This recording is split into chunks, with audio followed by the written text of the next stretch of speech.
people that don't necessarily have an opportunity to receive some of the work that you get, in addition to dealing with what does it look like financially to be able to sustain that for yourself, for your family, to be able to be of service, to be able to also serve those who don't have it.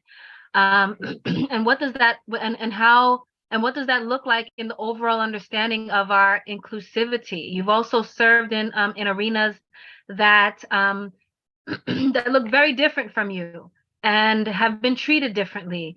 And so, the ask is really for you to share your experience um, and the wisdom around what you've the information that you've collected that you can share here, that we may be able to learn Okay. and potentially explore ourselves around equity and inclusion in psychedelics.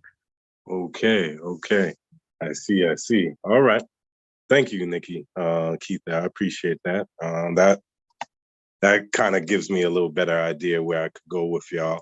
Well, I come from a family of artists, and mystics.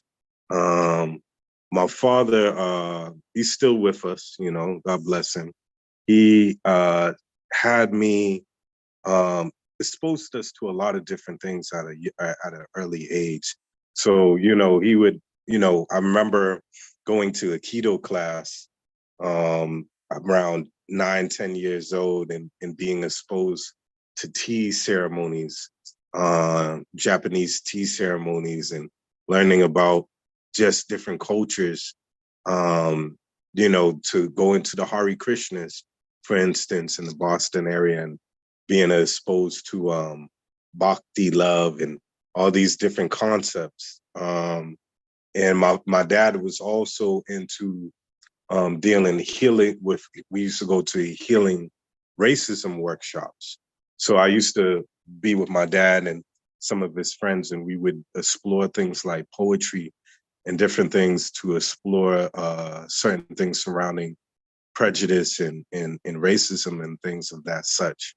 And also what brings to my mind is one of my aunts were Black Panther, which was part of the Black Panther chapter here in Boston. They used to have it in the 60s, late 60s, 70s in Grove Hall.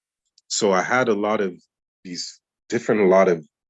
influences, to say the least, growing up. And of course, also my musical Black background in my family as well.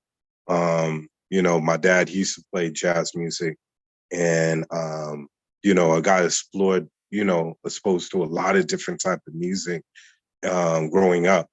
So I was kind of used to in a way of my family, or a lot of my family members, being considered like the black sheep of our community, because we were usually in circles and into different places that normally you wouldn't see a lot of Black folk. Or so I was kind of used to that growing up, like I said, being in the Hare Krishnas, going to different places and not really seeing a lot of people that looked like me and my family. And I think, me and Nikki talked about this the other day, on how important it is, when we talk about moving forward as a people, a collective species, how important it is to have settings that are healthy for all people, and when usually sometimes when people of color go into these different areas to look for healing, how important it is to feel welcomed, first of all, and also how important it is to feel like you're not also on display, like some museum piece or something, And usually I encounter this type of, phenomena a lot of times with not only myself, but other people of color who I've talking to, which they say, wow, I gone to this meditation circle, but it's like, it's this weird energy where people are looking at me a certain way, or, or making me feel like I shouldn't be at these places. I'm at a place in my life and at my age, in my life where, I'm gonna go wherever I go and feel comfortable and create my own environment, my own personal reality wherever I go. Um, and that's just me. But a lot of times, people sometimes get weirded out in these situations and feel like, hey, I don't want to be here. And especially when we deal with plant medicine and, psychedelics and things of that nature, we have to have an environment that is, suitable for people, especially people of color, to feel like they could do this work for themselves. Um, Somebody said healing to a level where you can say centered in spaces. I didn't see the rest, but somebody made a comment. But yeah, that's a lot of things take practice, as we know, you know. I've been again, I grew up in a lot of these things, so I was exposed to a lot of these things at an early age. But for instance, I'll give you an example, y'all. Um, I remember we did a retreat. We was doing a healing retreat, and this young sister, she was doing bufo. Bufo, for those who might not be familiar, is toad medicine, 5-MeO DMT, and she was having this toad experience. And this white gentleman who was serving her the medicine was telling her, "Oh, you have to calm down. You have to release out of your heart.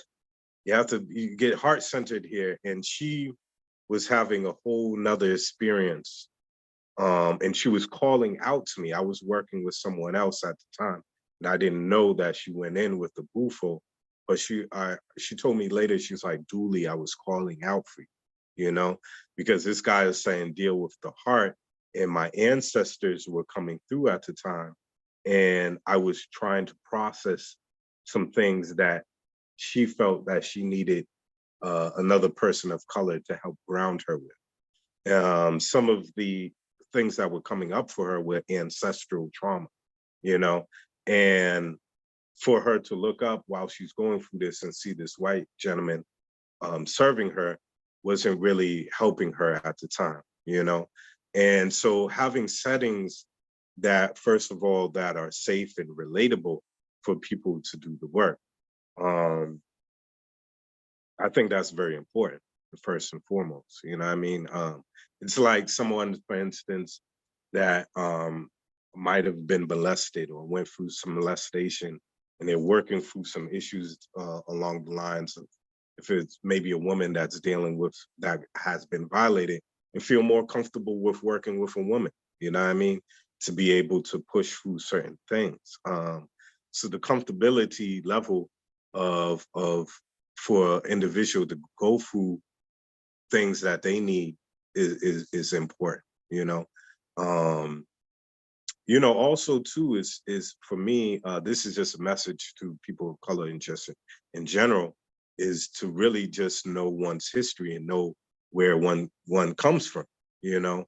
I noticed that not only myself, but other people of color who walk through this world, right? Somebody says in a medicine setting, telling someone how they have to be is, I don't know, I'm old school. What was the last thing somebody said out there? Hold on. Hey, I'm trying to, is a message Julie, that popped up. Huh? no worries, Julie. Don't worry. Okay. I can assist you with the chat. Okay. But please just flow. And I also encourage you to share a little bit about. I also I also encourage you to share a little bit about the kinds of people that you serve, Uh-huh. and and why they come to you, and Okay. the reason why they come to you, because they can't go other places. Like, it's okay. You're in an environment where people are open to hearing what you have to say. You've been doing this your entire life. You Okay. haven't really been in corporations and those kinds of things, but your work is very valid. So please. Well, I appreciate that. I got this bullhorn here. I'm gonna take a little puffy puff. Thank you. You know, this Rasta brother gave me this bullhorn when I was in Detroit, you know. Really nice voice. But well, I serve, you know, a lot of people that come to me. I mean, I don't. First of all, I don't turn anyone down. Anybody needs help from any background, from any, you know, part of the earth. Don't matter. It's me. You know, I'm here with open arms. That's just me. You know. But mostly, a lot of time, people that come, they usually I work with a lot of people of color and a lot of people who come from low income backgrounds. You know, and you know, just face it. I'm like, even when I was being interested in a lot of things like ayahuasca and wachuma and different things. I at that time when I was really interested in my early 20s and stuff, um, I didn't have the income to really travel in the economic means. And every time that something was going to come up for me to want to go, as somebody said, I just noticed our above, which should have been okay. Well, she said she'll deal with the comics.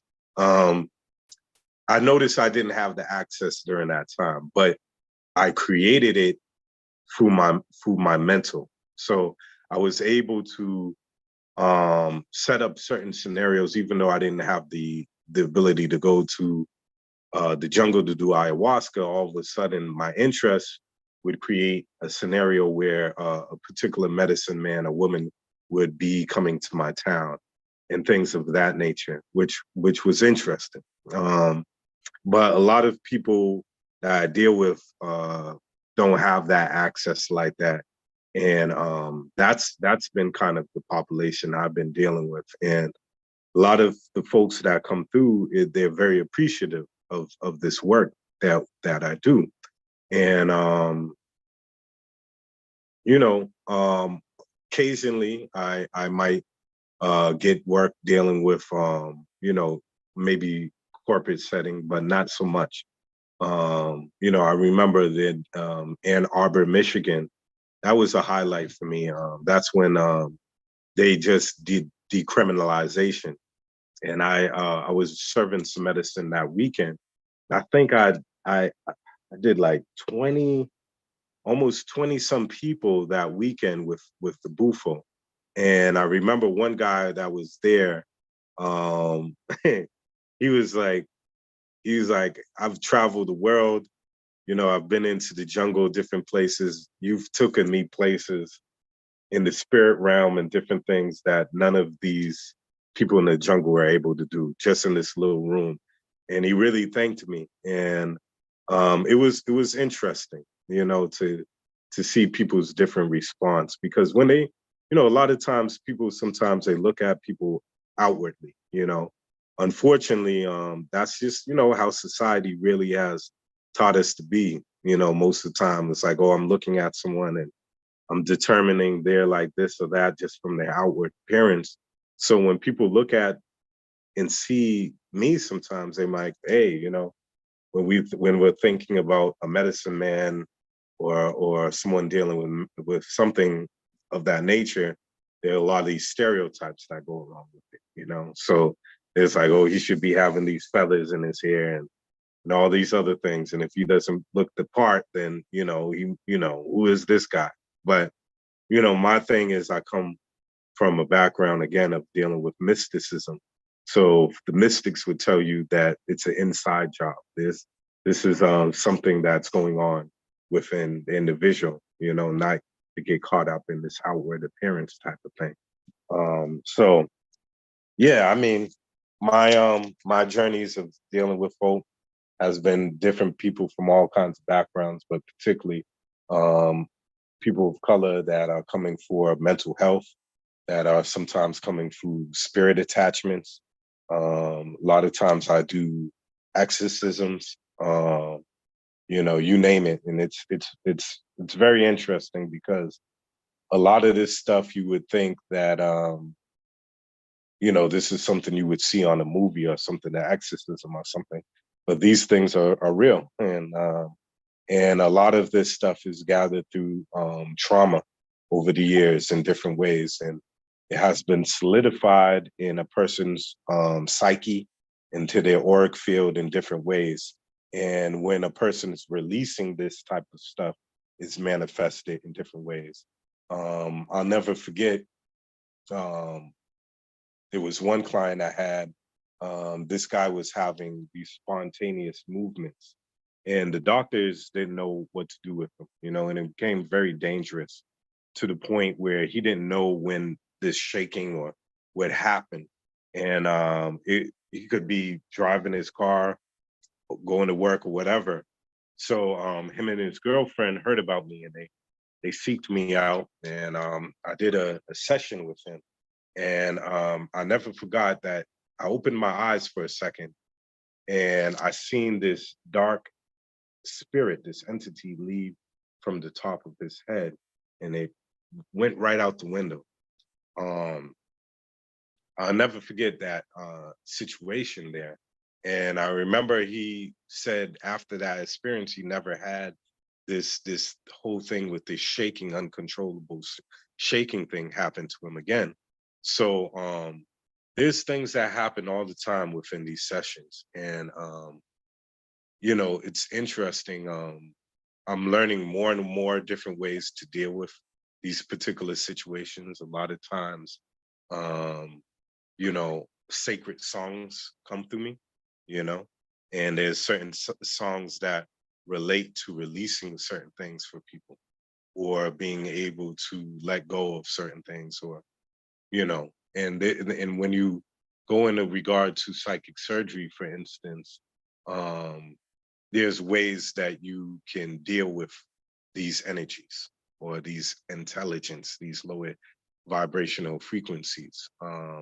You could, there's times I use the sound. There's times that might come in with certain songs. There's times where certain spirit guides or allies will help me, and that could look like all kinds of different things.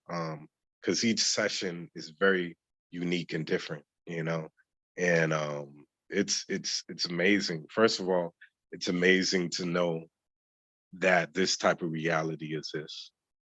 The second of all, to know that we just don't live just in this physical world. There's something more to it, and there's something that's always interacting with it.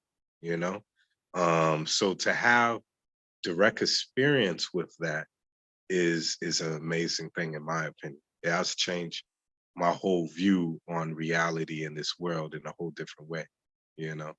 So when I encounter a person, or even myself, when I'm going through certain things, I try to see it from definitely different angles, and a lot of it is definitely surrounding what's going on into the spirit world, with that. So, is there any questions? I'm like, I feel like I'm I don't want to ramble, or you know what I mean, or come from a place of I'm just feeling where people are coming from, so I could go back and forth with y'all on that.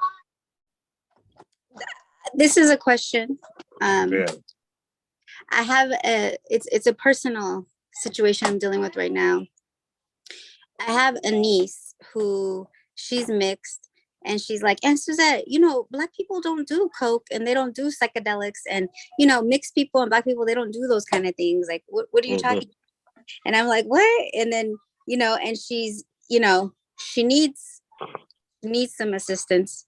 And she has like an addiction issue, and she has a daughter that is my sister's taking care of her daughter, and she won't admit that she has a substance abuse issue with alcohol. As far as I know, I don't know what else but alcohol, and it's debilitating. And this stuff that Answers does is okay, what's this, if I did Reiki to her today or yesterday, and she was like, oh wow, I'm so relaxed, like whatever. But then I didn't see her the whole day. I opened the room, and there's just beer cans everywhere, and she slept all day, and doesn't think she has a problem.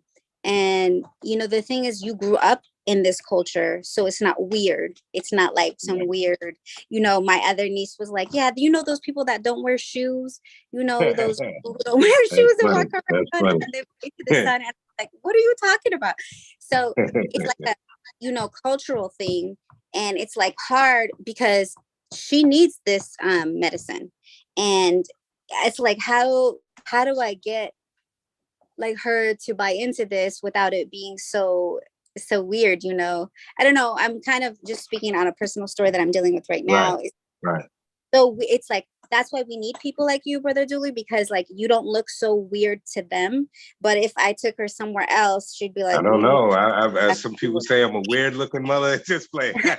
Well, I mean, but you're familiar yeah, at the same time, you know. yeah. So it's like hard to bring this into the culture without looking like a, what do they call, they, you know, they call you, what do they call, like, they just think you're just like this No, I African get it. I know. whatever. I know. I hear what you're saying. I appreciate you sharing with me. Thank you. I know where you're going with this. First of all, one thing that comes to my mind is this: is that anything that's kind of new for anybody, it's going to be weird territory. You know, a lot of people don't like change. You know what I mean? And it's like, okay, this is new.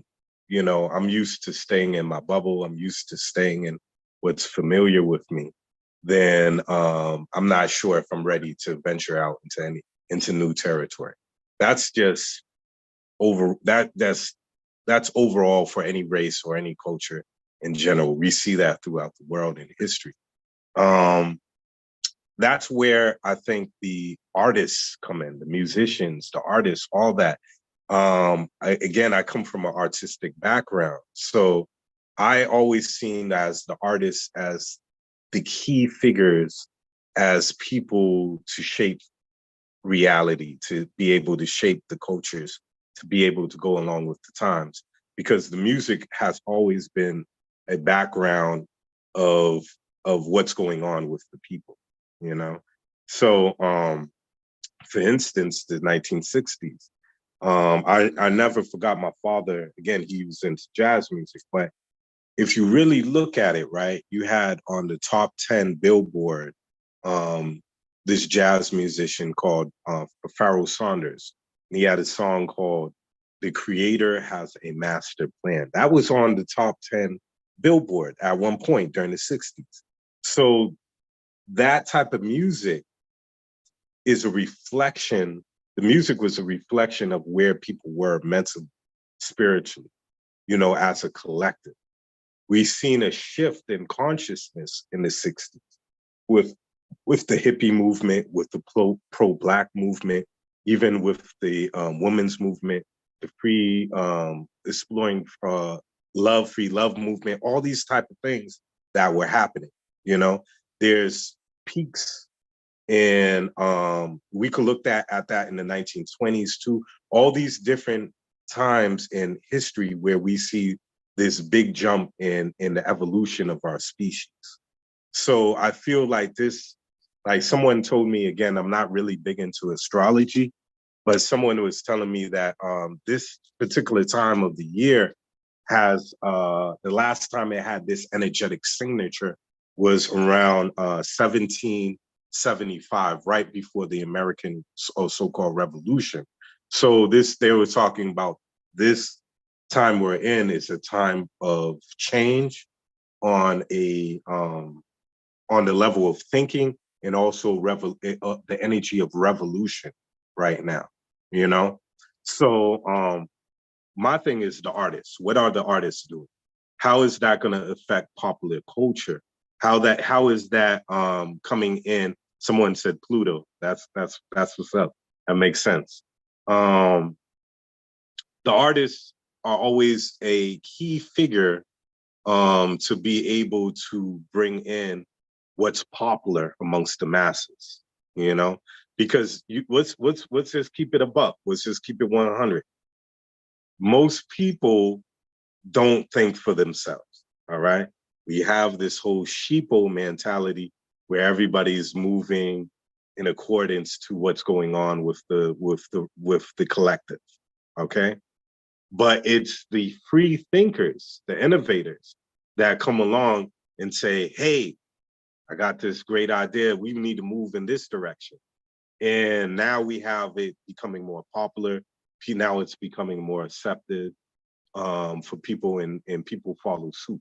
You know what I mean? So, and a lot of, and the so-called powers that be understand that. They understand that brilliantly, you know, when it comes along to lines of the psychology of advertising, for instance, and how that plays into into how people think along the lines.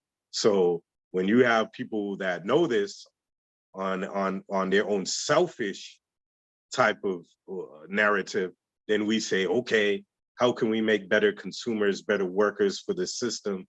We're going to bring in this type of thing to make people become hypnotic in their own programming.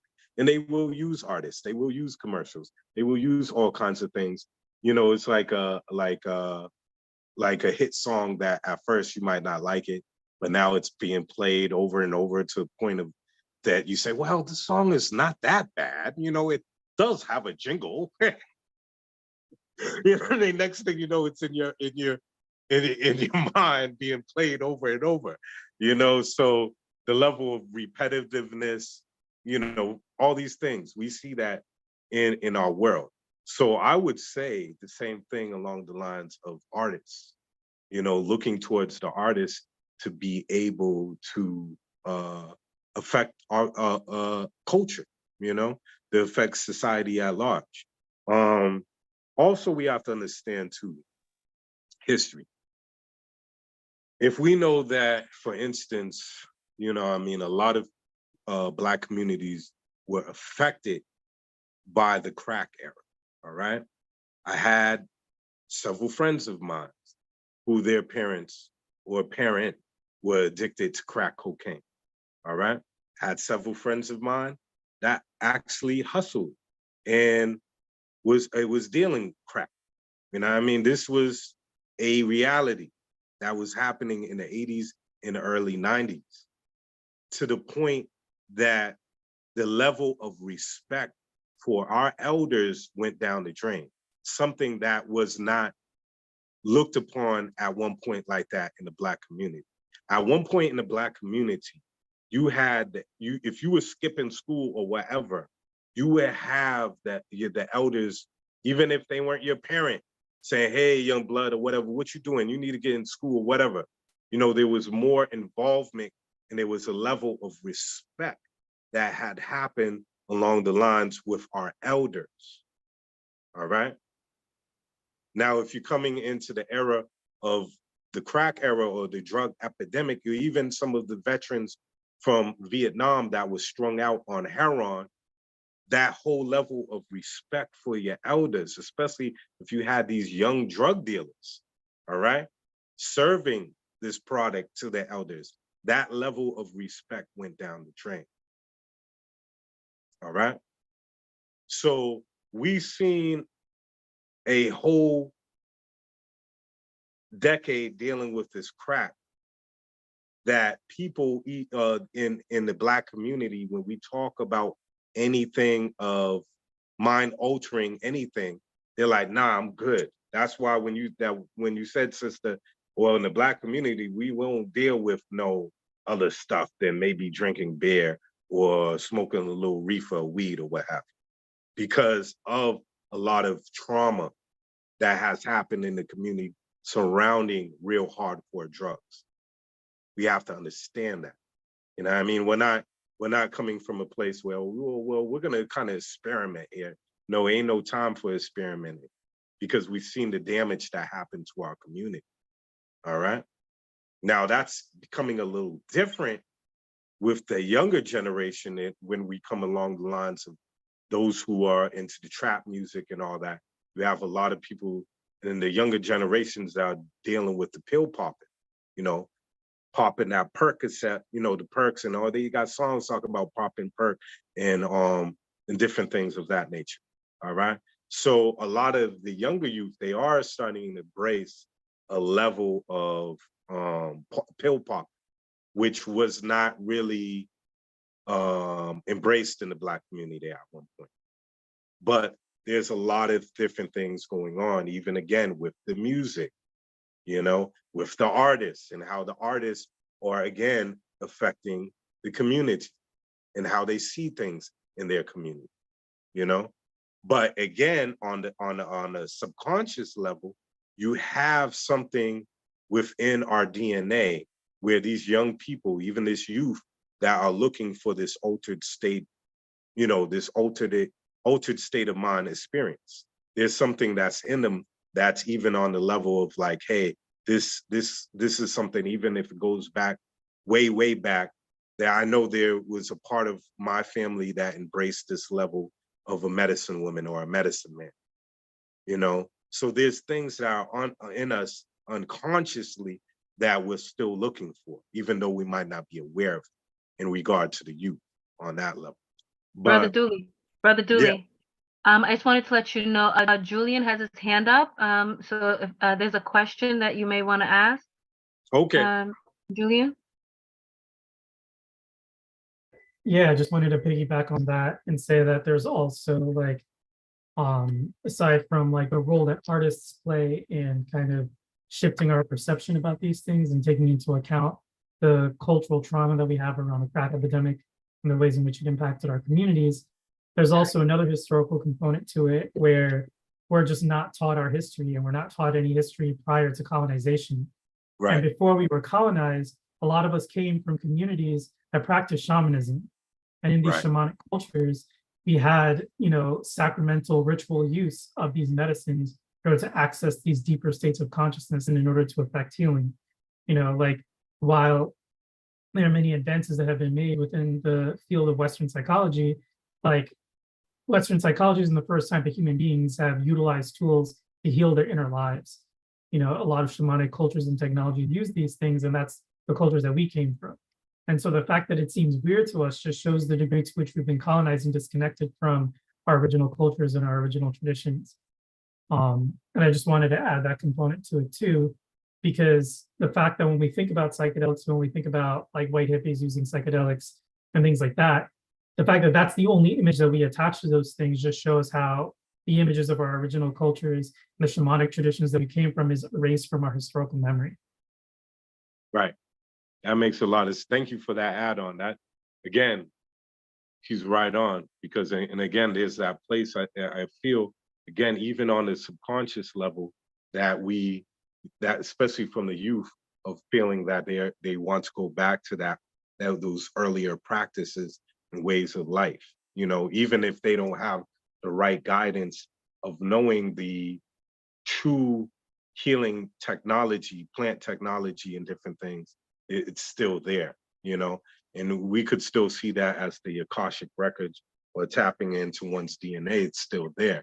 Now, back to regards to the sister's question, how can this really help, people that are of color that might not be connected to this plant medicine or this ancient technology?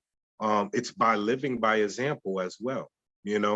I had a friend of mine who took iboga, and iboga is a great medicine that's from the Gabon. We're dealing with the bead tweed tradition. A lot of people go to iboga for addiction issues. All right. And we're hearing more and more about that and how wonderful it is along the lines of helping people with substance abuse issues or just addiction issues of all types. All right. Now, I remember my friend who experienced the iboga ceremony. When he came back home, his whole demeanor, everything about him changed. So there was a level of interest that happened with his family, just for him, by him just walking the walk, you know what I mean? And experiencing these medicines, all right? So people are going to take note in your community, in your family, and they're going to see the change. And that will spark a lot of interest. In the case of this man here, it got his mother interested and his great aunt interested, to the point that they went and somebody said, if you're working with a low income community, okay, we'll go back to that question. To the point that they both went in they both went to experience the iboga experience themselves. And iboga is very connected to the ancestral realm. So there's a lot of people that go towards that particular medicine to have a deeper understanding of their ancestors and how to connect with them. And in my friend's case, he connected with his great great uncle, and his uncle actually had a full blown conversation with him, introduced himself by name, all that, and he brought that information back to his mother and his great aunt, which both of them were blown away. They were like, "How did you know this information about your great great uncle? We've never told you this before. How do you know this information? Blah, blah, blah."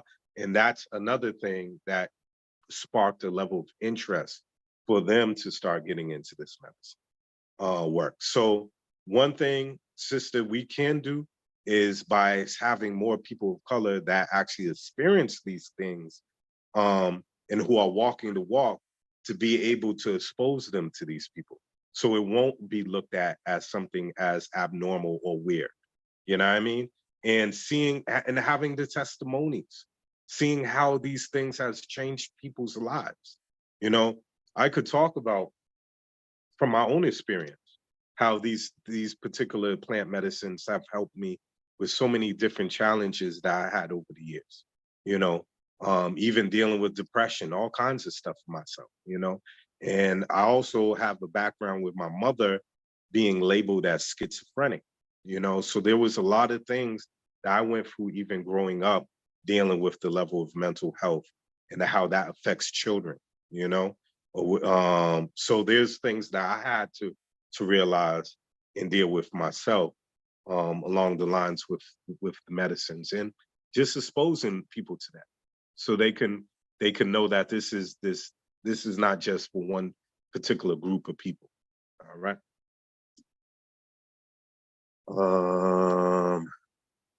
Okay. Would you like me to read some of the questions for you? Yes, please, Nikki. Thank you. I appreciate Okay, that. we'd love Yeah. to. So one of the questions is from Ashonda, and she asked, if you're working with low-income community, how does that affect your income? And I've worked with you in these scenarios, so I would love for you to also share what happens when we arrive, please. Right. Well, Very different. well, I'll tell you, I tell you one thing. You know, it's I've been becoming much more busy myself, and I didn't know this was going to happen.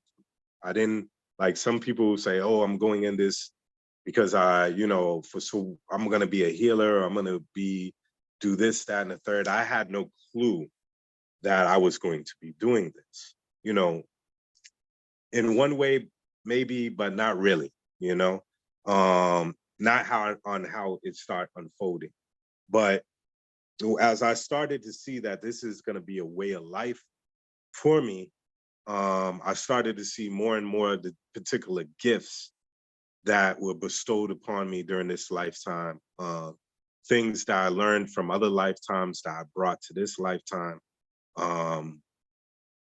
But what's interesting is that if I'm doing this more and more, and people are like, "Hey, Dooley, I need your services. This is really helping me."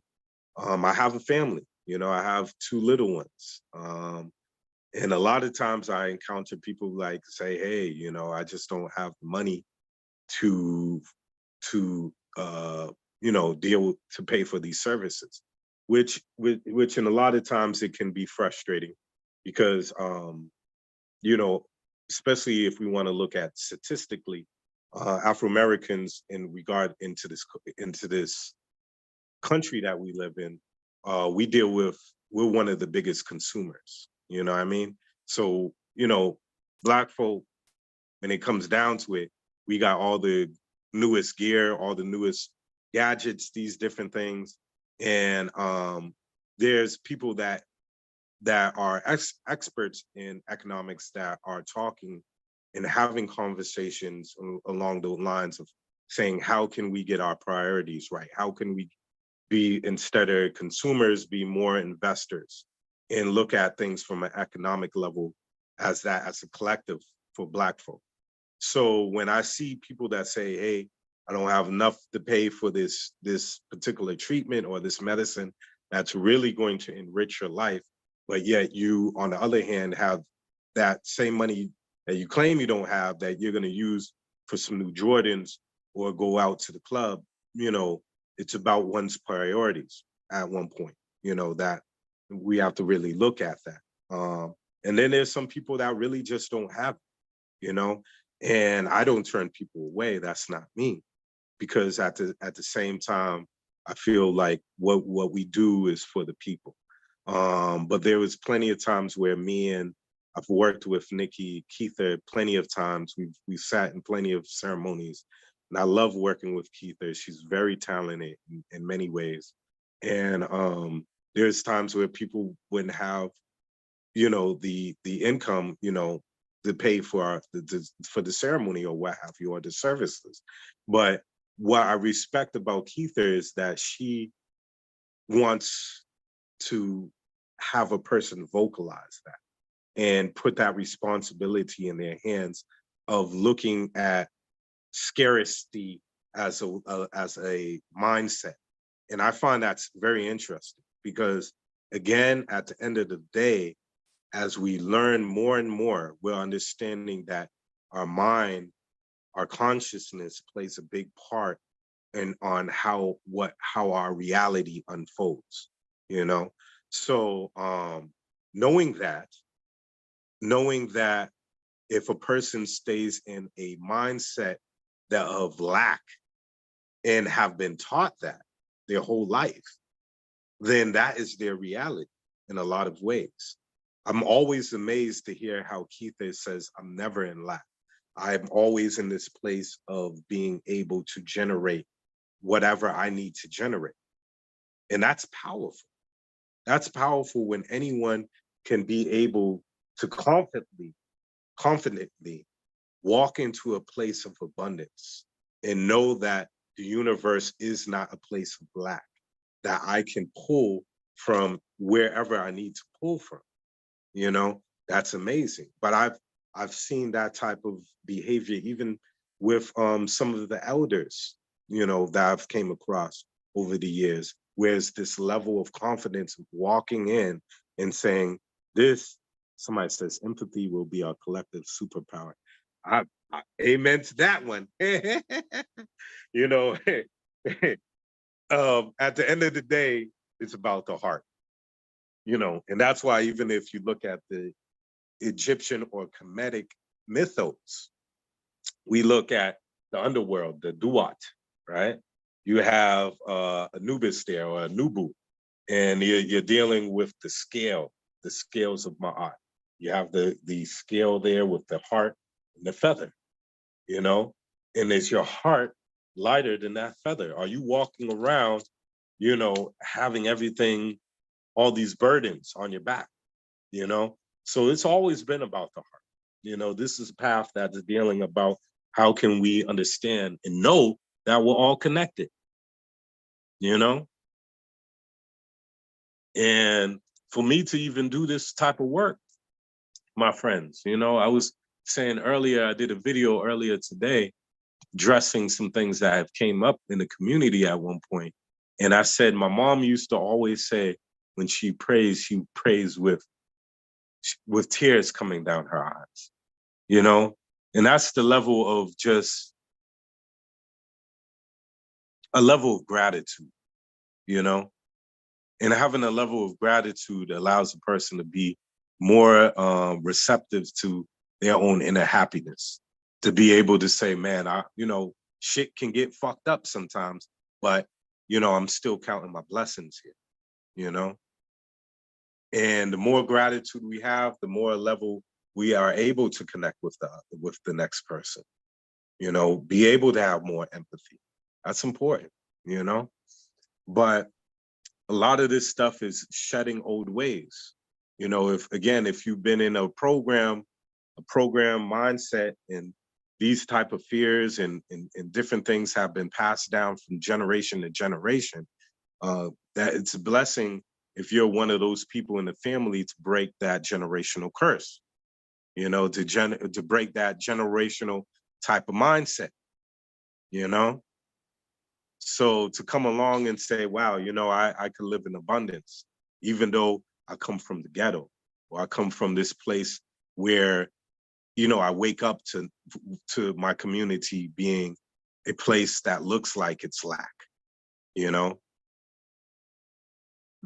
You know, that's a hard thing, you know, and, you know, so you have to be able to be strong to pull through that, you know, and be able to say, I can change this reality, you know?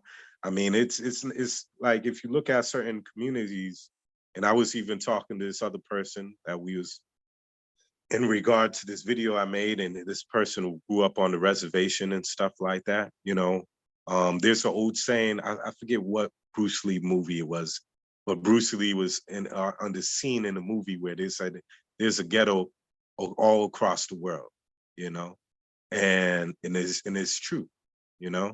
So when a person's coming from a place where their population is filled with alcoholism, where there's the level of not good healthcare, not a good educational system, or any of these things, it gets rough. And it's a blessing that if you come across somebody that's able to shed some light into your life to show you that there's another way. You know, my family was literally looked like the oddball, you know, definitely the black sheep of the community. Because I lived around the corner between two warring projects, you know? So it didn't matter what I was really receiving from my mother and my father at that time. As soon as I left my household, it was a different story. And I had to learn that, man, what, 10, 11 years old, just coming back from getting off the bus, going to the after school program. And my grandmother putting giving me a winter hat to wear, and not knowing that the symbol on the hat was connected to this particular gang that was running stuff around that time, you know. And these guys come up to me and whoop my ass, you know what I mean? Beat me down. They was like, you down with the Raiders? I'm like, the Raiders, what are you talking about? You know? So my reality shifted overnight at 11 years old, you know? At that moment, I was like, wow, it clicked in me, and it let me know that, my community, this place I live in is not the safest place. And now I have to build a reality among me, put my armor on to deal with that, you know? And it took many years for me to pull off that armor and learn how to walk in with an open heart again, you know? So these things get interesting. Yes. Brother Dooley, so I just wanted to give you, it's about 4 minutes until the hour. We are still waiting Okay. for the next speaker to come in. And while we are, another question had come in around possibly sharing one of your own experiences, one of your own healing experiences, and which medicine helped you with what. Okay. If you're open to Right. sharing that, yeah. I'm quite open to sharing that. One experience I had, and I've worked with a lot of different medicines, and they all are beautiful in their own way, and they all have their own particular energetic signature and technology associated with it. But I work primarily a lot with Shunga, which is like a smokable DMT type of ayahuasca type of experience. I work a lot with mushrooms, and I do a lot of work with snake venom, you know. But I do remember one particular situation with the mushrooms where it was brought to my attention a memory that was suppressed from my youth, from a very young age. And it was a memory of me being touched by in preschool by this teacher, you know. And it was brought to my attention. I remember I spoke to my father, and I said to him, I was like, did anything happen to me when I was a little boy, you know? And I remember him telling me about the preschool that I went to, that this teacher got fired for touching all the children in my classroom and stuff. And it was this memory that came up of him doing stuff to us in the closet area, you know, where we put our coats and everything. And it was an old memory that came up for me. And I remember at the time, I was in a setting I was in Detroit at the time, because I was at the Detroit Psychedelic Conference. And I remember distinctly where it happened, the memory. And it was very uncomfortable for me and at the time, because I was more of in a party type of environment.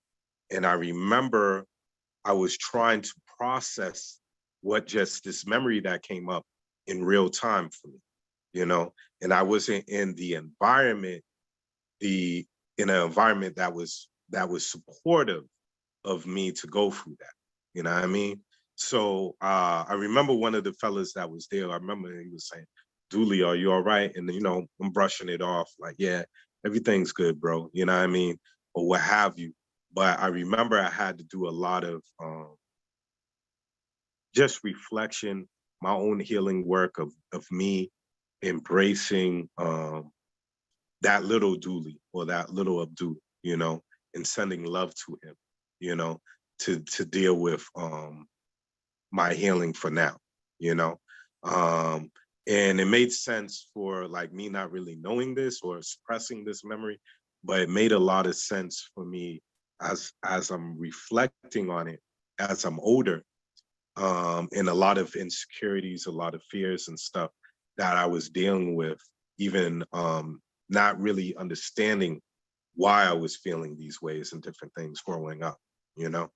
But it's important to send, you know, there's visualization meditations you can do where, you know, they call it soul retrieval. You know, you might hear about this, where actually there's parts of you through trauma that is broken off, you know, from bits and pieces of you broken off through trauma throughout your life. And soul retrieval, coming back and retrieving these bits and parts of yourself to make yourself whole again.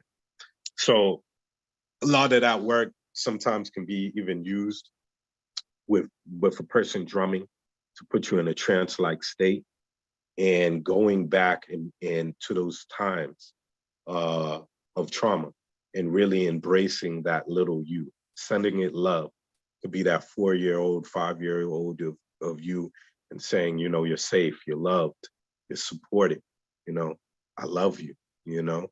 And the more you do that, the more accepting of bringing yourself back to your wholeness. But yeah, there's a lot of stuff that I even do, even on a microdose level, sometimes on these type of meditations, of really bringing back bits and parts of myself to become more whole again. Yeah, but that's one thing I can think. Thank you so much, Brother Dooley. Thank you for sharing. Thank you for giving us perspectives that we wouldn't usually get. And that's the point. I recognize it's 9:02 and we're still waiting for our next speaker. So, you know, anyone who has any questions for Dooley, you know, gratitude AI. Thank you so much for all your shares. Hopefully we'll see you before the AM. Y'all, I have Brother Dooley, his name is they would call him Beantown Shaman. And one of the earlier things that he would do, because he would go through all these monk trainings and everything. And one of the things that he would do in Boston would, people who needed help starting their cars, he would assist them by just channeling some energy and using his fingers and starting the car, y'all. Okay? Yeah. And there was no license that he had to go through for that. There was no certification that he had to go through for that. It was the inside job that we were talking about, that we so gracefully heard from our Ancestor Project presenters earlier, one of our first presenters. And I have had the pleasure of working with Brother Dooley, and I've seen him in action. And there are physical ailments. While no, we cannot discuss, we're not speaking on medical replacements. I will just say what I've witnessed. And what I've witnessed, there are people who had challenges with pain that brought tears to their eyes, that they couldn't focus. And he would work on them, and the pain is gone. And they and what the challenge was has disappeared. The wounds that he has worked on, and the results of that work, after, when they went back to the doctors couldn't find anything wrong with them. So, when we talk about inclusivity and equity, and we talk about decolonization, I'm grateful that Aki was able to unfold what and how all of us hold a piece of white supremacy in us, because when we're sitting in it, we don't necessarily allow ourselves to see the possibility and the expansiveness of what we are as a collective. And the goal is that oneness.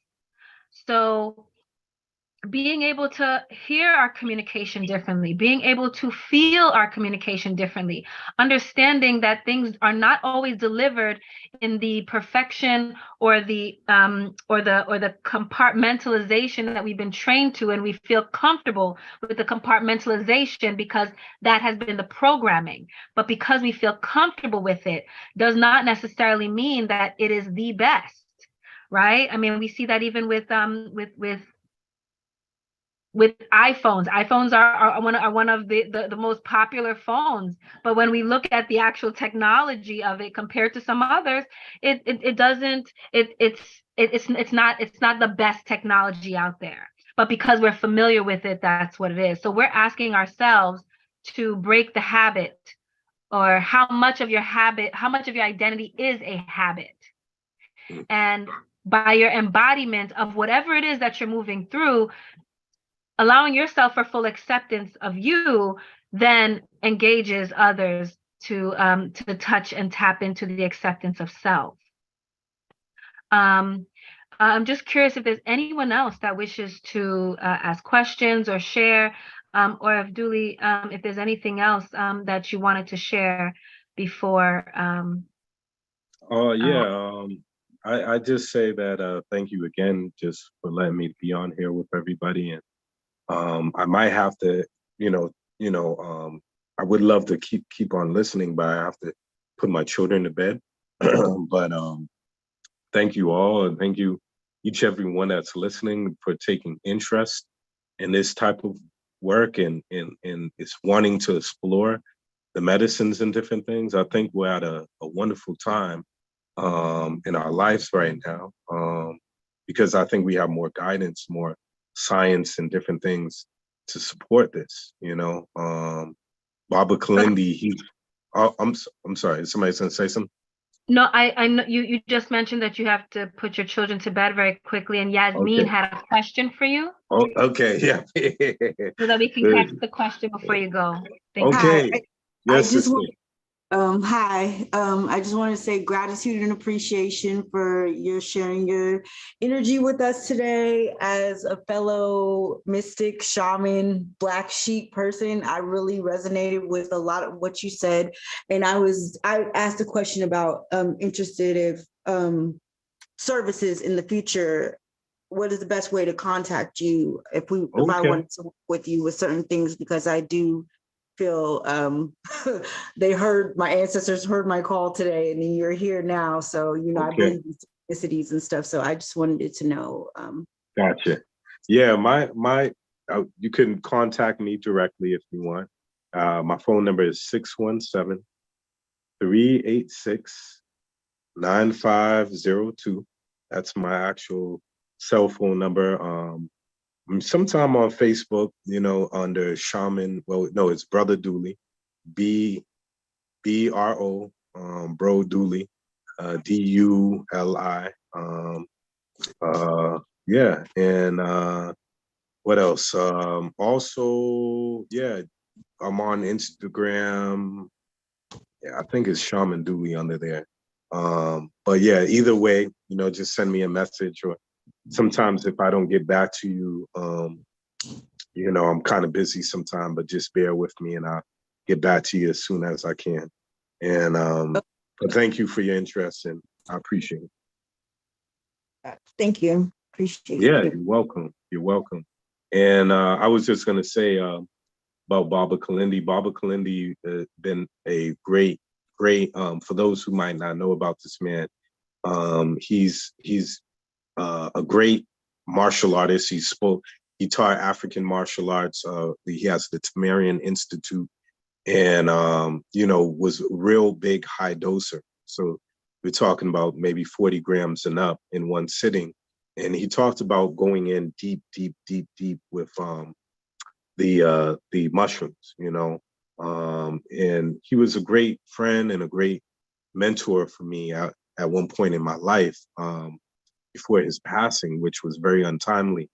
And he influenced me to go deeper with this work, So when the whole thing of starting up the cars with my energy, a lot of that was me previously going through a lot of energetic cultivation practices. So dealing with Qigong and Tai Chi, and I've been doing Reiki, different type of Reikis for almost 20 some years now. So over the years, just learning a lot about the dynamics of the life force energy, and then topping it off of using the ethogens or psychedelics with it, which amplifies the chi or the life force that you already been cultivating. So I've been learning a lot with going in deep with the medicines and amplifying the life force energy for my fingers, different ways they teach me to hold my fingers, different resonances, even go into these places that seem like a universal, like, it's like a universal hospital of some sort, and I end up in these realms where working with technology that seems way ahead of where we're at right now, but it's rooted definitely in vibrational and light type of technology to deal with illnesses and different things. I've literally seen tumors like shrink before my eyes, man, in these sessions and stuff. So it's very, very interesting. Yeah. Mm-hmm.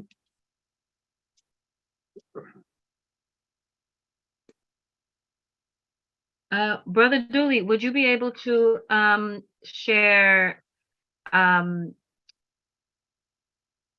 example of a client that had something that may have been perceived as something very severe, and you witnessed shifting from that after Yeah. sitting there? It was one client that was in, and I'm just seeing different people that are in the house here, I see my.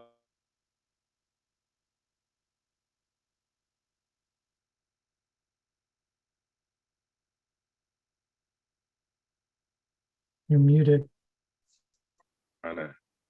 You're muted. Can you start over? You see? Yeah, I was saying that I was just seeing some of the people in the house, and just want to say peace. But there was one client that had breast cancer, and she had this big tumor on her, yes, it was her right side. And when I was working with her, I literally seen it was this hardened mass that was on her left breast. And I literally seen it dissolving the cancer in her breast, and it was interesting because there was moments where she was in pain, and I was feeling what she was feeling. Hold on one second, I gotta just let this brother in. My client, he was outside here, so I'm gonna ring him in here.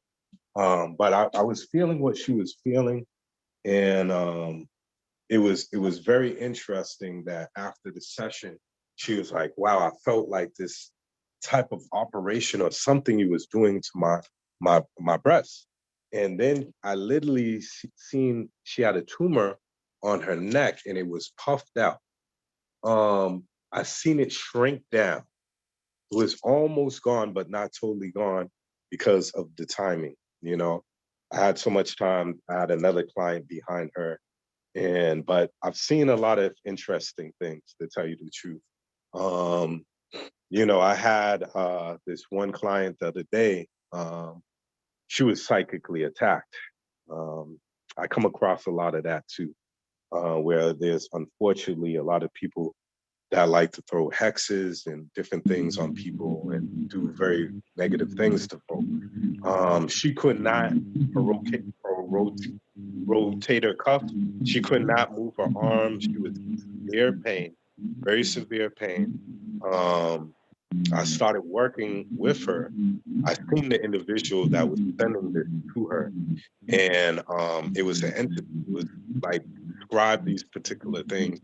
It gets interesting, but I had to pull it out her arm, and it was this tapping thing that they had me doing with her. And the next day, she was completely fine.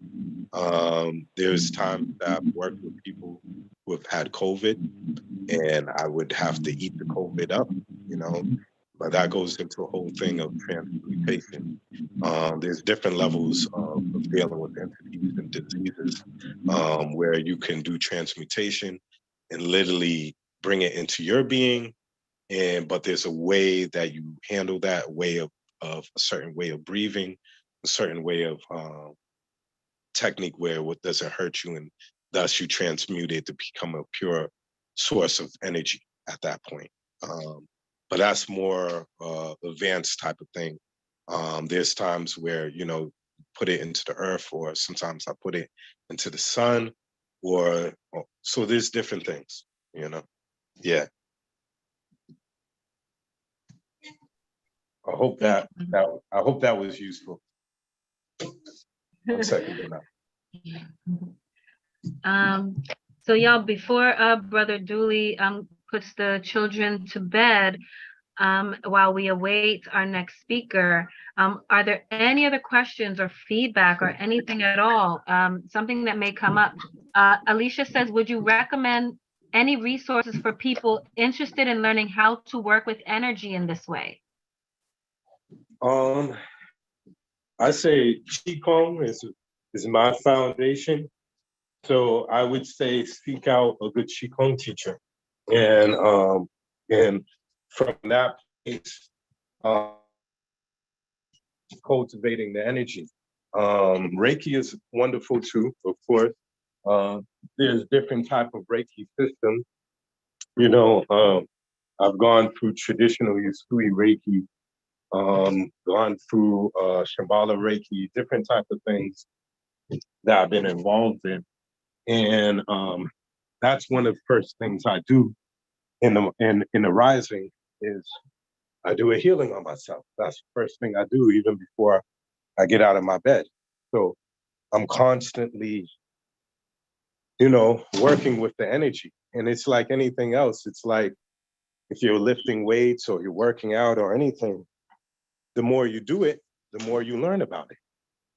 And also, when you get some foundational practices, then start exploring microdosing with it.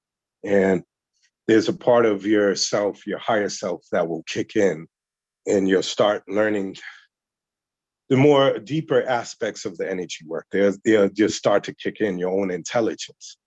There's times where I know other people probably experience this as well, where you sometimes go into spontaneous movements or come into a place of spontaneous mudras, hand mudras and stuff. These are old memories that are coming up, things that you already did before that's coming to the surface and going into action at that moment, Can I just share, thank you so much for that. I found this has already started happening. I've been working with energy for a little bit, and when I'm taking psychedelics, not so much microdoses, but more, not like huge hero doses, but more like, macro doses. Sometimes I feel the energy, I feel it so strongly, and it's so connected. And, I had another experience last week on some ketamine, and I just felt like this root connected to through my root chakra, and I felt it like moving all the way up, surrounding like almost like I was in like an embryonic sac with the other person that I was in. And, when I have these feelings, they're so real and so palpable. I've had also like pains in my hand the next day. It's like things align or disappear, but I never know, what sometimes I'm not exactly sure what this means or what to do with it when these energies are so palpable. I just kind of do this sort of central channel breathing, trying to just kind of be conscious of them. But I can't tell you how much I appreciate you speaking about this, because I find it so hard to find, I don't know, people to talk to around this, because it's just so palpable, and I'm so curious about it. Mm-hmm. So thank you so much. I find it really inspiring to hear you sharing, and I really, really appreciate it. And I'm going to continue on. I've done a little bit, one Reiki, one class, but I'm going to take a look at Qigong and any other kinds of energy work. I'm feeling like I'm sensing that all of it is kind of important just to build that muscle. So thank you so much. Yeah, you're welcome. Thank you. Yeah, keep on exploring with it, and it'll just come to you. And keep on practicing every day. The more you do it, the more it's like one. I remember one healing now that you had me remember this memory. I was working with Bufo, with the toad, and I started going into this spontaneous movement, and I could see in my work field the macabre. They talk about the macabre in the Hebrew mystic traditions, and it started to open up. It was like a light bluish white hue, and it started spinning so fast that this energy went up my spine and popped out of my head. And I felt it traveling through the sky, and it seemed like it hit something and it started to thunder. It was interesting. At that point, I was working with this brother who had a stroke, and I seen a vision in my mind's eye that he was going to walk again. So I remember I spoke to him and I said, think we're putting this retreat together. I think you really should come, man, because I've seen that you're going to walk again. So I remember when I was on that Bufo and that experience happened, all this energy was coming through my hands and I was at his feet. At that moment, there was a moment where I felt like the session was over. And there was some other people that were there. And I remember I told him, I was like, they're telling me for you to stand up now. And I'll never forget, he had these two guys by him. They were trying to help him stand. He's like, no, I got it. This guy stands up and he starts doing this little type of like jogging thing. One leg was still, kind of limp or whatever, but he was doing this whole thing around this tree that was in the back of this woman's yard. And my third eye was still open. So I was seeing his deceased mother just cheering him on. We all started bawling, just crying at that moment because we knew we'd seen a miracle, So, there's there's no limitation to this. And I think the more we tap in to different things, like I said, I go sometimes to this place that I described like this universal hospital of some sort. And the way they approach healing is, again, through vibration and light, but the level, the intensity of a particular vibration in accordance to the disease and all that. It's very interesting.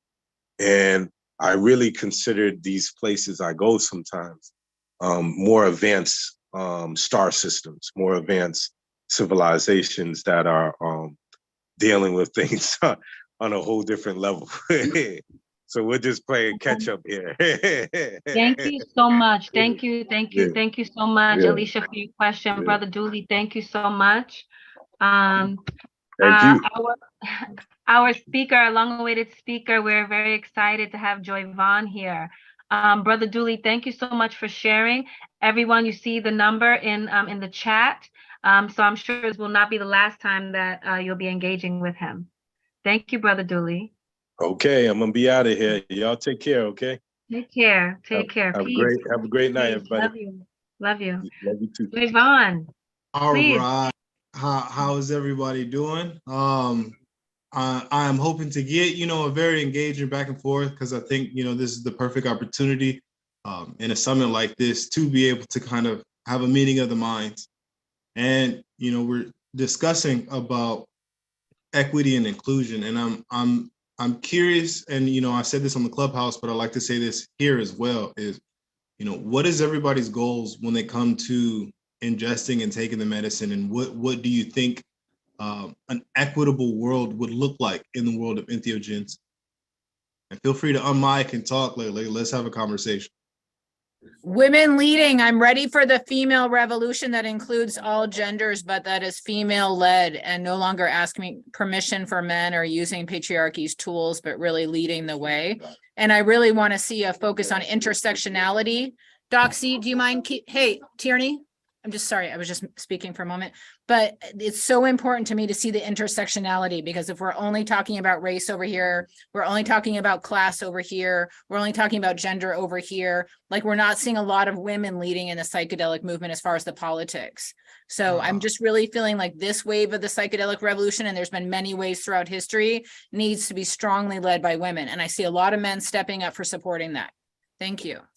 I agree. And I think it's funny, especially in the West, we take a pro-life stance, but we aren't promoting the beings that vessel in life. And anyone else, what else? Because I'm curious. We got a lot of minds in this room that are coming from different experiences, different stories, different histories, different outlooks. So, don't be shy, jump off and let's talk.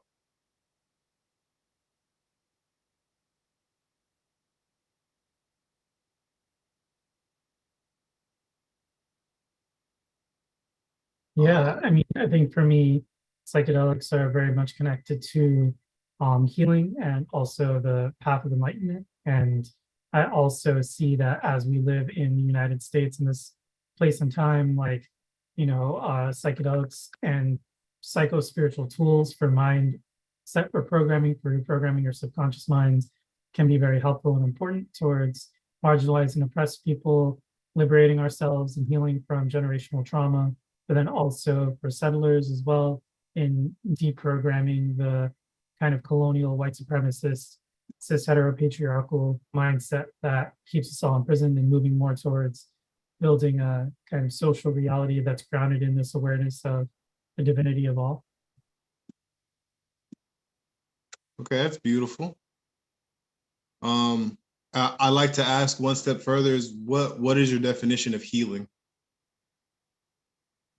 Because I came from, prior to a couple years ago, I was in medical school and I had to step away because what I saw wasn't health and wasn't healing. It was putting Band-Aids on a bunch of sick care. And I didn't want to really be a part of it, but I've also understood that evidence-based has come a long way into conditioning people to think that, unless you come with knowledge from a university or from people with fancy titles, that it's not accurate or true. I tell people all the time, at one point, doctors used to prescribe cigarettes from anxiety. And what we know now is far different from what we know back then. And now look at them, backtracking on a lot of things. I've been reading Michael Pollard's This Is Your Mind on Plants. And one of the questions that he poses in there is, what is a drug? Because we eat food that's recommended from the FDA that's slowly poisoning everybody, and every country who's had a piece of the Western diet is slowly gathering the same diseases. And, we once banned psilocybin as a Schedule I narcotic, yet we talk about, equity. You have one group of people who have been licensed to grow and manufacture LSD, psilocybin, cannabis, all while it was federally illegal. And then when they're going to make the junction to where it is legal, you can only purchase from said dealers, right? So what makes what a drug? What makes what? and that's why I come back to you. So what do you consider health, Julia? Yeah, I guess for me, healing, I think of it in terms of like radical healing, like getting to the roots of our dis-ease, which manifests as disease, you know. And so I think that there is, of course, the physical component of it, which we deal with through physical means, but then there's also the mental and emotional and spiritual dimensions of, you know, our dis-ease with life and ourselves in the world. And so healing kind of includes the body, mind, and spirit. It's like a holistic process. Okay. And I enjoy existential questions. Do you think healed, you know, in past tense is something that can ever be reached or achieved, or is it always the process of healing?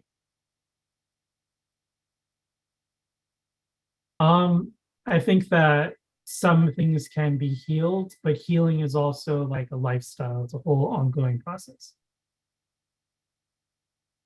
And then, because I enjoy this part, one step even further, when does a person know something is healed?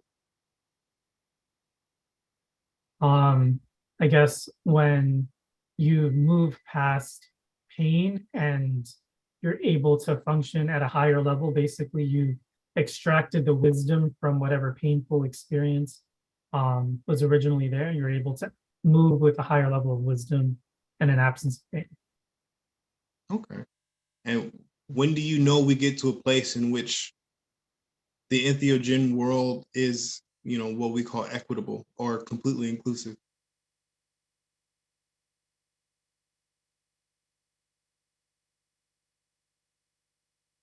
Yeah, I think that's a really deep and big question. I would like to hear more perspectives on it. Because I think everybody maybe has different benchmarks for what they want that to look like. So feel free, anybody jump in, go ahead. You know, what is your goal to get to, you know, the technologies, the medicines, you know, because I'm on the fence of what I want to call them medicines, because, you know, to use the term medicine means that you're kind of basing it on curing sickness. You know, my teacher taught me, you know, the ancient technologies, which I really appreciate because it is a tool. But I'm in no way, means, or shape an expert. You know, I'm just enjoying listening to other people's opinions. So does anybody else have a goal of what they see as, you know, equitable, or where they would like to see the world of entheogens and psychedelics? I think Alicia has her hand raised. Alicia, please. Yeah, hi there. I hope it's okay to hear me. I just wanted to say, you know, the difference between equity and equality. And I think it's something, and just, you know, when we talk about diversity, and I think that, you know, sometimes I at least see this in a different context where I'm working in health, that people tend to want this, you know, diversity of perspectives, diversity of people. But I really, you know, one of the things that I see is this idea around fairness being really important, and that, you know, psychedelics are most accessible, or psychedelic medicine is most accessible where it's needed the most.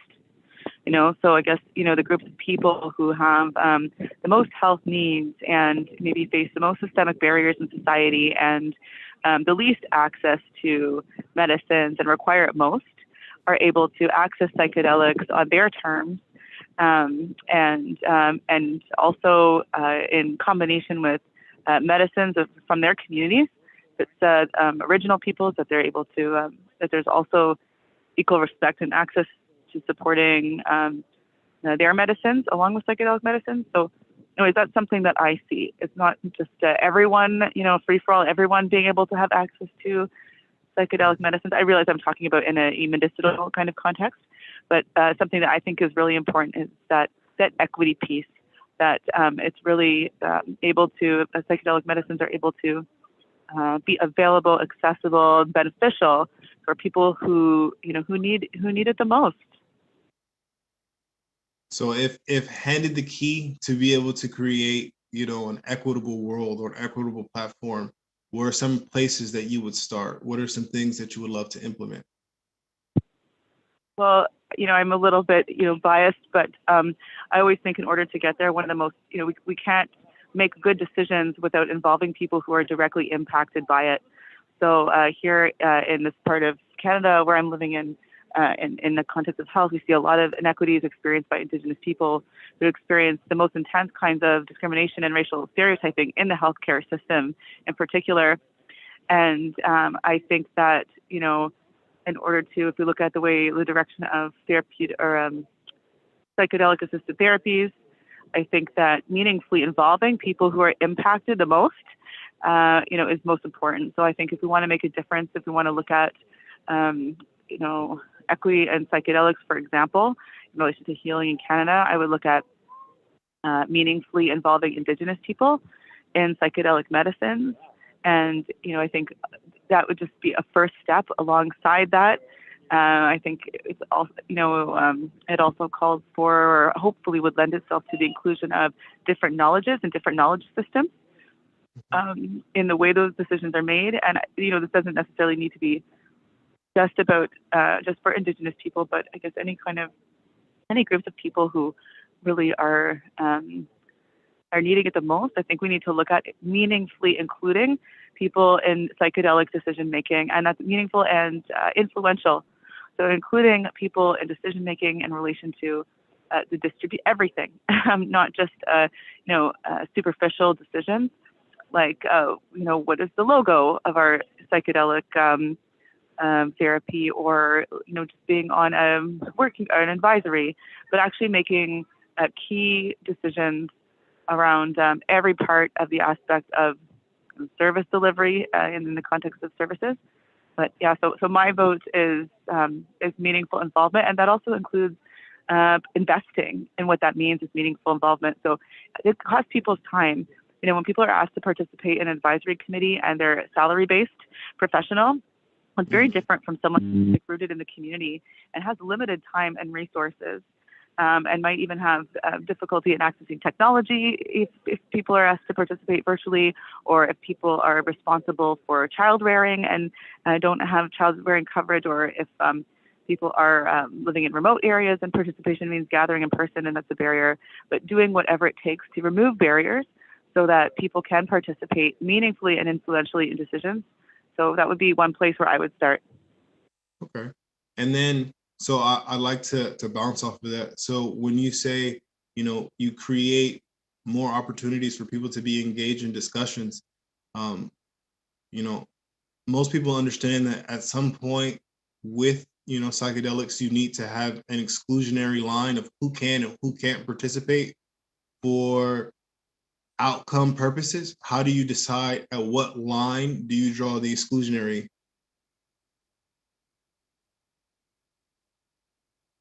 Yes, I don't know if you're asking me or if you're putting it out there to the group. I'm conscious I don't want to take up more space than needed. I'm happy to go for it, but I'll maybe, I don't know, I'll pause to see if, I can't see on my phone if there's others who want to speak. I don't know. I mean, you know, feel free to answer. I was asking in response to what you were saying. But like I said, I have it open for anybody who wants to just jump in, because I think, you know, we need more spaces where people are willing to speak their mind on ideals that may seem out of reach or out of touch currently. But when you get in circles such a reach like this, you never know who has the connections to make what you thought was an imaginary step of reality. And so, you know, when people actually get to discussing what it is, you know, their utopian views are versus, you know, where they think a hard line has to be drawn. And then you start to get, you know, 2 or 3 compounding ideas that start to gain steam and gain traction, you know, then you have the snowball effect.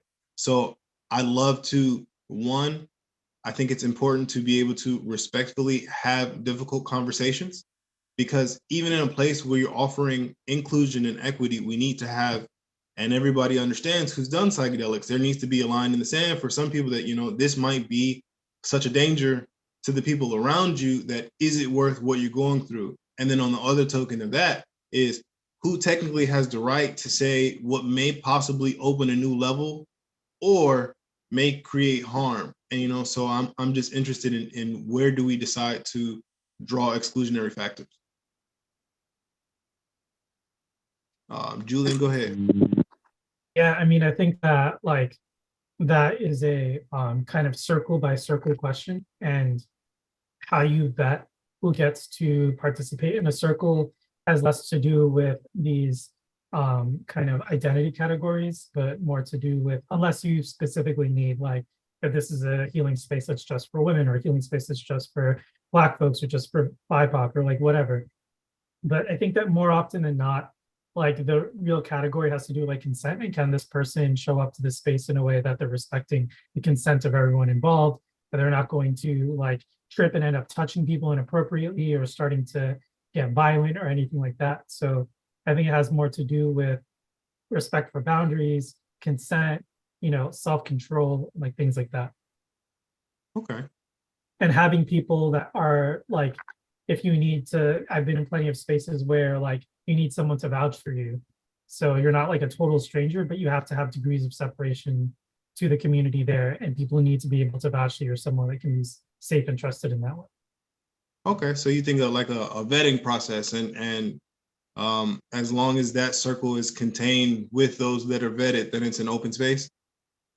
And then if there are going to be exclusionary factors, let that be kind of stated in the circle who was meant to include, rather than, like, oh no, you can't join this party. This was just, this was meant for this space to hold these people. This is who we're going to serve today. Yeah. Okay. Joyvon, I wanted to bring highlight to Mother Jaguar in the space. She was here a moment ago. Mother Jaguar. She has started to cultivate, or has cultivated, a council of elders in Atlanta. So I'm very curious on how she may answer this question, and how they may actually approach something like this, because it's been a while since we've been able to see elders in this society, and what that could look like, and what is even qualifying for that. So Mother Jaguar is taking on that that task in Atlanta. So I'm sure that she also has feedback on that question that you have. If Mother Jaguar, you're open to sharing. Greetings, everyone. I'm just going to a quieter space. But yes, I'm happy to be here with everybody. I'm looking at the faces. I recognize so many. Happy to see everybody here and having this beautiful conversation, which is definitely needed in our community. So I've been working with plant medicine since about 2008. Was on my own spiritual journey to heal a lot of resentment, mother wounds, father wounds, sexual molestation and abuse, and started working my way through a white group that was bringing a shaman here from Peru named Ronnie. And at the time I was the only Black woman there. And I started bringing more friends. So inclusion was really important for me back then. So it's much more important now. But I wanna also, segue to, just to give honor to what the topic is about right now. But I had to build a council of elders here in Atlanta because we have so many accusations of violations, from shamans to Reiki practitioners to Tantra healers. And a lot of these young women come to my ceremonies. And I have a very strict vetting process. I need to understand, just what type of people are coming to sit with the medicine and what they're sitting with the medicine for. Hands down, maybe 9 out of 10, or 90% of my participants have all been sexually violated, or have had issues with the dynamic of a teacher or a spiritual leader coming from churches, being sexually molested by preachers and deacons. And so a lot of these women come to ceremonies to heal that violation, and to heal a lot of the behaviors and, guilt and shame that comes along with that. And a lot of them have gone to sit with men in ceremonies and become in some sexual relationship with them, whether it's the hierarchy from you're being, maybe your teacher, and then you're my assistant or my apprentice, So that's the theme that we see happening over and over again, is that the men are choosing these women to be apprentices, and then it turns into a love affair, and then there's violations. And normally the age gap is very large. So we have like, 40, 50-year-old men sleeping with 21, 24-year-old young women. And so we had to build a council of elders. And what the council of elders is, an ethical council that can go across the board in every healing capacity, whether it's Reiki, Tantra, whether it's plant medicine, but just a fundamental ethical way of working with your clients and making sure that we're not re-injuring them when they're coming to heal. So we're trying to really stop a lot of harm. What I found that is beautiful here is that I've already been able, or have touched a lot of the elders in the community, many of which who I, honor, and I see them as integrous workers of the community. So I was able to grab these mothers and say, hey, I need y'all to come help me with this. I can't hold it by myself. I'm getting way too many women coming to me and just wanting to talk through this because they don't understand. They've become confused as to what has happened. And so I'm even here amongst you all, because this is, it's a lot of groundwork, but I'm looking for people that could really help with resources, not just for the women, but we actually speak to the victimizer. We bring them to the mat, as the elders would say, so they could hear the testimonies of the women. And then we hear from them what their perception of what happened was. And a lot of times what has happened is that we've had already three shamans actually that work with plant medicine, to say that, yes, we want to be along with this process. We agree that we have done something wrong, and we want to clear this and start the healing process. And we're grateful for that. But what happens is that a lot of times they face a lot of scrutiny from the community, and so they back out of the whole deal. And so we want to make sure we. So like it's going on right now because it's 24 hours, So this is the lady speaking at this time. Oh, I'm sorry, I missed that. Please No, go continue. ahead. Please. Yeah, Yes. go ahead. I think somebody was unmuted. Oh, okay. Yeah. But where was I? So a lot of times they back out, and we want to make sure that I'm looking for really strong men, very emotionally mature men that are already starting programs for other men to teach them self-control, and then also the power of consent, because that's two of the biggest issues that we're having, or that we hear from the conversations between the men and the women, is that there was no consent and there was no boundaries.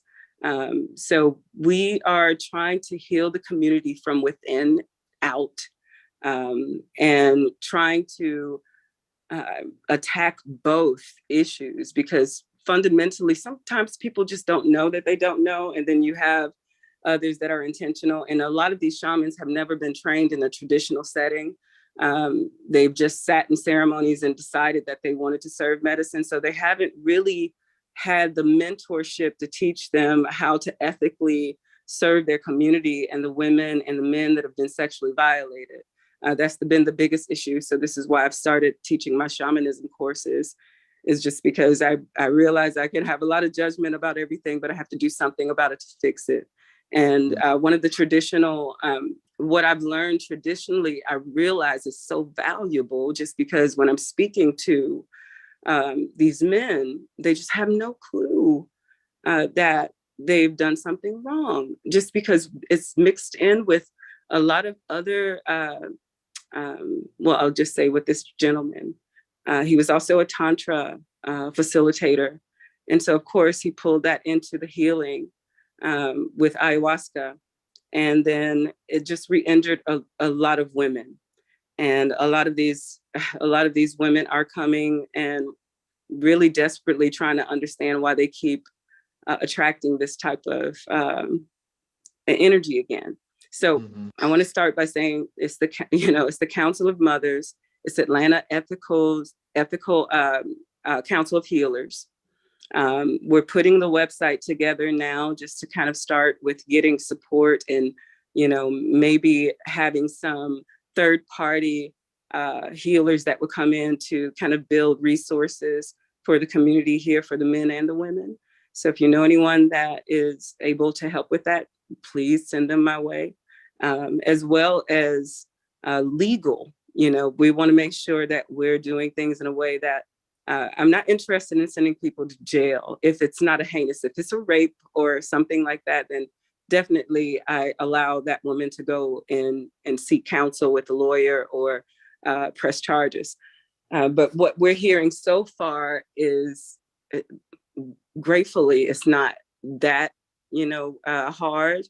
And but what it is it's just them not understanding how to really hold space for people that are coming to heal, and maybe taking some of their own wounds into these places with other people that are healing and women that are healing, and they haven't done their own work with cleaning and understanding where their wounds are coming from, or proper work around shadow and awareness.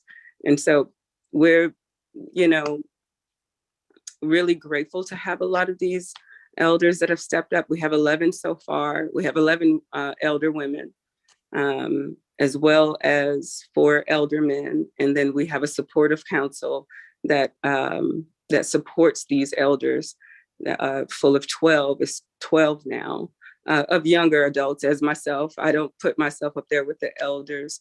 I support them, and I'm a service to them. So I'm secretary, shaman, everything to everybody here right now. So I thank you for listening to me. And I think one of the things that I think the brother, I can't remember his name, that was speaking about inclusion and equity in our communities. How does that look? I've had a vision of it. Long ago, I had this dream of being in a beautiful space, in which brought about the birthing of Diaspora Ascending. That's another organization building to build bridges between people of color and indigenous communities, so we could maybe bring back or relearn some of those traditional things that helped all of our families cope with a lot of the grief that we've gone through, which are like the plant medicine ceremonies. And so Diaspora Ascending, I see us having places of repair, just because we don't have enough time, sometimes to go somewhere or enough money to go somewhere for a couple of months to really clean and do a dieta and work with traditional plant healers or Reiki artists, but to have somebody really go ham on your healing journey with you. We don't have a lot of time or money for that. And so I wanted to build a space that would serve as a retreat of repair, where you didn't have to worry about your monthly bills, that you would be staying in cabinos or cabins there going through your healing journey. And then, doing some post-care work with you, and just having a team of facility to kind of like kick us in gear really fast.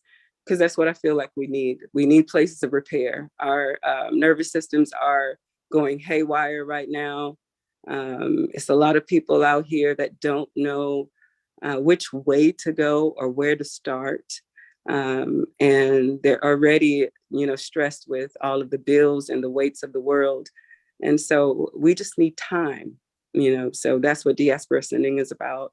And again, I thank you for allowing me to share the space with you, and I don't want to take up too much of your time, but thank you. So I have one more question for you, Mother Jaguar. Ethically speaking, do you think there is any possible way to actually consent to an exchange of sexual energy between a shaman and a person that's healing? Or is it power dynamic in that trust factor? Do you feel makes that it should be just an automatic taboo? Well, I'll say traditionally, sex is not even involved with ayahuasca, and I can only speak for ayahuasca in that way.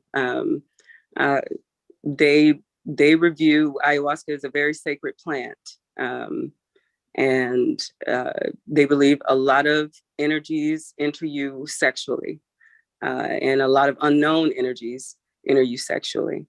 And then it's the whole purpose of the diet, right? You want to make your vessel as clean as possible to be able to receive ayahuasca. And so sex has no part, even between the shaman and a participant. We have already sworn, and even for me, if you sat in my ceremony, chances are you could never date me, ever, you know? Just because once I've served you, I have a responsibility to your spirit and your soul. And I'm not there to harm you any more than you've been harmed, or confuse you any more than you've been confused. And so we swear against that totally.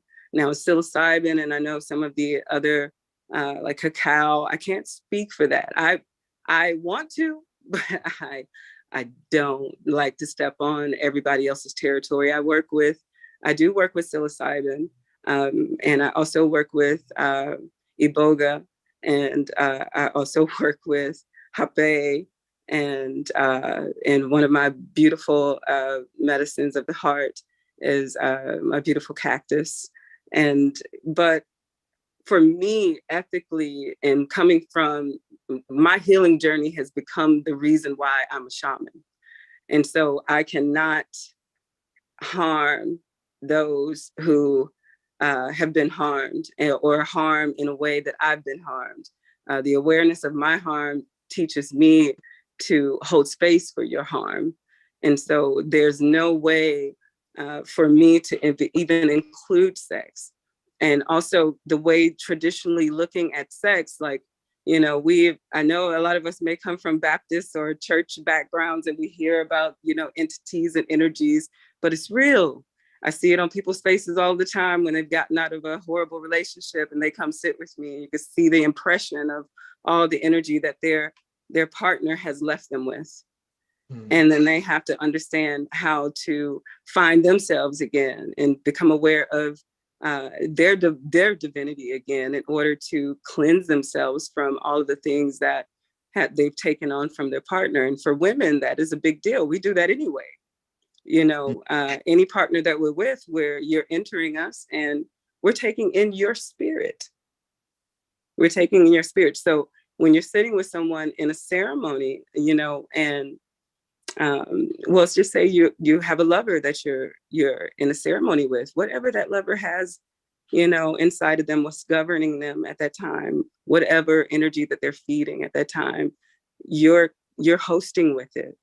And a lot of times when we have these dietas, that's what I see that's cleaning in the jungle. When I'm in the jungle with people, I see them cleaning a lot of old energy and things that they believe about themselves, because they took in from their partner.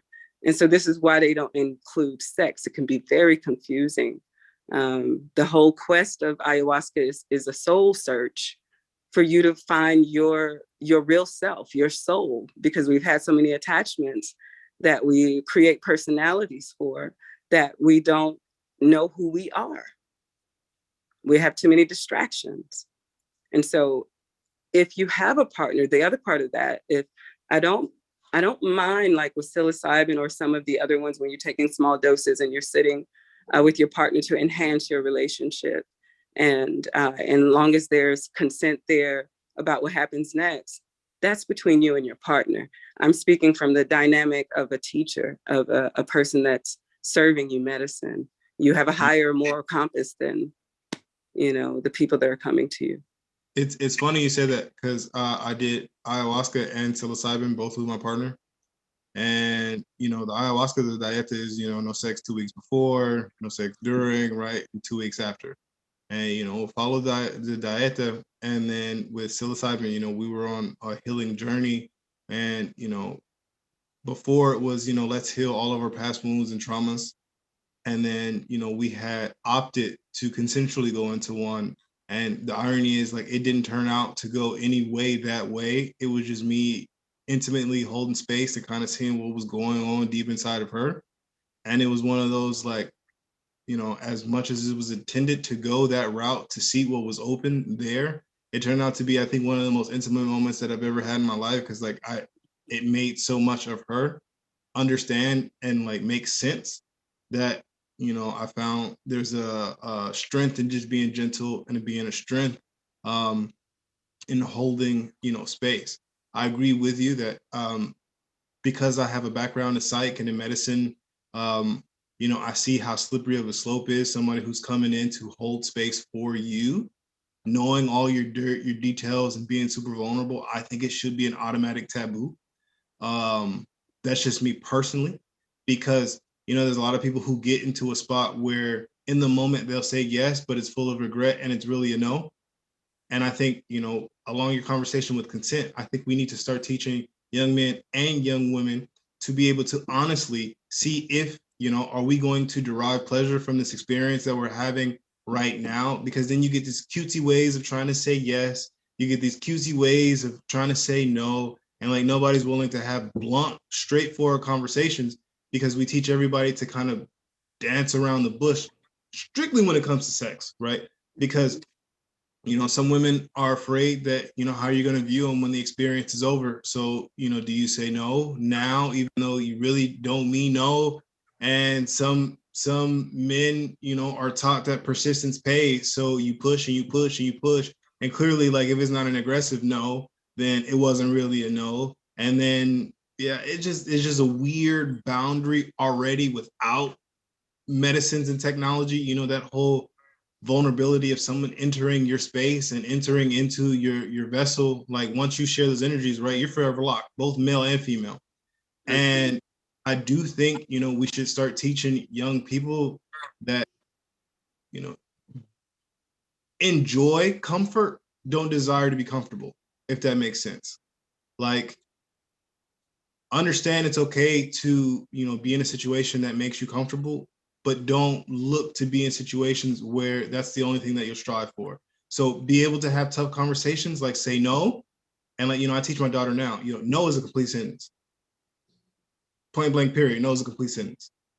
I don't care if they're adults, I don't care if they're children, I don't care if it's me, you know, even though it backfires when I say it's me. But you know, I think that's something we should say. And then we should also teach, you know, young men and young women to be able to ask for something as, you know, I would like, and I would expect it to go this way. What do we need to either get it to go here, or is this something that's even on the table?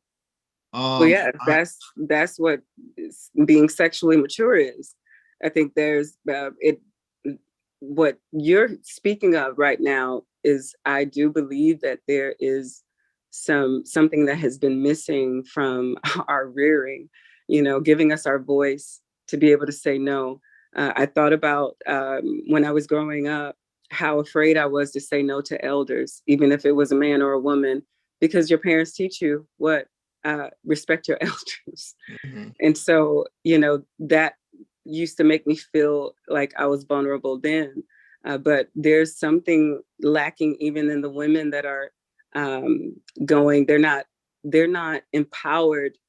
The women that have been sexually violated in these situations, they all say that they lost their voice, like they froze. They weren't able to speak up for themselves. And in some way, what I'm thinking is that these shamans need to have some awareness to know that most of the women that are coming to sit with them, and men, because I've had conversations with men that have been sexually molested as well, that you have to have the awareness that people are coming to the hospital. You know, I see it as a hospital. They're coming to the hospital heal because they want to heal. And so if you have awareness there that whatever it may be for this person, whatever healing that they need, they all are coming for healing. And so if you have that awareness, then you have within your heart that responsibility to not to cause harm. So this is why, you know, ethics are so important in our communities now. I mean, I remember asking my children when I was building this, have they talked about this in school? Is there like conversations about ethics? And they're like, no. No. You know, yeah, there's things about, you know, not to touch anyone or to without asking and stuff, but they don't have ethics. And so I just want the generations that are coming forward to understand a way of behavior that keeps us all safe and conscious of liberating ourselves from some of these things that we've grown up with generationally, of not speaking out and saying what's happening. I'm a product of that. I'm 47 years old. I just turned 47, and I was sexually molested when I was young. And it took me up until my 30s to even become aware of how much this has spilled over into my life, how I'm raising my children, how it's affected that, how it's devastated my relationships between me and my lover. It also devastated my relationship with my sisters that are around me because I have resentment around them not keeping me safe as a child. Like I was hating both sides of the fence. I didn't care for the women. I didn't care for the men because none of them kept me safe. So just imagine growing up, 33, I had 4 children at the time, and having this view of life that is just, I don't trust any of you. I resented everyone. And so when you have, at 33 years old, it felt like I was behind the ball, and just really starting to mature in a way to understand responsibility and to understand my body, or even to love who I am in this vessel that I'm in, because I had so much shame around my body. So we are starting to reverse a lot of that now. I'm just trying to find a way to get to the root of it, in our communities where it can impact us in a way that the children that are coming behind right now, coming out of, college or coming out of high school right now, has a little bit of that to take into their lives, because it's a huge gap. Agreed. Yes. I was about to say, the next moderator is gonna come on shortly, but I want to leave you, with what have I attempted to tell my daughter. It's one of those things where it's like, it feels good to touch your body. It feels real good when other people touch your body. Just understand, once people begin to touch you, their perspectives of you may change. Now, what you do with that change in perspective, that's going to kind of be on you. You need to lead that. But as long as you know you and you know what you stand for, once again, no is a complete sentence. And if you choose to do at any time, you can stop and change your mind. And I think, that should be a conversation to have with both men and women. And for that, I appreciate everybody that joined in on the discussion. And I'm going to hand it over to the next speaker. Thank y'all so much. This has been really amazing. What a beautiful unfold. Mother Jaguar, thank you so much for your vulnerability and the work that you're putting in. Grateful. And before we jump in, do you want to share when your 24-hour conference is and what it's on? Just give them the date and what the topic is. Leo, are you there? Okay, no worries. I'll get it for you. Don't worry. Leo, don't worry about it. I'll get it for you, Mother Jaguar. No worries. I'll get it for you. I'll make sure everybody gets it before the end of this session. And and again, the way spirit works, the way spirit works, I am the next moderator, and I have been a clinical sexologist for the last 20 years. And so speaking around sexuality and our sacrament, in fact, also what I'm about to share with you all is very much connected to the ending discussion that Jovan and Mother Jaguar is touching on. And Mother Jaguar, again, I'm celebrating your share around this, because the truth is that this sexual wound that we are carrying is across the world. It's across the world. We see it. We have been seeing it. We've been seeing it in our presidencies. We've been seeing it in our judicial system. We've been seeing it in our politics. We've been seeing it in world leaders before we even, and these are people who make decisions, right? That filter the people's conversation.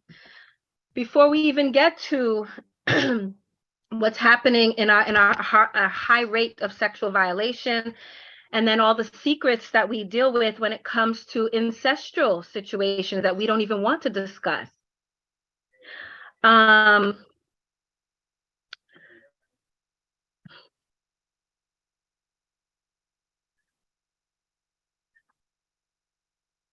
In my work, let me start for you all. Let me share. Again, I've been a sexologist. I've been a clinical sexologist for about 20 years. in that, I had to take on more schooling, more lessons, more understanding, because immediately what I found was that I was continuously sitting in people's traumas, fear of the body, fear of people, fear of genitals, fear of male presenting, female presenting, hating of self,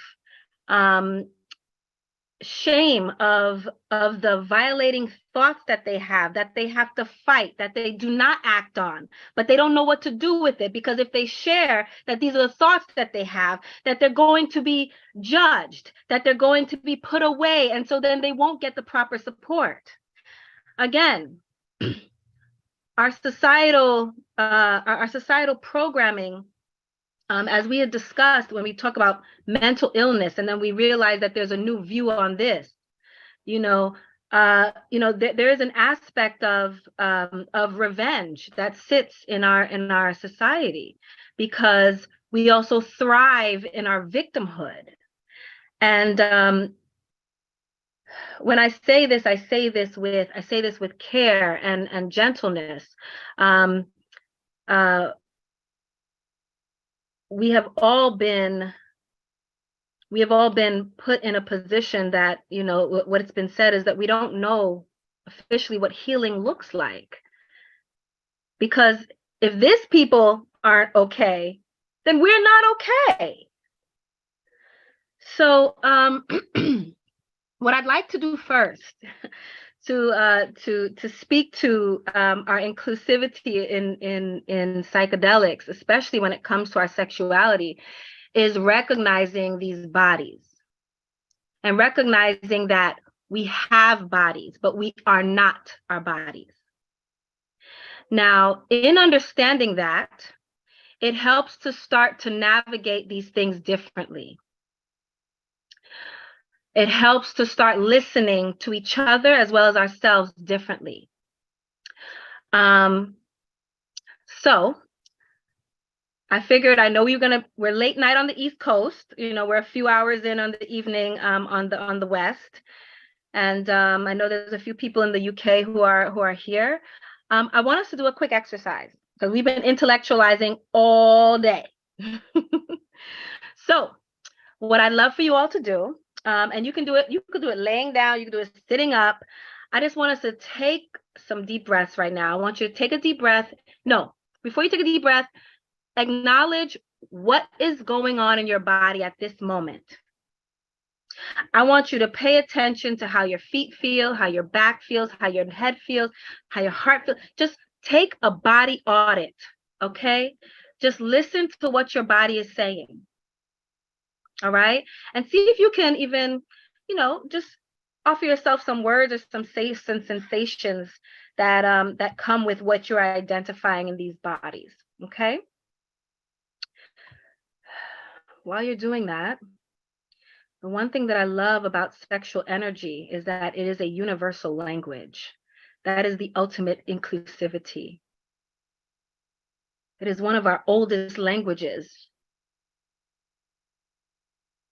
While you are taking an audit, now that you've felt what your body feels like, I just want you to start to take a deep breath. I want you to take a deep breath in. I want you to take a deep breath in from the tip of your toes.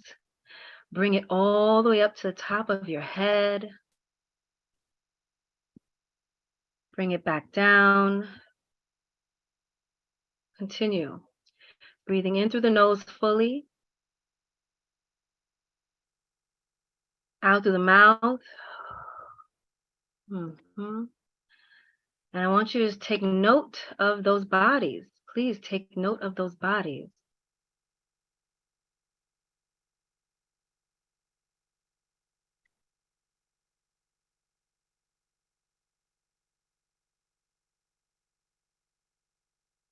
There's no pressure to identify what it is. I just want you to notice the differences. That's all. I just want you to notice the differences.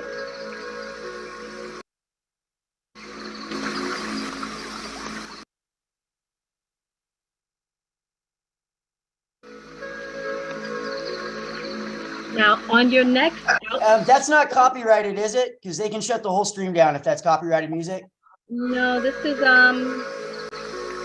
I'll stop it. I'll stop it. But it's We had a whole 24-hour stream lost a couple events ago. I'm sorry. It's beautiful. No, thank you, Rick. No, thank you, Rick. That's fine. That's fine. I was trying my drums, but they weren't working. So that's okay. Maybe we don't need any sound right now. Thank you, Rick. Thank you for the support. Yeah. Your voice is very piercing, so now we're gonna start it over again. I'm sorry. Yeah, you can say it a little. It's okay. It's all right. It's all right. So everyone, in through the nose, out through the mouth, and we're gonna squeeze your Kegel muscle on the out breath. Your Kegel muscle is the same muscle you use to stop and release your urine stream. So again, we're gonna breathe in and out through the mouth. Squeeze as you breathe out. In and out. Squeeze on that out breath. Now I want you to do about 3 more rounds on your own time, in through the nose, out through the mouth, and squeezing on the out breath. And we're going to play a small game. We're going to play a small game.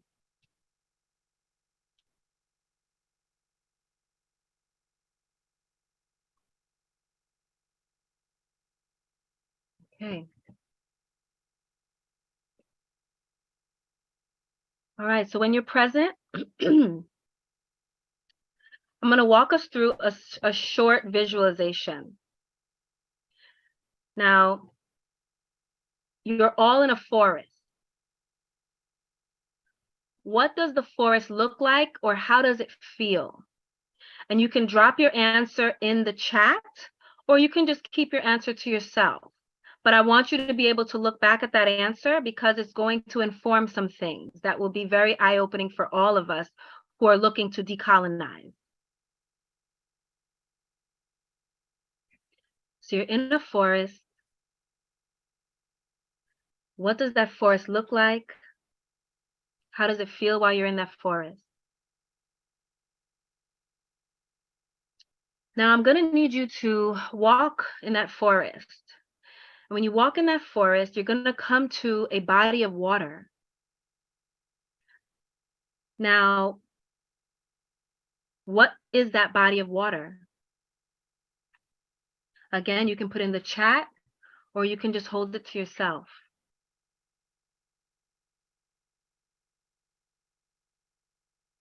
Now it's time to cross that body of water. How do you cross that body of water?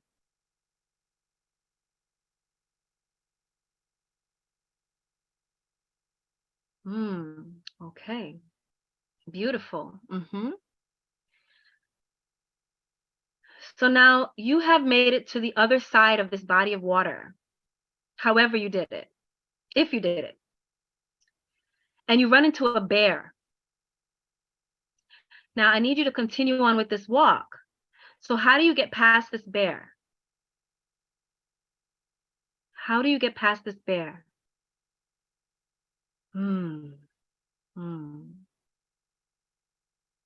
Yeah, get past that bear, however you do it, if you do it.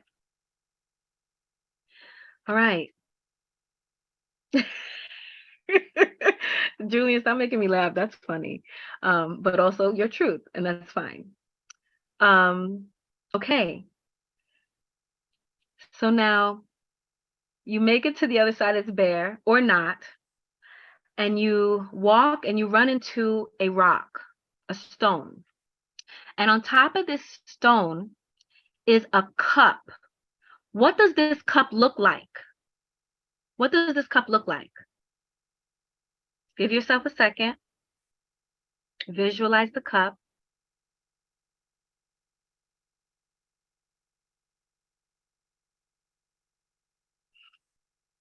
Now, after you visualize this cup, it's time for you to move on. Do you take the cup with you, or do you leave it?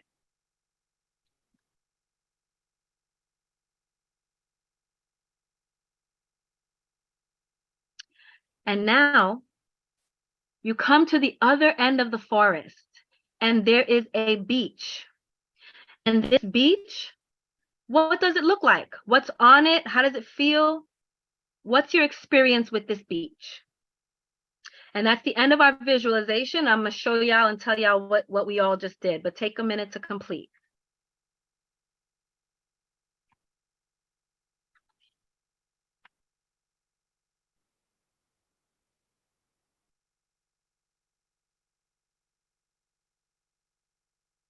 Okay. All right.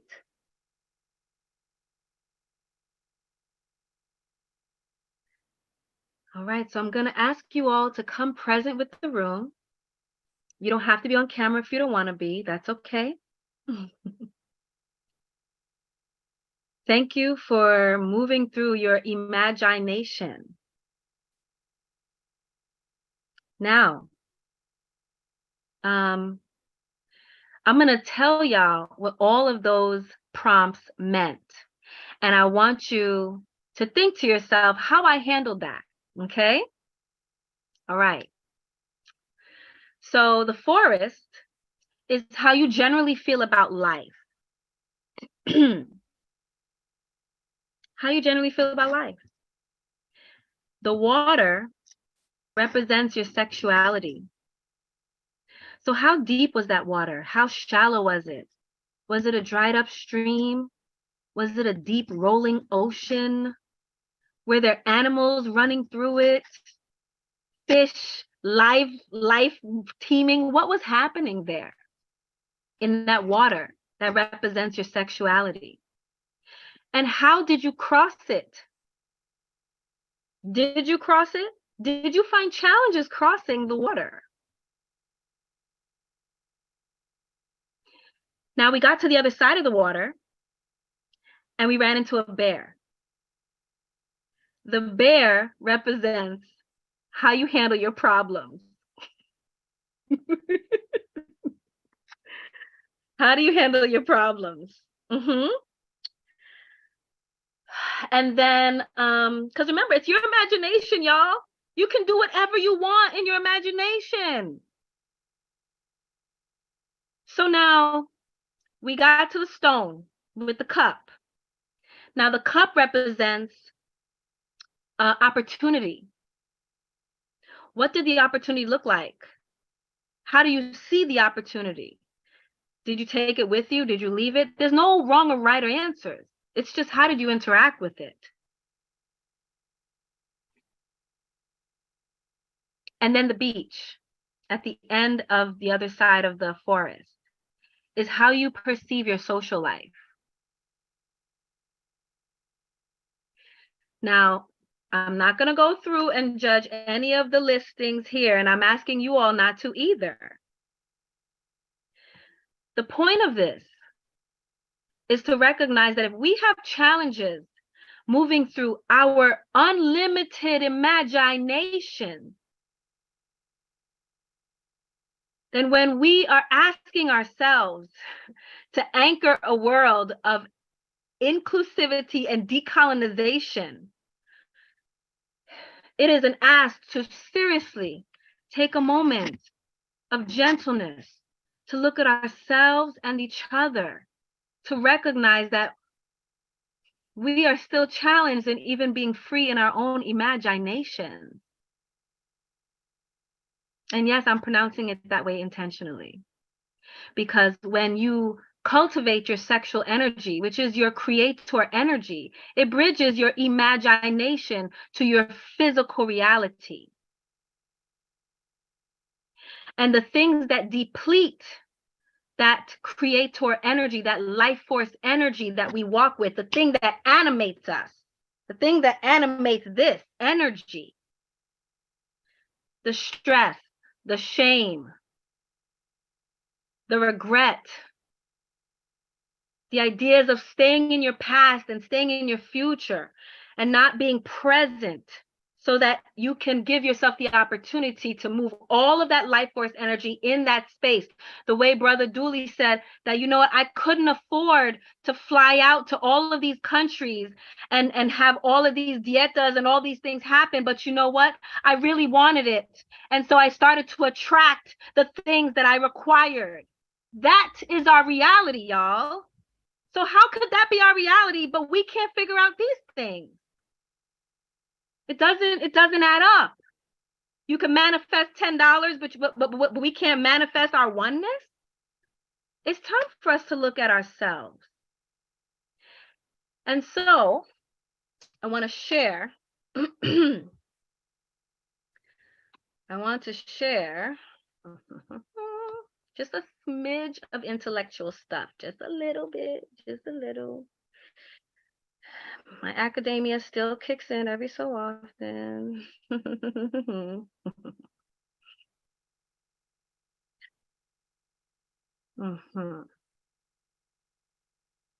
I just want to show this to you briefly, and I want to give you the visuals so that the egoic mind, which is what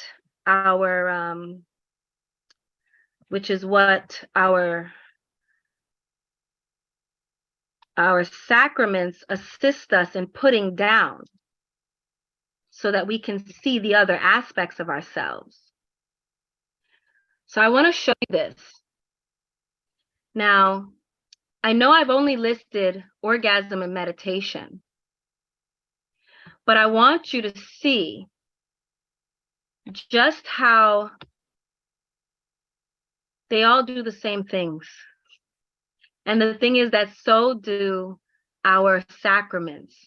They all have their own personalities. Our Aya, our Bufo, even snake venom, our psilocybin, they all offer their different conversations. And so one offers more than the other. But one of the things that they do offer that across the board are our gamma waves, our theta waves, our alpha waves. It taps into our serotonin.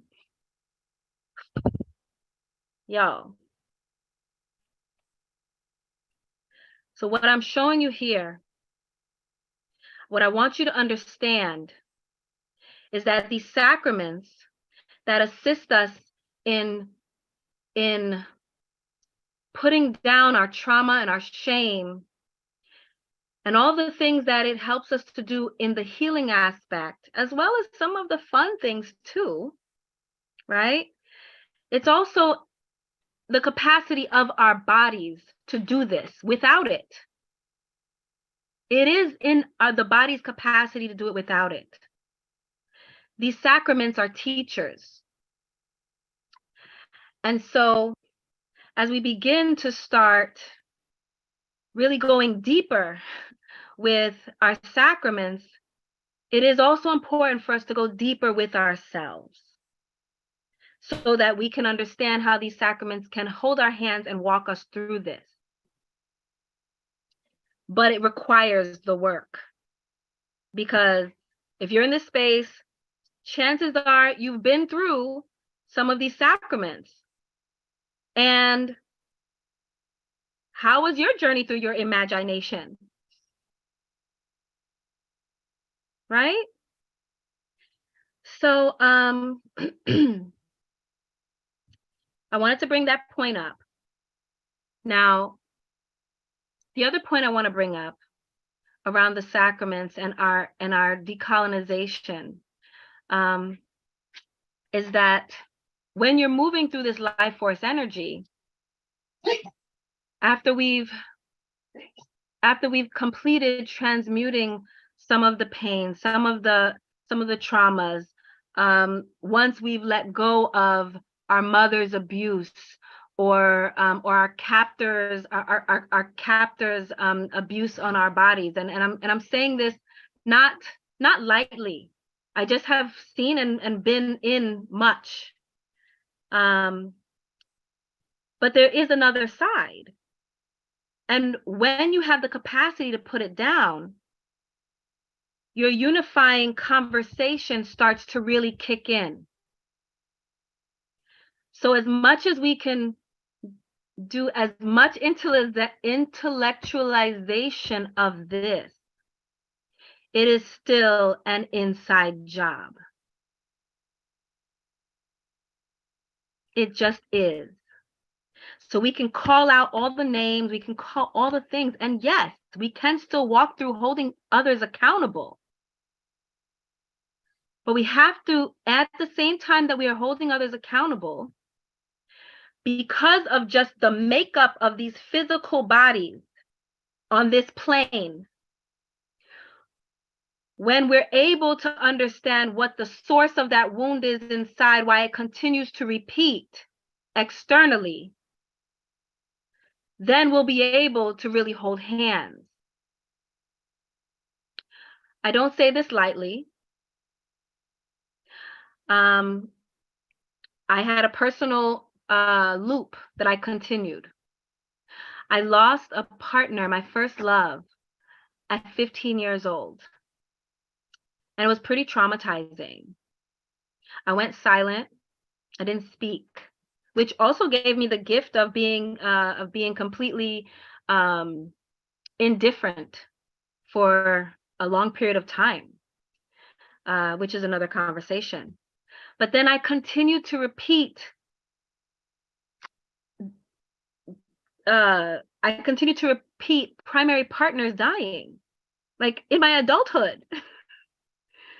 And I was like, oh my gosh, am I a Black widow? What's going on? All the things. But then you know what? I found the root. I found the root. So it's possible, y'all. It's possible. And I don't no more dying partners, by the way. I'm successful. Of course, that's a lighter thing, you know, that wasn't someone that abused me, that held me captive, that trafficked my body. But it's to say that there is possibility, there is ways for us to do this.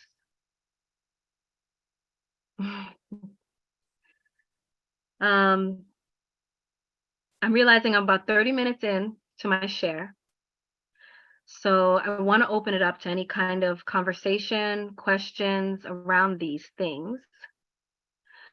I can go deeper with you about the sexuality and psychedelics, because the other part of that is that most people are not equipped to navigate sexual exchange while having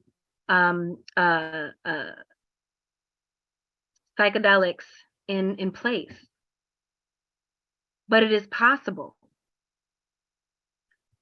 But the thing is, if we are not even able to navigate our own imagination freely, and we have world leaders, did I just not see Dalai Lama trying to kiss a baby boy? You know what I'm saying? Like it's hard to think about, to look at. It's like, what am heartbroken? What?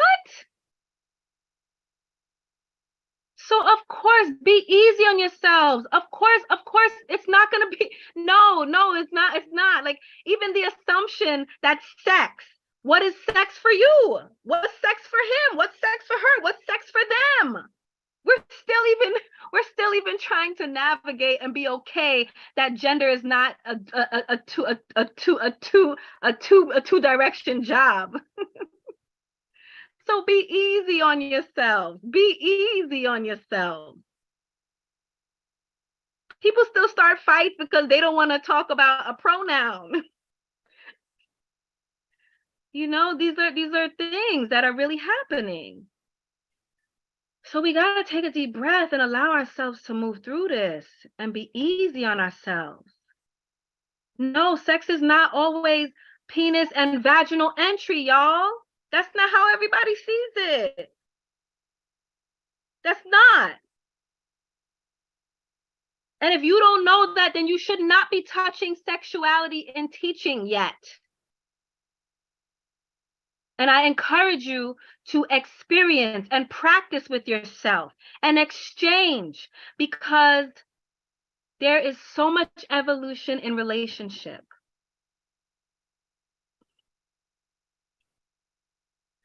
So again, we're about 32 minutes in, so I want to make sure that I address anything that may have come up in the chat. Leo says, what about white women in psychedelics? A their own separate group with their own trauma, but also maybe issues with sexualized relationships with black men. Yes. I've encountered that. Thank you, Leo. I've encountered, and I had to go through my own stuff with it. If you're familiar with Ace of Spades, if you're in the lifestyle, Ace of Spades, these are white women that that specifically want to have sex with black men. And I was like, what is this about? What's going on there?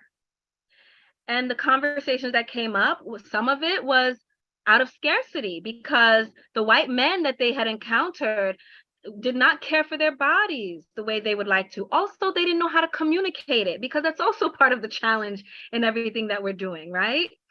I've gone to in my own journeys. I've gone to many different sexual play events and thinking that I was going to be able to explore with myself and realize that I'm the exotic one and everybody else has porcelain white skin and they don't have any of the entry points that I do. And so our pleasure centers may be perceived differently. And then there's also some perceptions around white women also. Okay, got it. Thank you. White women only wanting to date white men because there are, I mean, I've heard the gambit, I've heard the gambit. There's old lives that they remember that they were these black women and, so this is who they're attracted to. And then that also brings the lesson of, can you accept yourself for who you are right now? And, I'm giving a shout out to Juicy. Juicy, please don't disappoint me later. Juicy talking about her intimacy with her whiteness. And Juicy and I have had exchanges, some really tumultuous, loving exchanges because we knew what we were doing.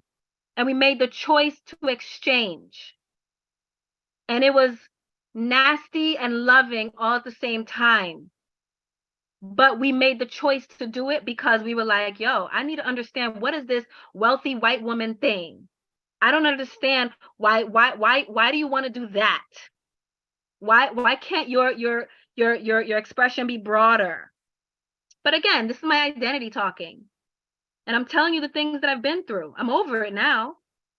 But these are the things that I have moved through. So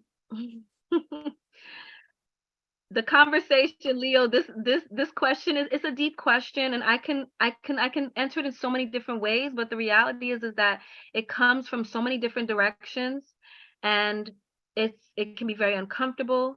It can it creates a lot of divisiveness, and the truth is that it still comes down to that person.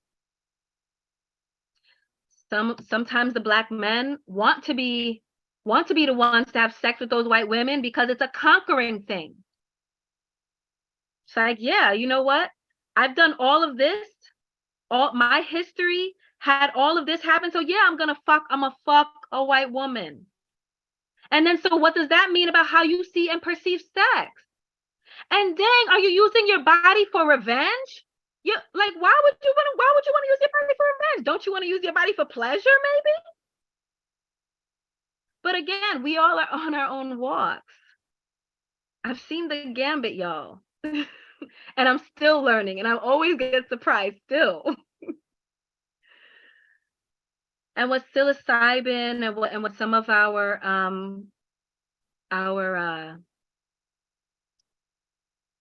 our sacraments do, they shut down that prefrontal cortex. Here comes my academic geek again, right? It shuts down your prefrontal cortex, that part of your brain that offers you your critical thinking, that offers you, it tells you, oh, this is what I learned that's right, and this is what I learned that's wrong. This is what says I'm human. This is the part of you that says that's her, that's him, that's them. I don't like this. That's that part of your brain. Your prefrontal cortex gets shut down. Your prefrontal cortex gets shut down, and then your sacrament then opens up the rest of what you can see and what you are, the infinite you. We still got to honor the identities though. But again, how much of your identity is habit? Sometimes you may need to fast from aspects of your identity.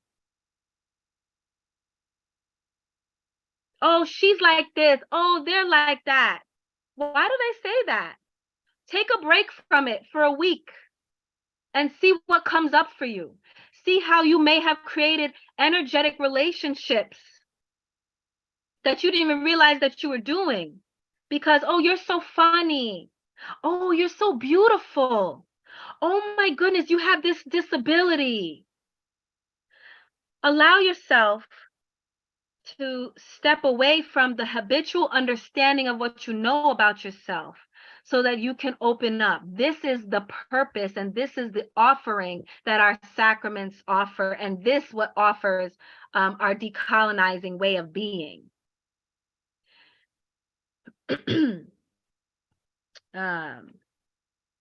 Let me just check in here real quick. Mother Jaguar went away. I hope she didn't go away before I was talking about the sexuality piece. But that's okay if she did. It's not time. Suzette, sex is creative energy. It is everything, like you always say. Alicia says, big homo over here. Yes, to there being more than P to V sex. That's right.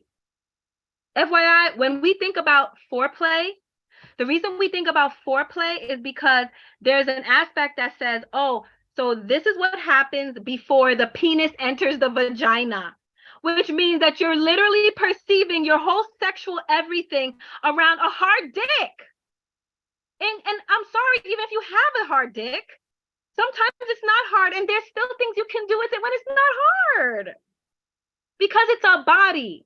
It's a full body. This is the gift of psychedelics. I promise you, psychedelics have gifted me. I keep understanding my relationship with sex and sexuality. It keeps changing. I'm like, what do I like now? Oh, okay. But also, give yourself an expanded understanding of yourself. It's uncomfortable.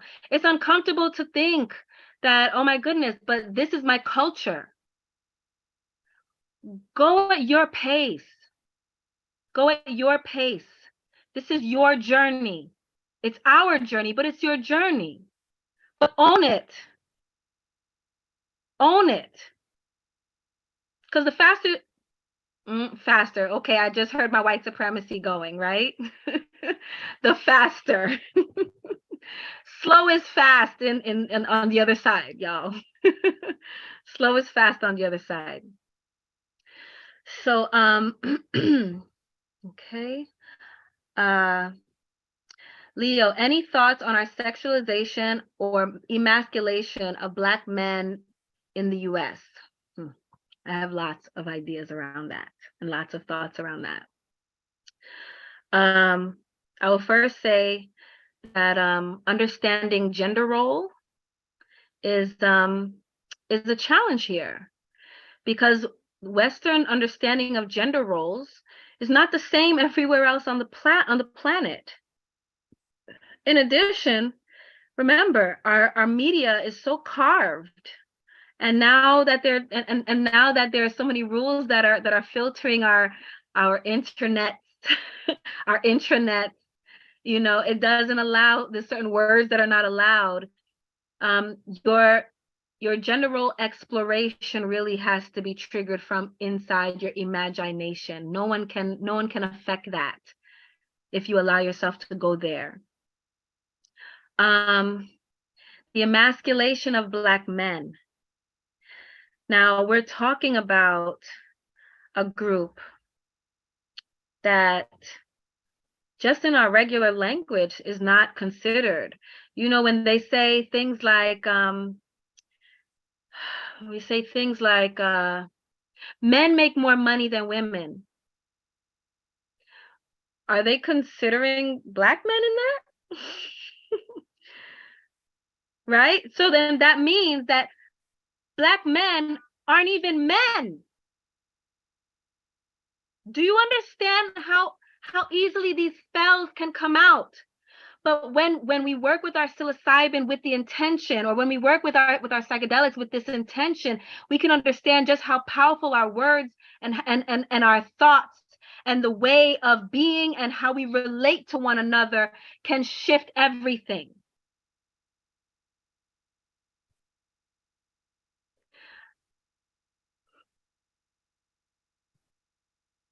I know I could go on and on about that, but I'm going to leave it there, because something as simple as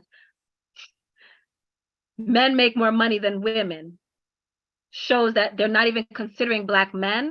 I need everybody to take a second to look at that. Please.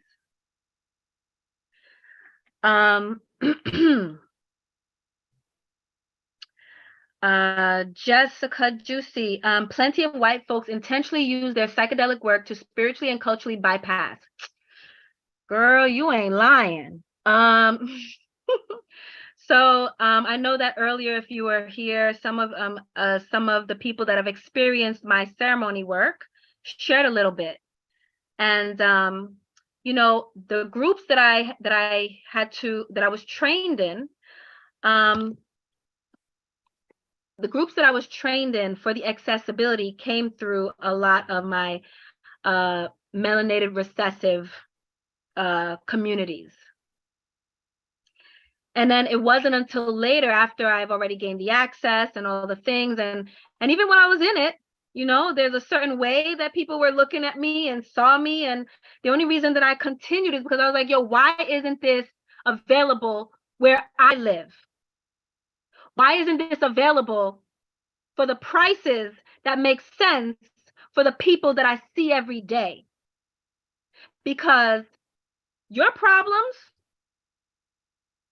you should check out our problems too, because our problems are your problems also. And so I said, okay, you know what? I'm gonna do it. I'm gonna keep going through it, which meant that I had to continue to do my work on myself so I can continue to sustain myself in an arena that did not see me, that did not acknowledge my history, that could not see my pain. I had to do that shit on my own. Thank goodness for my sexuality, because my sexuality taught me how to navigate it, so that when I was working in the psychedelic space, that energy was already there so I could ride through it and understand. And there were many microaggressions that I experienced, some very nasty situations that I said, you know what? I'm not doing this. I'm not going to subject myself to that. And I left it alone. And I will tell you that they always come back. They always come back when they realize it. And it may take a little while, and you don't even have to worry about when they're coming back. Just handle yourself. And I am now sitting in front of some of the most absurd requests. I would like to be served by a Black woman, please, because I realize I've never had that done before. And I want to be able to support Black businesses. And I don't know any other Black people. And this is just us talking about race, y'all. We're not talking about neurodivergent. We're not talking about autism. We're not talking about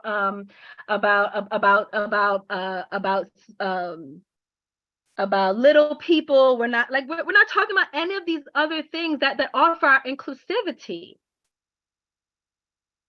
We're not talking about trans. We're not talking about these conversations, right? So part of your medicine work, if you're in this space, is to start to diversify your life. The redesign. Every time I bring anybody through any kind of, whether it is with sacrament or not with sacrament, there is a period of time where you give yourself to redesign. Because how you built your life to begin with was through the trauma. So once you recognize it, it's time for you to redesign. Be a little uncomfortable. Find a space that feels find a point of intimacy. Intimate alchemy is what I work with. Find a point of intimacy, music, and grow from there. Dancing and grow from there. Find something, especially if you have all that extra time because you got all that extra money. Find the space. I don't have anything to say about those white folks that intentionally use their psychedelic work to spiritually and culturally bypass. Because if they come before me, they're gonna get it regardless. Because I'm an embodiment. I'm the walking medicine. We are the walking medicine. So I don't have no time to speculate what they're doing because I'm doing this. And if you come before me, I assure you, whatever you asking for, you're gonna get, and you're gonna get it tenfold and more, because I multiply. Because we multiply.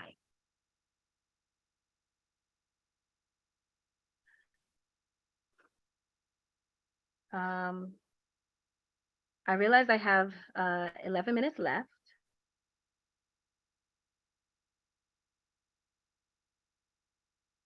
Oh, she wasn't here. Yeah, I felt that she wasn't going to be here for that. And it's all respect. It's all respect. But understand that it's a frequency that is very easily seen, and there's still things to be worked through.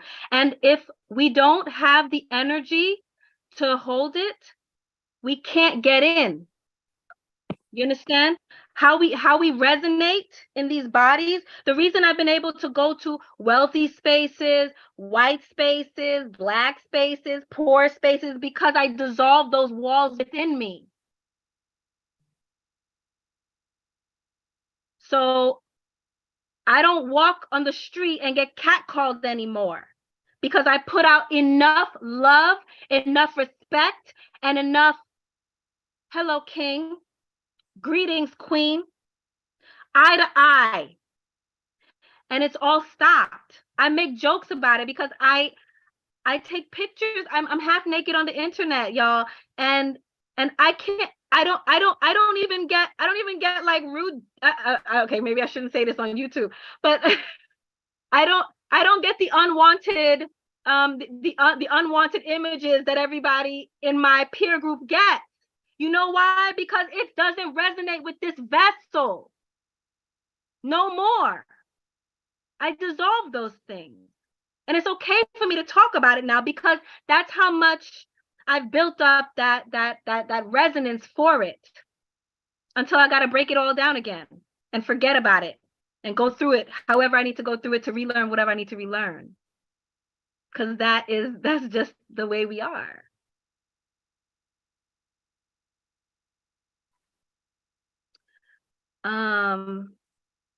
So there's some things, you don't even have to say it. It can be seen.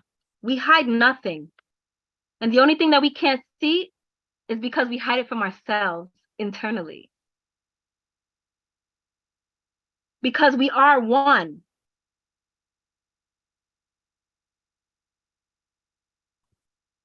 Do you have any thoughts about sisterhood versus Black sisterhood, white sisterhood versus Black sisterhood? And you already know what I feel about that. All right, Leo. Right. Okay. You know, the history is what the history is. You know what I mean? Like, I mean,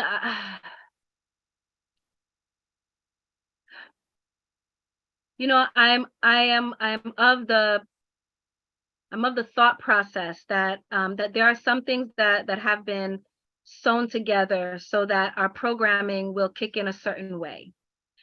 And so, yes, when we're talking about the you know, the woman's movement, you know, it wasn't a thing, it wasn't a concern about Black women voting. Like that wasn't a conversation until we needed numbers. Until we needed numbers.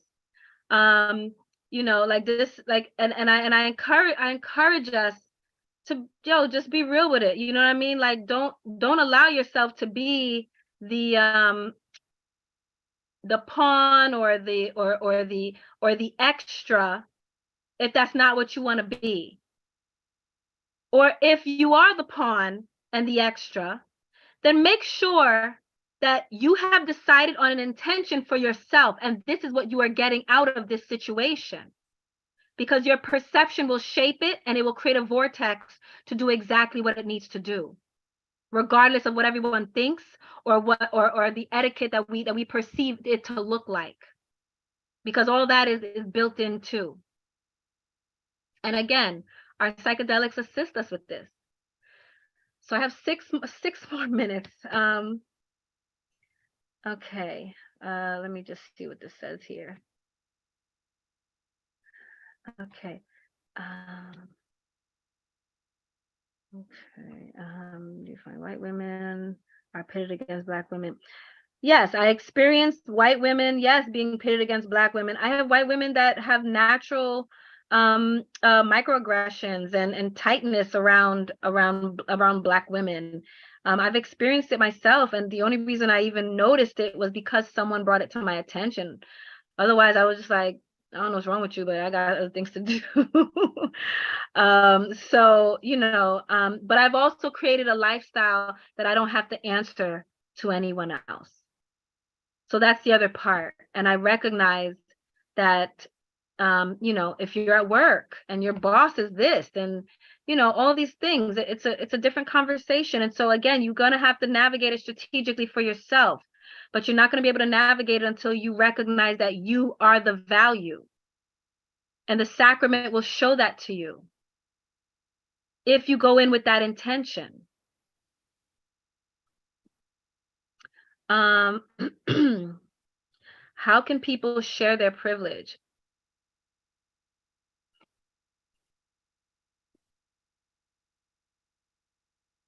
I'm still navigating that. I have a great deal of privileged friends whom I love, who I have great intimacy with. And I don't ask them for shit. And but when they see I'm doing something, they'll say, hey, you know what? You should check this out. Or I want to introduce you to somebody. And you know what? Those things are helpful. Those things are helpful. And it's only been this year that I've been able to finally experience my different communities come to one place together, because I've always had to go there for my white wealthy friends, and I got to go there for the friends that I grew up with, and I got to go there, and the compartmentalization was really offending me so bad. I was angry about it. And so I demanded of myself to dissolve those walls. And it wasn't until a few weeks after my birthday in March that I was finally able to fucking experience that. And I didn't even have to place it. It navigated itself. So again, y'all, this is our work. This is our work. But I am still navigating this sharing privilege. You know, my good friend Aki, you know, after she was done speaking and blew up my head about which part of me was still holding on to white supremacy culture, and she sends me a message and she's like, there's someone I want to introduce you to. You know, like, that's just what it is. And don't chase anyone. Don't chase. Do not chase. Allow it to come to you. And lastly, okay, 3 minutes left. Can you speak to how some people may be love addicts and have unhealthy boundaries, may blur the lines while working with medicine and idolize people in leadership roles? Yes, and give their power over to others. Ooh, that is so deep. Yes. This was another thing that I had to move through. Thank you, Danny Herard, for this question. Because I was doing this medicine work, and yes, I was experiencing dramatic shifts. People were having dramatic shifts. And I was like, yo, they did that. They did that shit, yo. That. But I had to tell them that they did that. And they can't be my friend if they don't know that they did that. You cannot be my friend if you don't know that you did that. I do not allow it. I've had conversations about fanning. You can't be a fan. You can be you can be a fan if you want to be, sure, definitely. But recognize what the difference is. And Mantak Chia, he talks about sexual energy. Like you can look at something. Sexual energy is everything. So like you can look at something, and how you look at it, you could be leaking your energy. So you could be looking at something with longing. I've spoken to Dooley about this 1,000 times, because he does psychic surgery. So everybody's like, oh my God, you hear me? I'm like, yo, dude, but like, yo, you can't be the hero all the time. Like, they gotta learn how. They're gonna have to learn how to do it themselves too. You know what I mean? So, quantum entanglement. Yes, that's exactly it. And with that quantum entanglement, when you recognize that that's what's happening, again, I give my intimate alchemists in my groups, I give them identity fast. That's the first thing we do before we go into our emotional our emotional decolonization. I'm not easy, y'all. I'm not easy. But when we do it, the navigation becomes it's amazing. And then when you tap into your psychedelics, you can travel deeper and further.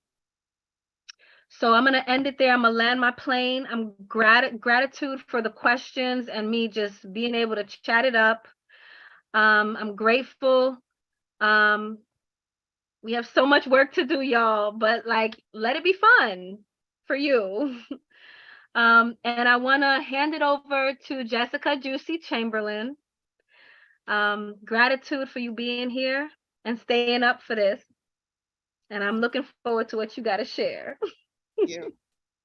So Mother Jaguar was there for part of the sexual stuff that you were talking about. She was there for part of it. And it's interesting because when she came on, I saw her name and I just immediately got this hit, and I went straight to her, Googled her and went straight to her website, and she studied, her main teacher, Washi, is the shaman that I work with in the Amazon that got me over my fear of Hape.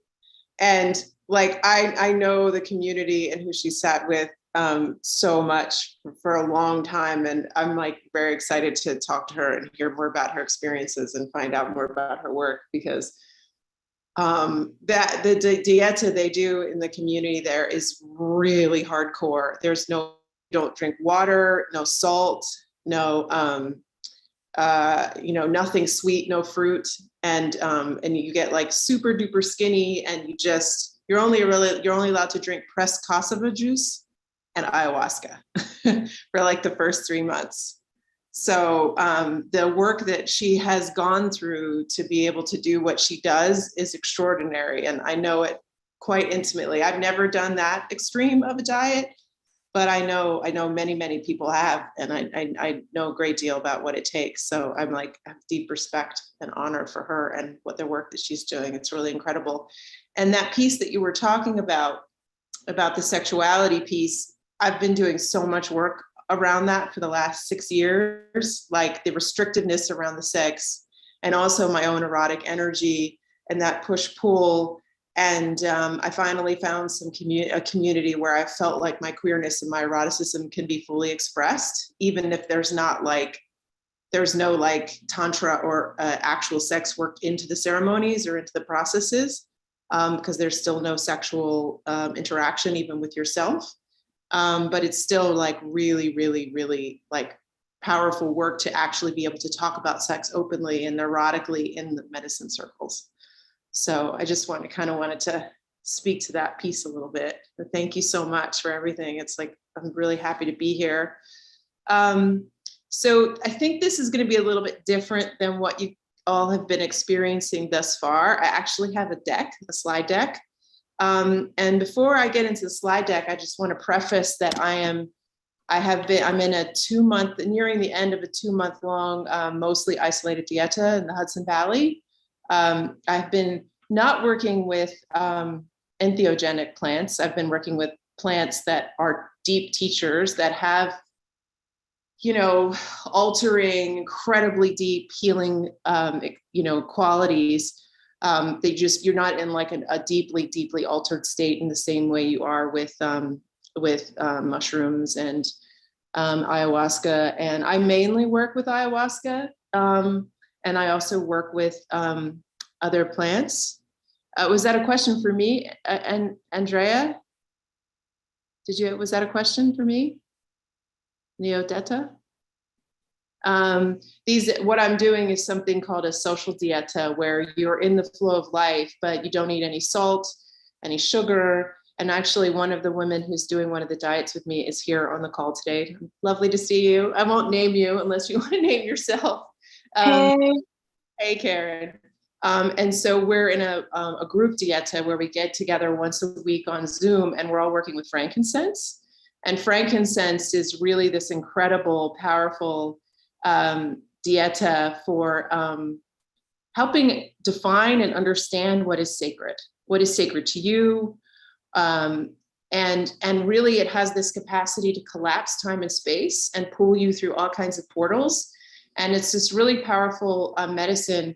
It's anytime you work with a tree, anytime you work with a tree like this in this capacity, massive amounts can change in your life in a very small period of time. And a lot of people, you could diet with like these huge trees from the Amazon that are like hundreds of feet tall, and you can diet with their barks. So what you do is you drink the tea from that plant in some shape or form twice a day. And then you, no salt, no sugar, no citrus, no meats. You can have chicken or fish. And basically no spices and no flavor, because you want the purity of that plant to come through and be able to teach you things. So I started in early March. White sage came to me and said, hey, we need to spend some time together. And then it was very clear what I needed to work on. And then I worked with rue, which was really difficult because it actually has a toxicity to it. And it sent me into a very like almost violent histamine response all over my body, which was which was healing, but also very challenging. And then I worked with Tulsi or holy basil. And now I've been working with frankincense, and they all very much go together into this flow. And what I've been working on these plants with is many different things, getting even deeper into my childhood trauma, more nuances and more layers. And then my sense of self and my own worthiness, but also doing some really deep curse breaking in relationship to the power over paradigm and my role as a white woman in the context of the power over paradigm. If you guys have any questions about what I'm presenting along the way or what I'm talking about, feel free to just jump up, ask questions, raise your hand. You can just unmute yourself. And what I'm going to go over with you, here, let me just start the slide. What I'm going to go over with you is the work that I've been doing. So I should preface that I don't serve medicine. Occasionally, if I feel like it, will serve hape to friends or loved ones. My main work is something I call emotional transmutation, and I'm going to ground this work in emotional transmutation. I'm also a visionary. People hire me to map out businesses and whole things and transitions for businesses. But this emotional transmutation work is the core thing that I'm focused on. It's a practice that came to me, 10 years ago, almost 10 years ago, where my mother had was in the process of dying from breast cancer. And so this is I think the ads are going to be a little bit out of sync. So this is the name of the title of what I'm giving it. And this is the first time I've presented this material in public like this before. And I'm currently in the Hudson Valley, which is the unceded territory for the Munsee Lenape, the Mohican, and I'm sorry, I don't know how to pronounce the name of this tribe. It's I'm gonna butcher it, so I'm not gonna even try. But it's a very interesting territory because it's a little bit under dispute. And if anyone knows the Hudson Valley, it's a valley, an area that has a lot of beauty and a lot of power. And it's like the whole area was developed by glaciers. And so it's an interesting area because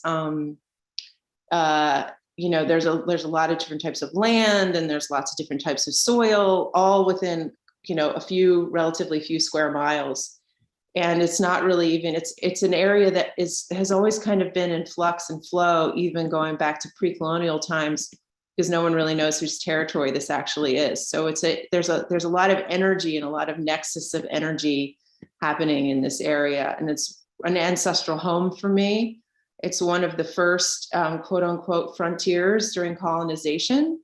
And so I feel a deep connection to this area ancestrally, and a lot of responsibility to do the kind of healing work I'm doing in this area right now. And so what I'm going to present is basically a possibility of what whiteness is. And this is actually a culmination of decades of work that I've really done a lot of deep work with ayahuasca, meeting whiteness as a virus, meeting the virus in my body, becoming intimate with it. And so I'm going to go over my healing journey a little bit, and the nature of the power of a paradigm. And then I'm going to go over a deeper dive into feelings. So when I was a child, I was very privileged. I was born and raised on a farm in Pennsylvania. My father's family first came here in 1636, first colonized in 1636. So there's a comfort of space and place that I was very fortunate to have in the context of my family that it took me like years to really understand and unpack. And I noticed it in my father. It was like he didn't think about the space and the place that he took up. And it wasn't the same kind of like arrogant sort of, wealthy white man, like need to prove space. It was very much this like organic comfort of beingness that was really rare. And then I recognized that part of it was this like 400 years of privilege of learning to never question a sense of belonging or question a sense of peace, or question a sense of of beingness, but then also never really, I'm just going to take this off for a minute while I talk about this, but I can't find my thingy. My thingy went missing. So I'm trying to find here, let me just hit the exit. So I was a, incredible athlete from a young age, incredible student. To this day, I won some awards as a scholar athlete in my high school that never won in the history of my career or the history of my school. And I also was born with a hormonal imbalance called polycystic ovarian syndrome. I don't know if anybody's heard of it, but basically what happens is instead of your ovaries releasing eggs, they may make cysts instead. And it's very common in Jewish or Mediterranean. I'm Italian on my mother's side. It's very common. These kind of period issues are very common in areas around the Mediterranean into Africa. Which I find really interesting. And I inherited it from my mother, from her side. And when you have one of these period problems, it's a metabolic disease, and you have a much higher chance of getting breast or ovarian or uterine cancer. And it was breast cancer that took my mom's life. And I had a much worse version of the hormonal imbalance than she ever did. I actually didn't ovulate and have a proper period until I was 28 years old. So when you were supposed to go through puberty, my period just never came because my ovaries just never worked right. And they put me on birth control to manage my period, and the birth control sent me into an emotional spiral. And when it sent me into an emotional spiral, I ended up in the hospital, and then they put me on mood stabilizing drugs. And then they put me on inhalers to manage the exercise-induced asthma that I got from the mood stabilizing drugs. And so within a span of a year or 2 years after the onset of what was supposed to be puberty, I went from being like really incredibly well to being really incredibly sick. And in the small community I was born and raised in Pennsylvania, to have a mental illness and to be hospitalized like that at this time in the mid 90s was just not heard of. And so I became a social pariah in my community. And one of the things that started happening was I ended up reading a lot of books by Black authors that my mom gave to me. And she said, these are books that are going to speak to you. And she did. I read Toni Morrison's Jazz and all of these books, and I read tons and tons of James Baldwin. And I started recognizing that the meanness and the isolation that I was experiencing in my community and in my family, like basically I had no safe space to go anywhere because there was no sense of real community, that it was actually it was whiteness. I was able to, like at the age of 16, 17 years old, link the dots together. And then I became determined for the rest of my life to try to unpack whiteness. Without, like on some intuitive deep level, I knew what was wrong with me was also intertwined with this, like the illness that I experienced, but I also didn't know how to articulate that. So there actually was a way that decolonizing and healing my body was also healing my physical body, and the roots of that relationship with oppression and domination in my own body and in my own family's history and all the different pieces that the way that it manifested.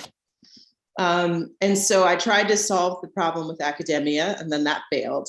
And when I was in college, I had this vision where I was like, I want to live on the fringes of society. I want to not participate in capitalism as much as possible. And I still want to be okay, and I don't want to end up in prison. So I decided that the best option for me was to go be a stripper. And that's what I did for the better part of 12 years through my early 20s and into my early 30s. And for me, stripping was, because of the privileged place I came from, it was really like a spiritual practice and a way of actually being able to tap in and give me the flexibility and the freedom to do what I needed to do to heal. And it was, and you think about it, like stripping is actually a relatively green business. Sex work in general is a relative, this is it. There's not a whole lot of carbon being expended in the context of my job, And so it ticked a lot of boxes for me, and it taught me all kinds of things about myself. And then my health problems got worse, and then for a period of time, they got much better. And as I was getting better, I was doing a lot of non-dual work. When non-dual spiritual work is like seeing through the illusion of yourself, seeing through the illusion of the small I into the large I. And I had these incredible enlightened experiences where I could manifest anything I wanted in 12 to 24 hours. It's funny, Hayden, I actually kept getting this hit about you, that there was this resonance. I don't even know why. Every time I saw your name or saw your face on the thing, I just had this resonance. I'm not surprised at all. Thank you for saying that. And so I really was able to get my health under control, and I was able to manage all these manifestations. Like in 12 to 24 hours, I was able to manifest money to start my business, and I would have an idea in my head and it would just roll in. And this non-dual work I did was amazing. And I started this consulting practice where I built all the tools that I now use. And I built emotional transportation through my consulting practice. I do the visionary work that I do with people, where we vision their futures and their business futures, and we break it down into really tangible steps.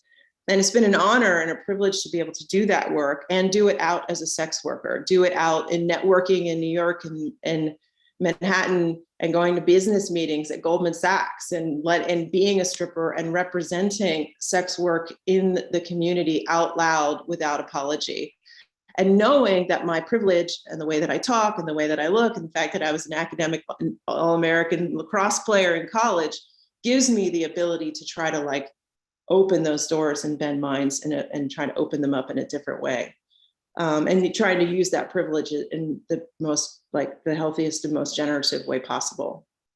So in 2011, I had an experience on the back of all this incredible manifestation and enlightened experiences where a woman that I had done a stripper retreat with less than a year before was murdered by her boyfriend. And he shot her and left her to die in the bathroom of their apartment. And needless to say, it opened up it wasn't the first time I'd lost somebody in that kind of context before, but it was the first time that somebody was so close to me like that. And I really struggled for a few months. This was in 12 years ago and around this time period. And I could not figure out what to do because the work that I had been doing up to that point didn't allow me to make sense out of why she was dead and I was still alive. So what I did was I just decided that I was going to make my life really hard on purpose and make my life like the only thing I'd known was what I did in the past, was I tore my whole life apart to try to figure out the bigger answers. And I was like, how am I going to be able to support anybody else through all kinds of other things? Oh, stripper retreat. Yeah, it was really amazing. Yeah, it was a lot, but thank you, Andrea. Yeah, it was really an incredible experience. That I think that was the part of it, is like losing her less than a year later, is that a stripper retreat like that is so rare, right? Like those kinds of things just don't happen normally, but they are happening more than they used to. So the decision to make my life really hard really sucked. My health got exponentially worse. My mom ended up dying from cancer. And then less than a year after she died, my health got so bad that, and my PCOS got so bad that I bled for 14 months straight. And the practice that I'm going to go over the background on once I'm finished with this part was the main tool that I helped to heal my body. So I'm 47 years old. For the first time in my life, for the last 2 years or so, I have had a perfect cycle. My ovaries work just fine. I can feel in my body when I ovulate now. My mood has, more or less stabilized. I have so much more strength and courage than I've ever imagined before. And for the last 7 years, because of my partner who's here, I have been able to just focus on healing and working with all these Indigenous teachers and all of these medicines and all of this work.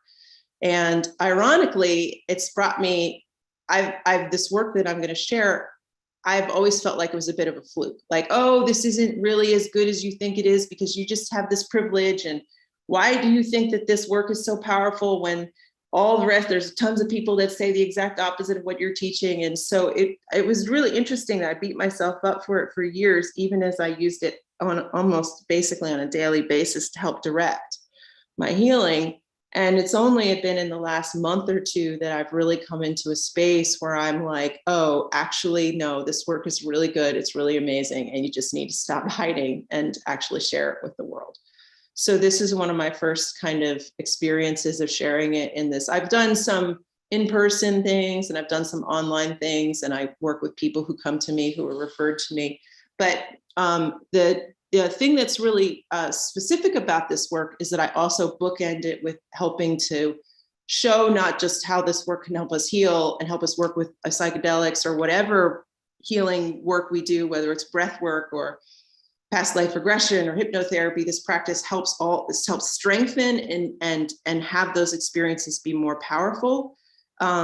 It also can help, in my experience, help us with the internalized and external white supremacy. It helps us metabolize and compost those forces that are in our lives.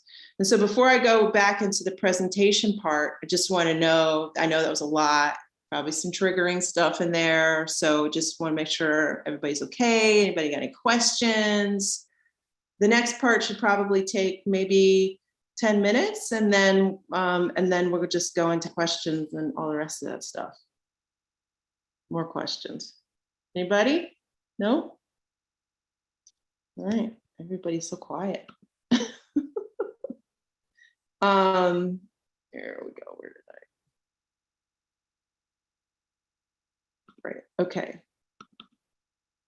Sorry about this thing. I made this and it built it on top of another one, and I didn't quite check to make sure that the builds for the slide deck were working properly. So here we go. So we talked a little bit about my healing journey, and now what we're going to go to is the nature of the power over paradigm and a deeper dive into feelings. So, so I know most of the people in this room know this, but I just have to preface this just in case this is for everyone, that whiteness isn't white people. So it is power over paradigm,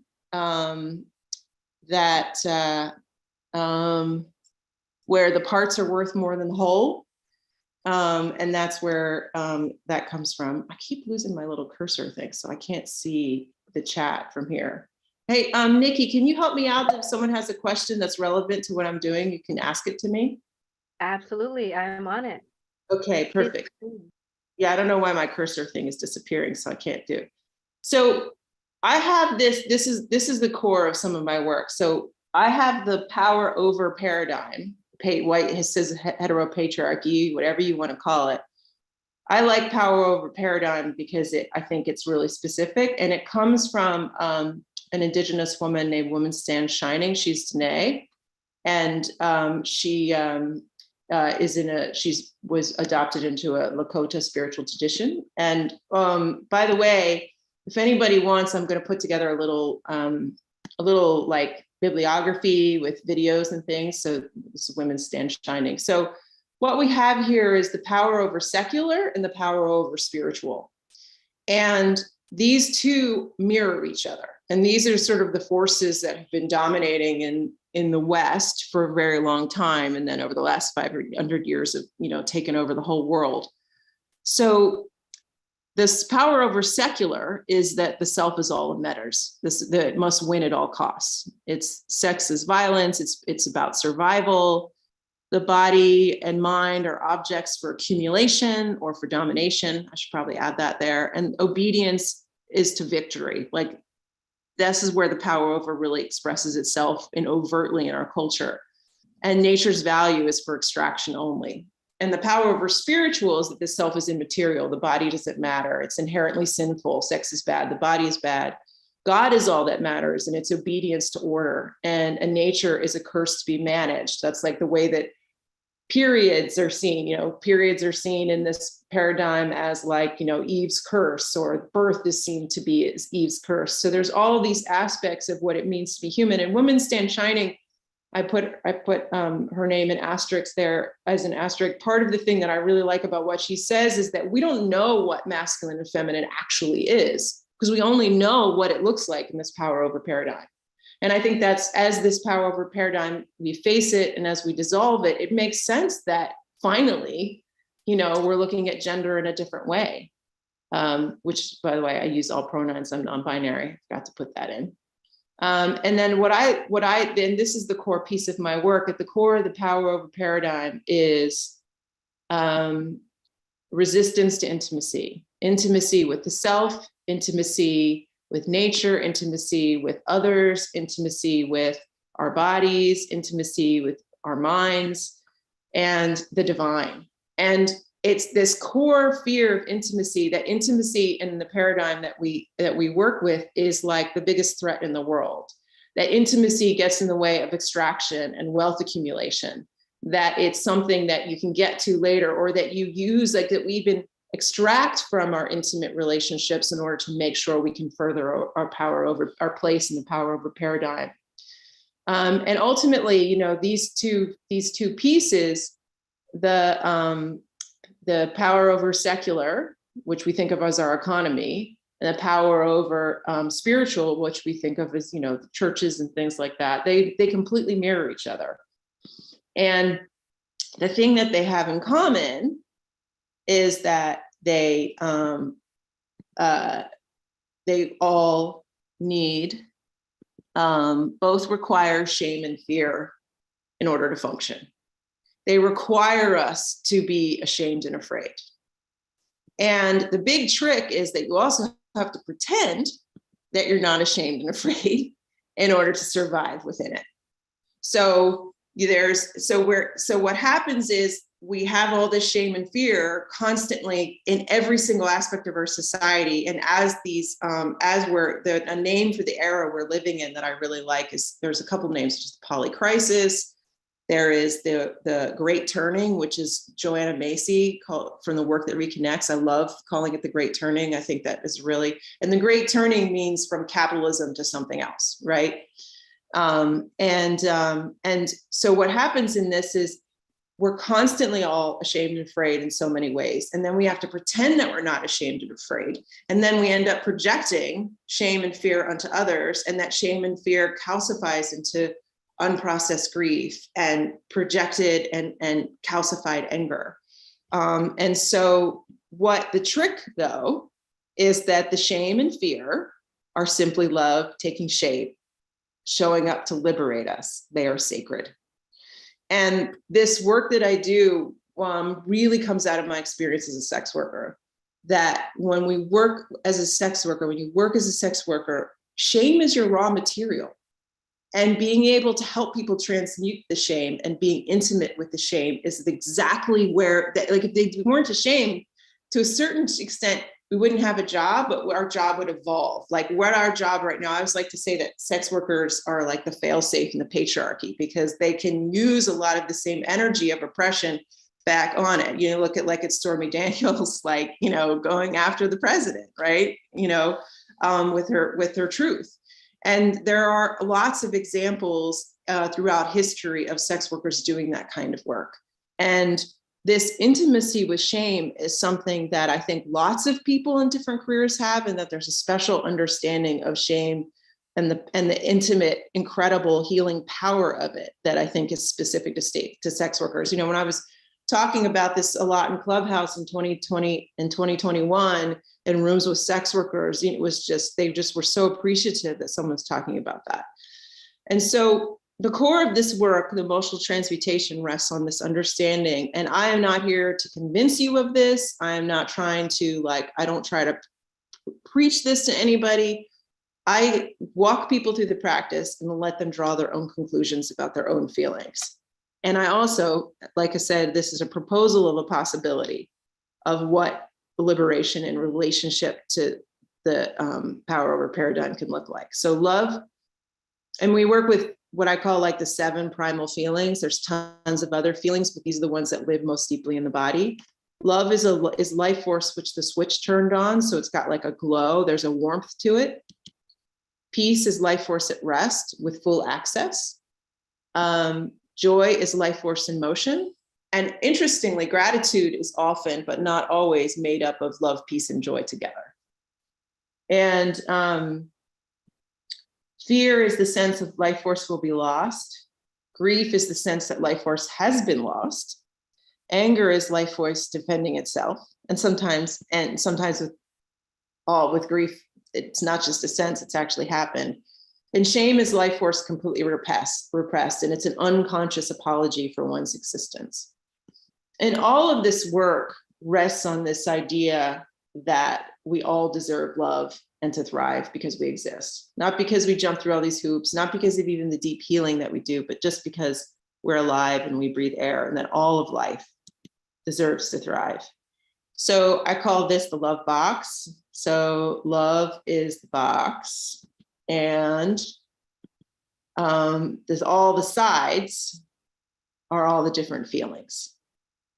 So we have 6 sides to the box, and love's the box. And then we've got the other 6 feelings: the shame, the grief, fear, the anger, and the joy. And then the other thing I really love, where this shows up in nature, is the rainbow. So the human eye sees the 6 colors in a rainbow. there's actually a whole backstory that I won't go into about why we think there were 7. And it was actually something that Newton kind of made up to stick with this occult belief around 7. But we see these 6 main colors. But love is the white light that's split into the infinite colors. So ultimately, our sensations are infinite. There's all these forms.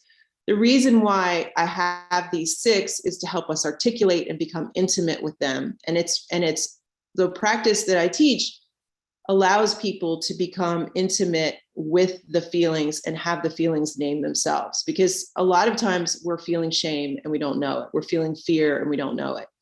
And the practice allows people, I call it emotional literacy. So we have emotional intelligence, but emotional literacy is like an A, knowing an A is an A, and knowing a B is a B, and knowing what shame feels like, knowing what grief feels like, and learning to become intimate with those feelings and really allow us to experience the sacred power of our feelings. And the thing is that with this practice, we can compost and metabolize the power over paradigm, both individually, collectively. And it allows us to dissolve the illusion of separation, because every time I do this practice, and I have someone hold space for me all the time, especially with these deep plant diets, my individual experience inevitably bleeds into the collective grief that we're experiencing now in this era, the collective grief and pain that we've been experiencing for a long time around the lies around money and abundance and scarcity and well-being and love. And I don't have to make myself get into the collective experience. The practice takes me there. It almost like opens up a portal to do that. And I'm doing it through my own body. And every time I feel my feelings without an agenda, just because I exist and they exist, I'm dissolving a piece of where that power over paradigm lives in my body, ancestrally internalized. And then that little piece dissolves a little piece of the collective. And then a little bit more, and then a little bit more, and then a little bit more. And that's the emotional transmutation. So it took 12 minutes or 11 minutes. That was good. So then I'm just gonna open it up and switch for questions. Yeah, and some, oh yeah, Andrea, yes, I saw that you were sleeping. I figured you were gonna go soon. Yeah, Nix, go ahead. Hey, it's a bit dark in here, so you probably can't see my face. I had a question. Bring your sacred Awesome. Thank you for sharing. So honestly, I'll share something. My longest relationship, I had met a sex worker, and at the time I was really looking to have a relationship, and it was really a benign thing because I was always traveling, and it wasn't convenient for me to be in one spot to really develop a relationship. So anyways, that's a whole story in and of itself, but we were together for 5 years, and one of the things that kept coming up between her and I really love her still. I'll say I love that bitch because she was a bitch, but anyways, we just couldn't work through some things. She needed to do her own work, and I had to, for myself and my health, end the relationship. So one of the things that I kept coming across with her was this whole thing about shame. Like there was this deep shame for the industry that she had worked in. And I did. I loved her through all of that to the best of my ability. What kept coming up was she always had this, she was projecting onto me stuff that I wasn't actually feeling and thinking. So my question is, in that industry, in that realm, the things with psychedelics, I wanted to, I guess the question is, how does one come, like, what was that journey like beyond what you had shared as far as, sharing your story outside of a sacred space such as this? Are you able to do that? And if you are, how does that look? Like, what are some of the indicators you would look for in someone who you'd be able to share that with? Is that something you're comfortable sharing now that you've done all this work? Yeah, that's a really great question. You had a couple of things That was, wow, it's a great question. And thank you for sharing. So yes, first of all, the only thing that makes our job truly terrible as sex workers is stigma. It is not the job that kills, it is the stigma around the job. And the internalized shame, oh my God. I mean, part of the practice that I did prior to creating emotional transmutation was all about letting go of feelings. I cannot tell you probably how many hundreds of hours I spent in total over like 4 or 5 years just letting go of shame. And the transmutation practice actually came out of me going, fuck, I can't do this anymore. I need to stop like trying to let go of my shame because I'm just not getting anywhere. I would feel better for a little while. And so I was on the phone with a coach at the time, and we ended the call, and I got up from the sofa where I was sitting, and I went to my meditation cushion, and I just felt the shame instead of trying to let it go. And literally it instantly transmuted into joy. And I was like, holy shit, what was that? And so, and it was just, my life. That's awesome. Yeah, my life started changing, and then I codified the practice and developed things around it, and it really made such a huge difference. And if it hadn't been for that, I wouldn't be here today. And the transmutation is what led me to each medicine and each teacher and each thing that I needed along the way. And doing transmutation on gender identity and sex and the terror and the fear. Oh my God, am I going to bleed forever? I'm going to have to lose my uterus. Like there was a lot of material there. But regarding your question about the piece, it's funny, this actually circles to Leo's comment. People tell me about running for office. You're not the first person that said that. It makes me a little hot and embarrassed, which also doesn't happen very often. But the thing is that I have just been blessed with the ability to take really complex things, and it's still quite intellectual, and it's embodied, like that ability to be macro and micro at the same time. And I just have the ability to speak to all kinds of people from different directions and places of power. And I've always been like that, but stripping actually gave me the skill to do that in an even more powerful way, because I could talk to anybody. And I did. Can I tell you something? Yeah. Because Leo said that I wanted to say something. Yeah. I've been developing a technology that really creates availability. Okay. Mm-hmm. Yeah. It allows people to grow psychedelics in leafy vegetables on their kitchen countertop. Right. Okay? It solves the chemicals that they add to the plants are not regulated. They're unknown. It's new discoveries that are coming out of my laboratories now. Okay. Mm-hmm. So it means that it kind of seems to me like there's a synergy between that kind of activity and everything you're talking about, right? Because if a sex worker had her own, MDMA tea plant garden that were hers, right? She knows when they are in full flush, when they're powerful, when they're not, when how much to pick, how much time to steep, stuff like that. I don't know. It kind of like. Go ahead. Sorry, but you're actually getting into something that's actually happening, because there is a crossover between the sex work community and the psychedelic community that I didn't plan on talking about, that I can talk to, that kind of speaks to what you're talking about. Well, I take it for granted that crossover exists. Mm-hmm. And I'm saying, I just want to make you aware of the fact that the availability problem, that you have to get it from a dealer, which is shady, you don't know the quality, it's actually illegal. My new scientific methodology just bypasses all of that, because you get a plant fertilizer, you add it to the plant makes the chemical.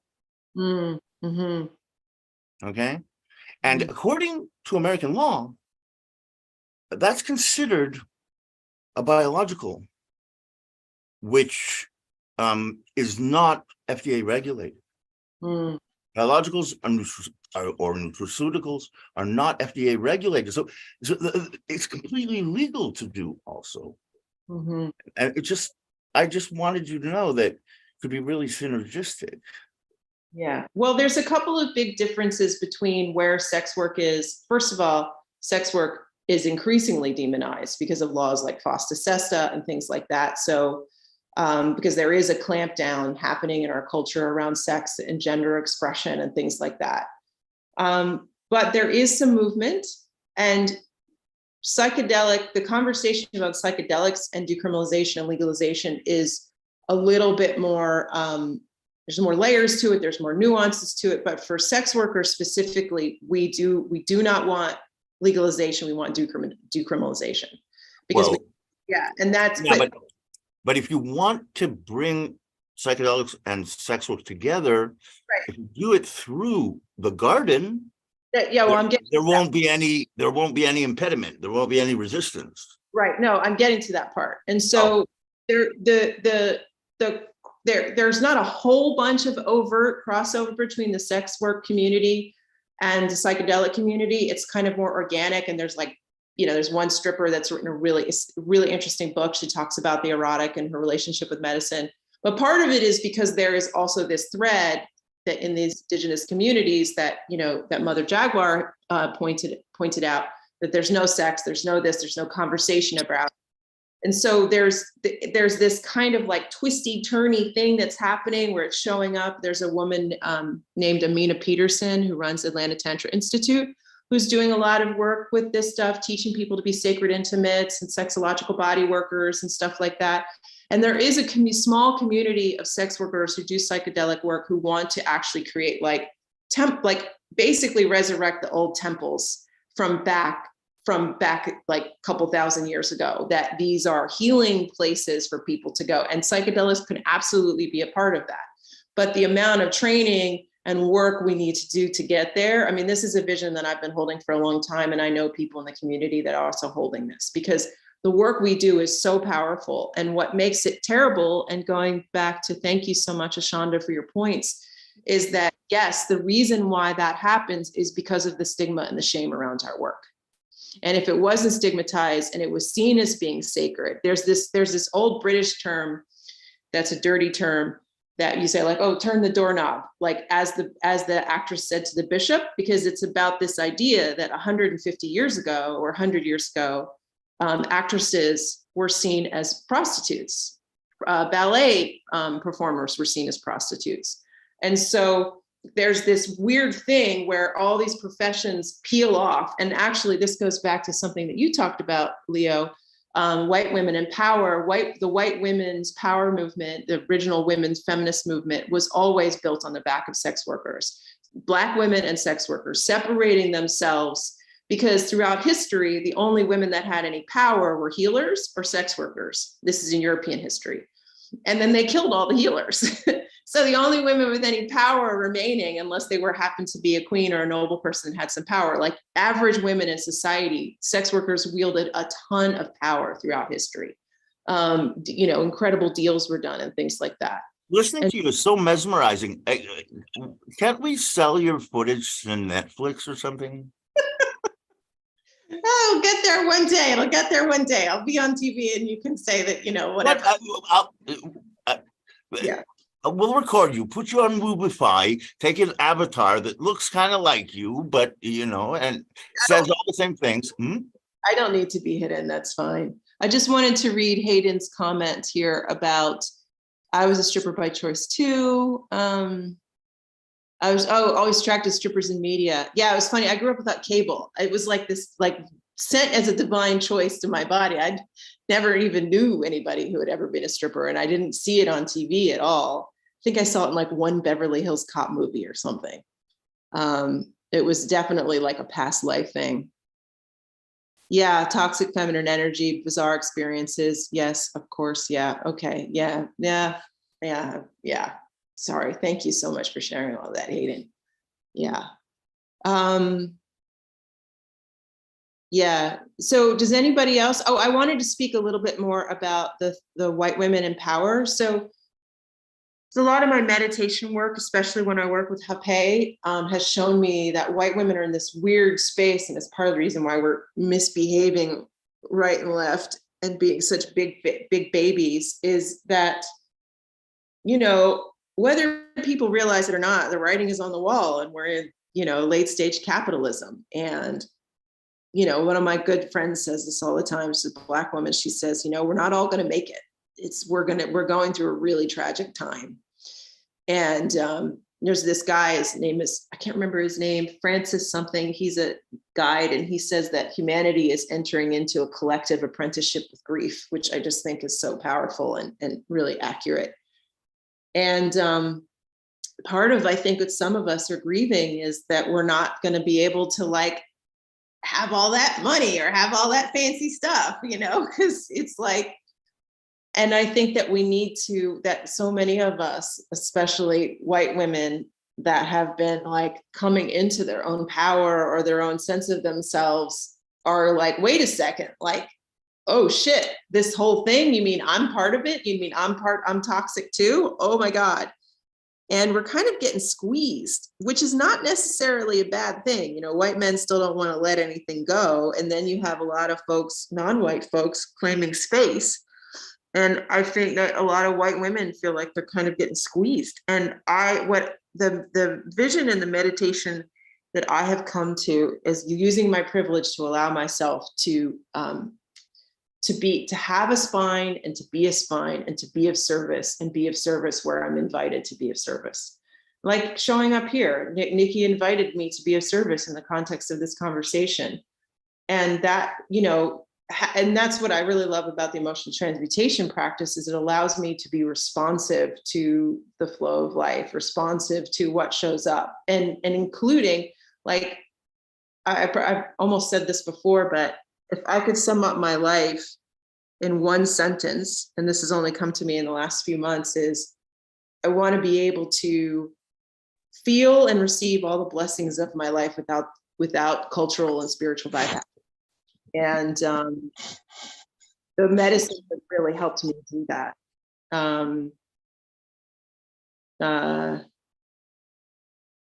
Yeah, it is super exploitative, but this is the way that people are able to get away with super duper exploitation is because of the stigma.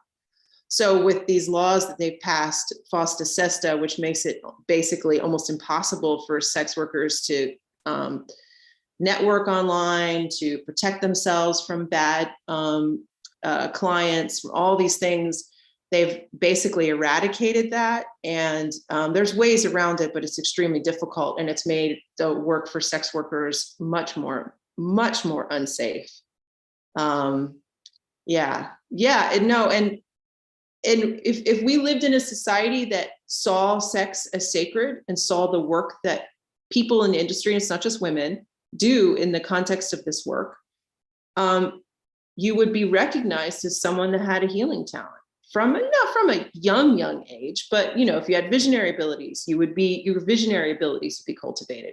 If you had sensuality gifts, those gifts would be cultivated. Now we're lucky if you have your, you know, any gifts cultivated, you know, it may be athleticism and singing, but there's just this whole, speaking of diversity, inclusion, there's this whole diversity of the capacity of wealth and wealth creation that's with our bodies and with our intuition that we're not able to use because it's not cultivated properly. And so there's just so much, I don't know how it would look without patriarchy, Ashonda, you know? And there is a certain privilege around sex work, actually. I mean, it used to happen all the time because all these guys would come into the club where I was working and they would go, "What are you doing?" You know, like backhanded compliments, you know, "You're too sexy, you're too pretty to be here, you're too smart to be here." And like their implication when they said that there had to be something wrong with me in order for me to be there, even though they were there. And I would tell them all the time, I'm like, "Do you have to go to work tomorrow?" They were like, "Of course." I said, "I don't have to go to work tomorrow. I could fuck off for 6 months and come back, you know?" And for the most part, a job would be waiting there for me. And that flexibility and the freedom So the other thing that's very interesting is there's not exact numbers on this, but there is a disproportionately high number of people that work in sex work that are neurodivergent. And it is the most diverse cross-section of humanity. Doesn't matter. Like, it's just without even trying. And part of the reason why there are so many neurodivergent people in sex work, myself included, is because it allows you a little bit more flexibility to work on yourself. And if you're having a bad day, or you don't have the spoons to be able to do stuff, it allows you to take that time to nurture yourself. And there are very, very, very few jobs in the world that allow you to do that, to have that flexibility and that freedom. Reason I preferred stripping is because I was lazy and I didn't want to have to constantly cultivate a clientele. And so that's why I chose that one. But, I did a little bit of camming early, before camming even was a thing in like the early 2000s. And, I didn't really like have clients that I saw, like, they call it full service clients, but I had like benefactors that I developed over time that I met in the club. So, it wasn't like there were real relationships where there was a financial benefit. I mean, sugar daddy is the colloquial term, but if I really felt like it, and I met someone in the club and I felt like, oh, I'd really like to have sex with this person and they want to give me money, then I'd do that too, if I really felt like it, which is fairly common. But there wasn't a day that went by that I didn't know how fortunate I was to be able to get through the job relatively unscathed, because I knew how fortunate I was. And that was part of the reason why, my girlfriend, what happened to my girlfriend was so upsetting. It was because she didn't make it. So, does anybody have any other questions or comments or thoughts? Everybody's so quiet. Yeah, and thank you. Kieran, hi. Hey, Hi. can you share more about? Oh my gosh, I'm in bed and I already have my mouth guard in. That's why my video's off. But this has been absolutely terrific, and it's an honor to be here. Would you like to share more about what ayahuasca taught you about whiteness? Oh, okay. That's a great question. So it didn't really teach me a whole lot. It was more just like giving me the courage to meet it. Like, it was like I could actually like see the virus in my body, and I could see it kind of like weaving through society. And it would give me bits and pieces of it. It would give me bits and pieces of it, like the addiction to work, because I have come from a really strong workaholic family, and part of being a stripper was me kind of rebelling against that workaholic culture and kind of choosing a little bit of laziness. Not necessarily laziness, but just more measured discernment when it came to my energetic output.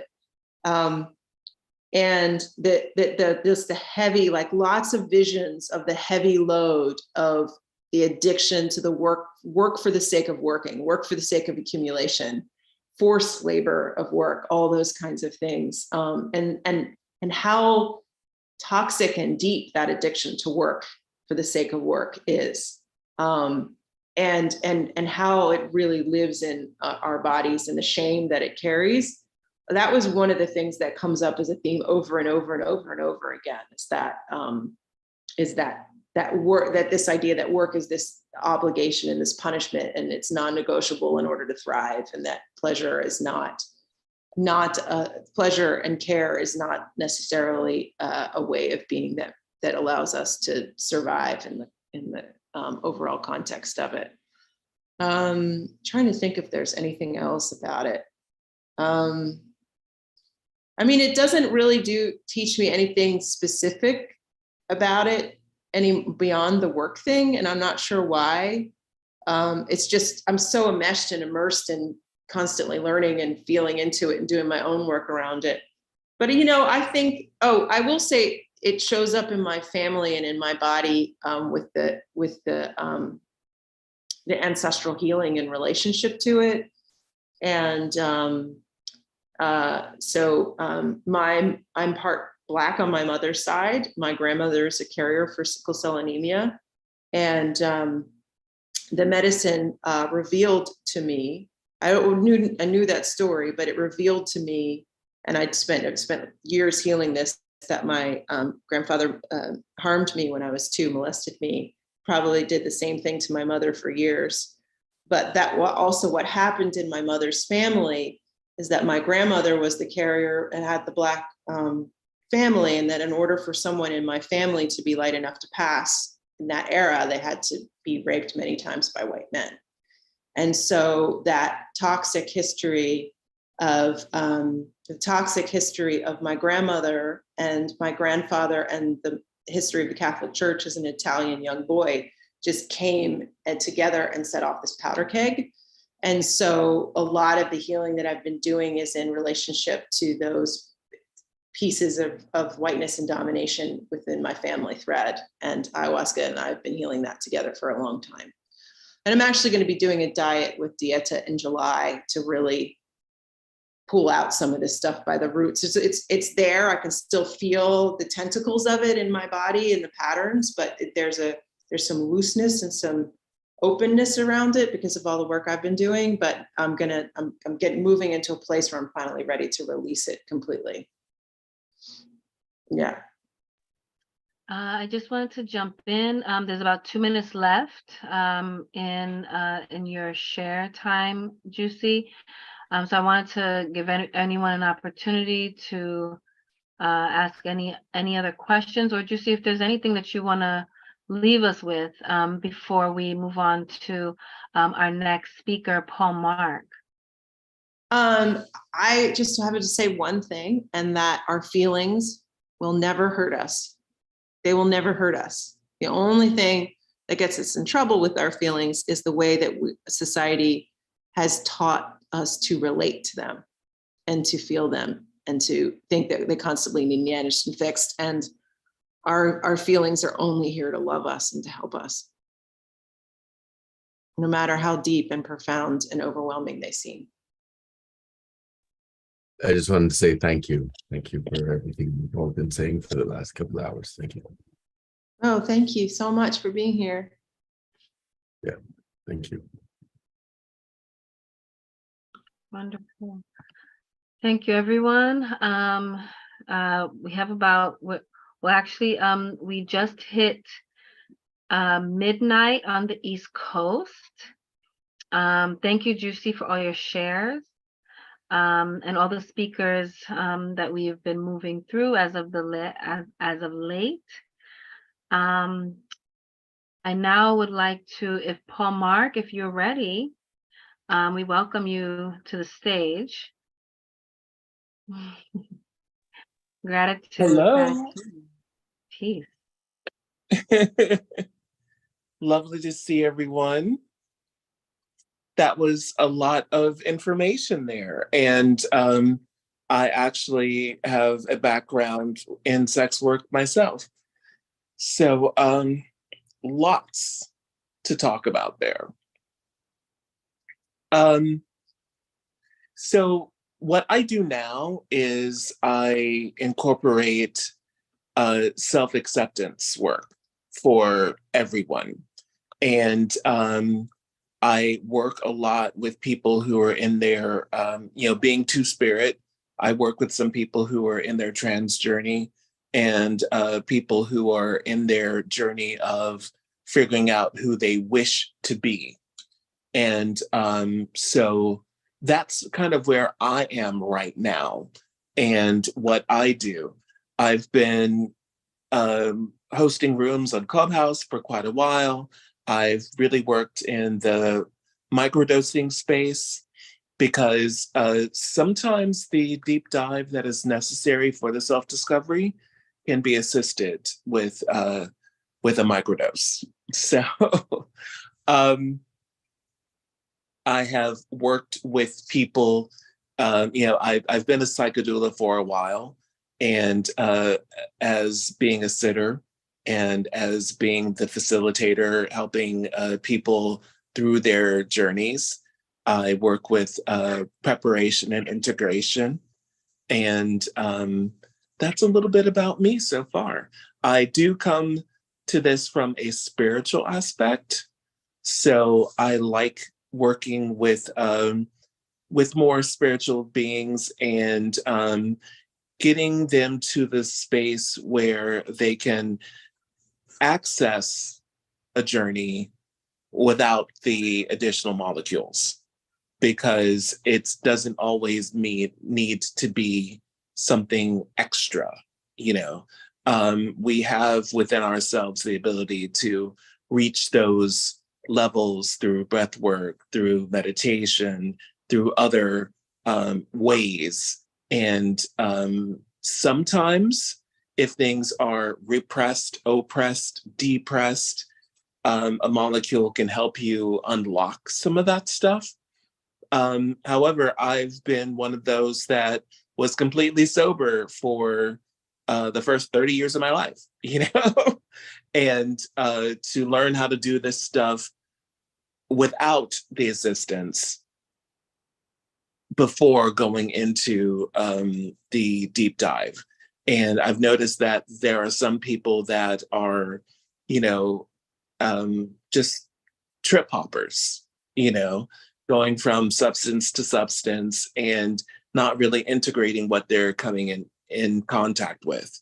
And I think that, you know, my goal has always been to go on that journey of self-discovery and then accept what it is that you found. One of the things that I work against is shame. And people have a shame space when they are talking about who they would like to be, who they've been told that they could be or that they could not be. And there is a guilt and a shame around self-care. And I think it's important for us to not only accept ourselves through that discovery, but then to put together a way that we are taking care of ourselves and honoring all of the parts of ourselves. And when I say all of the parts, I do mean those parts that you have judged as well, because so many times people will only want to honor the parts they like.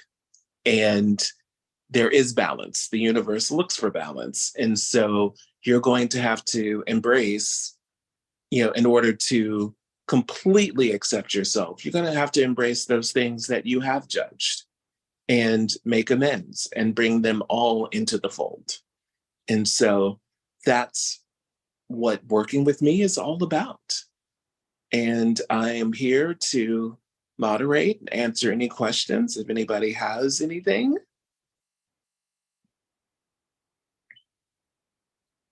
I'm opening up now. Thank you. I heard like some of it, and it's 4 o'clock in the morning here in Accra, Ghana. We'll be a little bit quiet because people are sleeping around. Yeah, fantastic. Thanks for the introduction. Thanks for the moderation. Thanks for everything. It was great to hear your take on life and everything and what you've been through. Tell us more, or just is it already more? You know, I've been through so many different things, and I have reinvented myself through multiple decades. So I can talk about just about anything. If there's a specific question, I saw that there was a question about what type of doula. I'm a psychodoula. I'm trained for end of life work, but doulaship is just being there to hold space for someone to be their most authentic self, and to make it easier for someone to actually be what they need to be in that moment. And so, you know, be it a birth doula, a death doula, a psychedelic doula, psychodoula, I am there to hold space for a person to do whatever exploration they need to do, and to allow them to become their most high, most authentic selves. What inspired you to be an end of life doula? I was there, well, actually, two things. One is that I started having premonitions pretty early on, and my premonitions always were originally were around births and deaths. So I know a lot about transition, and I was able to facilitate change in a lot of people.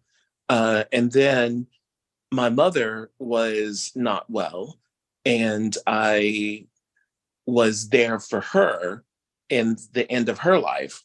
And it's just been something that, me coming around was something that healed her. And then me being with her at the end of her life, I was able to keep her going longer than she probably would have. And so I've learned an awful lot about that healing process and about the acceptance process of, sometimes a person is better on the other side. They're just better off there.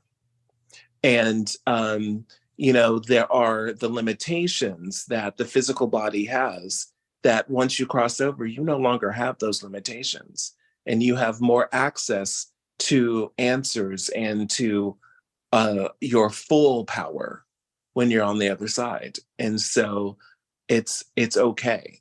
A lot of times we are afraid of what's over there. I've seen it. It's fine.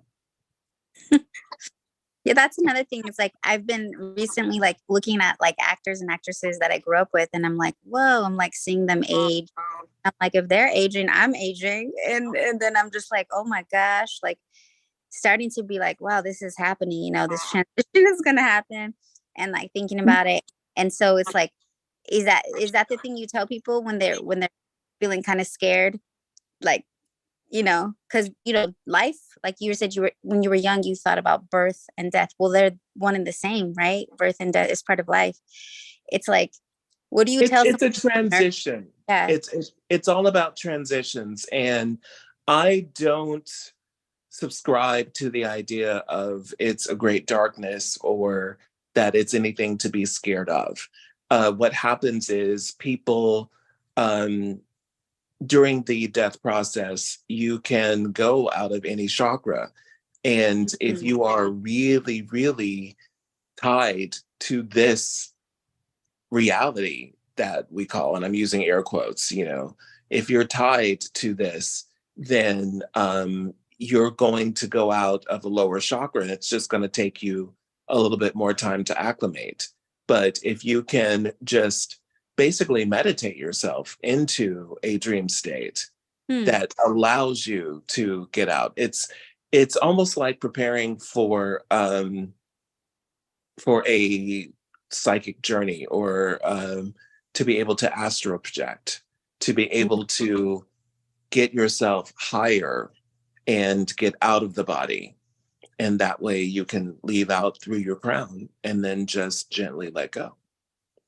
Have you heard of the rainbow death? Or Brother Dooley was talking about something about turning like the rainbow and then shrinking to a little size. Have you heard that one at all? That is not one that I use. I know about it. I do not use it. And it's because you don't have to shrink. And so many people, anybody can tell you what they've heard about, but that's one of those things that very few people can actually tell you exactly how it's going to happen when you go through it. And so it's, there are so many variables in it. And that's also one of the things that I've noticed with as we're dealing with the medicalization or the legalization of the substances, is that there's the idea that there's going to be one thing that works for everybody. There is no one diet that works for everybody.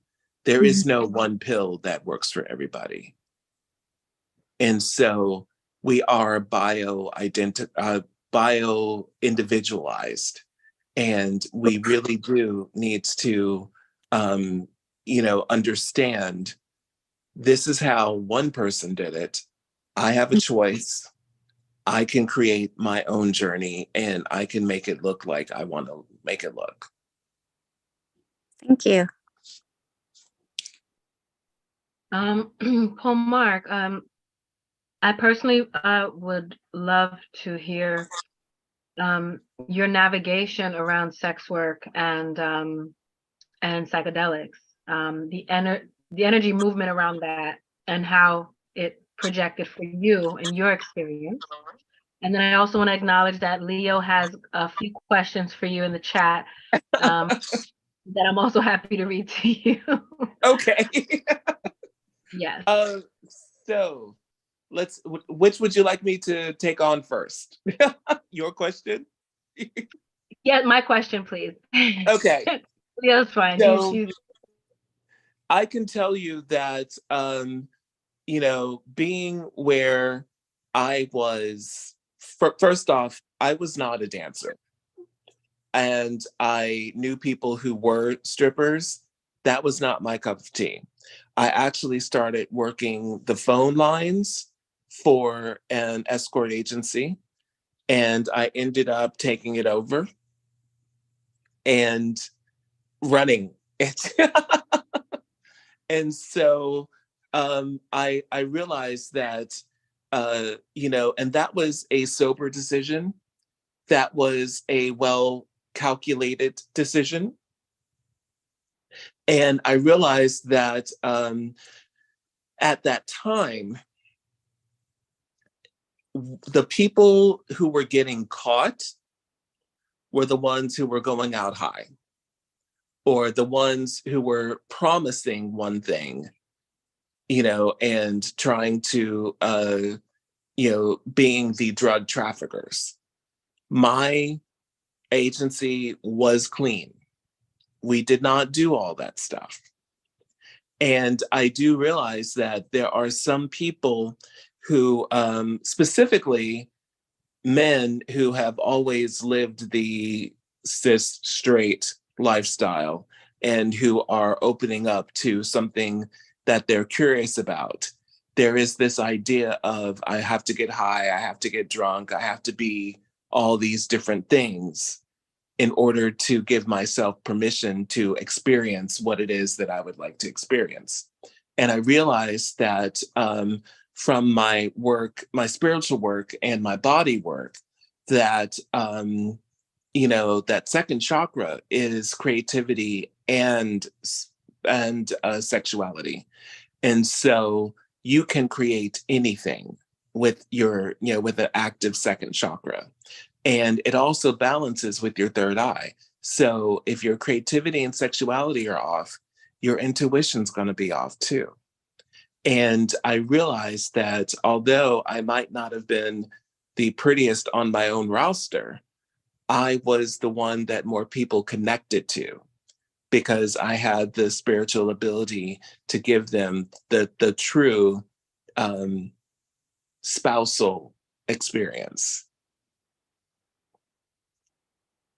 I will say that there is something that happens with, part of my self-acceptance is realizing that no matter how I feel I am, or how I feel who I am, I know that the average person is going to see a big Black man. And that is something that is, it showed up a lot when people were calling, asking for a specific type, when people are trying to create a fantasy. I actually worked in theater, so I understand what typecasting is all about. And I understand that sometimes they, their visual might not be what they actually need personality wise. Because there were some beautiful people that worked with me that had horrible personalities that I could not, create or cultivate a regular relationship with any of my clients, And then there are some that really, not that much to look at, or, there was always one thing that just didn't quite click. But because they had that, they were nicer people and they were kinder and people liked them. And so one of the things is that, yes, you can be absolutely gorgeous, but likability, either you have it or you don't. And it's so important to be able to cultivate relationships. And that is what I do now. I talk about people. I teach people how to negotiate and cultivate their relationships, whatever those relationships are. And it doesn't, yes, it can be a sexual relationship, but people have to understand that a relationship is a relationship. The sex is a bonus. When we're talking about navigating, negotiating relationships, we're talking about the family, we're talking about the spouse, we're talking about the parental relationship, the sibling relationship, relationships to your parents and your children, all of that. And it's not, so many people feel that relationship is only the person you're having sex with. And there is much more to it than that. And when you're going to get into negotiating relationships, and I do feel that all relationships are negotiated or can be. And it's important to be able to feel in a space where you can make a request, accept a no, and understand that sometimes a no is an absolute no, and sometimes a no is a maybe and has some conditions. So that is so important for us to really look at, especially going into the spaces where we're using, and some people like to say plant medicine or plant teachers. I just refer to them as substances because I'm not sick. I don't need a medicine. I'm not here, if you come to them as a teacher, then you will be a student. If you come to them as medicine, then you will be the sick one. You will find things.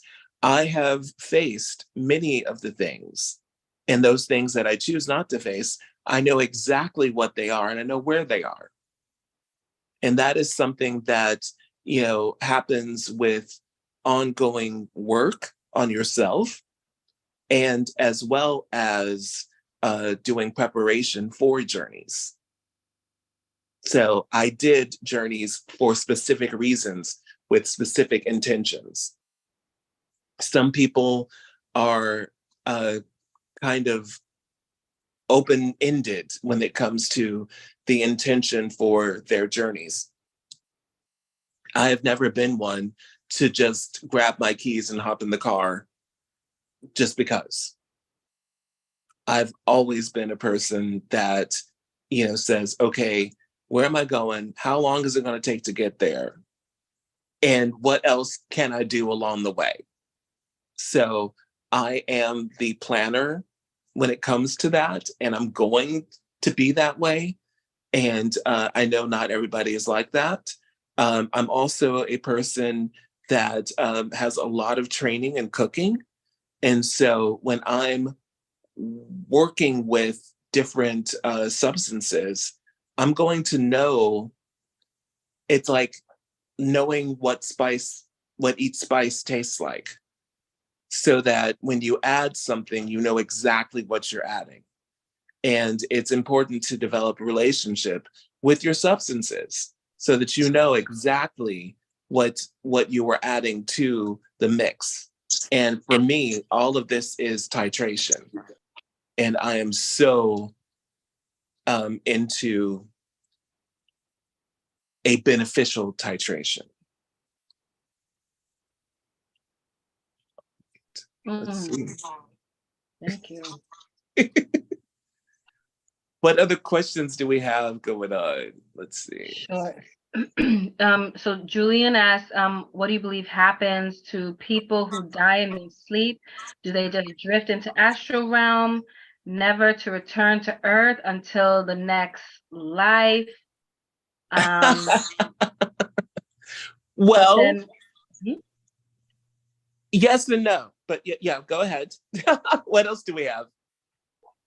we have Leo's asking, do you have thoughts on race relations in the psychedelic community? What about white people who say they're having difficulty giving feedback to friends of color or being critical and having conflict or risking conflict? What do you, go ahead, yeah. I will say, first off, people who die in their sleep, there are different types of dreams that you can have. You will most likely be in a space where you are surrounded by people and that you know, and you will just be able to cut that cord. You will get the option of cutting your cord and not returning. And that's when you die peacefully in your sleep. There are other times when people die in accidents, and there are many different ways, like I said before, different ways that you can exit your body for that last time. But whenever we are dreaming, we are, there's the opportunity for soul travel, and we can visit alternate lifetimes, and we can go and see other people and see different things. So that is a whole different conversation. But yes, that is what happens. I will say that as far as race relations, there are so many different privileges that are available.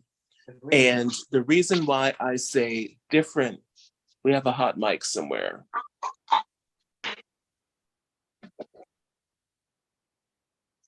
Okay.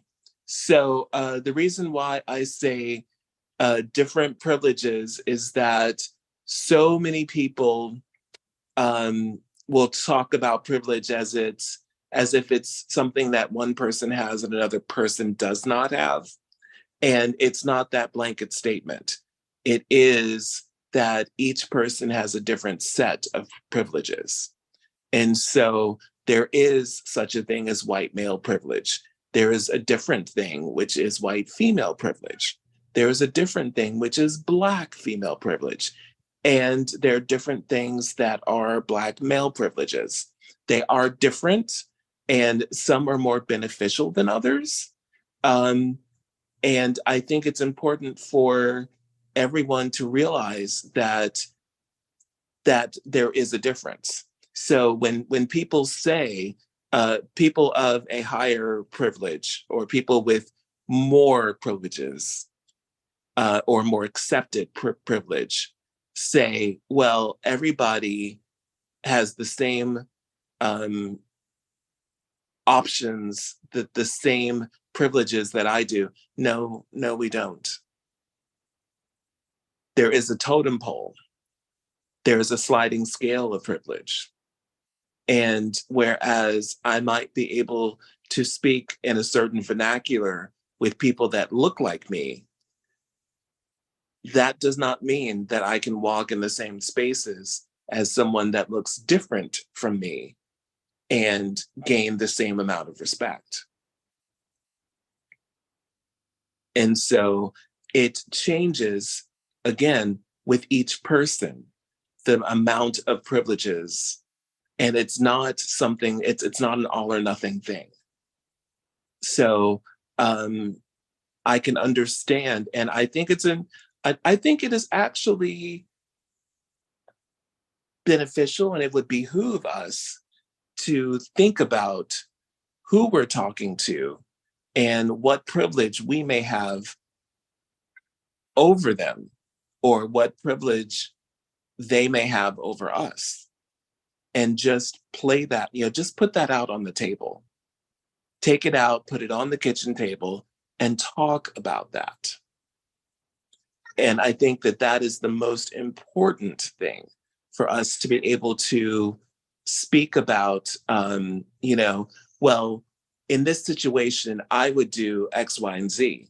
And if there's a person that's close to you that looks different from you, listen to what they were trained to do. And don't tell them that it's wrong, because you weren't raised with those same sets of privileges or hindrances. And so it's important for people to give others the possibility and the space to explain themselves, to express themselves, and to say, this is where this came from, and this is why I feel this way, rather than shooting it down. And what I've noticed is that there's a whole lot of shooting it down that's going on. And that's just, it's happening globally, but it's really, really happening here in America right now, where people are making fun of others and, calling names, because the idea is like, we're all equal. We do not all have equal rights. We just don't. And as soon as we recognize that, and then we all start talking about our own privileges, our own rights, then we can come together and make sure that, I talk about the napkin effect. And the idea is that no matter where you raise the napkin, if it's a corner, if it's from the middle, everything around it is going to come up a little bit at a time. And so we need to raise our napkin and see how many privileges we can get across the board. And there are going to be some outliers that don't get those options, either because of how they look, because of different abilities, because of languaging, because of education. There are so many different variables that we have to look at and even them out. And again, maybe it's something that will not happen in this one generation, because it's not a one size fits all thing. Here in Texas, we realized that even saying no child left behind did not mean that we didn't leave children left behind.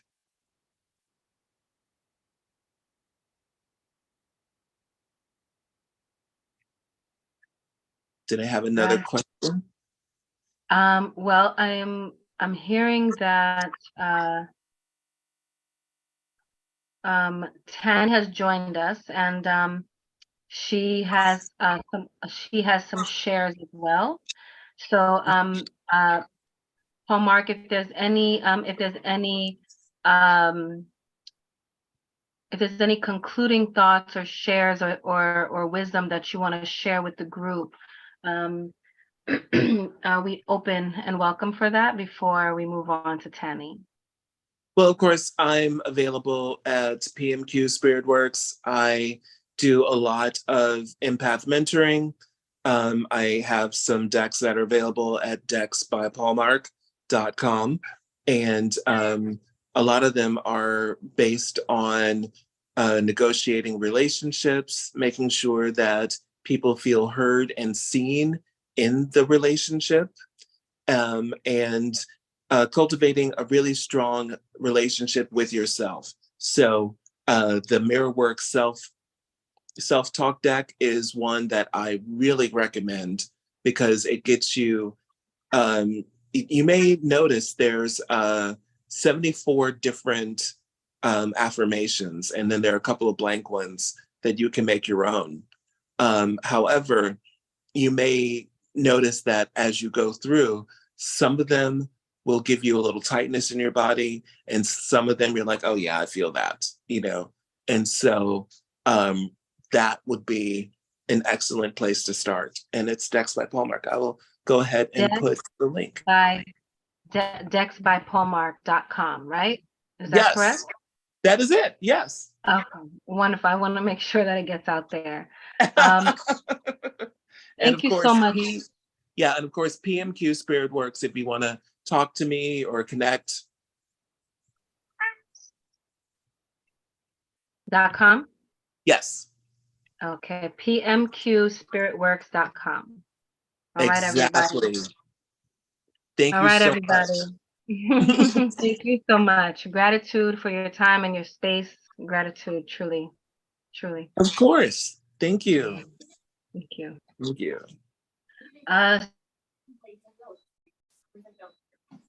So Tani, I want to welcome you.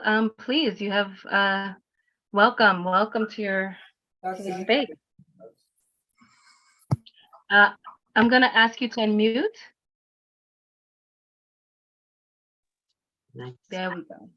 Wonderful. Greetings. How are you Greetings. this evening? Thank you for having me. Grateful. I'm very shy and this is my first time. Please bear with me. I'm handicapped and I love you. I love your presence. How can I participate and help? I want to move forward and say that being here is a very special invitation, and being born in New York City was a very special gift that I never asked for. And because of it, I think that my tiny little star is here for a reason. I hope to tell women that no matter what your challenge, sometimes something much bigger than you, something much bigger than me, something much bigger than the moon is behind the black curtain. You see, because I was born in a place called Studio 54, and I'm a Capricorn. I was born the day before the biggest party in the world, which is New Year's Eve. So when I was a kid, I always felt special because I had a Christmas card, happy birthday card, happy New Year card, and screw you, you get one present card. Because I never got the birthday present and then wait until Christmas to get the birthday present. New York City does one thing to kids: disillusion, never envy. I have 6 pages here that I wrote for the presentation. I have not yet picked up a paper.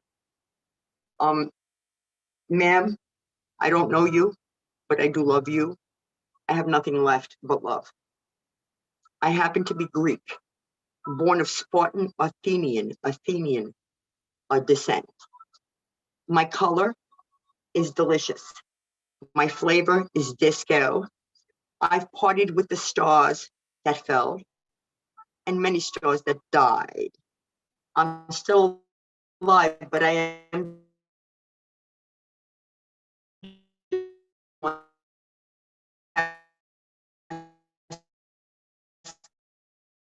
hard. There's a star that doesn't shine. All stars shine. I may be Greek. I didn't go to school. I don't like school. You don't tell me what to do. In first grade, the teacher said, Fontaine. I said, yeah. She said, pick up that paper in the corner. I looked at her and said, excuse me? Like this at the window, like I owned the building.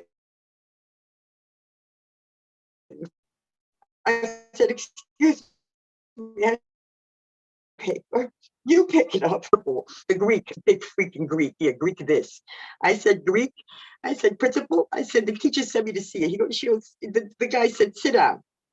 He goes, why are you here? I said, because I didn't pick up a paper. He goes, get back to class. That was it. She got fired the next day. She was 24 years old. I was 5. Could you imagine what I did in high school? You see, my life depicted love, but my love was transformed into a city vibe. So my first introduction to high school was Studio 54, which was a club where adults really partied, and Steve Rubel was the father of the club. His brother Donald was on the sidebar. And I got to see people as a child, because I was a child of 12, which resonates years later. It's a big topic today. It's called pedophilia, and pedi in Greek is child. You see, understand something. I'm a woman. Now, I want to just express something. I feel like standing because I can stand and sit.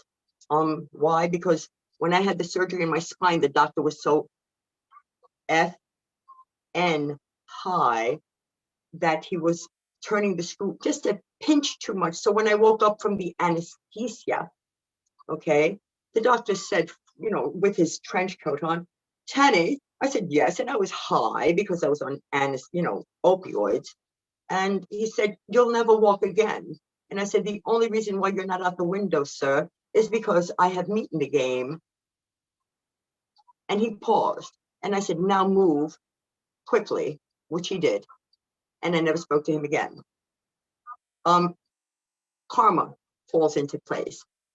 What would you do if I told you, excuse me, ma'am, I'm your doctor, and you just paid me copious amounts of money to tell me I'll never walk again?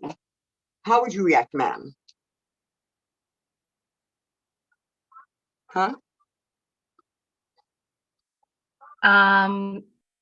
Honestly, I'm not fully following what you're sharing right now. What I'm trying to say is, if a doctor told you that you would never walk again, today, after you were doped up and operated on, how would you respond? Would you be joyous? Would you be buoyant? Or would you be affected or effected? I don't know the difference. I'm a moron when it comes to those things. I just try to be serious. Of course, I would be affected. You know, of course, because there's no such thing as handicap. There's no such thing as disabled. I'm not disabled. I'm enabled because I could smile. And if I can't smile, I want a bullet. Not over here, not over here, over here. See, because in New York City, I learned one rule: respect, honor, and love, RHL. 3 letters that carry a lot of weight. So I said, what do I got, a chair? What can I do with the chair? Maybe I could help a kid. Why a kid? Because they can't scream. And when the mommy goes, Johnny, get ready for school. But mommy, I'm in a wheelchair. You have to go to school. But I don't like it. I feel weird because I'm in a wheelchair. Do I look weird to you? I'm not weird. I'm in a wheelchair. I have a limousine. You know how many times I was in high heels, Manolo Blahnik high heels, and I said, God, I wish I had a freaking wheel. God gave me a wheel to sit down. I danced too long. God is bigger than me. I'm a tiny worm. I do this in the disco. So every day I dance. I dance with the hope that I could dance with kids that maybe like me a little bit, and maybe they don't want to go to school, but they'll say, wait, I saw Tanny dancing. Because I do this, and I do this, and I come up. You see, I'm Greek. So being Greek, I think I have a little private belly dancer in my old little mind or whatever. And I love it. I embrace it because if I don't walk, what do I do with all that big ball of energy but give it back to the world? So when I dance outside of my little tiny house, okay, which has a little blue shade, a little trim on the window, which is turquoise, which is my birthstone, because December 30th is the pre-party to the party.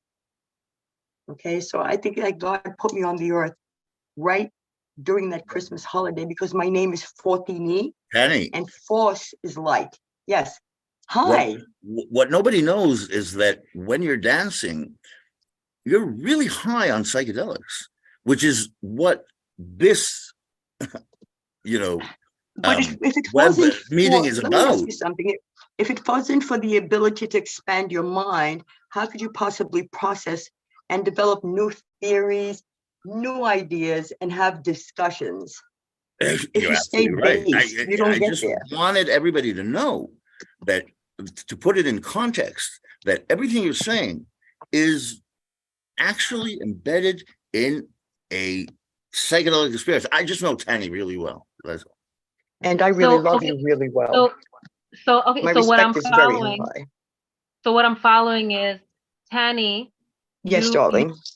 you spend a lot of time in a wheelchair, but when you No, are I up don't and spend time in a dancing, wheelchair. The okay, wheelchair is my disco, is my okay, limousine, is my party, okay, and my party is that. So please, the wordage is important because the message has to be important. Disability and hallucinogens and chemicals can assist without the impetus of the other options, which were destructive and very, very, very obtuse. Is the word obtuse or negatory or whatever? Psychedelics are her prosthesis. okay. But This is what I want to how understand. do I get the volume on speaker? I'm sorry, I'm No, you're looking fine. smoke. I don't Your hear volume's you. fine. I don't Volume. hear you well though. My volume is Okay, not loud. so that thank you. I want us to all understand what's happening. So basically, you're engaging with what psychedelic? Well, I've done a vastitudinous amount in my time. I started my first tab of acid at the age of 1, 2, again, hashtag odd. By the time the first tab was called Microdot, it was purple. And ironically, purple is so cool today. Everything is purple. Yay. So now at 12, doing Microdot was very, very interesting because it gave me an abundance of information, I gather. I've never had what they call a bad trip. I think that the use of chemicals in the proper way to assist people in the mind expansive way, the way that doesn't hurt. Yo, I know people half my age, they look like they're shot. Look at me. I don't use cream. I have no makeup on. I put a little sparkly dust on because it's a little party. I wanted to sparkle. So fun, so what? Kenny, you Excuse me, told I me was about here all for kinds of people. famous people in New York that, oh shit. Oh, yeah, no, I'm not muted. You told me about, Pardon me, darling. You told me about all kinds of really famous people in New York that you did psychedelics with. Well, the best part of my life was the introduction to the disco. And Yeah. if I could use one theme in my life that held me so happy was the club that I was introduced to as a child. And I grew there with the biggest I people. remember these stories, but there were some figures there that I just couldn't believe that, like Liza from SOBs that OD'd on my shoulder and I had to grab her to the bathroom. Yeah. Who else? No. Please understand something. I'm a studio. Look, all right. I have to allow me. And please, I'm sorry in advance for my handicap. I do wheel a lot because I have a lot of energy. So excuse me. The night in particular, this was the night that Miss Jones, Grace Jones, was in attendance at the studio. Grace Jones. And my best recollection was the fact that everybody was outside with the most expensive clothes, the most expensive gowns, Galanos, Calvin, Polo, Versace, whatever. And insignificant. And I go there like this, right, ragged up with the things like this, because I dressed like this tonight to be, this was the shirt that I wore that night because it was blue. And Grace Jones walked in with the electric blue gown, and I was like this, doing this, right, and doing all this, yeah. And there she walks in, the queen. I said, oh God, there she is. And Halston's there like this with the powder on his turtleneck. And I said, Halston, I said, shake your shirt. I said, please. And he looked at me, he said, shut the fuck, shut up. And I said, I love you. And then he was smoking this Fantasia cigarette, the gold tip. And I don't smoke cigarettes, I smoke weed. And I do other things that are more intellectual. Cigarettes to me are self-deprecating, they stank. So I said, Holston, I said, not for nothing. I said, every time you hug me, you smell so delicious. Z14, which is the only gay cologne in every disco. And so I mean, if you don't wear Z14, you just don't have a preference in the disco at that time, which was the 80s, 70s. So pardon me, decades of senseless. And so then Halston says to me, shut the fuck up, I love you. And I said, I love you more, bitch. And he laughed and I laughed, and Liza's there nodding out, as usual. You know what, nothing, I don't wear fake eyelashes, I don't. You could wear fake eyelashes. My mother used to wake up in the morning, they'd be on her chin. I used to say, Mom, what is that? What are you, Groucho Marx. And mother would say again, shut the F up. So life was wonderful. But I come from a restaurant diner background from New York. My uncle owned Chip's Pub on Columbus Avenue, uptown, Upper West Side, across the street from All My Children, ABC Eyewitness News Studio. In there was Roger Grimsby, Bill Beutel, oh Jesus, Doug Johnson, my mother had the hots for. Oh God, I said, Doug, I said, he's blonde. You don't like blonde guys, you like mafia guys. Mom said, shut the F up. So throughout my life, that's what they told me. Am I still alive? Yes, you are, Tanny. So when did you start? When did you start your relationship with the acid? I'm sorry, when did I start what, ma'am? I apologize in advance. Trying to The mute. acoustics are low and I don't know if I'm doing something wrong. Okay. Nope. We can hear you clearly. We can hear you. We can hear you clearly. We can hear you I'm clearly. very honored for that. I just don't want to Okay. misdirect. I would be, it would be, sad if I did that. I want to express that I don't hear you very well. So Is there a way I could raise my volume? okay. So what I'm understanding is that I have you 100%. you can you hear me? Oh, now I have you by my ear, so it's working. Yes. Can you hear me? Hey, Tanya, I think it 100%. was fine the way it was before. You sure, honey? It was Okay, just somebody else who didn't have their, Okay. just the way it was. Actually, I just wanted you to before. kiss my little earlobe. It was just an earlobe kiss. I'm Thank sorry. you I for don't mean that. to be They're silly. very cute earlobes. Thank you. I appreciate this love so much. So I just so I want Okay, I want again, you the to tell volume. your You know what? story. I have an idea. Tanny. Why can't I put you on speaker? Tanny, can you hear me? Wait a minute. Hold on.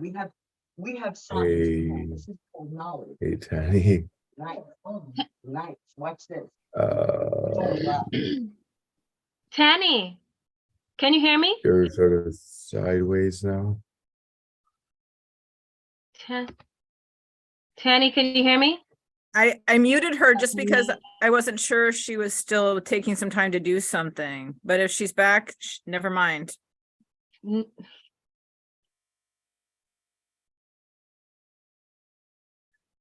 Hey, Tanya, you need to unmute yourself, I believe. Yeah, let me give her the button to unmute. And yeah, now the camera's the right way around. For Tanya, it's yeah.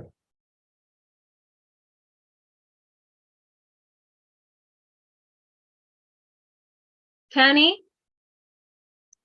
Tanya, try to you press need to that unmute button. yourself. There's a button that says it's at the host is asking you to unmute. Ah, there you go. Can you hear me? Of course I can hear you. Thank you. Okay, wonderful. So so when did you start your relationship with psychedelics? At the age of 12. At the age of By the 12, time I okay. was 13, I was in business. Say more in New about York that, City. please. Okay, well, I used to go to private Greek school because they insisted that I be the Greek kid, the philanthropy and the philoptochos. Philo is kiss, stochos is like a social environment. So if you're with the philoptochos, you're of the echelon, the upper echelon. And I used to be like, get out of here. So anyway, I mean, it was different. New York City is very different for me. I took a lot of pride in my New York, and now that it's gone, it's sad. But the good thing is that at 12 years old, I was very industrious because I grew up independent. I've never worked in my life. I don't understand that. It's as though I was given some kind of a pass to be weird. How's that? Because everything I did was different. So the first tab of acid was just, I was already, understand something. My first joint was at 12, I was smoking. And then I went to business because I started selling pot early because my gay friend Philip was my best friend and my goomba, to this day. Oh my God. But the idea was that I dealt the weed because I was in business. It was a business from a kid. I was always into business. So I used to sell 200 loose joints between the hours of 7 a.m., right? And school time, which was 8 p.m., 8 a.m. So in that one little hour, I got him finally. Yes. Good. All day I wanted him. I called him Vincent because of the movie The Fly. So every time I Killer Fly, I think of Vincent Price. Homage, Mr. Price, you were the master of the fly. That was an impactful movie back then, yes. Hey, Vincent. Hey, It was hey, when very it comes to impactful. Vincent, homage. Yes. Vincent, the So, best film though. I don't mean to go off topic, but it does have relation because it was brain damaging for a small child doing drugs. Vincent Price did a movie about Dr. Phibes. Dr. Phibes was Zingo, Zango, Bongo. He was gone. The part that he served the man something that was very, that was twisted for a little child to have to see. Because I used to see Taste the Blood of Dracula, where he would suck the girl on the delicious nape of her neck. And, you know, of course, you're in the smoking pot in the New York Theater in downtown by Canal Street, you know, where all the Chinese Bruce Lee flicks used to be. And he was sexy at the time before he OD'd on the heroines. So it was wonderful, you know, because he used to go to Chinatown to get the dumplings. You know, it was an event. Everything was an event when you're a kid and you don't do nothing but party. You know, ma'am, with all due respect, I know I'm speaking with intellect. My intellect is zero. I never went to school. I dealt drugs. And I used to make $200 a day from Monday through Friday at the age of 12. That means $1,000 a week, Monday through Friday. Who the fuck went to school on Saturday? In other words, 5 days a week for a 12-year-old child making $1,000 only on the weed was beyond. That was like, I'm the disco of pedophilia. Is that sensible? I was only doing nothing. I wasn't engaging in anything else. I wasn't hurting anybody by knowing I was just giving kids weed. It was $1 a joint, and I made $200 a day straight up online. $1, boom, $1, and I was like this bang, bang, bang, bang, right in front of the Filipino church on the corner by Newtown High School. Fact, hello, the church is still there. Oh my God. Kenny, Yes. so, okay. Yes. You were very industrious, okay? When you were 12, 13, you were selling was weed, 15, making lots of, so by the time you were 15, what kind of substances were you engaging in by then? well, by then I was actually all right, the weed business, the 200 joints a day turned into pounds. By the time I was 15, still in the clubs, because you see what we used to do is we used to say we were going to school, but in the morning we'd make money, hit the city. Okay, because it's right over the bridge. 59th Street Bridge used to be, this is where I lived in Queens, near Trump. Trump is the I'll give you the direct geography, It's not necessary. the spot. Trump was here, 15 minutes, right there's Manhattan, right over the bridge, boom, you're in the city. So we'd zip in, go to the clubs. It was a thing, back and forth. And you're 12 years old, zipping around in cars that are, what are you doing driving a car? It didn't make sense, but we did it, and we did it well. And we did it with class and dignity for some reason. We extrapolated dignity by being in the right club at the right time. You see, in New York, they made you feel that, and that's separation and division. And if you want to think of it even in a deeper sense, it was cruel because all kids deserve the right to dance and be dressed up in a pretty outfit and feel special when they do party. Yeah, yeah, yeah. Why not? I don't care if you pick your nose and bite your toenails. Those are your nose nostrils and your chubby little baby toenails. And toes are really cute, but people make things ugly. They make people's faces ugly. Ugh, you're this, you're that. You know what I am? I'm a fart, a whistle, and a pink worm. But I have one thing for you, and it's love. And if I died right now, I would float, not sink. I'm honored to be in your presence, ma'am, because you're a beautiful woman. What else can I say? Drug dealing, it went fast. From the acid, and then from acid, it went to powders, substances that I don't want to indict myself. So what I'm going to say is that my experimentation came from drugs. I had no business being there. It was illegal to be there. Why was I there? Understand, parents that aren't there, parents that don't contribute to a child have no business having sex to have a child unless they protect themselves properly. Why would a woman spit out a child through her vessel if she can't feed it from the soft part of her arm? Because I'm a woman, but I can hang, you know what I'm saying? But the difference between a man and a woman, very simply, is that my fat on my arm is made so that when I'm holding the baby over here like this little fat, in Greek it's braccia, in Italian braccio, in English it's braccia. I don't know, I call it braccia. And this is soft. It's a cradle baby's head. Tanny. Yes. So everyone here is very curious about How do you know? Do you have a your secret message? psychedelic experiences. Oh my God. Everyone is very curious about your psychedelic Purple experiences. haze. Hey, Zeppelin sang about purple haze. Yep. And then he then died, yo. They took him away. He didn't die, yo. They took him out like they took out Queen, yo. I used to hang out in Arista Records with Clive Davis in his office. We're talking Dionne Warwick and Cissy Houston were the cousin, the freaking Whitney. You see, the things I can say, I can't say, you know, so I'm limited. But what I can say is that the journey, the minute a child walked into Studio 54, you see the silver spoon with the man on the moon. Now, as a kid, I mean, we're talking Bianca Jagger here. We're not talking Joe in the Box. You know what I mean? Bianca, Calvin, Paulston. Oh my God. Rollerina. Rollerina. What? Tanny. Okay, we have Tanny, 2 more yes. minutes. Tanny, listen, 2 we more got 2 minutes. more minutes. And rumor has it that you were the youngest woman to Yes, own a 7-Eleven. 7-Eleven. Yes, So say 6958 something Main about Street. that. Say something about that before Okay. we go. Anything could be done. Mm-hmm. You see, these were the Thompson twins from Texas. I proved that they were criminals during my ownership of 5+ years. I won't indicate how many. It's not your business. The idea is not that it's not your business. I just don't want to get into the length of it was like a soap Totally opera, get like it. Mary It's Hartman. not my business. Hey, with respect to everybody, a woman has the power to do this.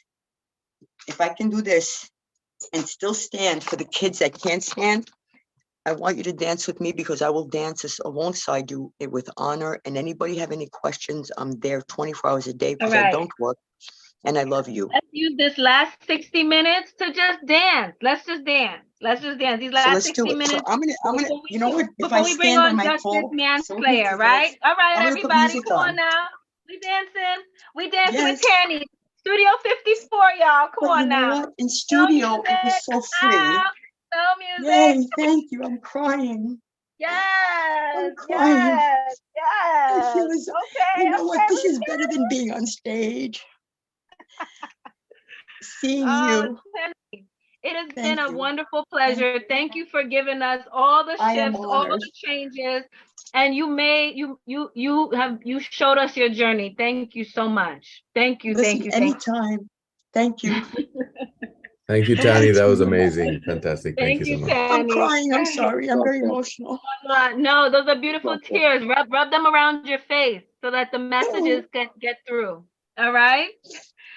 And we're gonna open up the floor. Yes, of course. We're gonna open up the floor to Justice. I'm here forever. Thank you so much. Thank you. Hi. Hello, everyone. Hello. Greetings. How are you? I'm doing well. Thank you so much. Thank you for being here.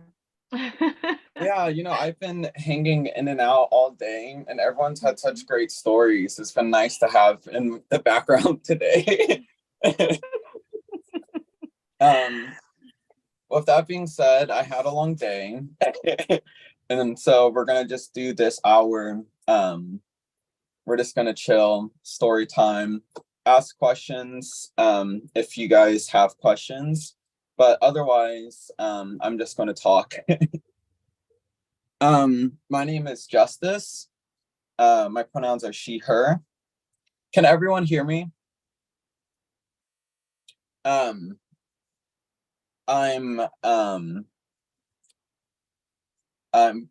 friends of Leo, also part of the Entheo Society. I have a cannabis dispensary, and my I guess my history and my connection to plant medicine is centered around cannabis, but definitely involves some psychedelics, which I guess we'll get to later. But to start, I feel like we all kind of represent our ancestry. So we're gonna go back a little bit. My parents are immigrants. They're Jamaican immigrants. They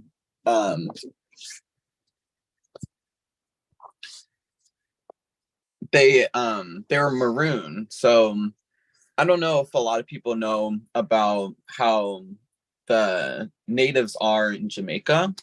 In the States, we kind of give everyone their own kind of tribal territory, just kind of all over the place. And it cumulatively makes up a good chunk of the United States, but not like a whole bunch. In Jamaica, the natives live on approximately like 40% of the island, and it's complete native territory. The government has no authority there. They don't even run water or plumbing. And that's where my grandma and my dad were raised, and where they grew up, and where they immigrated from.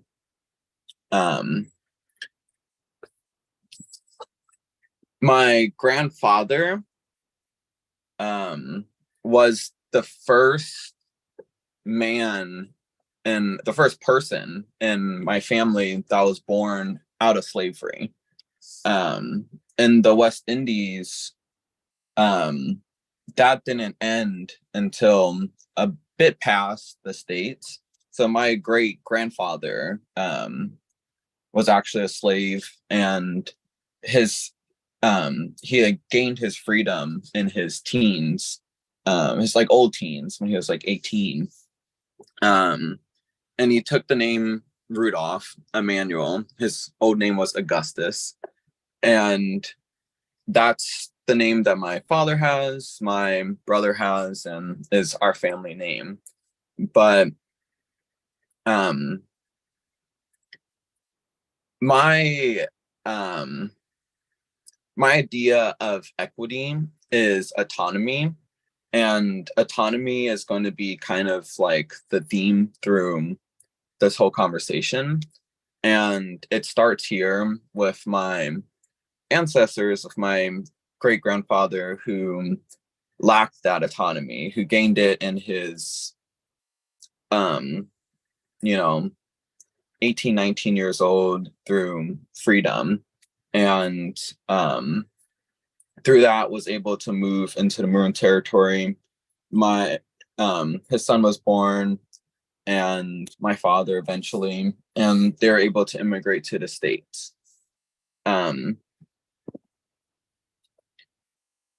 Immigration is super hard because you not only have to give up everything that you have, but you have to learn a whole system that you've never had before. And so it's a double-edged sword. And so immigration was great because the Maroon territory in Jamaica is so impoverished. It's hard to survive. So immigration was great because it took them out of that environment, but it put them into an environment of poverty and homelessness in the States. And oh my God, Coco. Jesus, woman.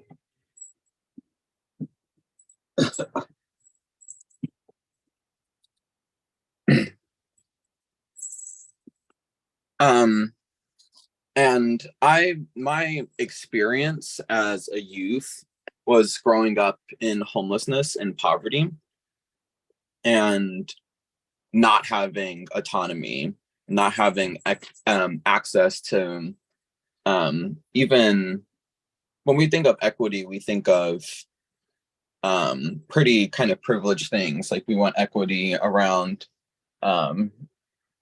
work, promotions, education, etc. But growing up as a child of immigrants, equity to us was just having a place to live. And so I was always I was always taught to not take what I have for granted. And I was always taught to work hard, and working hard is necessary. It's, it's kind of a Jamaican stereotype that we have a bunch of jobs, and it's very true. It's, I think I currently have about 5 jobs, and, my parents split young, and so my father raised me. And growing up with him, he had a day job and a night job, and that's it. He was out of the house more than he was in the house, and when he was in the house, he was extremely violent and abusive and conservative and homophobic, and felt that conversion was a possibility through violence and force. And so him and I never really developed much of a relationship. I had mentioned that we have family names because I don't have it. My name was passed.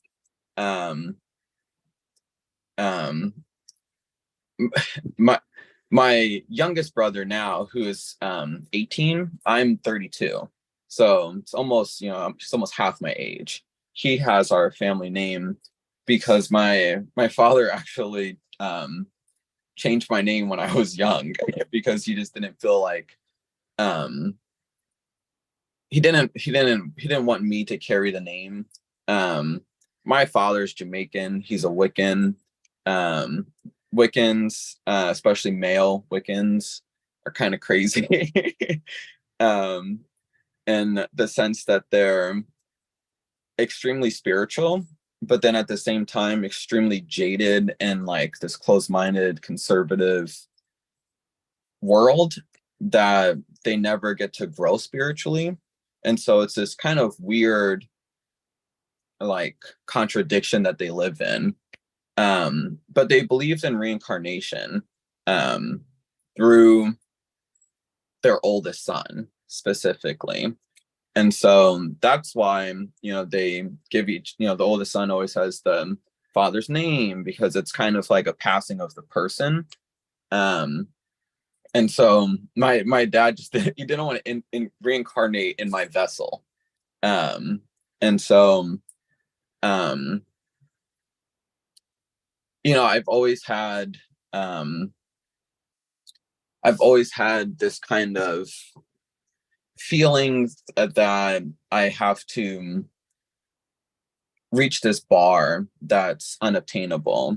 As a child, I didn't have a grasp on gender, sexuality, the difference between being masculine and feminine. None of that was important to me. I was just myself, and myself was never good enough for my father.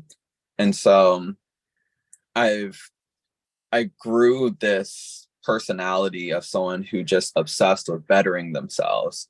And in a way, trying to like prove something crazy to my father. And so, we've always lived in poverty on the East Coast, and we wanted a kind of radical change. And so just like impromptu moved to the West Coast, moved to Washington, established roots here in Tacoma. And I guess with a little bit of fast forwarding, I turned 20. And when I had turned 20, and just in general, those last couple years that I was an adult, but still living at home, not through choice, it's really horrible, extremely painful in both a physical and a mental way. And ultimately, my dad tried to kill me a couple of times, but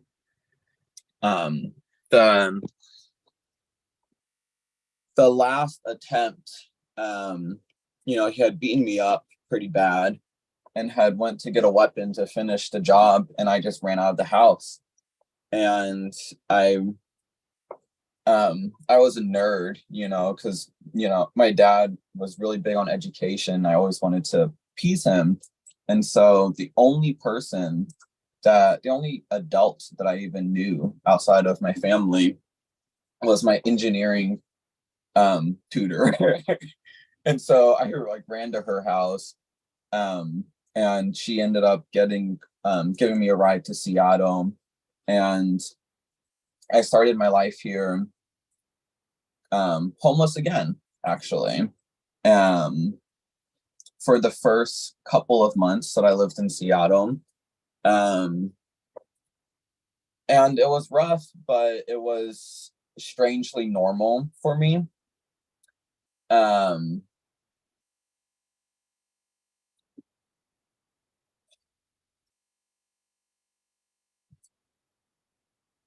After a couple of months, I got housing. I got into school, and I got a part-time job or a full-time job, but I was doing full-time school, full-time work, and I got a place maybe within like a month and a half of being homeless. And I was really feeling like, all right, you can do this. And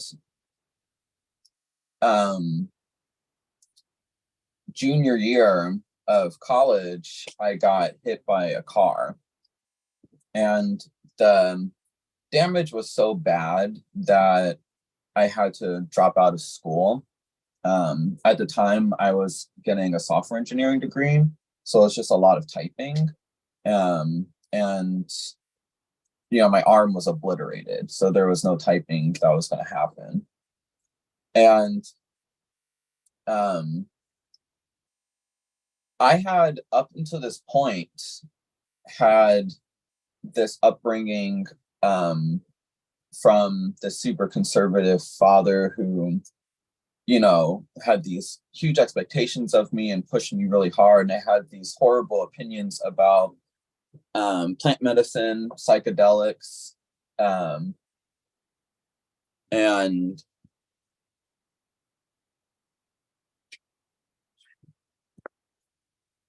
I had never tried them myself. And after that injury, and some surgeries, the doctor had prescribed me opioids, which my body just rejected. And a friend of mine, I was staying at a group home at the time, and one of the gals there, she was like, I'll trade you this weed for your opioids. And I was like, that sounds like a good deal. And it wasn't even like smokable weed, it was a salve, and I put that on my arm, and it alleviated the pain without any sort of side effect. And so then I I was the nerdy goody two shoes engineer student, and the next day I was knocking on her door. I was like, you got to tell me more about this weed. And it changed my life, in that experience. And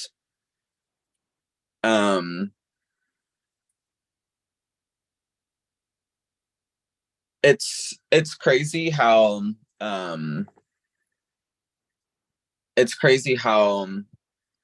plant medicine can physically heal your body, but then also mentally heal your mind, right?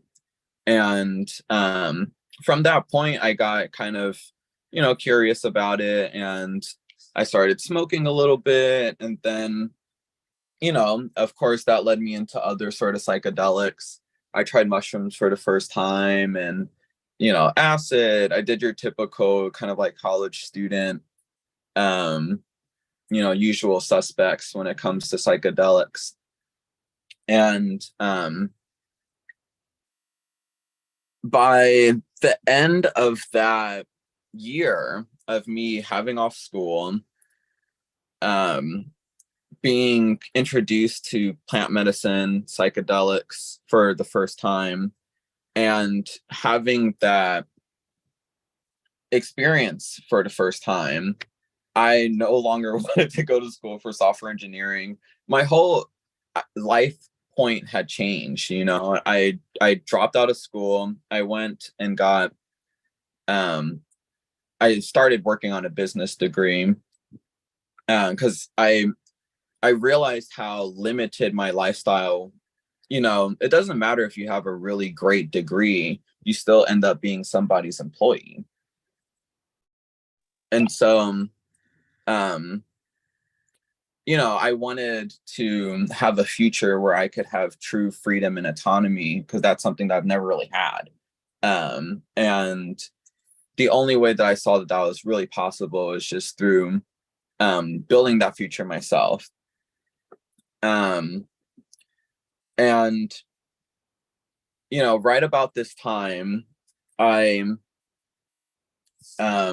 know, I've still been working my part-time job this whole time. And that job was bike messaging in downtown. And one of my coworkers a couple of my coworkers had quit on the same day. And I thought it was a walkout or something like that.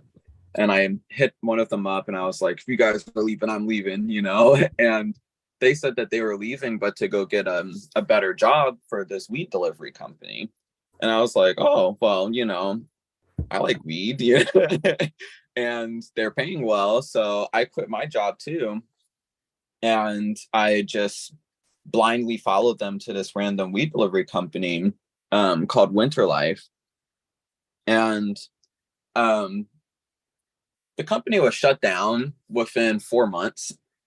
But for those 4 months, they paid us like on average about $50 an hour, which is a crazy rate. But like, you know, we're talking about 10 years ago while I was in college. You know, it was life-changing money. And this was my first experience in plant medicine being used as a tool for autonomy and equity in my life. And after they had been shut down, my coworkers and I, we had all moved. They paid us so well that we all moved into the neighborhood in a big house together, because we're like, we're going to be right by work, you know, work as much as we can. And then maybe a month after that, they had closed. And so we wanted to make the best of the situation. And so we formed a collective as, you know, the house, and started our own cannabis delivery company, and also expanded into the farmers markets. And the brand was called the Best Buds Club, because we were all best friends and we had the best buds, you know. And it was at this point I was in my mid-20s, and it was really strange for me to be using my now business education and combining it with cannabis to achieve a lifestyle at, you know, the age of 25 that at this point I was homeless like 5 years ago, you know. And I didn't want to come down from that. And so we grew that business the best that we could. I really loved working the farmers markets. I wish that we still had farmers markets instead of corporate pot shops, because the farmers markets is where all of our like elder patients would go, and not necessarily to just like buy weed, but to connect with community. And I got most of my friends when I was doing you know, back in the medical farmers market days, were all elders, because they would come in during the morning and they would just hang out. They would hang out all day, you know, visit every single vendor at one point during the day and connect with them. And it was my first experience really connecting with people who were older than me and had wisdom and had disabilities and things like that. And nowadays the like normal customer for cannabis is not that. And you know, just thinking back now, it's just a very nostalgic feeling. And I really wish that we can bring back cannabis as a medicinal tool and less of a recreational cash crop. So doing that business lasted for, you know, as long as it did. And eventually I got, you know, eventually that got closed it down. And I got a job managing just, you know, small but corporate pot shop in Seattle. And that's kind of my I guess kind of like next step towards gaining equity through cannabis is, you know, I was working a salaried position for this shop again in like my mid-20s, and definitely not something that I thought was achievable when I decided to get into the cannabis industry in general. And you know, I worked that job for as long as I needed to, and eventually split from there. And within a year, opened my own dispensary, which is in U District now.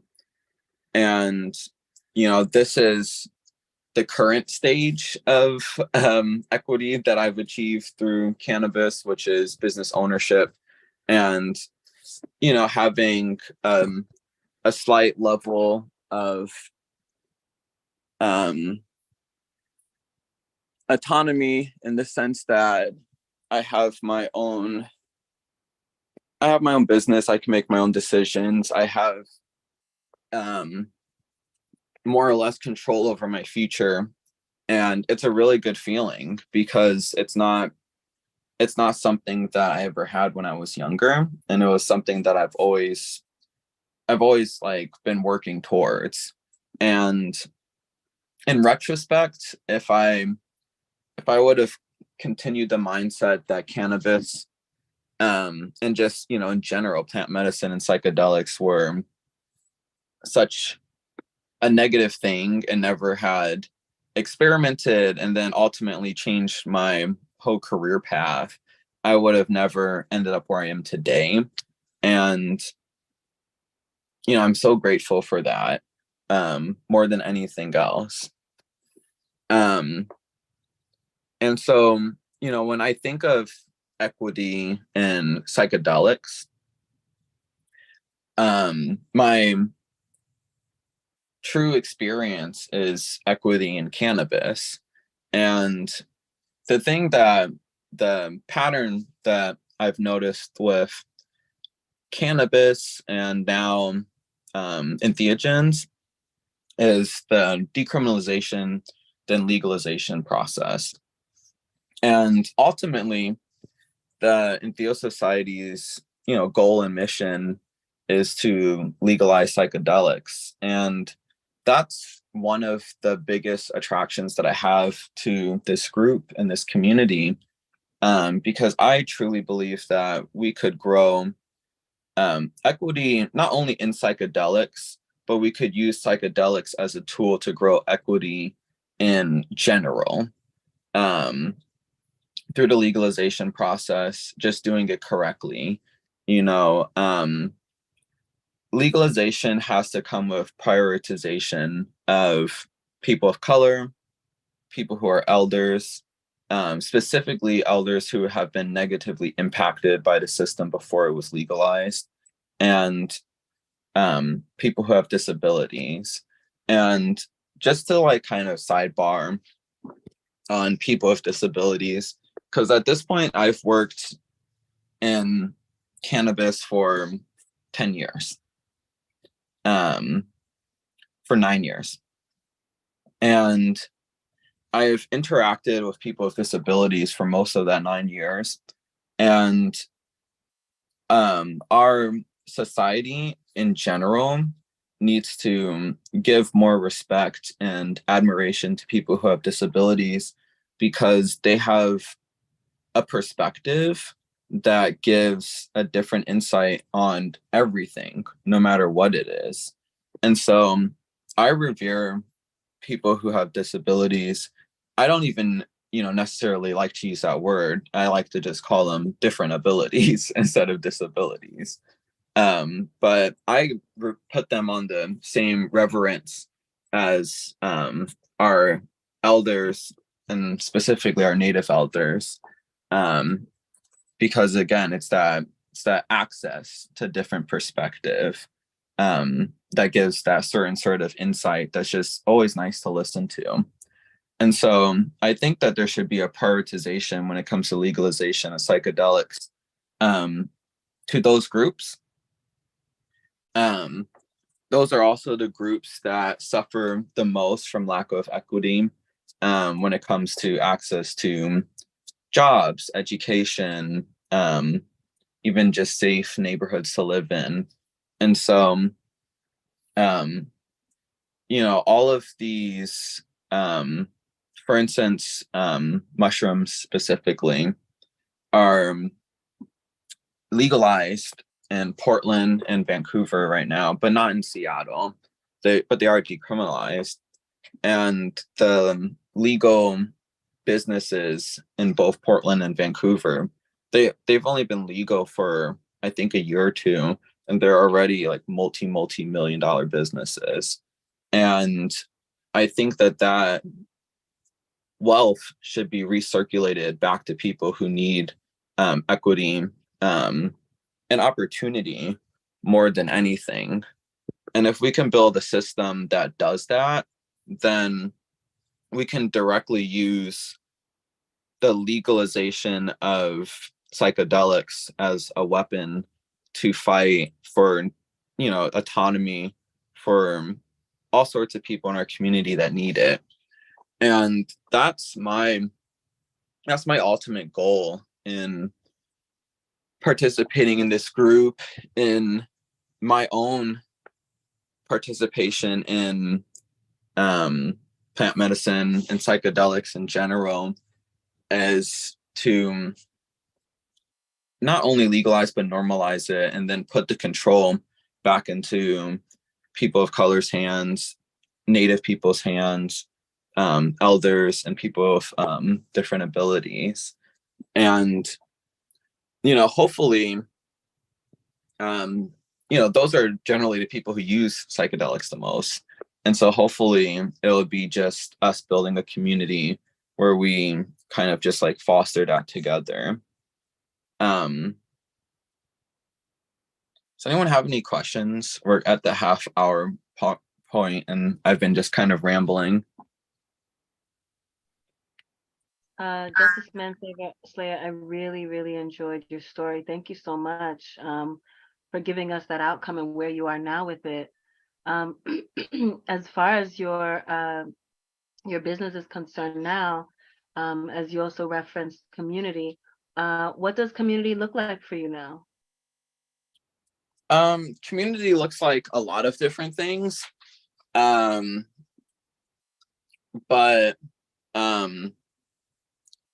to be honest, community doesn't look like exactly where I'm not. My community isn't looking exactly how I would like it to look right now. We all have our goals, right? And also just to, I guess, kind of add this last clarifying point. The dispensary that I own, we do cannabis, yes, but we also try to cover the whole plant medicine and theogen spectrum up to the point of pushing legality. But we sell psilocybin things there. We'll just say like that, And so I wish that I could build a community where that's more accessible to people who need it. And that's just not something that's been happening. And so it's a little frustrating. But, my current community is mainly that of queer people of color that have a similar experience to me, which I didn't think I would find in Seattle, but I've actually found a lot of. Seattle is a city of expats. It's a city of escape artists, Black sheep who, end up in this city for some reason. And there's a lot of Black folk out here who have, a pretty similar story to mine. I'm also I'm queer. I'm trans. My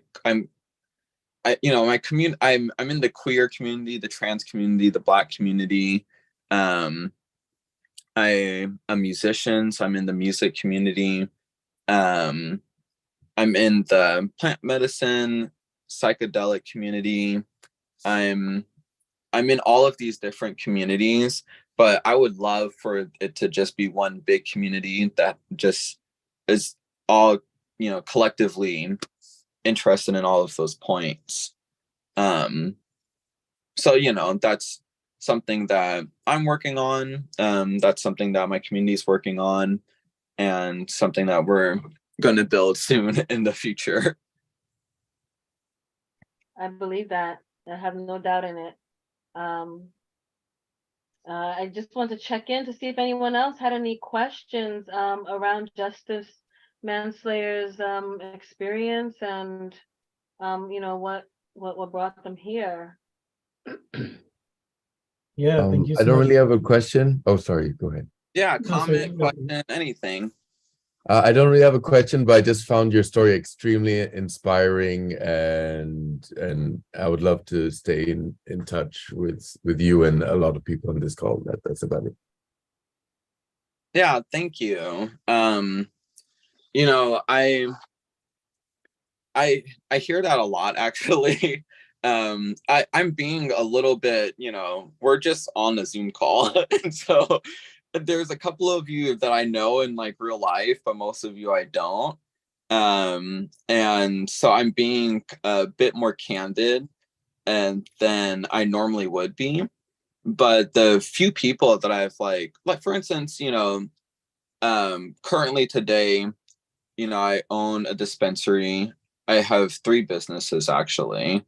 And I have a house I live in by myself, I have a car, I live a pretty, decent life. And a lot of people think that I come from privilege, but I actually come from an experience of poverty and homelessness. And the few people that actually know that are just kind of gobsmacked, but in Jamaica, they have a saying that goes, we lickle, but we taliwa. And it means we're small, but we pack a punch. And that saying in patois is it literally means that, but it also means that, they like Jamaicans in general are like, what they believe is like, you could be a very small person, you can be a single person as part of a whole, but you make a huge impact, right? And you should never take that for granted. And so I never take for granted the impact that I can make.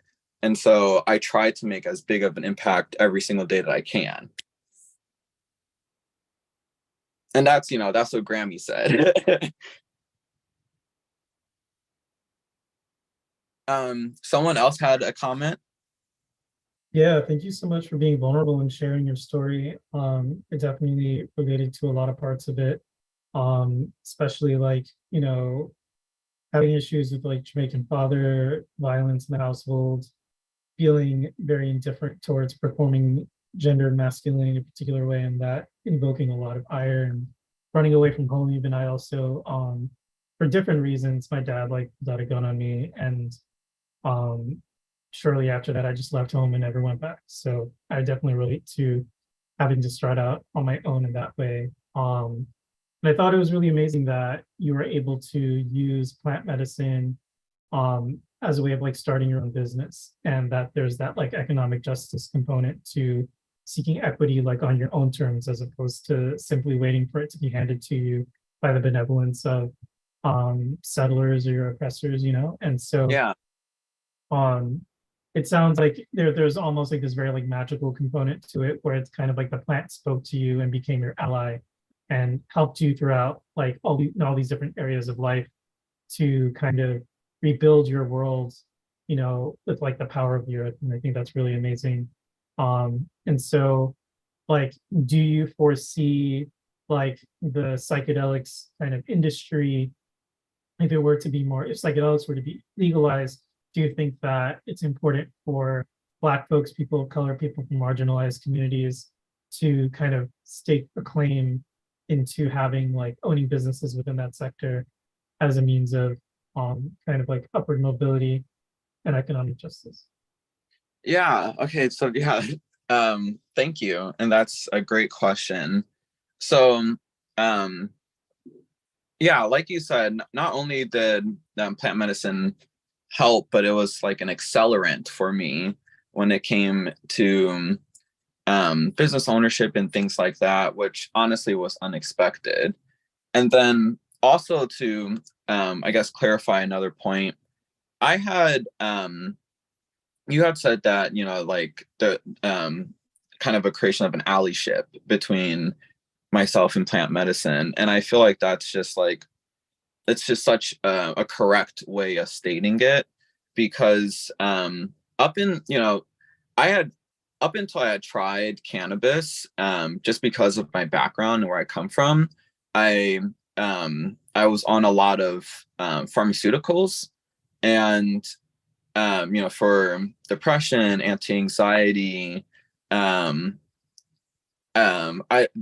list gets more embarrassing after that, so I don't even want to go down it, but I was on a cocktail, is what the nurse calls it. And I was able to, I was able to drop off of most of that, just simply from medicating with cannabis. And then more recently, I've been medicating with microdosing psilocybin every day as a tool for anti-anxiety, stimulant booster, mood booster, and has completely stunted my like daily depression. And so, it's part of why I have kind of this like connection, this allyship that you had said with plant medicine and psilocybin and psychedelics in general.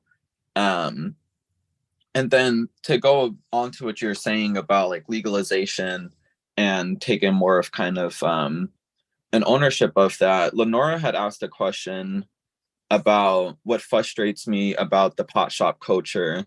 And these two kind of go hand in hand, the current pot shop culture is that of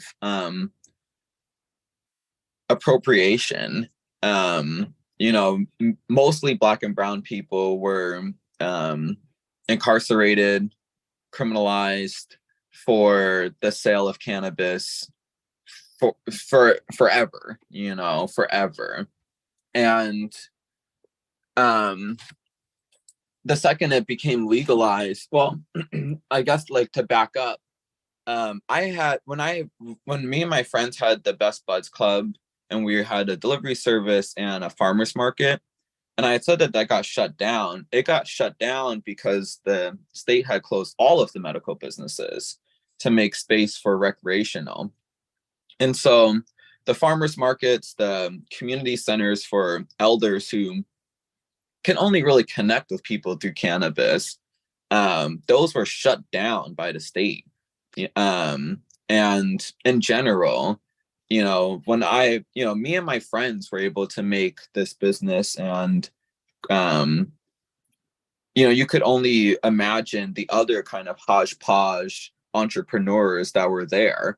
Lots and lots of Black and brown people, lots and lots of people who are just, can't make a normal 9-to-5.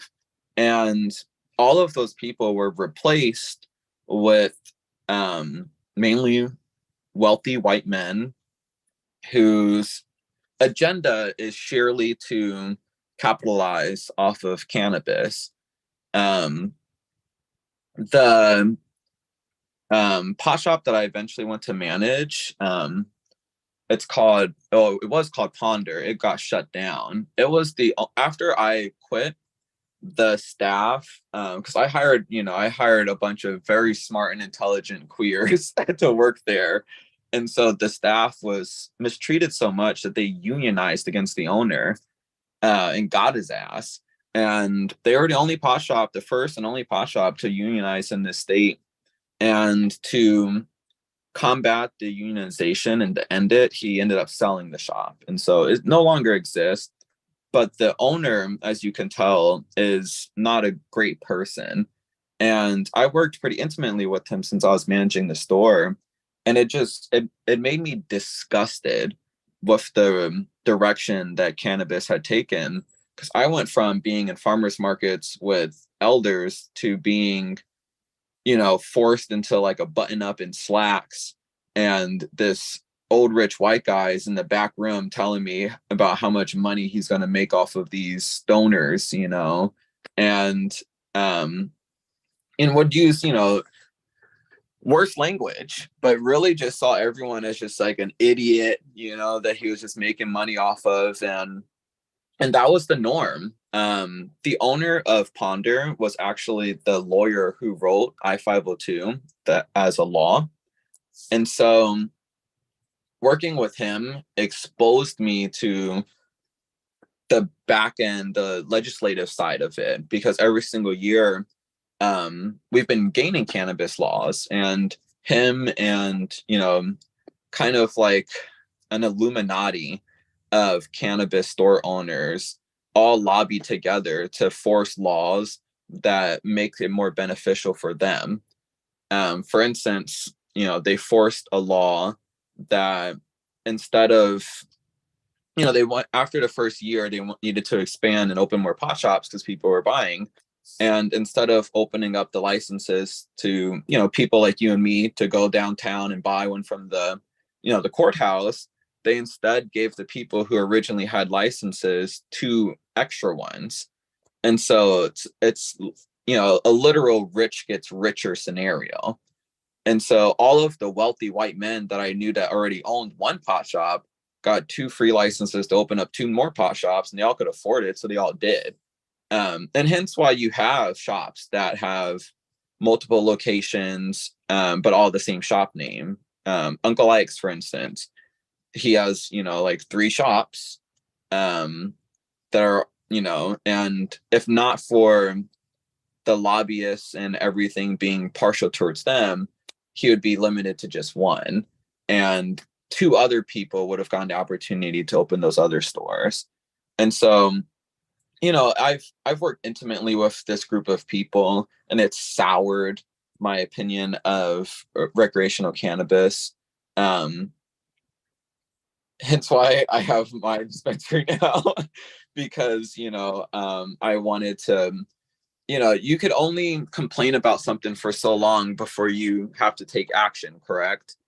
And so, I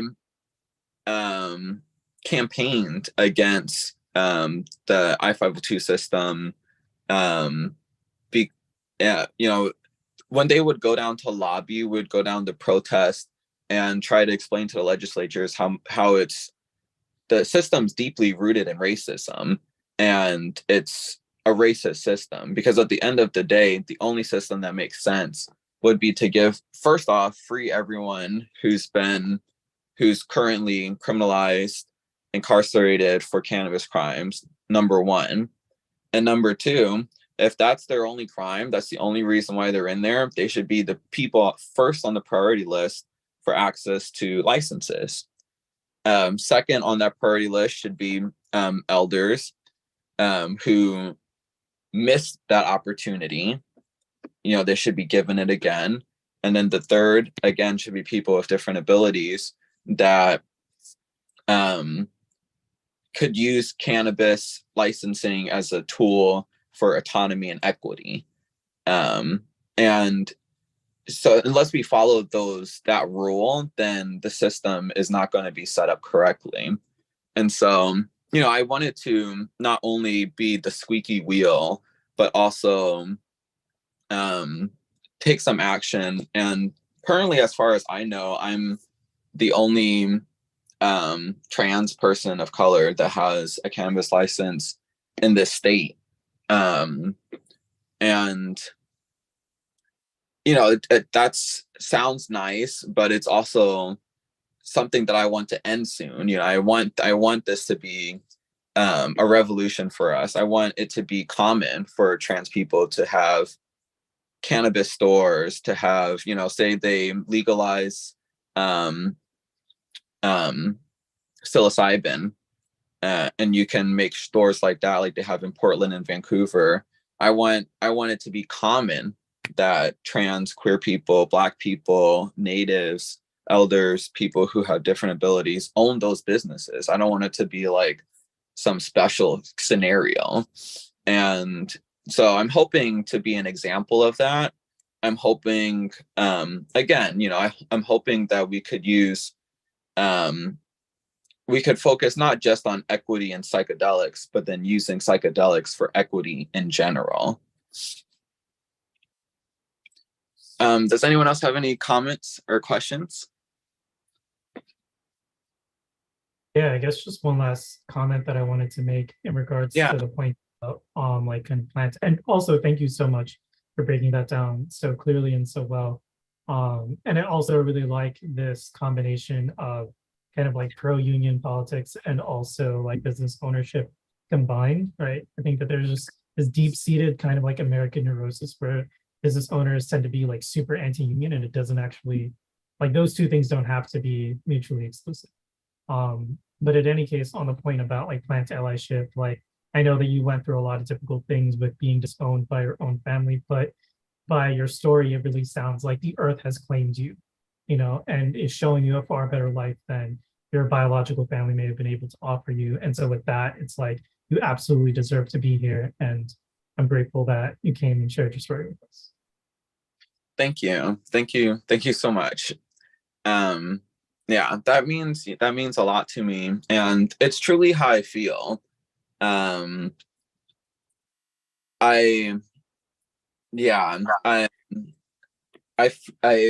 definitely feel like I've been adopted by the plant medicine, cannabis, psychedelic community, especially as of late. So y'all make me feel like I have a family, and I really appreciate that. And yes, the earth has definitely claimed me, but we are all children of the earth, and we come from the soil. And so she didn't necessarily claim me, she just showed me my way back home. Any more questions or comments? It's early for all that poetry. I love it. My sister is like a national spoken word poet. And so I grew up in the home with her. And so we both tend to kind of, as you can see, I can ramble on and on. But we tend to kind of like speak in a little bit of a of a melody and a little bit of a rhyme. So Thank you for that. Thank you for that. This is beautiful. I really enjoyed your entire story. I'm moving through all of it. I'm listening to. I'm also Jamaican. A lot of the things that you mentioned, I recognize that culture very, very personally, and thinking about it in your jeans, in your suit, and how you've navigated it is just really, as Julian said, it's really inspirational. And thank you for being that example, and thank you for being that spearhead. And I'm looking forward to seeing what else comes of it. Would you like to share the dispensary information for everyone to potentially tap in with you in Seattle? Yeah, sure. We're in University District. We're right on University Way. And the store is called Rooftop Hemp Shop. And if you just like Google us, you'll find the address and phone number and stuff like that. But Rooftop Hemp Shop is my business. And then I also have a nonprofit called Black Pages. And it's an equitable take on white pages, which historically would advertise for businesses that are like mainstream and have privileges and have that privilege. But we flipped it, and we have a Seattle-based phone book business directory that only advertises for Black-owned businesses. And so it's called Black Pages. And so, yeah, those are my two businesses that I run. And again, I try to keep everything, community minded.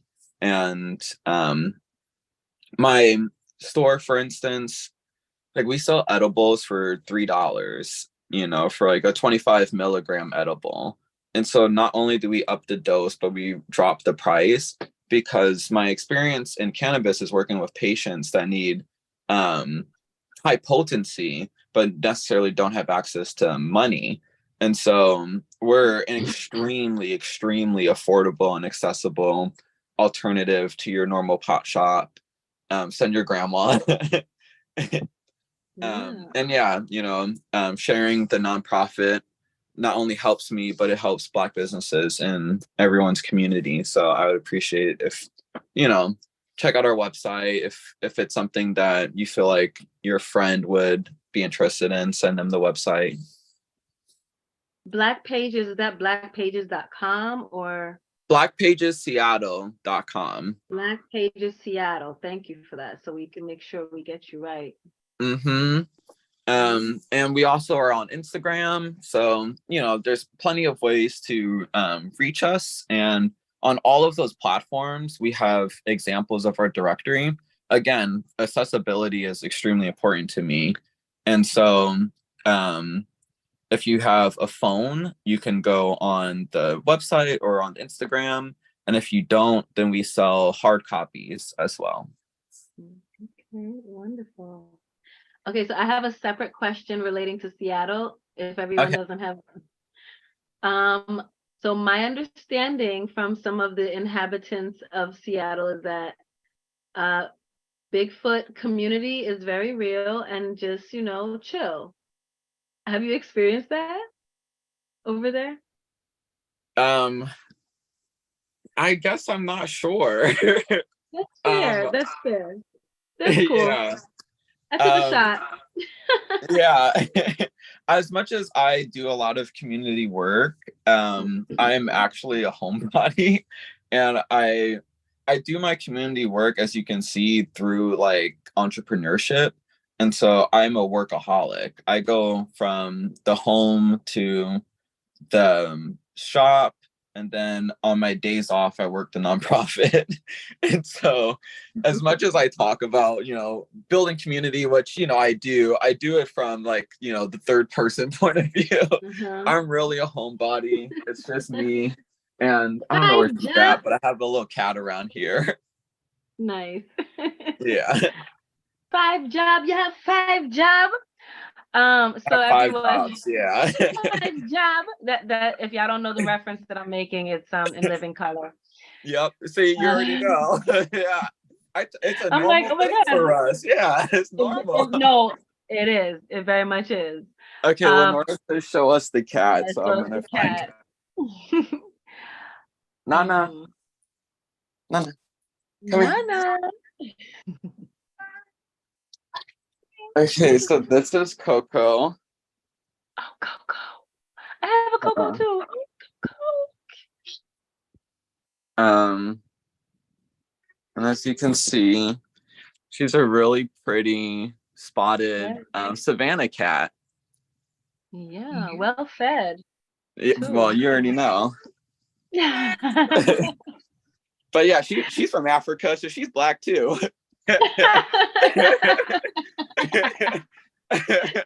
I tell people that all the time. I'm like, yeah, my daughter's black. I even made sure to get an African cat. Oh, awesome. Okay, awesome, well, awesome. I'm at the end of my time. Thank Thank you for having me, everyone. Thank you for, letting me open up to you guys for just a little bit and letting you know more about me and, what I do on a day-to-day and what I've done in the past. Thank you so much. Thank you, Justice Manslayer.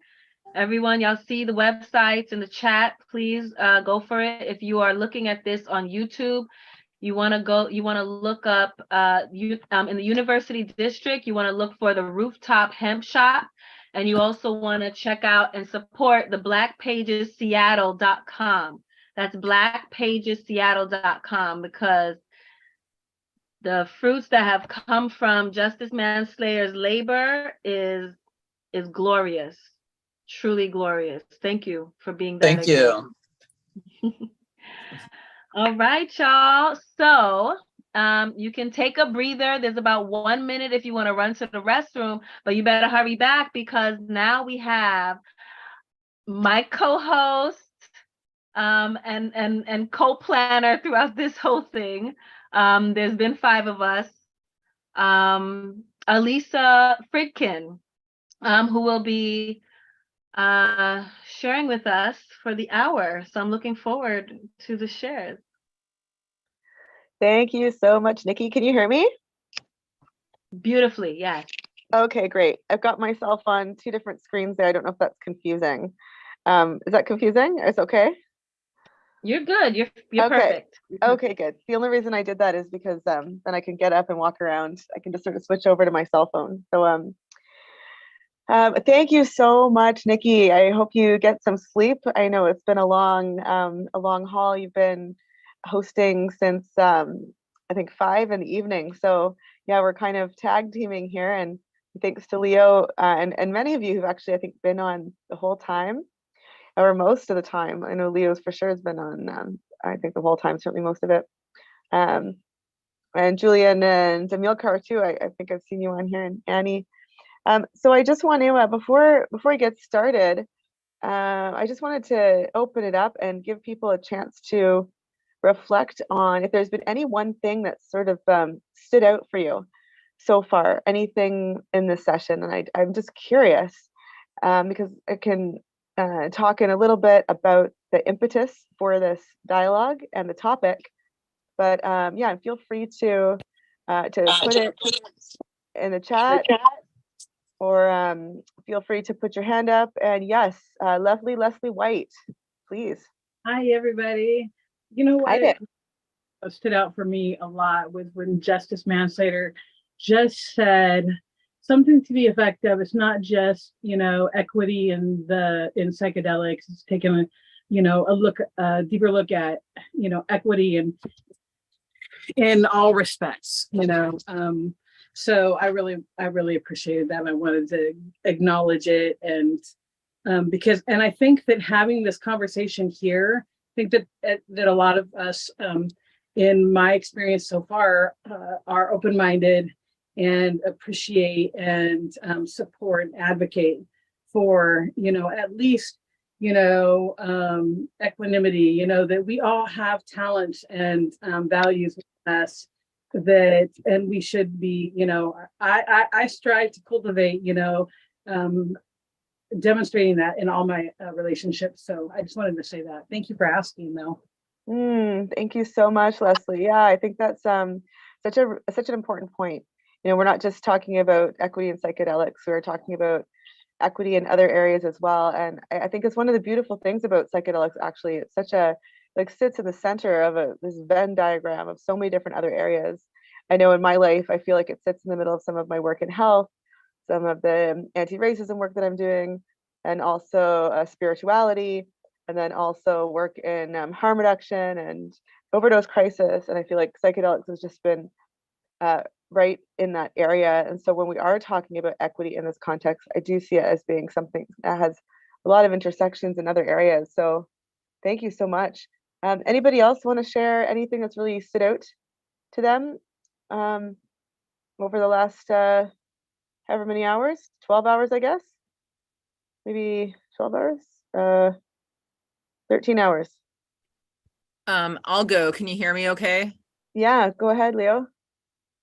So I was struggling a bit because the white woman that had spoken, I have a lot of theories around white women's identity in the United States related to the first economic system in the United States, and some other countries like Jamaica and so forth also have this, but not maybe necessarily as the first economic system that we associate with a country's foundation or a country's kind of infrastructure. And the plantation economic model in the United States has really influenced the capacity, I think, for white women to get out of the house on the plantation and into a position of power. And when I kind of draw up the plantation model in my mind, I see, white men being able to use Black bodies to stand in for whatever position needed to be stood in for that day on the plantation, in that plantation model of you have to keep the business going and so forth. But we have this weird relationship with white women's sanctity and kind of like protecting them and making fun of them and like calling them Karen and Becky's and so forth. But we don't have a name that's similar for white men in our society. But it's very fascinating for me that we come for white women in these kind of Becky and Karen kind of ways, but we don't have a name for like white men like Steve, even though in the United States, I would say our biggest oppressor as far as like bodies go are white men. And so it's very interesting for me as I'm looking at white women in politics, and I was hoping that there would be more discussion of that today, just because I see white women as struggling so much with their identity in terms of political power. Like you see women in other countries who are Caucasian and they are in political positions of power, but you don't necessarily see that in the United States. Like for me, I see very dated, old women, the liberal political movement, as far as role modeling for white women. I don't see like the excitement of AOC. Like I don't see a character like AOC or Nina Turner or something, like some young politician that's Caucasian that excites me, that's female. And I just think in this country, we just kind of want these white women not to have maybe their own revolution, which is, I think, reclaiming their power in their own unique ways, but not through beauty, because this beauty standard that we have in this country is really kind of based around objectifying white women. And I think it's interesting to see how we allow white women to come into power. And so I looked into women in politics in the United States, and women, white women in particular, are flocking to the Republican Party. And when I started examining why, I started looking at who, when I watch Republican and conservative news stations, who these white women are that are rising up, that are young and vivacious and get to be angry and so forth. And even if I'm thinking they're holding the slave master's like whip in their hand and it's not real power, and I want to say, sister, that may not be real power that's being handed to you. That's someone else's power over someone else. That's not the feminism power that you think it is. What I'm looking at is these women are angry, right? So when I see these Republican white women out there, they're angry and they're vivacious. And the other day I had a white male attorney that I would say is a gatekeeper, and I wrote a poem about it. I may share it by tomorrow. But in regards to that experience, he told me that there was no time for angry, charismatic leaders. He was talking about me in the political movement. And I thought about MLK Jr. and I was like, well, isn't MLK Jr. like a charismatic, angry person? And he led in this country, like he caused political change in this country. But I think we don't allow white, angry women in politics to really shine in this country because we want them maybe on the plantation house, I don't know, embroidering doilies or putting cream on their hands to keep them soft. So I struggle with that because I see white women struggle with their identity, and I don't know how to help them because, you know, a lot of times when I'm in communities with white women, I'm not necessarily comfortable, right? Like I want more diversity, and maybe I get bored with kind of like the roles that have been assigned to these women and just the talking that's allowed and the communication and the conflict style and things like this. And I struggle myself there because I don't like the roles that have been handed to me there. And maybe that's not my safe place, right? But I feel like to some degree, I'm being called to be a leader for these white women to help them process their identity. And I wouldn't say that that's comfortable. Like, I wouldn't say that that's a role that I really like grew up wanting to have. You know, I lived part of my childhood in India, and I just feel like I never really pictured myself wanting to be a leader for white women. I wouldn't have said that that was like my childhood dream. Because I don't think I was really fascinated by white women's culture, but I feel like that's the body. We've been talking a lot about the bodies we're in, and that's the body I walk around in. And so unfortunately, you know, this is the way they're going to treat me. And we all know this experience. They're going to treat us however they treat us based upon whatever body we're in. And I think that's frustrating. Because I think with these transcendent realms that we go into with the psychedelic culture and with the psychedelic spaces is that we see ourselves as more than maybe just bodies. And so then we struggle when we come back to these bodies and we experience these microaggressions. I think it can be very traumatizing after we've experienced the transcendence of these medicines and having kind of like an idealized idea about what the psychedelic community is capable of. But I've observed the same kind of patriarchy and backstabbing that I've seen in other parts of like our capitalistic culture. Thank you. Thank you so much, Leo. There's so many great points that you brought up. I just want to acknowledge Leslie's comment. Brad, I guess Brad is the equivalent of a Karen, but for white men, which is interesting. I haven't heard that before, so it's something to take note of. One of the things you're reminding me of, Leo, is just how important it is to see ourselves in this work, no matter who we are. And I think about Nikki and some of the comments that she's made about not seeing herself. You know, there's nobody like me in some of the circles and psychedelic circles and environments that she's been in. And I also think it's a good reminder for all of us, you know, when we're doing our work, to pay attention to the ways in which we feel we're being treated unfairly or unjustly, the ways we feel like we're experiencing lateral violence or other kinds of violence and discrimination.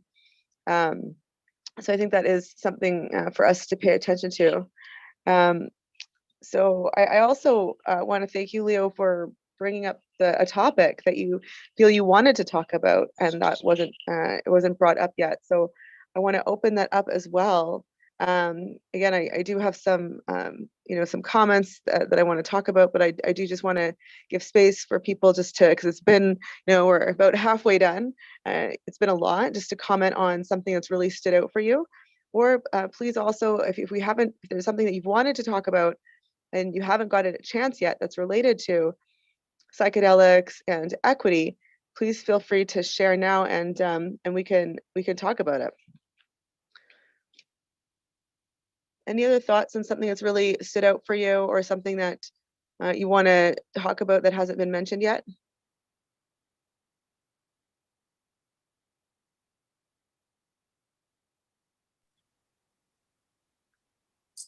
Okay, and yes, go ahead. Is that let's begin. Go ahead. Yeah. It's 11:11 too. Woo! I wanted to comment on what Leo stated, because I feel that a lot. I have mixed children too, so even they've told me things, about, when I feel like I want to stand up for equality, and advocate for Black Lives kind of, it was, I've almost feel like I've been treated like I can't, and that I'm just as bad, kind of in a weird way. Like I'm a writer and a rapper, and in one of them, I wrote a line that said something like, "I got a dream like Martin Luther King, so big and and they're like, you cannot say that, and I'm like, what? I mean, I guess that happens sometimes, but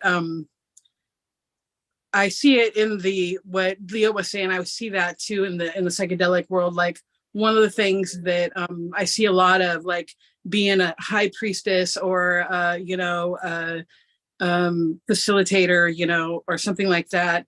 A lot of times I see, these pretty white women that are just like, revered, almost, and treated like, that they're the,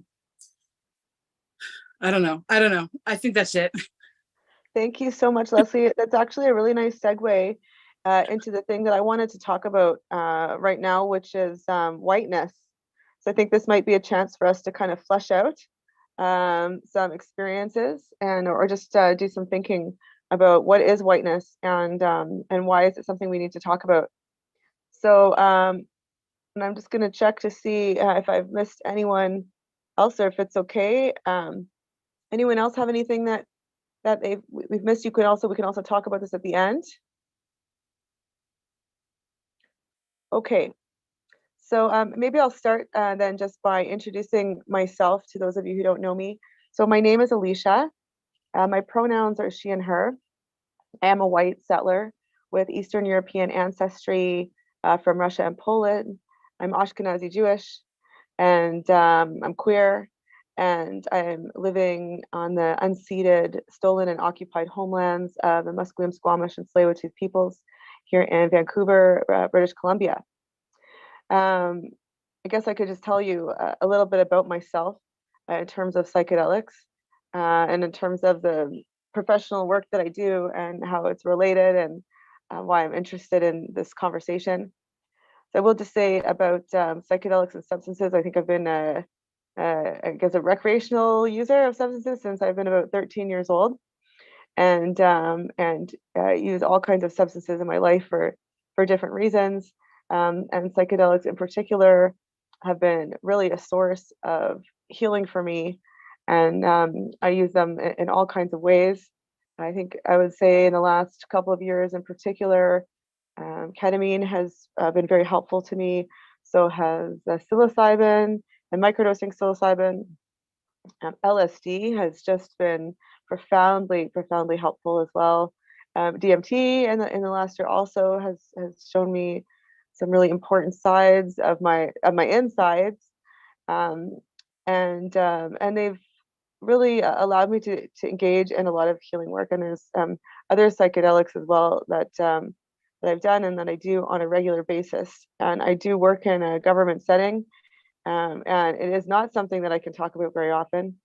I did work for 4 years for the municipal government, where I work as an urban health planner, and my work was focused on the overdose crisis. And I was part of the City of Vancouver's application to decriminalize substances in Vancouver. Since that time, we now have decriminalization of substances in all of BC, where I think you can hold up to, I think, 2.5 grams of an illicit substance without it being taken away, and without it being criminalized. So I was part of some of this work, some of the early part of this work, and a lot of my role was around community engagement and trying to meaningfully involve people who use drugs in these conversations. And I witnessed a lot of ways that people were not equitably involved and did not have influence. And in these conversations, there is a tendency to there were many instances of people who use drugs not being included meaningfully, and in places where they were, it was always the people who experienced the most systemic barriers, who had the least power in society, And there was never anyone sitting around the decision-making table who would just talk about their experiences of substance use. And so, there was actually even a policy, a city policy, saying that if you did anything illegal, that you weren't actually able to have your job. And I have other colleagues as well who worked in sex worker safety, and I don't know if any of them were still active sex workers, but just this whole idea of meaningfully involving people with lived experience, but only at the lowest levels. And what I'm really interested in, what I'm going to talk more about later on, what I hope we can talk about is power, and power imbalances, power dynamics, and how they show up in all kinds of ways. So my work, most of my work, good night, Basira. Most of my work in the last maybe 15 years or so has been focused around anti-racism, and in particular around addressing what we're calling now Indigenous specific racism in health and healthcare. And I mostly have worked in, I guess, research and policy contexts. But Indigenous specific racism has particular qualities to it. One of the things that I've learned is different groups of people experience different kinds of racism in different kinds of settings. And what we see in Canada is when it comes to racial stereotyping in healthcare, Indigenous people experience some of the worst kinds of discrimination. It's very different when we look at, it's not that it's very different, but it's different when you look at how police are treating people on the street in some contexts, or the types of groups of people who are, being pulled over, for example. But this is the area that I've been working on, and I'm going to be drawing on some of my work here. And I hope that when we have conversations about inequity and psychedelics and how to address some of these issues, we can extend it to talk about other issues of power imbalances that you may have seen. So some of the challenges that I've noticed, here, we have this sort of emergence of psychedelics and decriminalization, and we have this area of anti-racism and healthcare, but very rarely have I seen these two topics kind of intersect. And for me, there's sort of two interests of mine that have kind of come to the surface. And one of them is, here I'm doing all this work and seeing all this great work, hard work being done to look at addressing racism and racial inequities in health. But where are we seeing this in the psychedelic sector, particularly in psychedelic assisted therapies or other kinds of psychedelic services? And I really have not seen a lot of it. And I may have seen some, there might be some work, maybe a little bit around cultural safety, or maybe some advisories, but really a lack of people talking about racism in particular and how to go about addressing it. The other issue, and I have heard this topic come up, which is so exciting in different ways over the last 13 hours.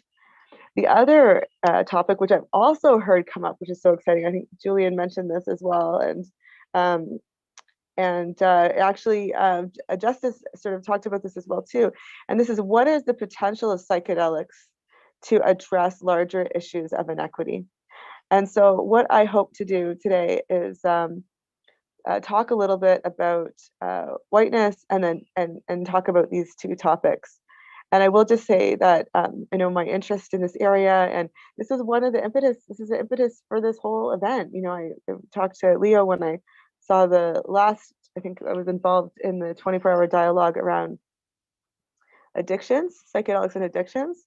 And I said, can we do one on issues of inequity, on issues of equity? And so Leo hooked Nikki and I up, and we did a lot of talking, even about the title of what this talk should be on. Would we say this is justice, equity, diversity, inclusion?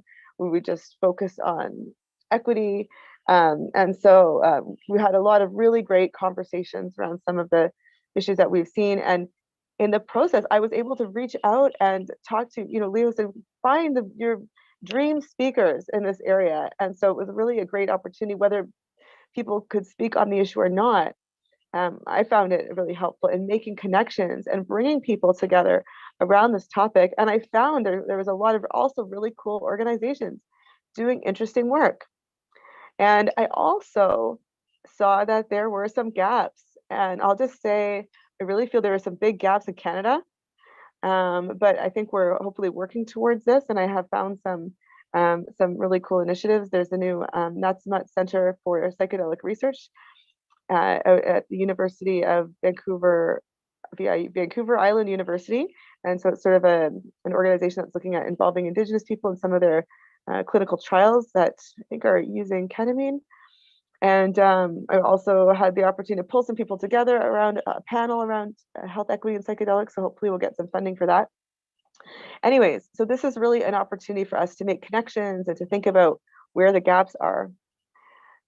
Okay, so I'm going to now, I'm hoping that this talk, I can also explicitly talk about these two things. And I want to start off by talking about whiteness.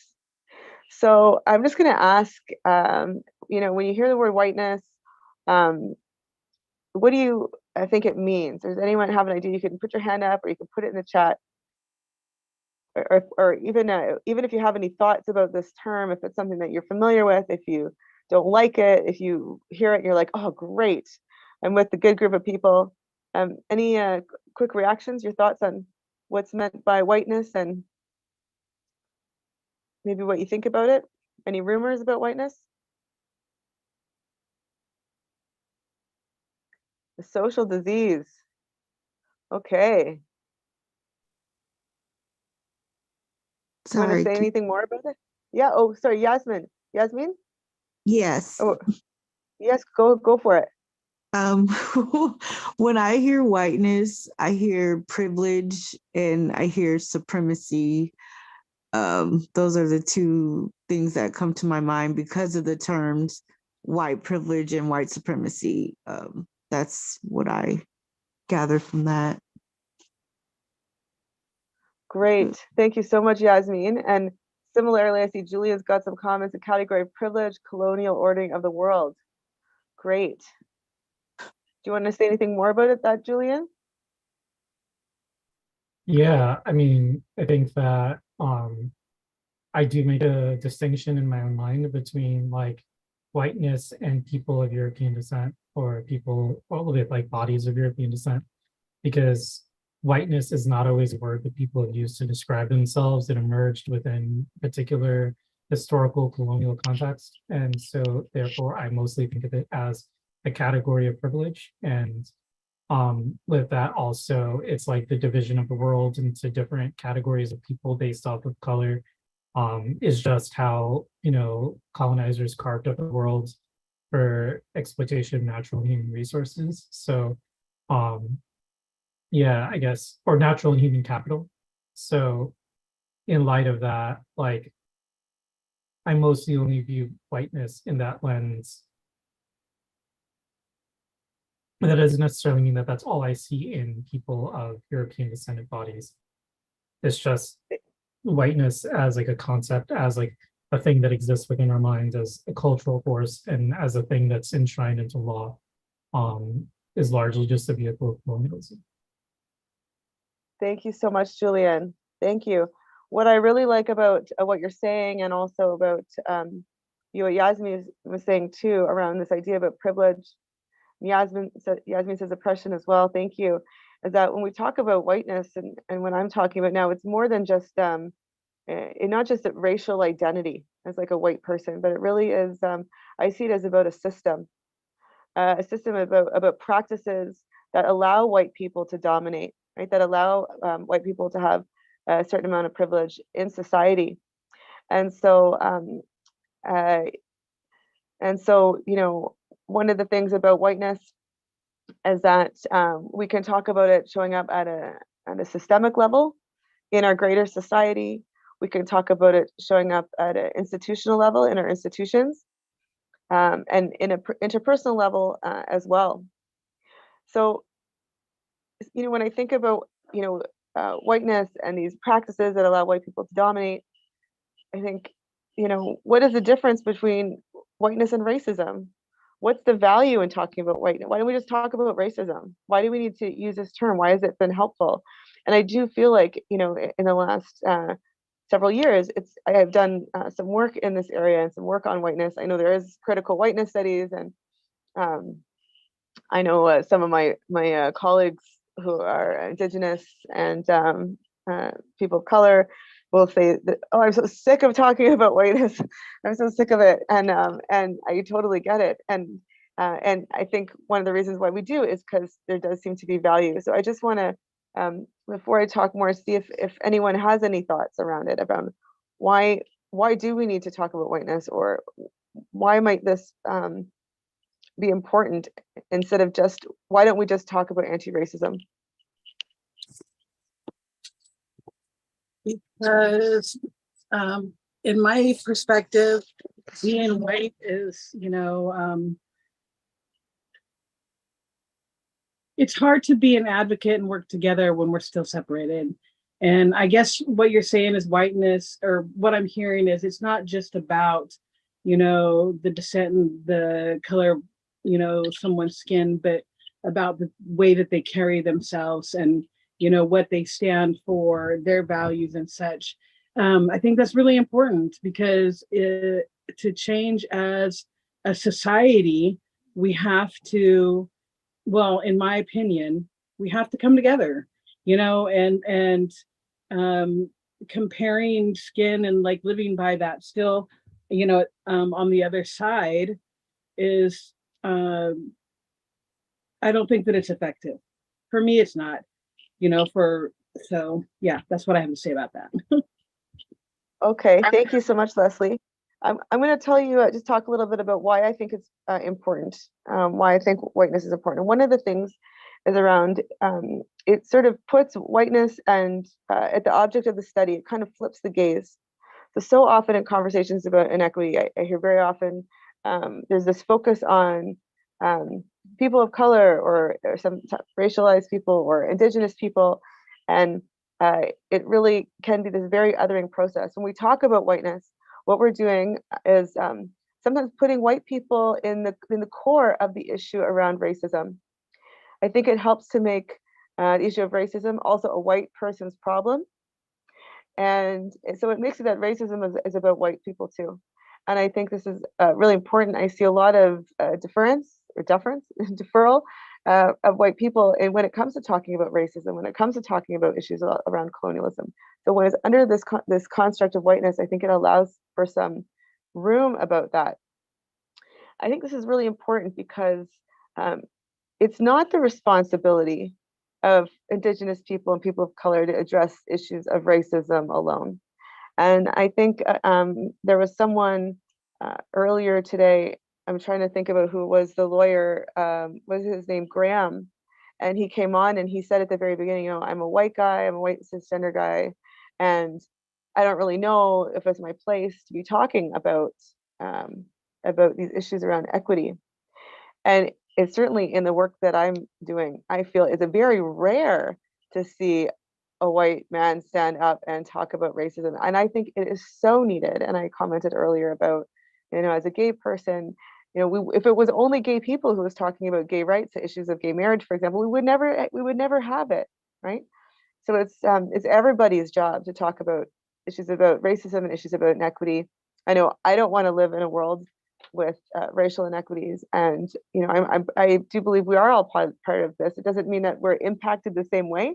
It doesn't mean we have the same roles, but we are part of the conversation. And I think for white people, it can be challenging to figure out how to navigate that because of white fragility. And we're going to talk a little bit about that too. So how do we start talking about whiteness? And I'm just going to say, I know there's probably lots of people on this call who have experience in this area. So I'm just, this might be new for some of you. So this might be obvious, but in order to start talking about issues of whiteness, we got to talk about race, right? We have to talk about our own race. And, for a lot of white people, this is hard to do because if you're a white person growing up in a white dominant society, we just don't see it. This is a really common idea as well. It's called color blindness in the area that I work with. People say, oh, I just don't see race. It just doesn't even bother me. I just don't see it. And when we hear comments like this that are often made by white people, for example, it's the same thing as saying, well, I don't see racism, right? It undermines people's experiences of racism. So it's really important especially for white people who are in a white dominant society, to start talking about it, to start talking about race, to start talking about our own race, even though we're not used to it. And it can bring up all kinds of stuff. And this is where the conversation around white fragility comes in. And I know this is quite a big concept. I know, Robin DiAngelo is a white lady who's done a lot of talking about this. And I'm just going to take a pause here and ask, I want to just check in and see if people are familiar with this term, if anyone wants to talk a little bit about what white fragility means. Well, what does it mean to you? And even if you have examples of it, that would be great too.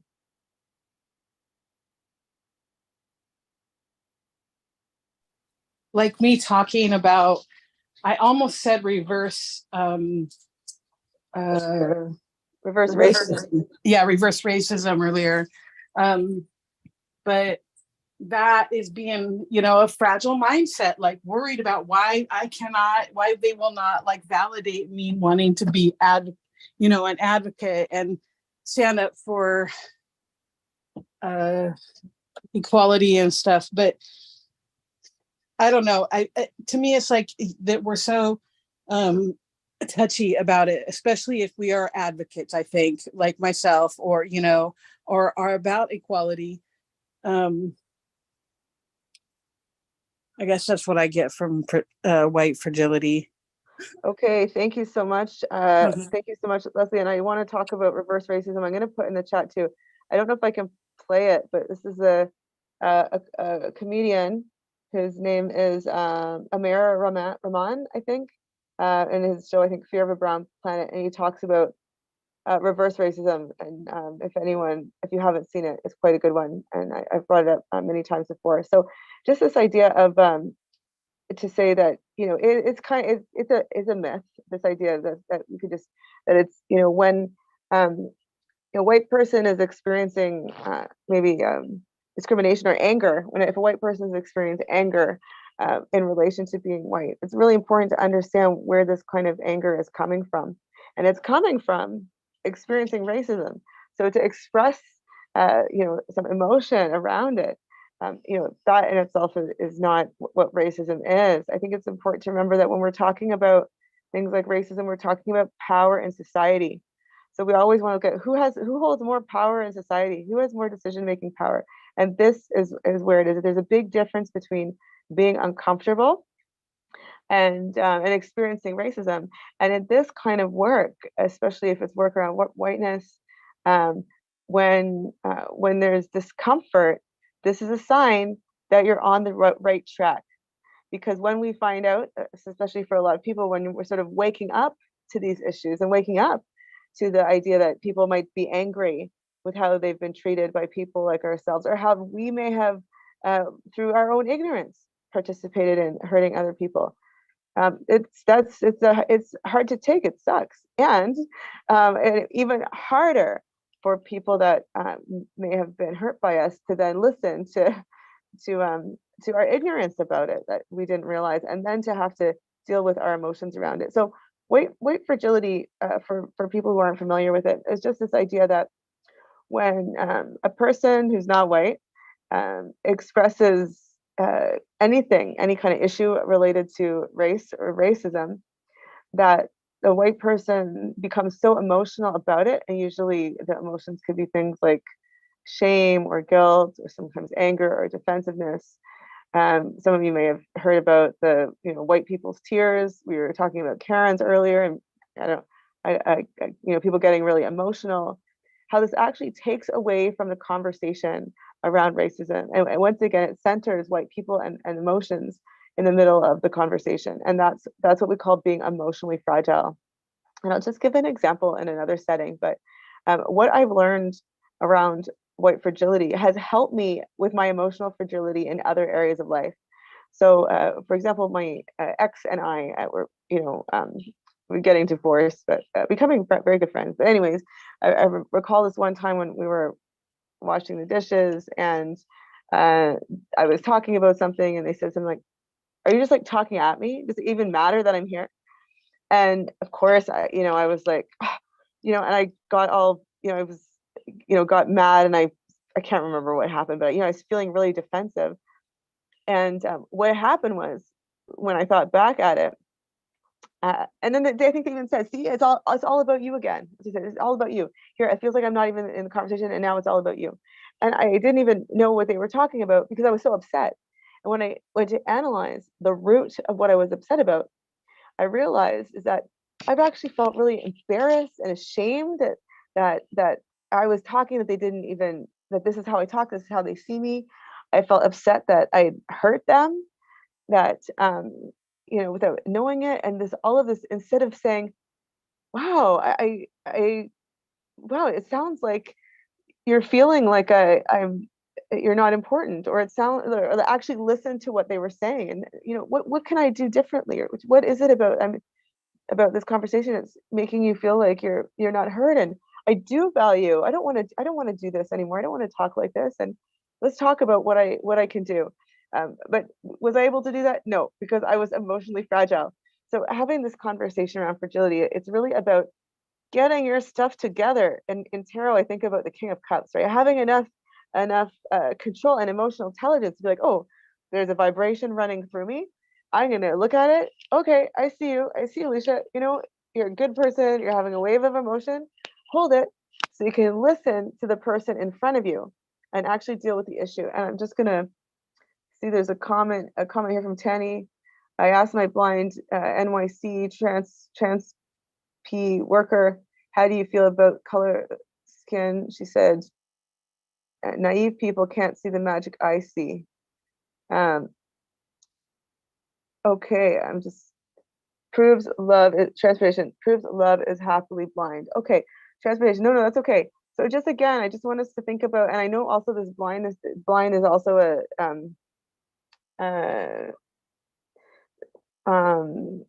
I want to say I know ableist, sometimes I don't know if it's ableist language as well. Just I always think about that when we talk about color blindness too, but just to say for us to think about critically, right? When we hear this idea, things, I guess we hear, love is love, but when we hear this kind of blindness, that this whiteness is about, and this concept talking about race, it's about making issues of racism visible, right? When we don't always see it. And I want to talk about this in the psychedelic sector. So some ideas about how do we get through this in other contexts. One is this idea of racial caucusing. And so very often when having these kinds of conversations about racism, and white people are working through their stuff, and sometimes it's emotional, this can feel this can be very harmful to people who aren't white, who have to sit and listen to it. So having this, we call it racial caucusing in different areas, can be helpful.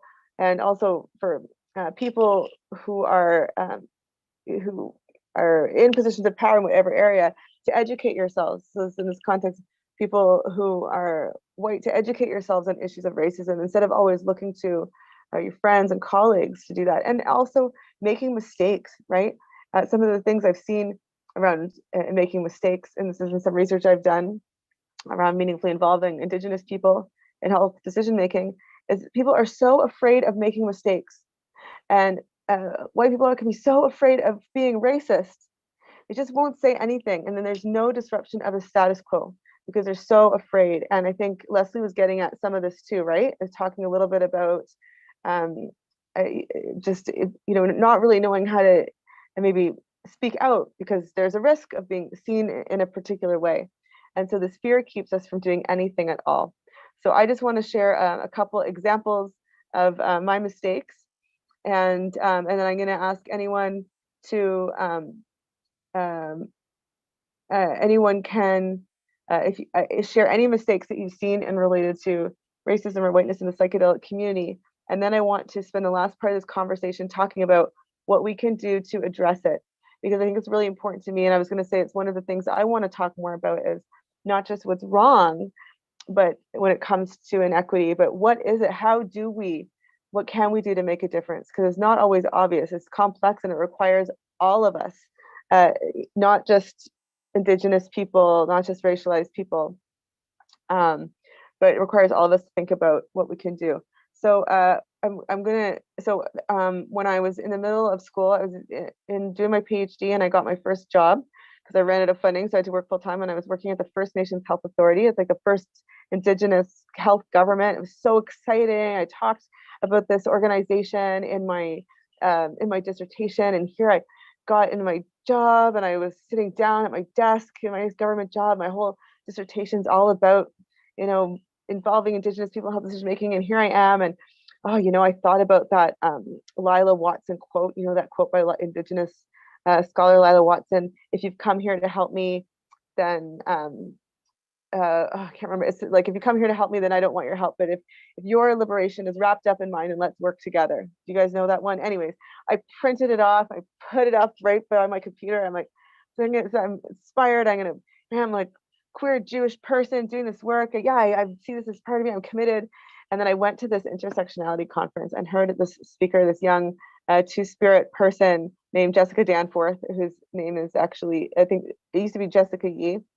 And they were talking about the Ally Industrial Complex. And they're talking about the Ally Industrial Complex are basically people, who are white people, who are settlers, who say that they're doing, grassroots kind of work. They become champions on issues that are not impacting them.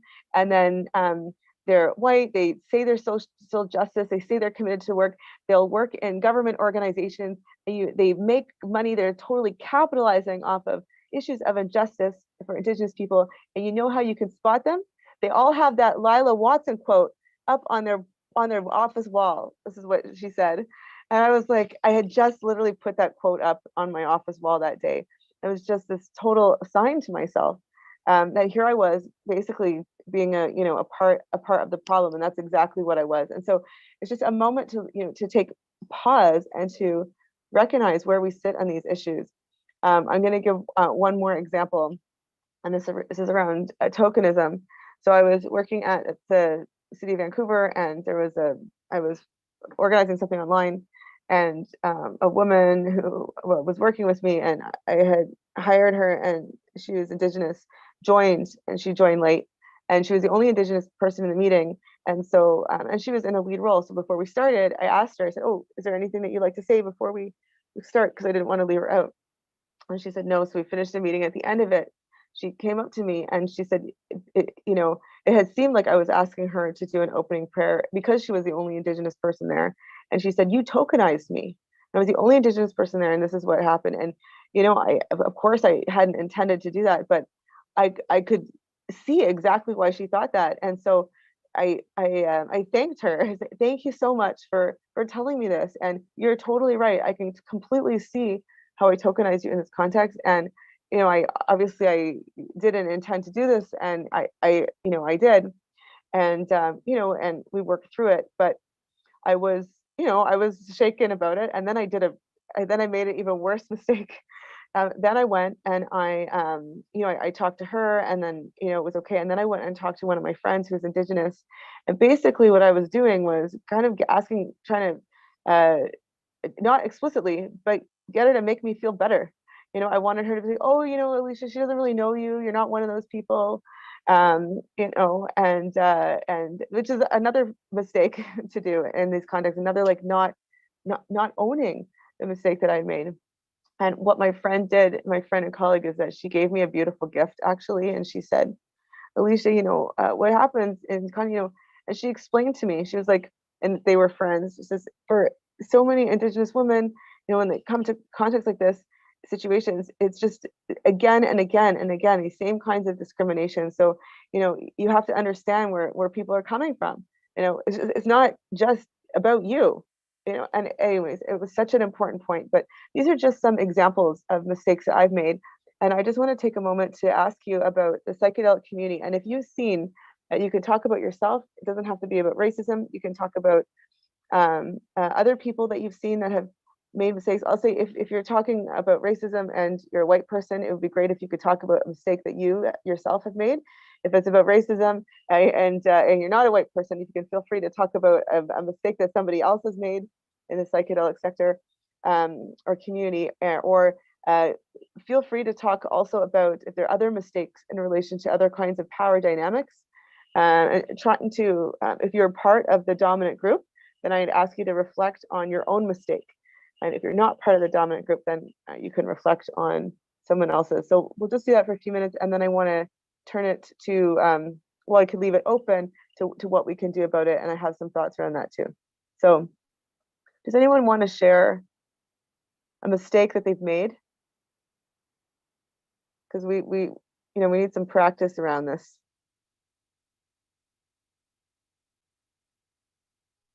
Yes, Yasmin. Hi, I just wanted to share before we go into the mistakes made about my personal experience and why when I hear whiteness, I think privilege and supremacy, because I was working for this organization back in Washington, D.C. with the Copay Assistance Foundation. I had a older white gentleman as my boss, and not only did they find out that I was like underpaid by the board, I couldn't make it to work one day because the CFO had messed up, and he told me the following week, we need you to be there. And I said, I didn't have any money to get there. Don't you understand? I'm a single mother. And he told me, and I'll never forget it. He said, I can never understand the struggle of a single Black mother because I'm tall, white with a PhD. Wow. So, and then when we were talking about getting a raise, he would say things like, oh, well, you're going to get one, but don't go thinking you're going to get a Cadillac or anything like that. It was just really, I mean, these are really things that I experienced. So, and he was in his 70s at that time, but I didn't feel like that was a reason to condone that behavior, because I don't understand why being tall and white would have anything to do with it, even the PhD thing. But that is something that I often am trying to move forward when I think about stuff like that. And recently I just had another experience where it was blatant discrimination, and I couldn't even speak on it. I had to get my advocates to speak on it.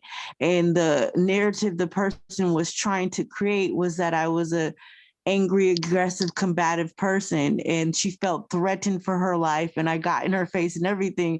But the whole thing was on video, so it just made her look bad. And my advocate said to me, she said, I'm sorry you experienced that, but we all got to see, racism is still very much alive and well to this day and age. So with me just being a woman of color, minority, and having all these other barriers that I've had in place, I feel like in order for people to address it, they have to acknowledge it. Like they have to acknowledge it. And one of these other people, she says, I make them feel uncomfortable like they make me feel uncomfortable. I said, yeah, we could do that, but let's be real. In this day and age, if I get pulled over, I might be unalived as a Black woman, as opposed to you have these people who have committed, some horrible crimes, mass shootings, and they end up getting taken into custody and living the rest of their life in jail. But there's Black people who have done much less and they end up dying. So I just think people really need to work on acknowledging and accountability for that too. Thank you for the share. Thank you so much, Yasmin. You're reminding me, I'm going to put this up here. So this is an article by Kamara Jones, who is Black. And she talks about, these are 3 things that you can do to address racism. And you said acknowledging racism. That's the first thing that she says too. She says naming racism, asking yourself, how is racism operating here? And then organizing and strategizing to act. So I'm going to go to Julian, and then I'm going to open it up to anybody for any kind of comments around racism or other kinds of power inequities that you've seen and how to address them in the psychedelic community. Yes, Julian. Hi. Yeah, so I guess like this isn't so much a story about a mistake that I've made, but like a mistake that I've experienced. And this was a long time ago. This was back when I was new to both like yoga communities and like psychedelic communities. And like one of my best friends, who is older than me, so I kind of looked up to him as like this person that is like this like, adept psychonaut or whatever.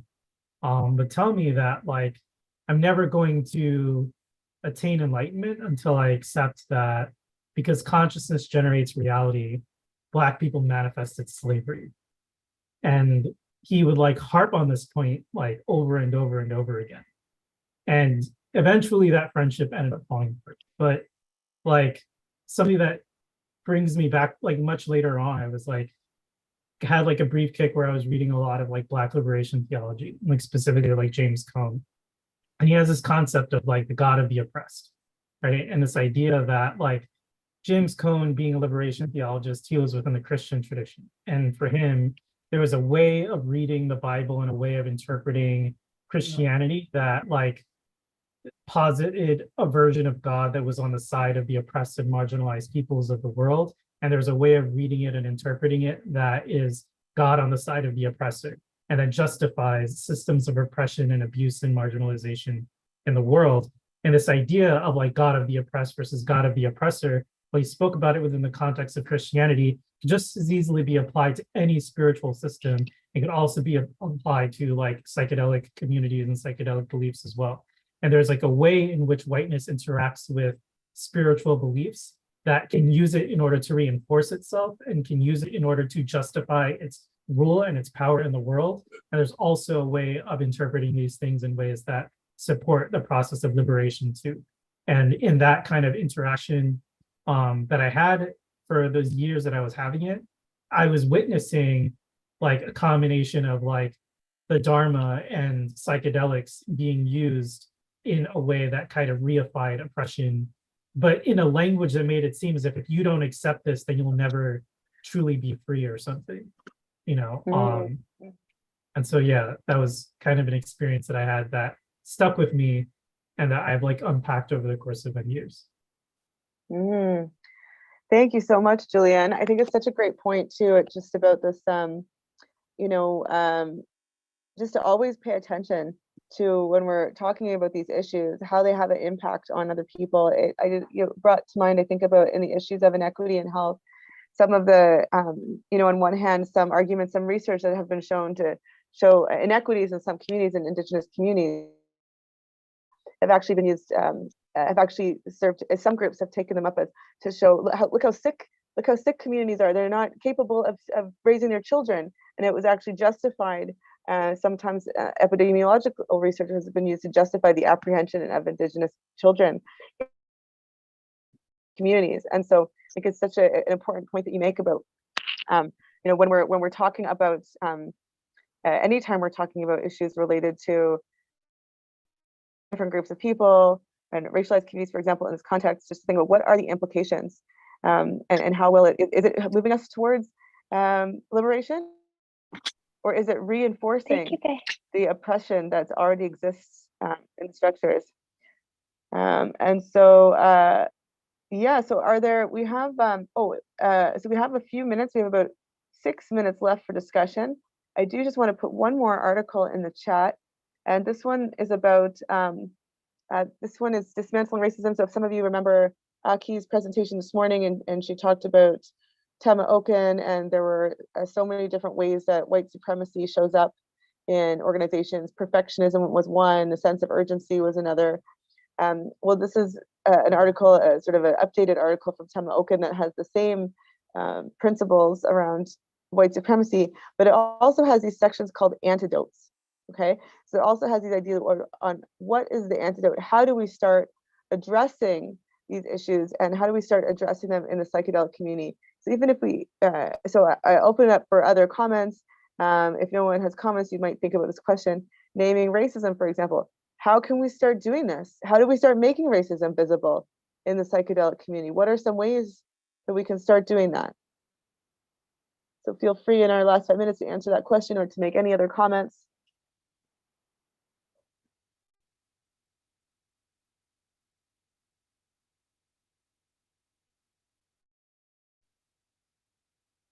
We start to talk about sexism because there's intersectionality.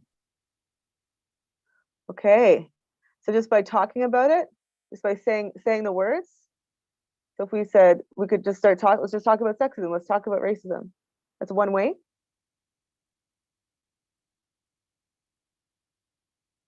I'm just going to put it out there. No, what I way. was saying was because, yeah, ahead, because there's intersectionality. Yeah, just because there's intersectionality, I feel like if we fixate on race, we won't see the intersectionality with gender and sex and sexism and misogyny. And if we can connect them, then we've created kind of like the army. Thank you, Leo. That's a great point too. We don't want to continue to reify. When I say the word reify, and Julian used the word too, it means like to make real, to reinforce. We want to reinforce the idea that these categories are just finite categories, right? So that's a really great idea, an important concept. I also just wanted to put out there around data collection. You know, if we want to know, and I think about this quote from Elder Jerry Oldman from Statliam First Nation that has worked with my team here for many years. And he says, you can't say goodbye to a problem without saying hello to it, right? So we need to say hello to issues related to racism. And one way is through data collection. Are we making a difference? Are things getting better? Well, if we don't know, if we're not collecting any data on it, if we have a community and we're not keeping track, we're not asking people to self-identify, we're not asking questions in relation to gender or other kinds of socio-demographic variables or other aspects of people's identity. If we don't know that, we're not going to be able to see if there are any gaps and if we're making a difference. So this is another way. In our last 3 minutes, any other thoughts or comments around naming racism or naming other kinds of inequities? Or maybe even a comment on what might we do to start organizing and strategizing to act? Maybe some of you have seen some good examples.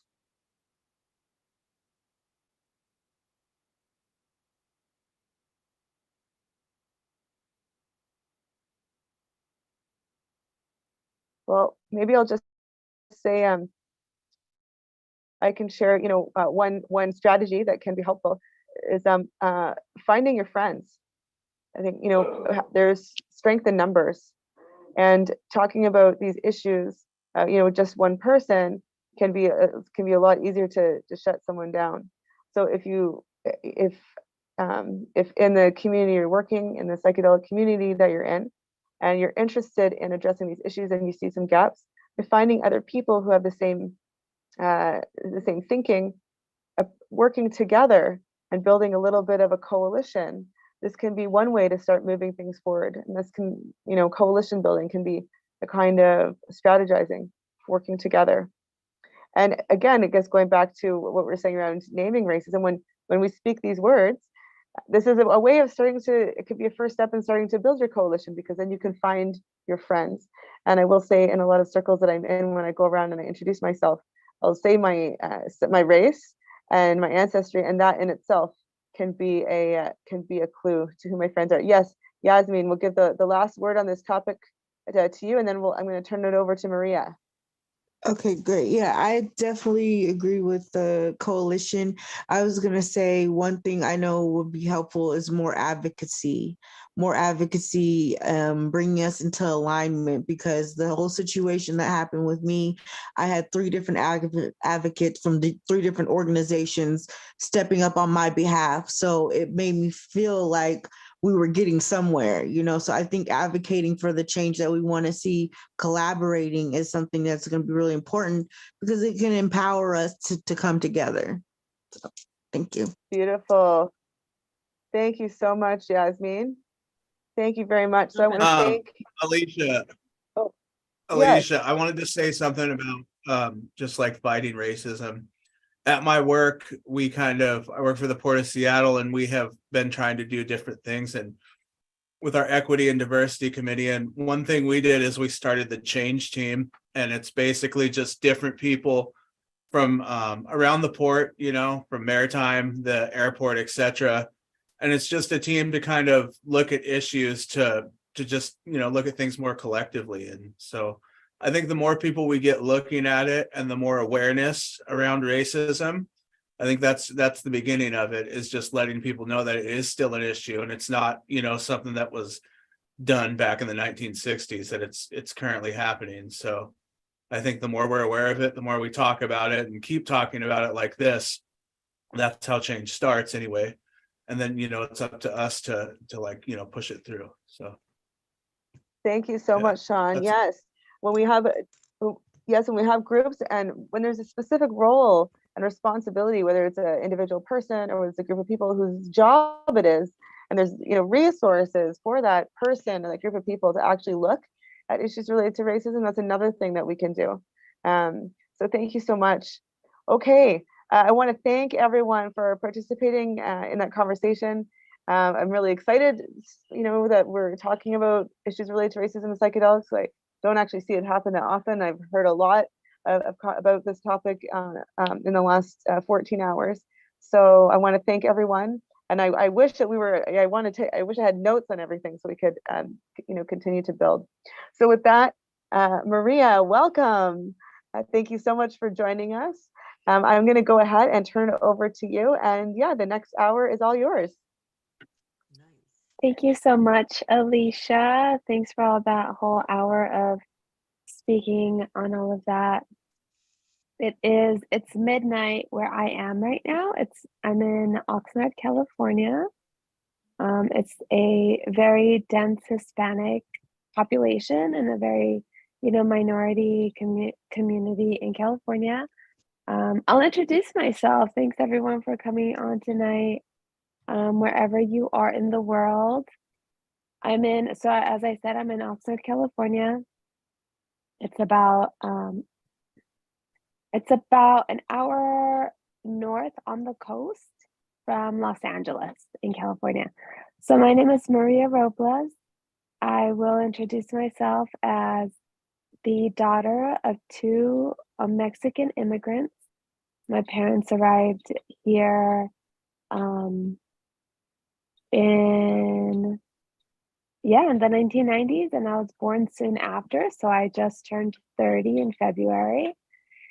And I also just completed the Psychedelics Today Vital Psychedelic Training Program, and I know that that's a good nugget that I'm open to talk about at all with any of you.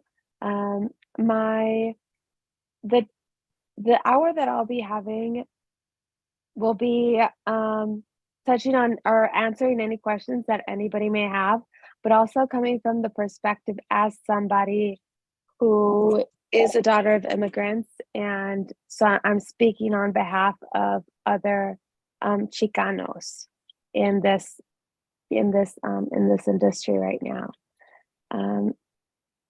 So I'm happy to go straight from talk about my experience in the Vital program, or directly speak from my Chicano experience. I don't know if anyone has like a question right off the bat right now that I can answer, or I can get into talking about how I ended up in the psychedelic industry and finding my voice for other Chicanos and Mexican Americans. Does anyone have anything that they like to make sure that I answer in the first section of this hour? I'll check the chat and I'll give it just a minute if anyone has a question.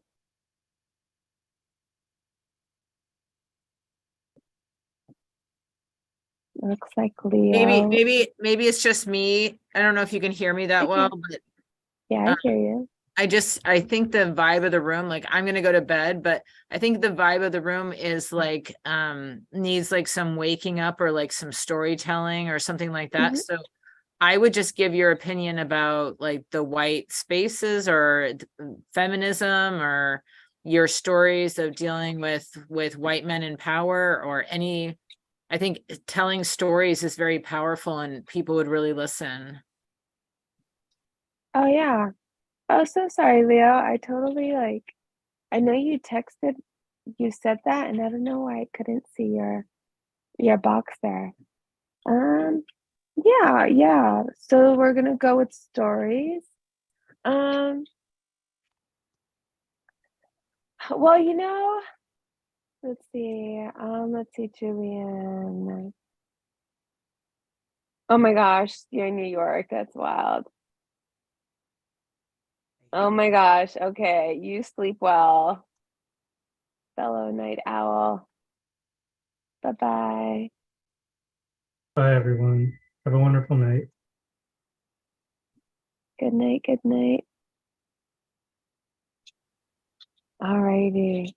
Okay, yeah. Well, Leo, when you asked that question first, I immediately thought of me always being that young brown lady in any work environment, and even coming into the VAL program,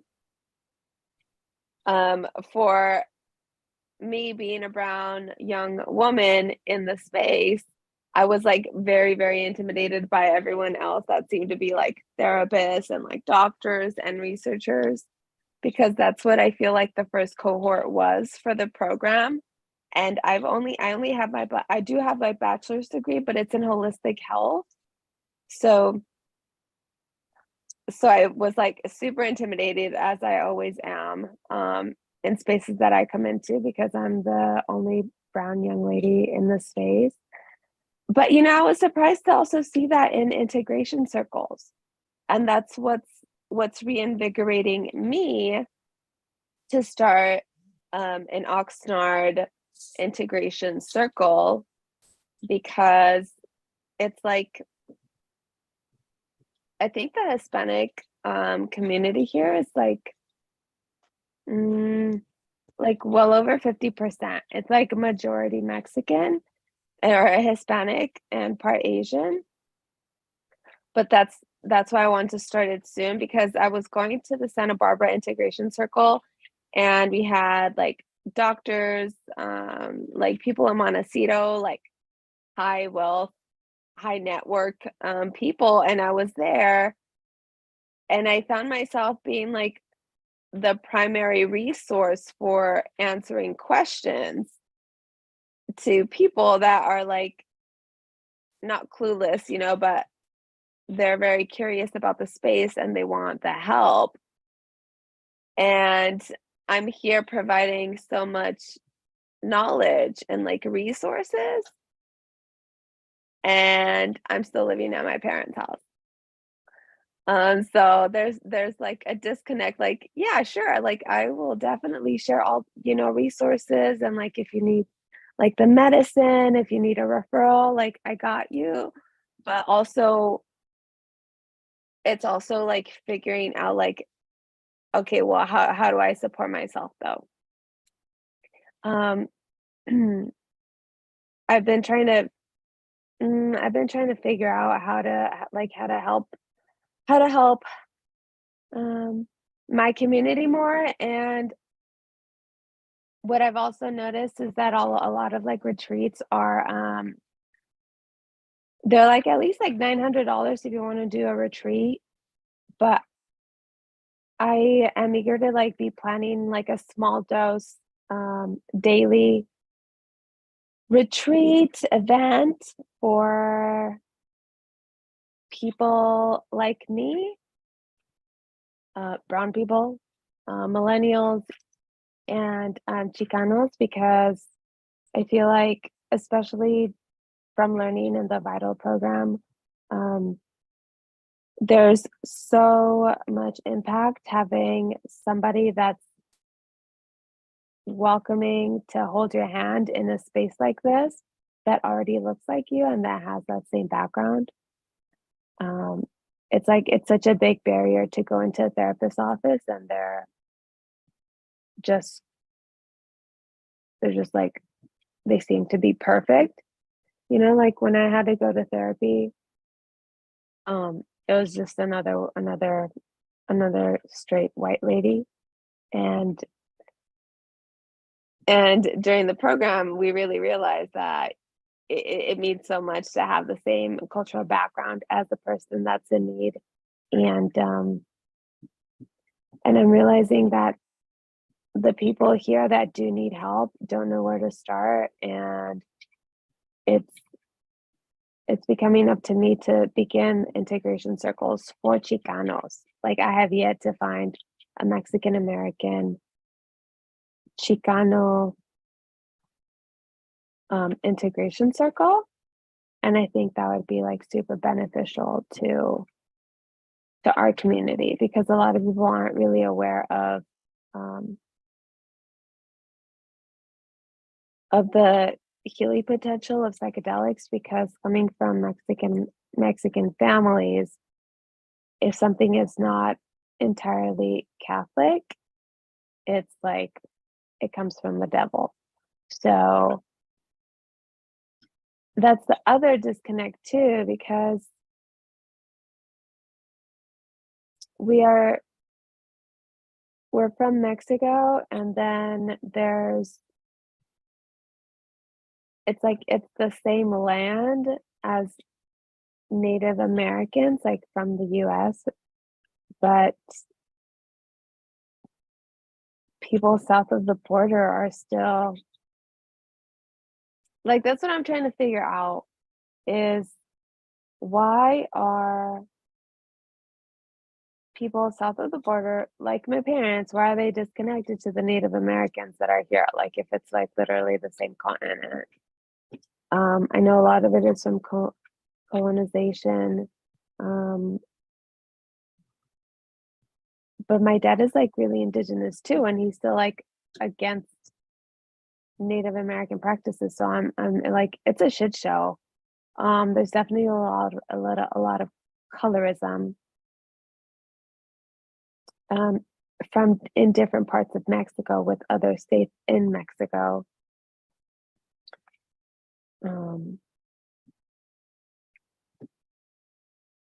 But yeah, there's so much to unpack and still so much for me to learn so that I can articulate things in to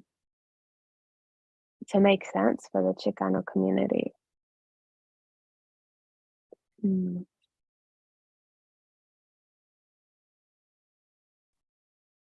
Yeah, let's see your question. Hey, Key Maria, Yeah. Oh, hang on a second. Mm-hmm. Hearing me double there. Okay, sorry, that was just my question about colorism. I was just wondering, there might be some people who don't know what that means. I'm just wondering if you could explain it for some people. Yeah, for sure.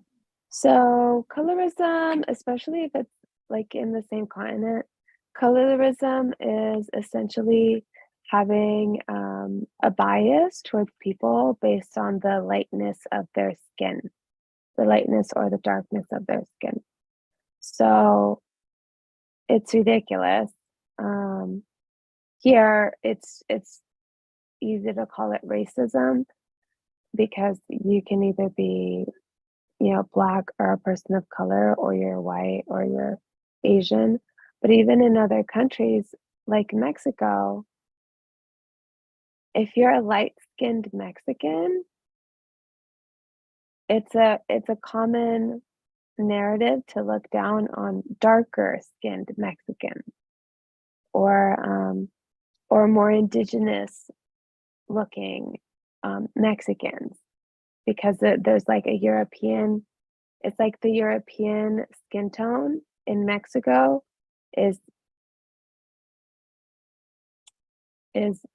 quote unquote better, like a better people than the darker skinned Mexicans, because we were colonized. So if you got stuck in like the old, with your old, like if you look indigenous, then you're less than.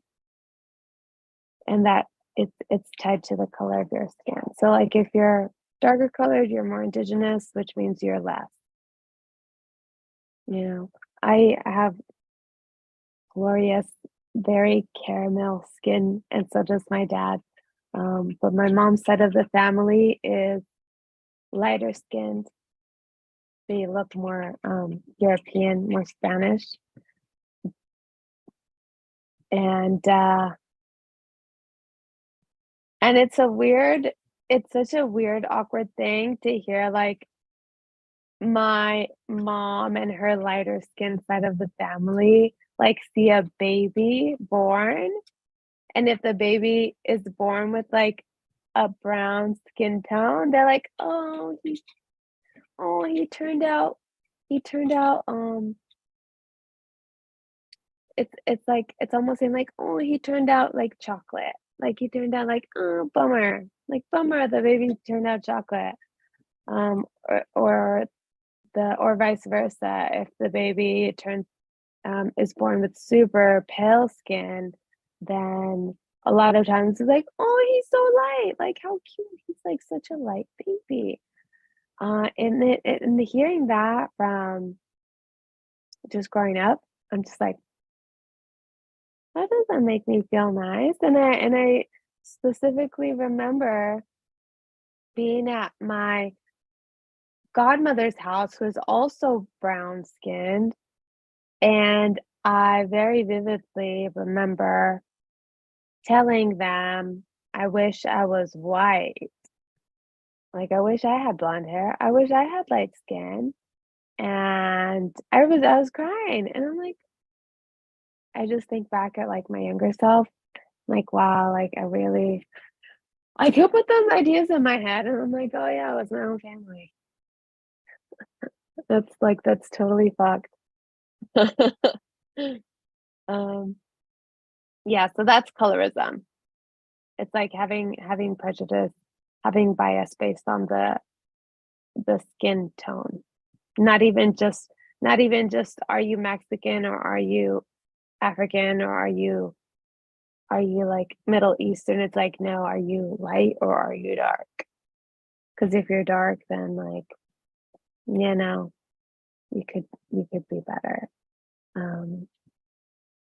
Yeah, there's a ton of those stories. And it's like sometimes, yeah, I don't know, it's pretty, it's bad.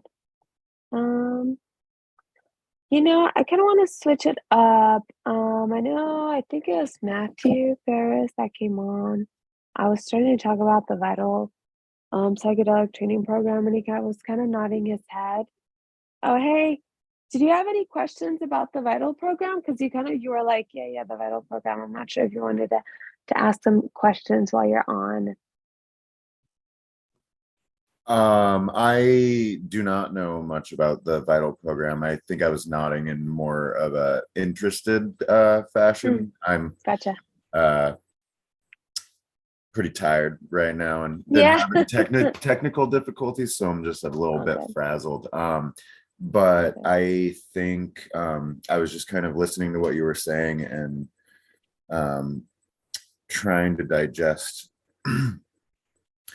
I guess for me, like growing up in a small town, I was just taking what you were saying, and it was making me think about just a lack of like awareness growing up, just even discussing race at all, and how growing up without a pointed like discussion for children to even like understand I guess ingrained dynamics and why they're inherently wrong. Like maybe your families will talk about like, oh, you know, everybody's the same, but I think there's a distinct lack of like nuance when it comes to like discussing with children, especially in like really small towns. It just, we had a larger like Hispanic population, but like there was like two Black people, you know, growing up.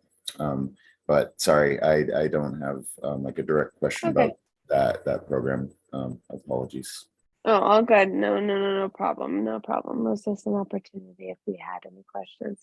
Yeah, but you know what the sad part is, there's not even enough education around, like, for immigrant families. It's like, if you're an immigrant family, it's almost like you already feel like you're less than. Like you're already showing up to a place where you're not supposed to be. Because, you know, if you tell anybody that you're not from there, like, you know, they're going to tell you, like, go back home. Yeah. Or learn English. And so it's like yeah, honey, like we're not supposed to be here. Don't make a fuss, follow the rules. Don't get us in trouble. Because if you get us in trouble, then sorry, we need to go back to our country. And I'm like, okay. So it's silencing. But yeah, I did really find it interesting talking about the examples of like the effects of colonialism, even in, Spanish culture, where skin tone is, still this seen as this like signifier of status almost as a result of like, decades ago, just of colonization and people integrating into, I guess Mexican or Hispanic society. So it was very interesting to like hear your perspective on that, and it just prompted thought. Thanks. Yeah. I mean, I feel like I'm formulating the way that I want to like frame the story around Chicanos and how we're merging with the psychedelic industry, because like, for example, the mushrooms that Maria Sabina ended up giving Wasson, she's in Oaxaca. Like everything started in Oaxaca, Mexico. And then he brought it to the States. And then of course everything spread with mushrooms. But it started with her in Oaxaca. And they were in Oaxaca. They ended up using the mushrooms and calling them Los Niños Santos, which is like the holy children. And they use in Oaxaca, they use different they use Catholic and Christian symbols and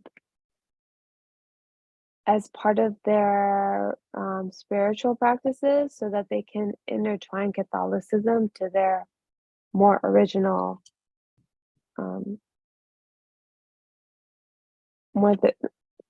their more original spiritual practices, because when they're being colonized, they couldn't practice what they knew without sprinkling in some Catholicism, because if they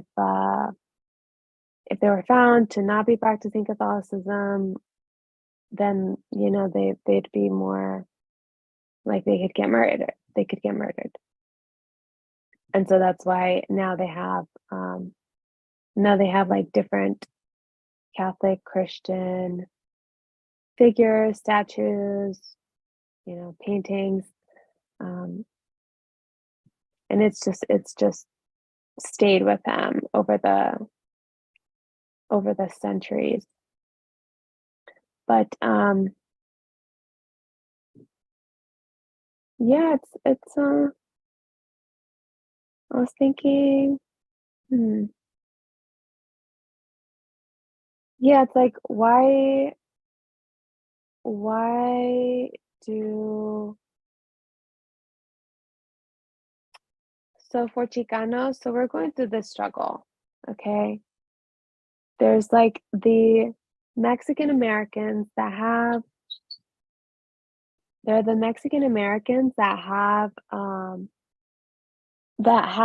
family members and that are familiar with curanderos, which are like shamans. They're like healers in Mexico. And that's more like shaman, that's like plant medicine, that's like energy healing. And then there's like the other part of Mexicans that are entirely against it, because we were raised Catholic and we were colonized a lot harder than the curanderos, than the healers. my side of the family is very Catholic, and that's how I was raised. And now I'm at a point where I'm like, here, let me hold on. I need to just mute. Now I'm at a point where I need to figure out, how do I reconcile the way that I was raised with Catholicism and religion and the like actual traditions of Mexico before it was colonized. And I know that it's going to have a lot of education on my part. I'm like going down to Oaxaca and speaking more to the people that are actually there and that have been there for centuries, for me to link parts that yeah, just to make sense of this shit. Like, I don't know how, yeah. I was gonna say I don't know how we got here, but I do, and it's just yeah, it's just odd. Let's see, let's meet some more people. It's nearly 12:30. That one side.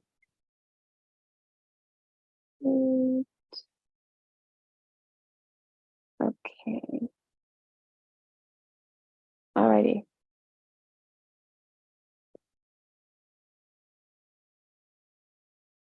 Let's see. So it's 12:30. I think I want to check on.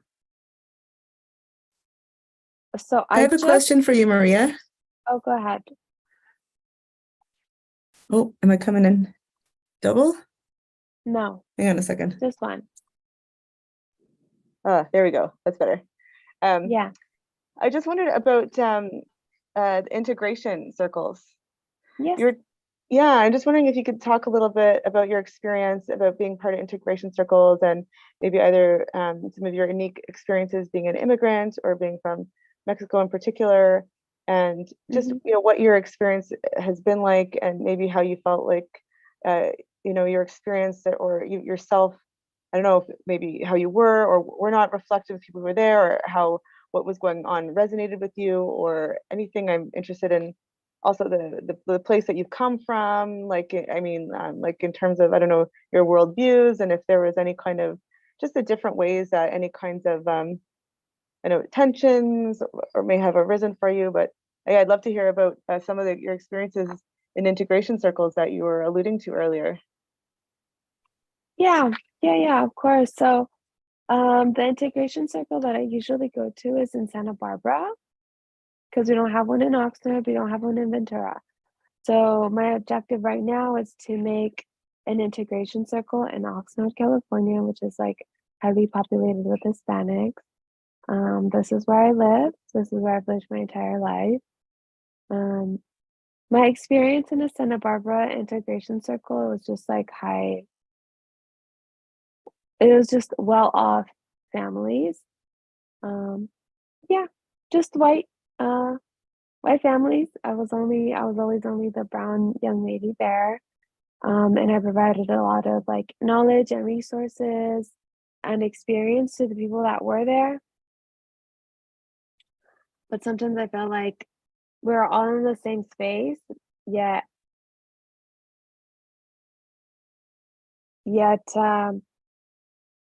I'm just like trying to support myself, and I'm like giving so much experience and knowledge and information to everyone else, but everyone else is like well off, and I'm like, I'm giving all of you so much value, but I'm not getting anything in return. Like, I'm showing up here and y'all have the money and I have nothing. So how are we gonna make this work? So yeah, so that's why I wanted to do an integration for in Oxnard. Like, if I'm gonna be providing so much resource and support to the people around me, I feel like it should be with people that I will help raise up, alongside myself. Yeah. Um, so my family is from Morelia, Michoacan. It's like South Central Mexico, like 2 hours east of Mexico City. And we're from like a very like middle of nowhere tiny town. But my family, yeah, they moved here to Oxnard in the 1990s, and I was born right after. Um, um, yeah, let me go back to that. Yeah, I'll go back to that nugget about me sharing knowledge and resources. So when I'm at these psychedelic integration circles, especially in Santa Barbara, it's like one of the wealthiest cities in the country. Yeah, for sure California, but it's definitely one of like the what's it called? One of the higher income, higher wealth areas in the country. But yeah, I'm like over there volunteering my time at a psychedelic circle, educating everyone and providing all these answers from my year of being in the psychedelic training program, but I don't get paid for it.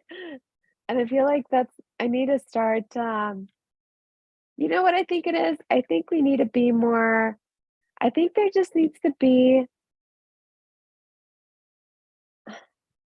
I think we just need to coach each other, like people of color and like minorities to ask and to request for the equity that is required to sustain ourselves, because no one's gonna no one's going to like throw money at us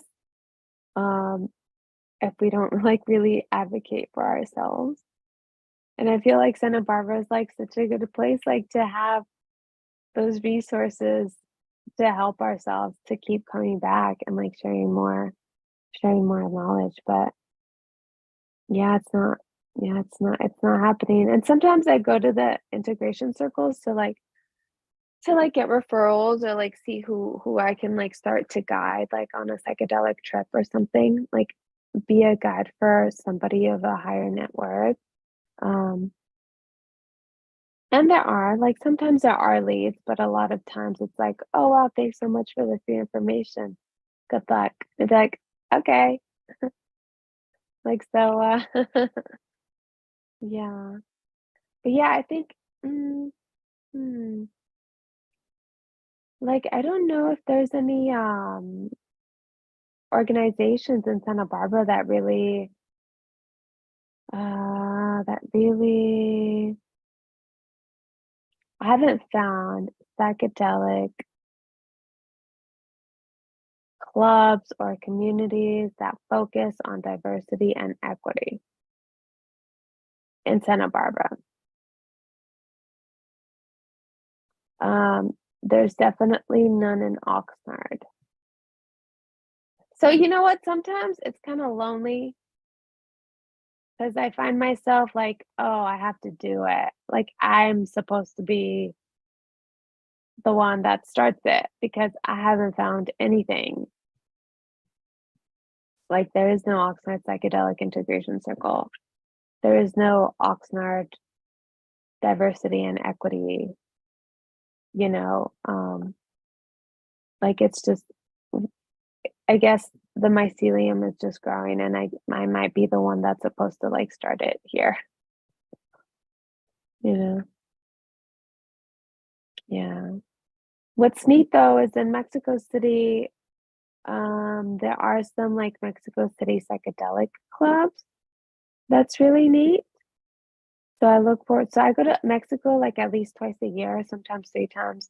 This past year, I've been there like 6 times because I want to buy a house in Mexico, but because I'm a freelance like operations manager right now, I can work from anywhere. And right now it's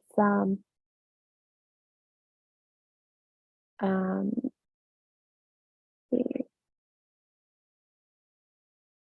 Yeah, right now it's just building my psychedelic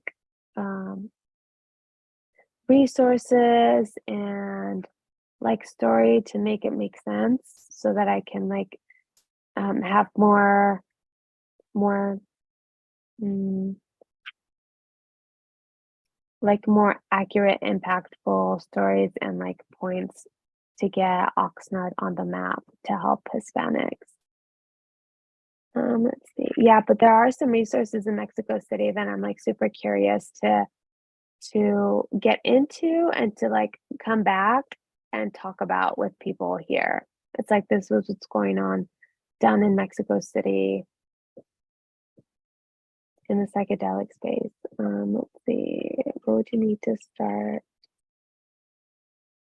Alicia, do you mean what would you need to start the psychedelic integration circle?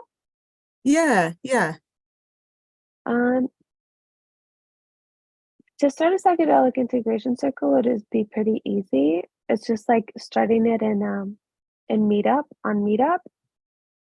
What's not easy is like taking a day off of work to so I like like any time that we're providing resources to our community, I feel like we do need to get compensated in some way. Otherwise, we're just like volunteering our life away. Which is what I've been finding myself doing, and I can't do that anymore because I'm a grown ass woman. We have bills to pay. But yeah, I think it would just be resources. You know what I think it would be like? At first, it could be like a donation-based meetup, or like I would have. I'm working on a small like Beyond Organic product line that I would have separately as a way to support myself, but provide the knowledge and resources to my community in person. And then I would have my product line separate for people that do need some that would need medicine, and then report back and like come back to the circle and be like, hey, this was how my life went down the past 2 weeks since our last integration circle. Yeah, and I also created a let me see what kind of support and resources would I need. I just recently created a small microdosing planner because it's been really difficult for me to find a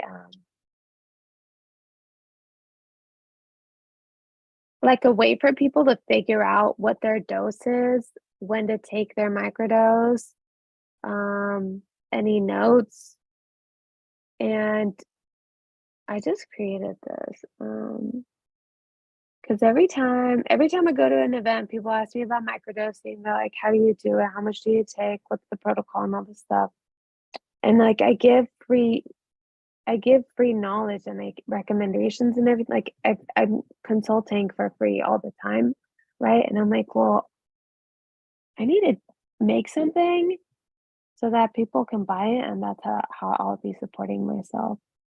So I created this. I'm just gonna share my screen. I created this. This the not sure if this will be the okay. I created this thing.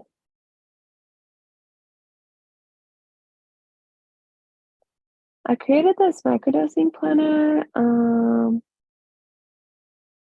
Yeah, because when we're sharing like how to microdose, a lot of people know a little bit about what it is, but it's like, okay, this is how you microdose, and then they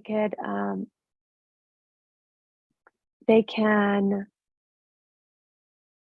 you know, find the medicine somewhere else. But yeah. Oh, thank you, Annie. You're on. Yeah, Annie's on. She was my classmate in the last cohort at the Psychedelic Training Program.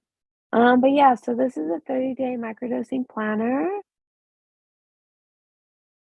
Because it seems really helpful, and I created a lot of times when people start to ask about microdosing, a big question is, well, how much do I take? And it's so personalized. Let me see. Okay, thank you guys. It's so oh, 1 second. Pretty rock steady. 1 second. Consistent. And those practices have been full of a lot of. Okay. Good. Alrighty. Yeah, whenever anyone enters the room, we're all not muted. So I need to mute whoever comes on. Yeah, so one of the big questions that we get asked at the beginning is, well, how much I want to microdose. I don't know, I'm not entirely sure what it is, but how much do I take? And the first question that we give them is like, okay, well, you need to figure out what your dose is. I can't tell you, but you can start at 50 milligrams if you go for psilocybin, and go up from there. So one page is helping them find their dose, and like here on this side, you can just like write notes on like how you felt when you tried different doses. And then I started some question prompts. Like, so if at any point did you have any visuals of like, yes, well, you obviously took too much because you shouldn't have any visuals. And that changes from person to person, how much, at what point you have visuals. It shouldn't be, 200 milligrams, but some people do.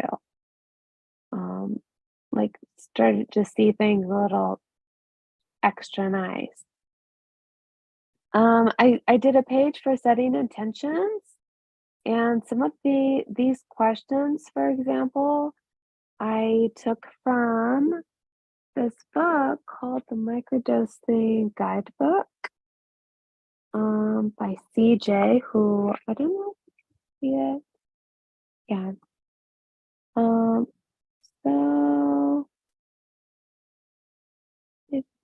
So this is the book, the Microdosing Guidebook. I used some of their questions and like some content in this book.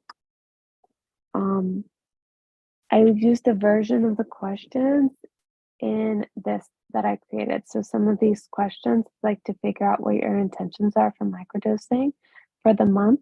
And again, it's a 30-day thing. Like a lot of people, when they want to try something, they like get super stoked on it. And it's like, okay, we'll just like give it a month. A 30-day microdosing thing is plenty to start and just to explore it. Then I did a page that could be printed multiple times. It's just for deeper reflection. So you can select, like, circle, like, was it a microdose day, or was it an afterglow day, or was it a regular day? And then just reflecting on them on the day. And then the actual planner starts off with like the days on the left, and then on the right, if you want, you could put the actual date number. But like for a microdose day, it's like your microdose day, and then you could put any notes if you feel inclined. You could put any notes under any of the sections, like how was your depression or anxiety or stress? How was your performance cognition? Were you in a flow state?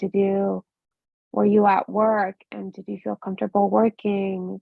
Or if you're an athlete, did you have a better run? Right now I'm using LSD microdosing for my sports performance for trail running and rock climbing. There's a spot for creativity if that's like what you do on a regular basis, or like how was your mood? Because a lot of people don't have the bandwidth to like plan out like, okay, yeah, I'm gonna microdose, but like I don't know when I'm supposed to journal or like how often or like when am I even supposed to microdose? But this is going off of the Fadiman protocol, where it's microdose one day, take 2 days off, and then microdose. So we have weeks 2 and 3 and 4, and then yeah, on the last page, I just did it super simple. I do have some things to add, but at the end, it's just like how was that? Like, would you change anything next time in your next microdosing month? You know, so that's just something that I whipped up. I got super inspired like a couple of nights ago, and I'm like, you know what, this makes sense. So I have that up on my Instagram. It's on my Instagram. You can find me on Instagram as the Psychedelic Mexicana.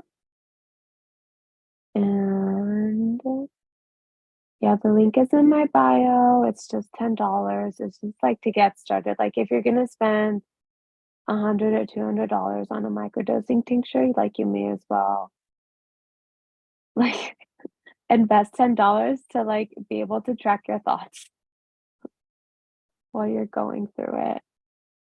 Yeah. Yeah, so I whipped that up. I have, and then I have something else that I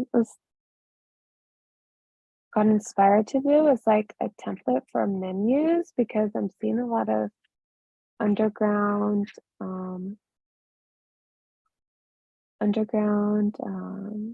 medicine people like typing out, I guess I shouldn't say much. I'm working on a magic menu template that is easily downloadable and editable for the underground.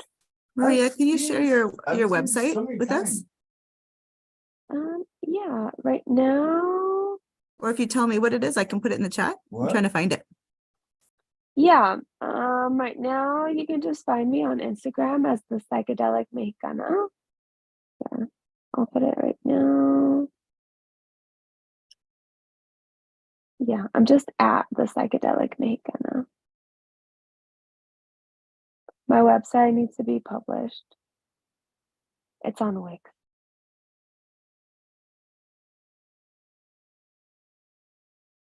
And it's under construction, or you can find me on LinkedIn.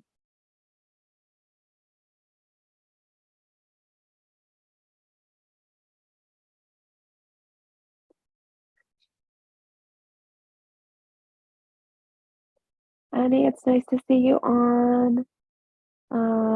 Annie, everyone follow Annie. She's really cool. You're sharing. Good to see you again, Maria. Of course, yeah. Yeah, so I was on, Annie and I completed the Vital Psychedelic Training Program together for the first cohort. I actually decided to take it again because last year was a shit show for me. And they allowed me to retake it. So I completed the program entirely, but because I just had so much going on, I decided to start the program again and like do it from start to finish again. So all of the webinars again, the study groups, the retreat, like the entire thing again. They did make a lot of like updates, and they fixed a lot of like the tech issues already. So I know that this year is going to be like a lot more streamlined, which is expected. Yeah, but it feels good to come back because that program was entirely transformative. And it helped me a lot with like my imposter syndrome. And now I'm just like a lot more comfortable just like diving in and talking about stuff instead of like being the person that doesn't know anything. It's like, no, you actually do. Like people look to you for knowledge and resources. So like it's okay to be that person.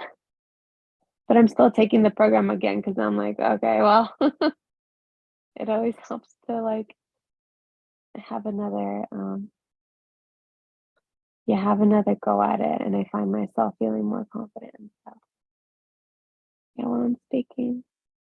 So we only have a few minutes left. So yeah, I'm like normally like asleep by 10. And it's like nearly 1 a.m. right now. So yeah, I'll leave it open a little bit if anyone has any other questions, or you'd like any of you would like me to touch on any part of like my parents' immigrant story, or me being raised as a Chicano, or what I think might be helpful in the Hispanic community. I'll just leave it open because I'm still formulating and articulating my my official speech. I'm gauging the interest. Thank you so much, Maria. I am interested in hearing a little bit more about the Vitals program, actually. About your experience there, and I'm curious why you're taking it a second time. And I guess what are your top learnings from there that you think might be helpful in relation to thinking about psychedelics and equity and inclusion, or how you might apply some of what you learned there to this overarching conversation. And I'm just interested in your experience there, and why you're taking it twice. Oh yeah, for sure. I mean, right off the bat, the beginning of this year is already the beginning of the second cohort is paying a lot of respect to the land. And like our first two classes were already about having reverence really towards the Native Americans and the indigenous practices here. And like knowing that the plants that we're using and the medicines that we're using, like there's so much that we need to do to have a right relationship with these medicines and with the people that had been using these for such a long time. So that's a huge thing that I learned, because a lot of times, like with the cultural appropriation and cancel culture and stuff, it's like a lot of us, like we know that we do want to be working with these medicines and like we're called to work with these medicines, but like, is it okay though? And how do we make it worth it? Like, who gives us the stamp of approval? How do we give ourselves our stamp of approval to use mushrooms, or to use ayahuasca, or to use cacao, and like charge so much for it? I don't. I don't serve medicine right now, but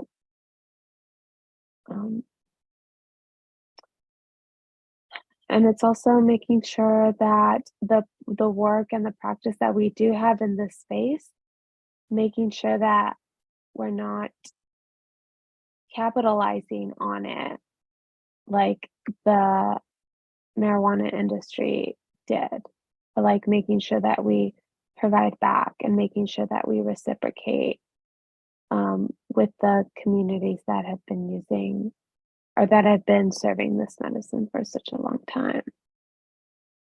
So that's becoming, that's, I feel like that's, so far, I feel like that's become the foundation a little bit for the Vital Psychedelic Training course. Like having that as the foundation, making sure that we're respecting the medicines and the people in these cultures primarily, like as number one. Yeah, well, I decided to take this course twice because the first time that I took this course, I was just burning out in my career. I was working way too much, and then my boyfriend broke up with me like in the middle of it, and then I was like essentially like shooed out of my house. So because he focused more on his career. It's just like a whole fucked up situation. Yeah, so I had to move out. Yeah, so I couldn't pay as much attention as I wished I was to the course, but the yeah, psychedelics today were very graceful, and they allowed me to retake it for a small fee to redo it again. And I'm like super excited to just to like do the program again. Like the first time was so transformative, like crazy. And yeah, this time around, I'm just like I'm already learning so much more than I would have than I did the first time. Yeah. But I feel like maybe I should have started this whole conversation how I got into the psychedelic industry. So I had started my career as a pharmacy technician, and then shortly after realizing the amount of prescriptions that were going out, I mean that prescriptions that I was dealing, so I was like drug dealing legally when I first started this whole thing. And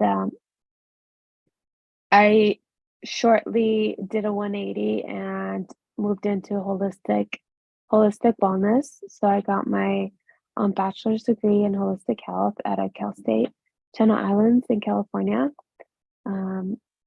And yeah, I wasn't sure what to study until I found like a specialization in psychedelics. So I found myself researching and doing all my college projects on psychedelics, just like tying psychedelics into all of my college research papers and speeches and presentations and projects. Yeah, until I found like organizations started making psychedelic training programs and like microdosing programs and all this stuff. And I was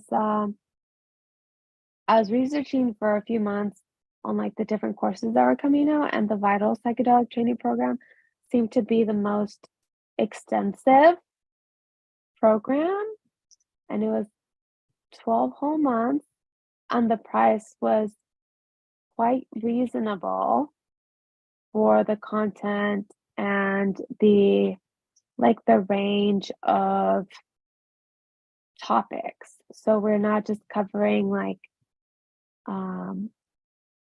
what do these medicines do? It's like what's the legal aspect and what's like the cultural nuances, and what about ecotourism, and what about ethical therapy sessions and sexuality and psychedelic. Like there's just everything. It was just everything. Rightfully so, because psychedelics today has just like done a phenomenal job at educating the general public with their podcasts on Spotify. But yeah, I just decided to specialize in psychedelics, and now coming from I'm a Mexican immigrant family. I'm like it's gonna be my niche, like just helping people that were raised in my community and like the Hispanic culture, like helping inch them into healing a lot of bullshit that we had to go through trying to get on this side of the border, or getting on this side of the border. Yeah. Well, thank you all. Thanks for staying on for this past hour. I'm wondering. Thank you so much, Maria. Of course, anytime. It's always good practice. Thank you for coming and sharing your experience with us, your personal lived experience, and sharing your resources with us, and for holding the space. And it was a pleasure to have you on here, recognizing how many hours it is past your bedtime. It's not easy to to give a talk, to lead a discussion at this time, but we really appreciate you participating and helping us keep the conversation going at this late hour. So thank you so much. Of course. Thank you, everyone. I'm wondering who is up at this next hour. We've got Andrea. So Andrea, I see that you're I've asked you to unmute. I see that you're on here. Yeah, hello. Hi, Andrea. Please, we can't see your face, but we see your little window here. So feel free to take it away and introduce yourself. And it's over to you for the next hour. Thank you so much. So I'm not going to put my video on because I have been overly stimulated with work and everything of the sorts for my day, and I just really want it to be mellow. And yeah, so my name's Andrea, and I am an anthropologist. So I study a lot of like human development and psychology mostly. And I love making new connections and just figuring out ways to really bond with people. A lot of the time, there's a lot of difficulty for me to like show up in a group and really talk like this. So yeah, I resonate with Maria, you know, like thank you for letting me have this opportunity to practice this. And a lot of what Maria was saying really resonated with me, being Mexican American and being first generation in my family. And having to like really conquer these sort of adversities and difficulties and generational trauma, and that shit's hard, like having to be the first to do it. And also in relation with psychedelics, I have this sort of connection to wanting to like be close with the source, or you know, if you're religious, like be close to God. And so yeah, that's like very organic for me to like kind of gravitate towards that and like be pulled towards like the mystic and like the mystical things in life. And the symbolism in life, and seeing like the gods or the planets or whatever you want to, or archetypes or whatever, like show up in life, and that it just happens like daily. And so that's pretty magical for me. And I know that we're all wired really differently, and so we all have like different like spiritual aesthetics, or like like a different religious psychology. And so yeah, and I also just want to thank everyone here, you know, for creating like the space to just listen. And I think that's also really important, is just to listen. And it's funny because it's like I don't ever really talk about like listening, but we're constantly doing it. And in a sense, it's like where, you know, communion and relationship and love and development occurs. And it's nice to be in like a space where like we can just be reflective of that and have the capacity of like hold the capacity for what's important.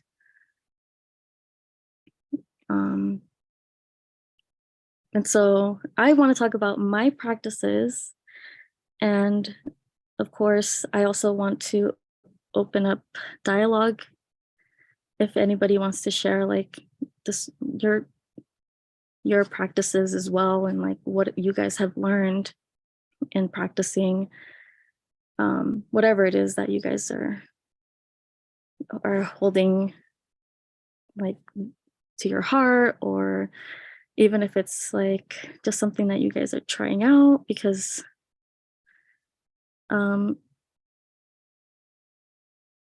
for me, like when I was doing psychedelics, I was microdosing. I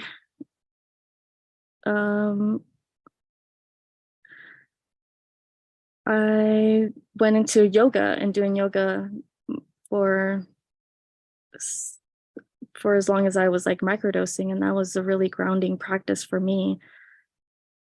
And doing a mantra chants, also really important. And nowadays I really enjoy just being out in nature and just sitting in silence and seeing what comes up and noticing how busy my mind is, and just if there's anything that really wants to come out. And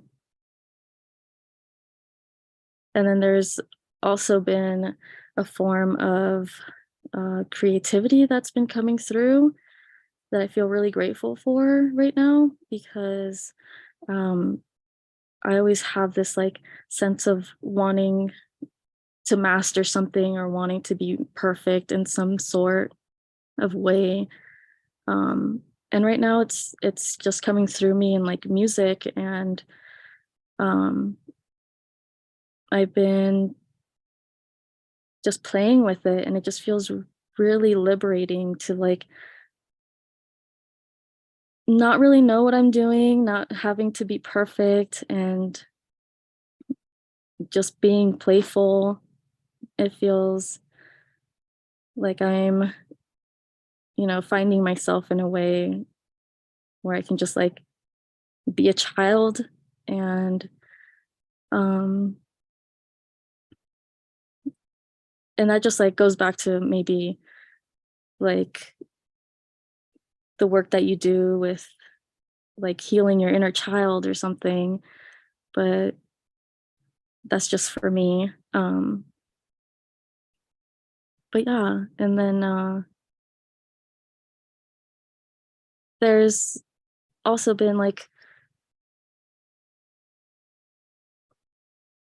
a part of me also has been I've been like sober for like a year of like not doing anything, like no marijuana, no THC, no alcohol or psychedelics. And it's interesting for me, honestly, to just try to integrate what I already know and like what the medicine has already taught me and has shown me before diving into like something more, because I feel like I have so much that I need to integrate. And at this point in time, I don't feel like I can hold any more, but I know that it's possible. There's just a lot more work that I need to do. And so, yeah, that's basically where I'm at. Been doing a lot of movement. I've been doing a lot of just caretaking and service work that has been so fulfilling for me. Andrea? Yeah. Lisa has their hand up.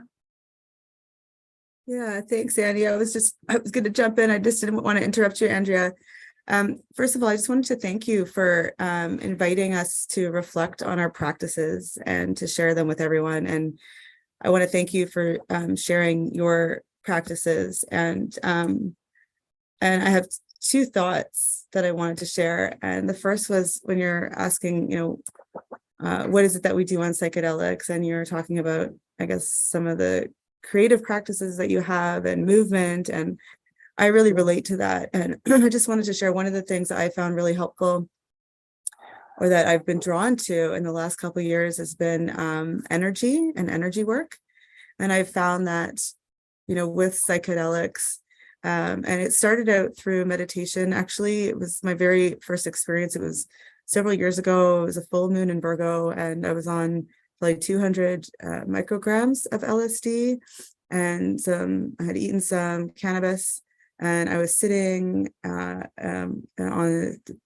in Squamish and this rocks in the beautiful forest, and I was just trying to tune into nature. And then all of a sudden, I don't know all of a sudden, but I just started hearing these sounds.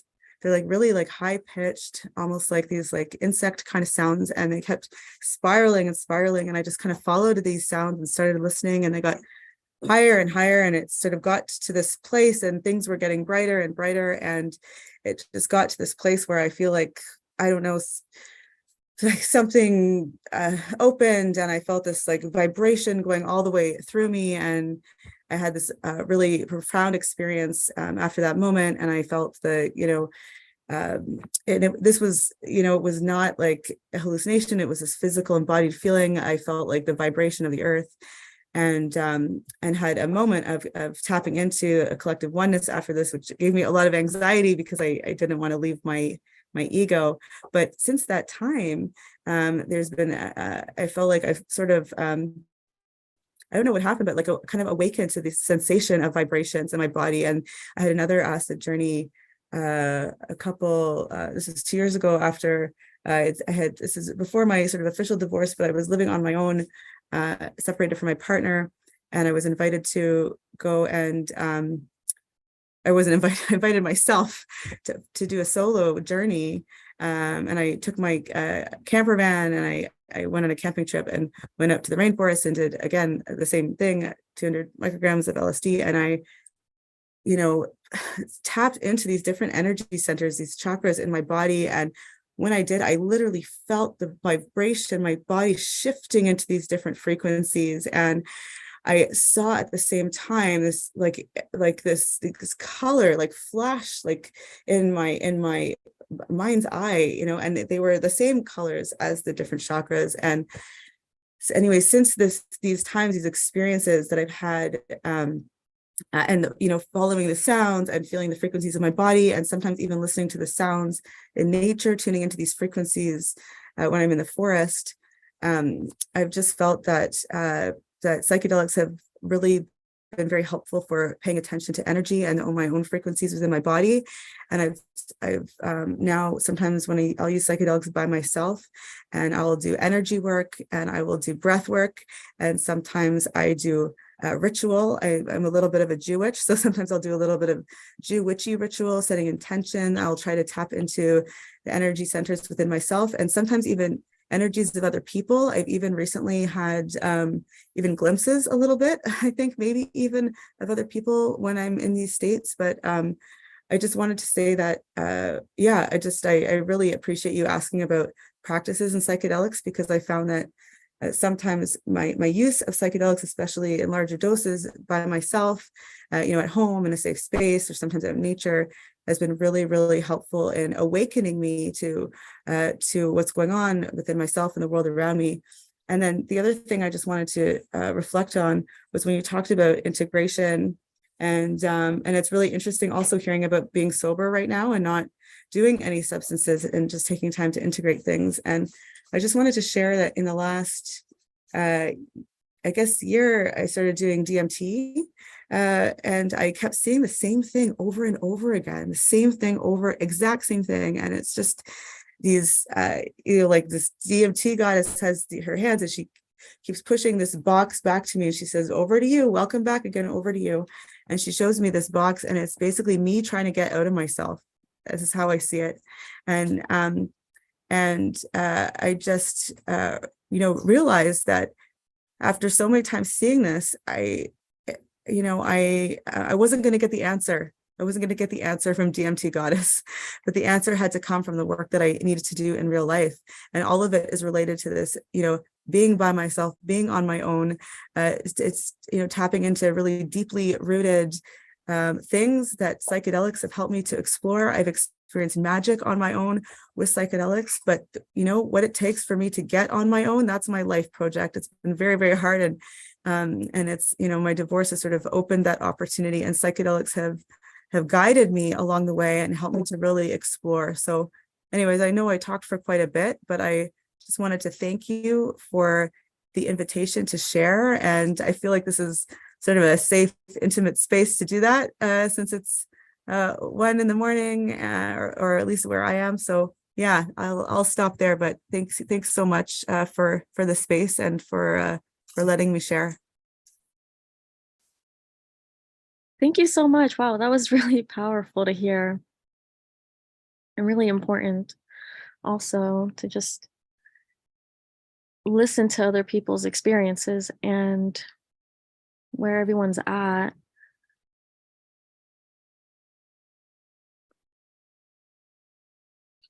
I'm wondering if anybody else wants to share.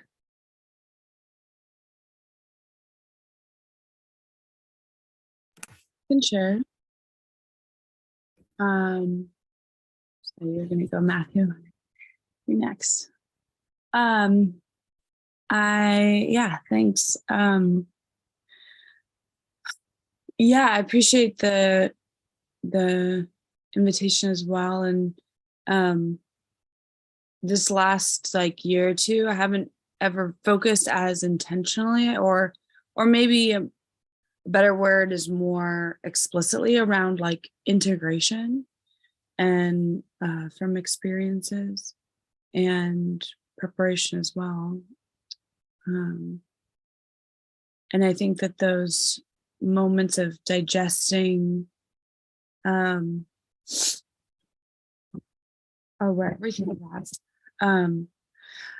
you're the one who told me about that Sophie Strand, and I just finished the Flowering Wand book, but she talks about, at one point she talks about how, like, you know, the carbon that we are moving from under the earth into the atmosphere, that's off balancing this carbon situation. Like that carbon, like coal is there because there wasn't enough fungus in the environment when those carbon-based life forms were dying, so they didn't get digested. And so that's why we have some of the oil that we have and fuel like coal, because there wasn't certain fungus. And so now there's like, I feel like there's this like fungus, like mycelium network of intelligence through medicine and through psilocybin mushrooms spreading across the human consciousness that's helping us digest, like, you know, whatever our human issues, you know, that we have, that we I think it helps us work together. And it takes, you know, I think for me, like, it's always been easy to surrender to psychedelic experiences. Even when it's difficult, I find them easy. I find them, those spaces to be easy to surrender to. And so, yeah, I think it's, the work is in those liminal or in between spaces. Welcome back, Kimmy. And yeah, yoga is definitely one for me. And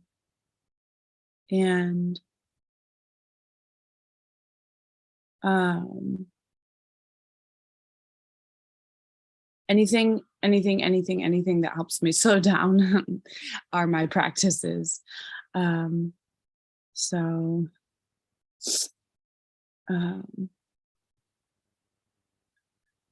Creating lack of fun is creating an imbalance. Yeah. Yeah, Sophie Strand is like, she's awesome. She's like a poet, like a mythological poet, ecologist. So it kind of makes sense, but I never really thought about it in that way. Yeah. And I think integrating, having more overt conversations, like we all are here today for 24 hours. People can drop in and out of these conversations, allowing enough space and for more nuanced aspects. And just thinking about the topic, equity and inclusion, it requires us to slow down.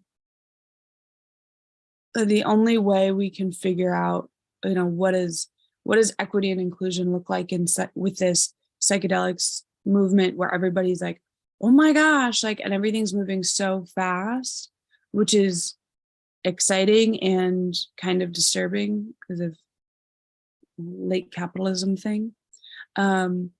Like the only way for us to figure out what equity and inclusion looks like in our own communities, within our own selves and our own practices, is to slow down. And I think that's what, for me, that's always like one of the lessons with psychedelics. I have to create some intentional space to slow down when you do them, when you work with them. So,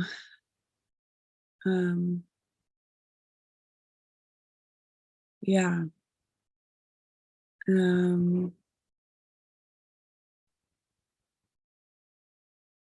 This was like a phrase that came up last year at some point, that there's a dire urgency to slow down. It is really important that we slow down in every way, like this AI technology and everything we have going on, our lifestyles, just like rates of cancer and mental health issues, like so much of it has to do with this pressure to like be productive and like move at a pace faster than like is reasonable. And I'm just really grateful for this space, kind of slow down enough to have this free flow conversation. And yeah, my practices will forever be oriented around just slowing down. So one thing I'm proud of, I bought, it's really hard to buy sickles nowadays because there aren't that many people that use like sickles or scythes to like clear their fields by hand. So I went and I bought a tool that's like similar so I could cut all the grass in my yard by hand. Like it's like a modern day version of a sickle, sort of. So I'm excited to start working in my yard again more with this new tool that I can clear stuff better in an ecologically friendly way. That's so I don't have to listen to somebody else use a weed whacker. That's my favorite new practice for this week. Yeah. Thanks for listening. Thanks for sharing, Annie. I love that. Yeah. Being in the garden, I can definitely feel like the spring busyness happening, which is nice. Yeah. I think a message that I got recently was just like, our lives are kind of like the seasons and we all go through them. Sometimes it's, like winter, it's cold and things are dying, but then like things come back around and there's life again. And yeah, I also want to share something because I do feel like this is a safe space, and it is something that I've been like trying to work through is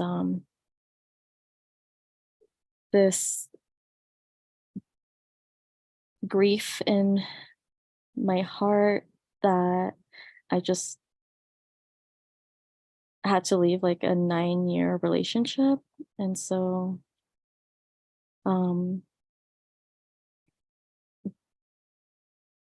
I feel like that is still very much present in my life. And then there's like this whole thing about time and how time just like really isn't relevant to like when we're grieving or when we're happy or just like in general. And so like I definitely feel like I've been in this space for a long time, but also just like very short. So it's interesting, and especially because I was doing a lot of psychedelics in my relationship um when I was with this person, but the catalyst of like making me go completely sober was breaking it off with him. And so it's just an interesting connection for me.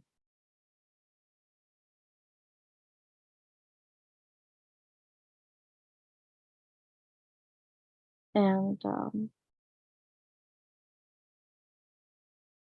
I also want to go back to circle back around to what Annie was saying about, you know, the mycelium and how there's like all these oils because like there wasn't enough like fungus in our environment. And it's also very interesting for me as part of society and how we think that, you know, we domesticate these like animals or we domesticate plants, but in a way I feel like these plants and our environment are domesticating us.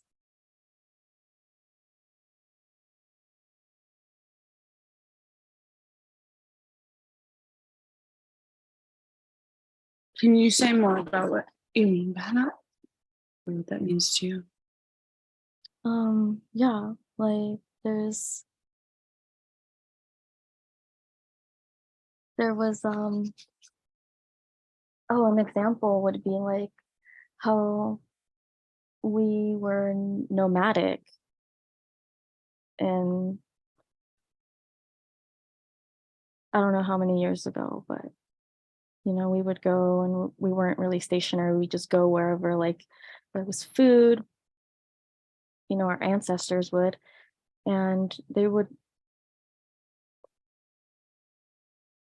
and it wasn't until like agriculture actually came about where, you know, we really started to like settle down and become stationary and start like, you know, reproducing and having kids and you know, creating these like societies basically. And so, you know, the wheat is like, I feel like the first plant that actually domesticated us to like, you know, just stay in one place.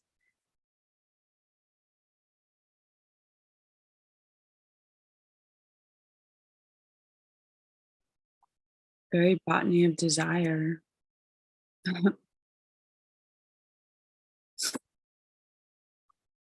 Mm. How I'm are you saying that's what like the mycelium's doing now? Like helping us domesticate or I think so. I think it's like helping us just evolve as a community of, or like whoever wants to really take it. Because I know it's not like for everybody, but I feel like in a way it is like domesticating us.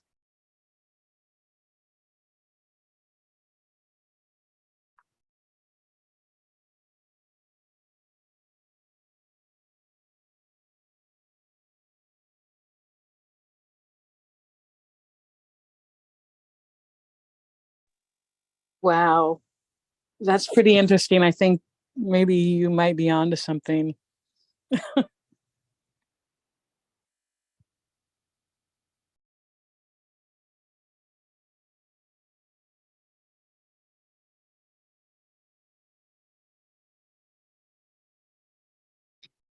Yeah. Lovely. It's love. Like psychedelics always come back to love. Like that is like the message, I feel like. So it's like, I feel like we've had these domesticated things based off of like, I don't know. I personally think it's capitalism, like whatever, you know, relationship structures and ways of being, like so much of it just has to do with like capitalism and making people be good cogs in the machine and stuff. And I mean, we most of us have to work more hours than people did like in like medieval times because there's so many components to keep this machine running. Like peasants back in the day had more days off. And so yeah, I've never thought about that because I think I have like the word domesticate makes me feel like icky. But like if you think about it just like as like getting along together better. The evolution of mankind, you know, we have to learn how to get along together. We have to learn how to take care of our planet and one another if we want to, you know, continue. So I mean, maybe domesticated is a different type of word, but it almost is like teaching us how to live a more civilian, you know, more, or, you know, within community. And what's the word I'm looking for? I can't think. But anyway, I think that they are evolving us. I mean, look at the change in like, you know, people talking about more things since more people are coming out about psychedelics, you know, and their uses. Absolutely. Everybody seems like they're half asleep right now. I kind of am too. I'm still listening. Yeah, I'm a night owl, so I'm tired, but I'm stoked to be here. Amilcar, did you have your hand up? Sorry, I don't know if I'm pronouncing your name correctly. I just wanted to say that it's a wonderful morning in Accra, Ghana. The sun is rising. Normally it's sweltering hot at this time, but there's overcast, which is fantastic.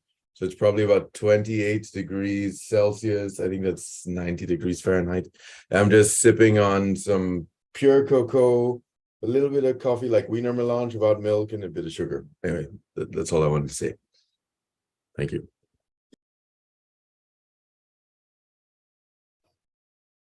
Andrea, but question wise, never mind. Oh no, go ahead.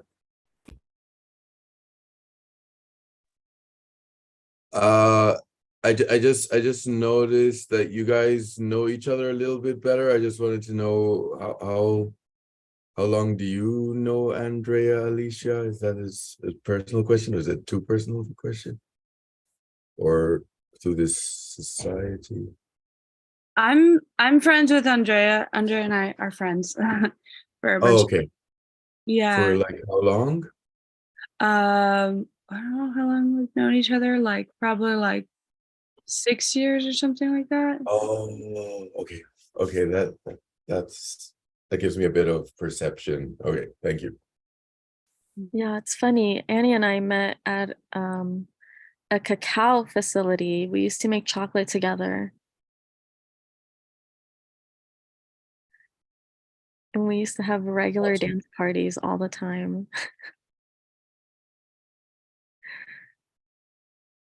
Yes, that's what I like to do.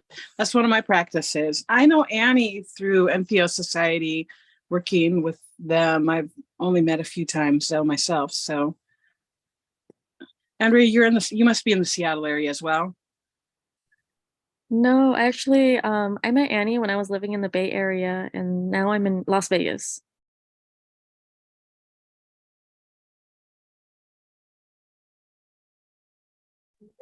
Oh, cool. That's awesome. Did you share, Matthew? Yeah, I just I guess I wanted to back up like an earlier point that you were talking about, Andrea, just regarding your sobriety from like abstaining from everything, including psychedelics right now. I think there's such an important, I think it is so important to take that time to digest experiences that we have, to not overwhelm ourselves, especially when we're going through, extra hard life events, like relationship change or what is it? And yeah, I've been going through a lot of,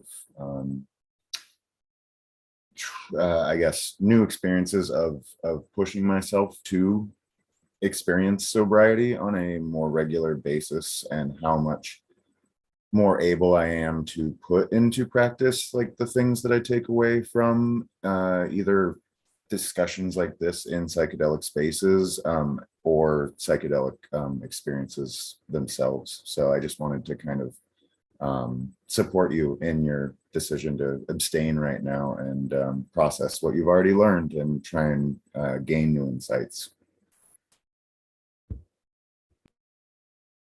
Also, thanks for prompting this conversation. It's very nice and open. Thank you, Matthew. I really appreciate that. Yeah, a part of me is like, I kind of only save this kind of stuff with my therapist, but it's also really nice to just like connect with other people that resonate with what I'm saying and what I'm going through. So thank you. Yeah, that's been my experience. I'm like 6+ months sober, and have only gotten to this point through stumbling into the like psychedelic recovery community, and just the openness that is present in either in-person rooms that I find myself in or online spaces like this is night and day. And I mean, I think for me, largely what I wanted to talk about is just as a community, which, I'm barely,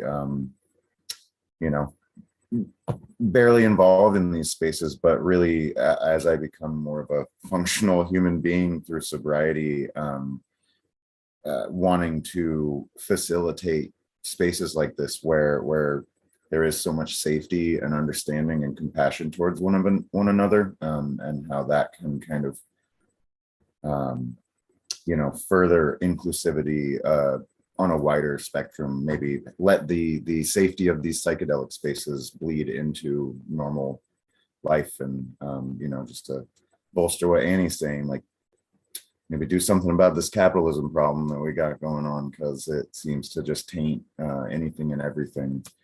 Even hearing Maria earlier talk about her struggles just with the lack of compensation through all of her sharing of knowledge it's just so hard to hear that, because if people were able to have resources and their needs met, this information that all of us hold would be widely available, and maybe these spaces would spread sooner, quickly. So I am half asleep, but I'm trying my best. Thanks. Thank you for sharing.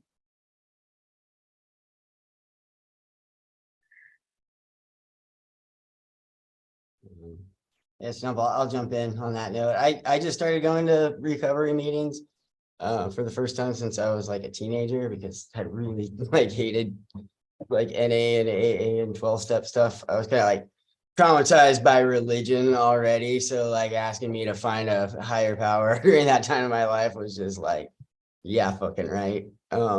But yeah, man, like I went through this phase when like Buddhism was able to keep me like clean off of like hard drugs for like maybe about like 2.5 years in my early 30s, which I like thought I had that problem like hemmed up and done with, but nope.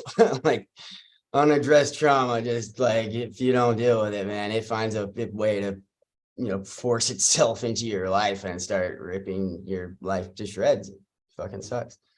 So yeah, I started, I was like the bulk of my 30s was spent like dealing with mental health issues and trauma, and it sucked a lot until like, yeah, just like I got 3 years clean last January. So like 3 and some change right now. Yeah. And it's when I started I started working with a service dog, which it's pretty cool. She's trained to like spot up like my tells of when I'm starting to go into like states of anxiety, and she interacts with me accordingly. And that really helped a lot. But it wasn't until I started cultivating mushrooms and like getting, you know, into that realm and dealing with my issues that way that like things really started to like turn around for the better for me. It's just been like so much healing and yeah, spiritual insight and the whole shebang. So yeah, that's why I'm here. But yeah, it does work. Like this is the longest stretch of clean time I've had like ever right now. So yeah. And they're pretty cool at the like recovery meetings that I'm not on board with 12-step stuff. Like they're super chill about it. So yeah, I recommend you come for sure. I think that healing, there is no time or destination or getting it right, you know, and it's an ongoing process of uncovering layers. And, you know, when I often think about when I'm witnessing people, about people's intention with what people are coming to uncover, right? And it could be some of the trauma, but it could be like injuries that when you were like a baby or in your mama's belly, and it comes up at whatever point because you were asked the right question with medicine, you know? And so, does that make sense? So, for example, this person came in and they've been doing medicine for a long time. And they did a ceremony that I was present for, and it took them back to being a baby. And they've been doing medicine for a long time. Like they've done lots of healing work, and it took them to an injury, and they came out of it. They're like, I can't believe it took me this many years to learn about that. You know, something that happened when they were, you know, in the crib, right? And it's like, holy smokes. It's like the layers and layers, you know, that we're healing. It's kind of amazing, right? You know, we're all on the journey, Rick, in that way. And congratulations for like, that's awesome, right? For both of you in recovery in that way. The medicines are such a beautiful choice. And the fact that you're developing a sacred relationship by growing like that, the plants are really teaching you on so many levels, and that's cool. So many levels. like I did not have the patience for mycology when I first like started doing it. Like I was like running back to my closet with a flashlight to watch the mycelium grow like every 20 minutes. It was an obsession. But yeah, I finally did get to the spot where like I could just shut it in the closet and leave it for 3 weeks and not worry about it. But yeah, that's just one of the way. They are a teacher to me. And I mean, you know, it's probably the same for a lot of people. I say I grow the mushrooms and the mushrooms grow me.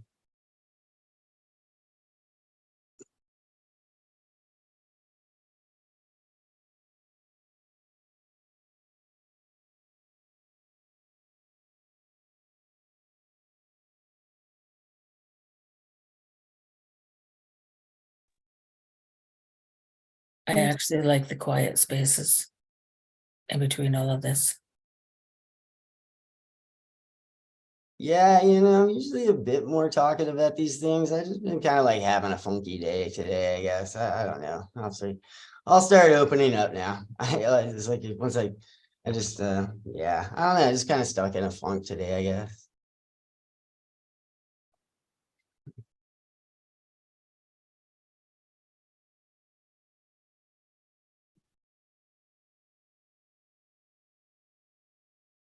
Anybody else have anything to say? Whose So hour was it?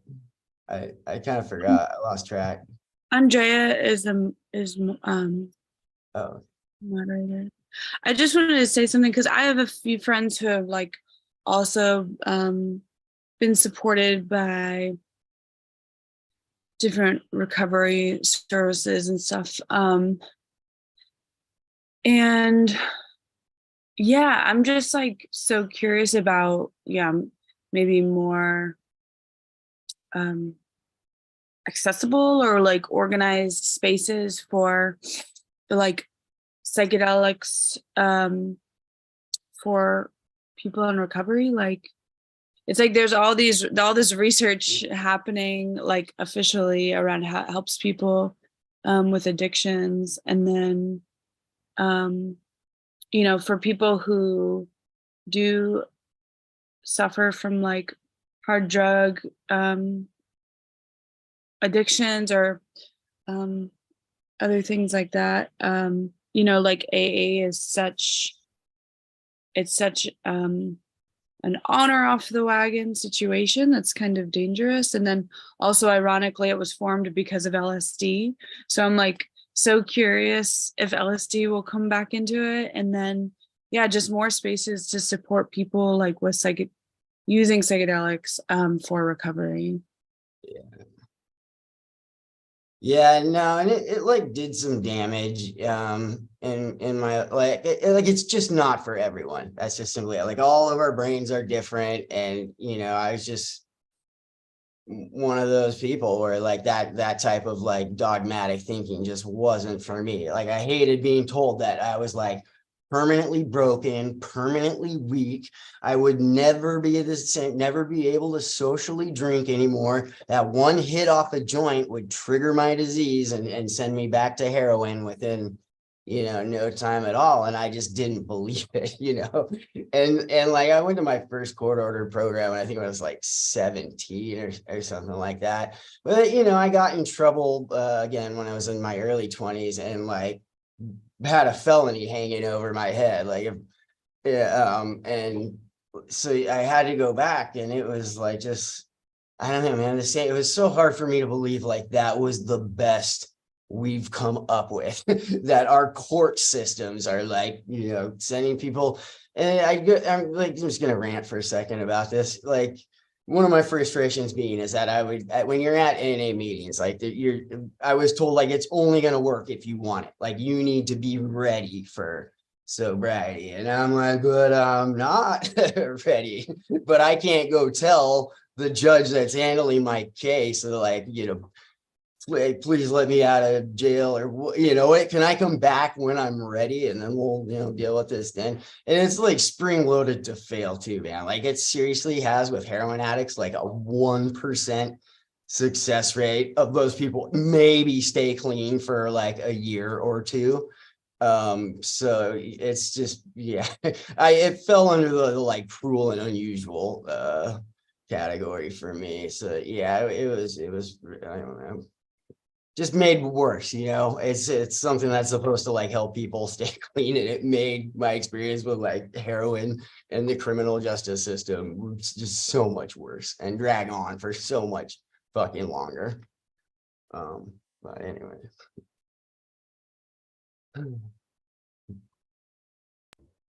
I guess I'll just kind of touch on just how important my finding psychedelics in recovery was, because I,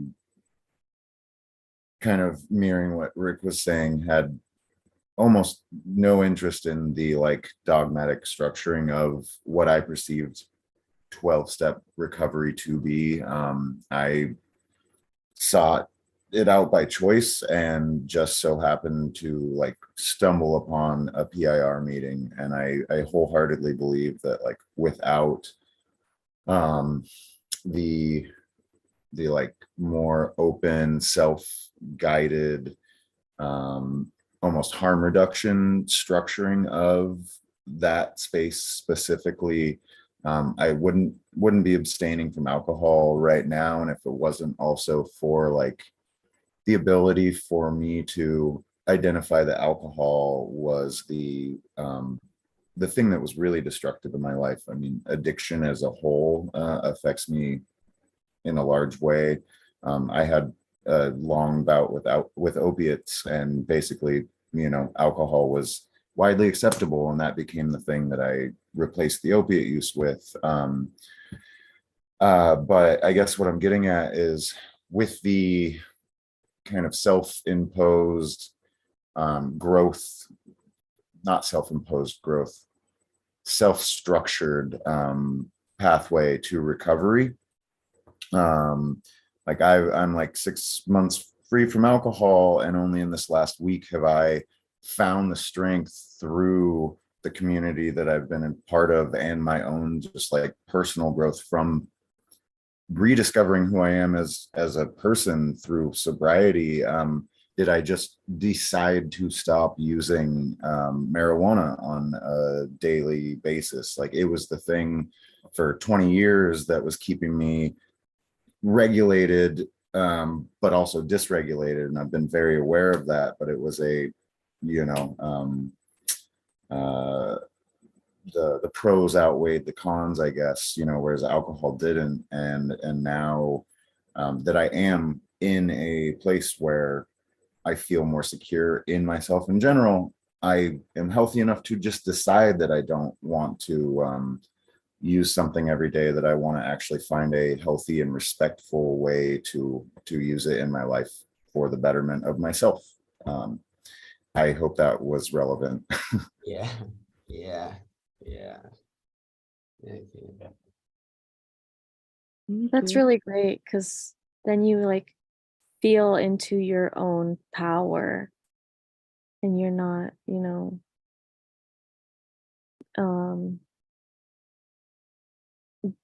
I guess, lack of a better term, like being controlled by Yeah. said substance. Yeah, absolutely. And I think, you know, I led a meeting last week that my topic was like recognizing incremental growth, and how even that process allows you to gain an awareness that like your efforts are not in vain. And if you keep on taking those like baby steps, you can find yourself at a higher like standing, able to like look back and really recognize like the growth you have made, even if you're not like perfect, which, you know, growth over perfection, I think, is like largely the healthy mindset to have in the world in general, but definitely in recovery, for me at least.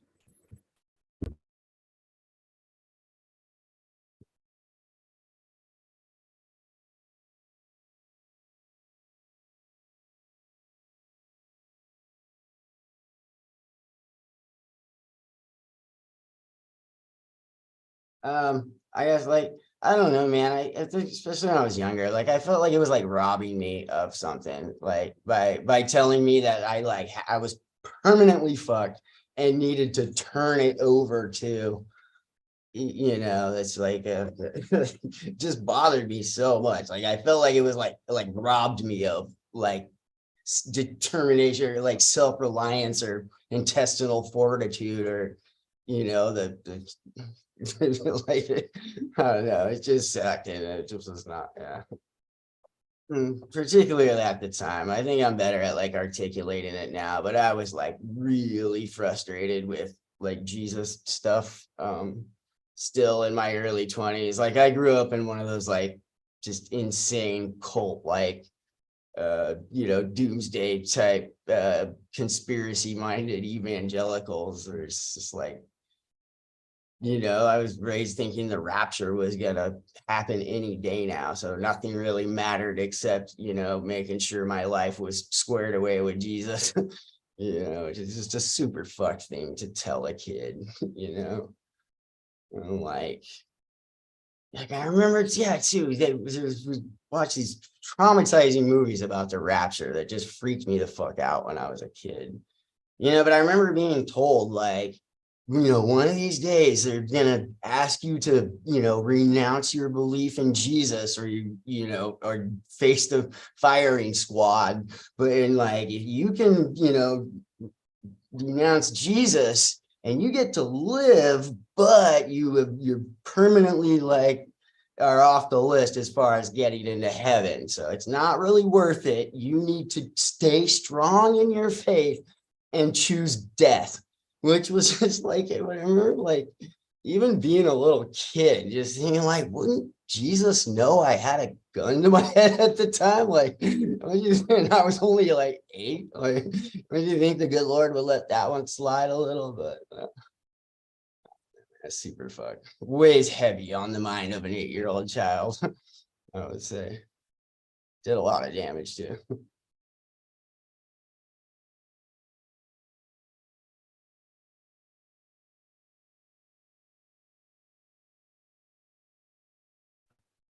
Thanks for that, Rick. Yeah, that sounds painful for sure. I think dogmatic beliefs in general can be pretty traumatizing, whatever they may be. But definitely religion. It's very pervasive. My goodness.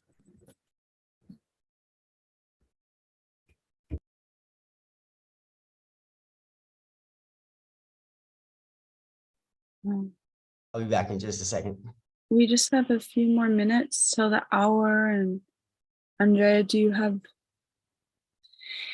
anything else you'd like to share before the baton gets handed? I think Matthew, you're up next, right? Yeah, I kind of just wanted to thank everybody for being here, being awake and participating and listening. There's also something that I wanted to invite you guys to. So Annie and I, we are facilitating a group meetup, and it's like a climate cafe psychedelic integration circle online. And we're gonna host that May 1st. I'm gonna put the link in so you guys can check it out. And I just put it in. Oh, you did? Thank you, Annie.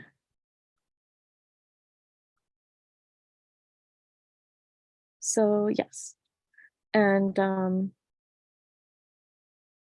I'd be really stoked to connect with you guys there more. A lot of my work in general, centers around like the climate crisis and how important it is to just like have a space to really just talk about it in general. Because our lives are dependent on the earth, and we're only as healthy as our earth is. So it's good to just like have dialogue around that, but then having an overlay of like another community of like people that do psychedelics also are welcome. So I hope to see you guys there, and we can further our dialogue there. But yeah, thank you guys. I really appreciate you guys being here with me. Thank you so much, Andrea. Yay. Thank you for easing us gently into the night. So grateful for you. Thanks for everybody participating this far. Yeah. Who's up next? I haven't even looked at the schedule or anything. Matthew's here. Oh, right on. Oh, Yeah. Wow. Guess it's about that time. Take it away, my man. Yeah, I'm gonna try and be coherent. I've not been sleeping super well this week, and 2 a.m. is pretty late or early, depending on who you're asking. So yeah, I've been really kind of, I think I was intimidated by the subject. I think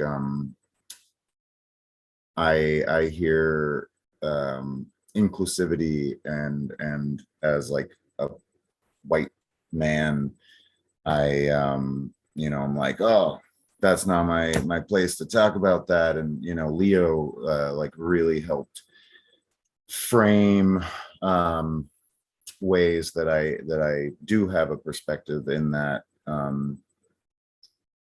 do have a perspective that can further at least the push for inclusivity. My goodness. Pardon me.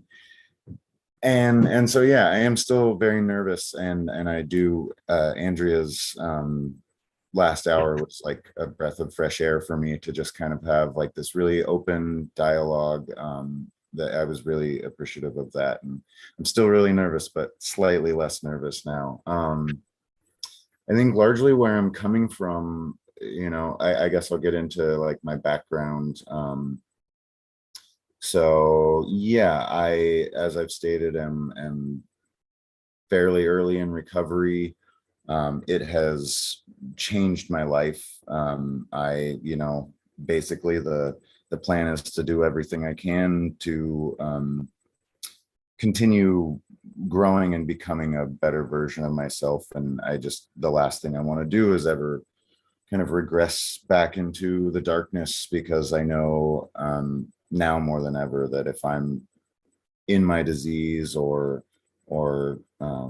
not focusing on either self-improvement or improvement of the people around me in my community, which one thing Rick, you're talking about like higher power and like God framework within 12-step, like that was the thing for me that, from the outside just was the automatic turn away. And, it was like, oh, thank you, Andrea. For me, about 3-4 months into recovery, through like talking just openly and honestly, inquisitive, discussion with like-minded folks, which I think through having like open spaces where you can have just free-flowing dialogue and inquisitive, what I'm getting at is, for the first time in my life, I was able to define a higher power for me. I grew up in a, fairly non-practicing Catholic family. And, that alone was enough to, add to the rebellion that I felt just inherently. Even as a kid, I think, like you were saying, Rick, like you can sniff out power structures, I think, that are inherently flawed, and you maybe can't digest it fully when you are a child, but deep down that like the rigid structuring like is oppressive, even if you can't define it as such. And so to touch on something I've said numerous times thus far, is just the freedom that I find in the psychedelic recovery space allowed me to feel comfortable enough to define a higher power, which is community, and being able to recognize that solidifies, my want to continue on this path, become a better, more functioning person, so that I can have more strength to advocate for people who can't advocate for themselves, or or don't have even, even just being able to lend a open ear and offer insight to people who haven't necessarily experienced those things. I in my daily life, really try and practice like deep listening when I'm interacting with strangers, family, whatever it may be, friends, which for me, I have family, but a lot of my friends are more my family than my actual family, which thankfully I'm working on a lot right now through like just like a lot of like adult child kind of trauma work, and therapy, and of course like the integration of psychedelics in that process. I think for me, so my background with psychedelics goes way back, you know, as a child or as a teen. I used a lot of psychedelics pretty frivolously, without respect, and I think I unearthed a lot of like trauma that that of course like I'm still processing now, but at the time had no understanding like that it was even trauma. And my God, I'm sorry, losing my train of thought.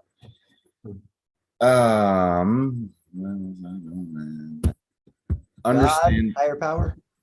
Yeah, I guess even just the openness within these communities to be able to define concepts like that on your own terms, in your own way, in the same way that you're able to find your own pathway to recovery, whatever that may look like, I think is just a very empowering thing. I feel like I'm just kind of shotgun rambling right now, but you know, there's been talk of meditation. Oh, I was getting into my background. So I, about 6-7 years ago, was you know, deeply depressed. I knew my entire adult life that I was like an addict or at least an alcoholic, but had a lot of pride that kind of stopped me from really recognizing that. And so I acquired like half a vial of LSD and started to, you know, very loosely and irresponsibly, you know, start a microdosing regimen that, you know, quickly became everyday usage, ranging from, you know, 100 micrograms to, you know, kind of as much as I felt like I could or wanted to take, and it left me in a very disassociated state, where, you know, I just really wasn't living in reality, and I was still just like deeply depressed. And I think if anything, I furthered my like confusion as to like why things were the way that they were and why I was even here on this earth. And so after like about, you know, better part of a year, 3/4 of a year of just like abusing LSD, like set the stuff down. Well, I didn't have any left, you know, I stopped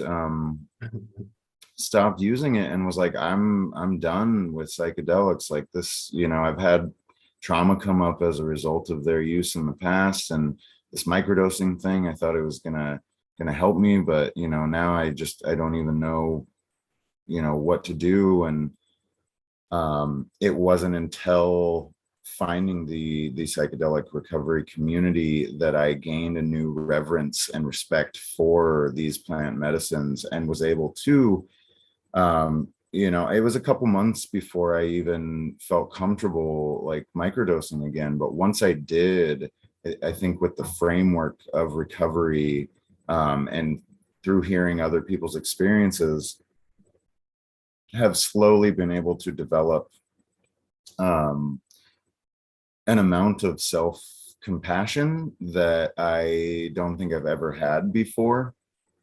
And I think when you can be compassionate to yourself, it makes it far easier to like spread love and compassion to others in this world, strangers, you know, like when you can feel secure in who you are and know that you are a person of worth, you're much more easily able to look around you and see that others are people just like you, going through the same struggles, you know, similar struggles at least, and I think much more easily just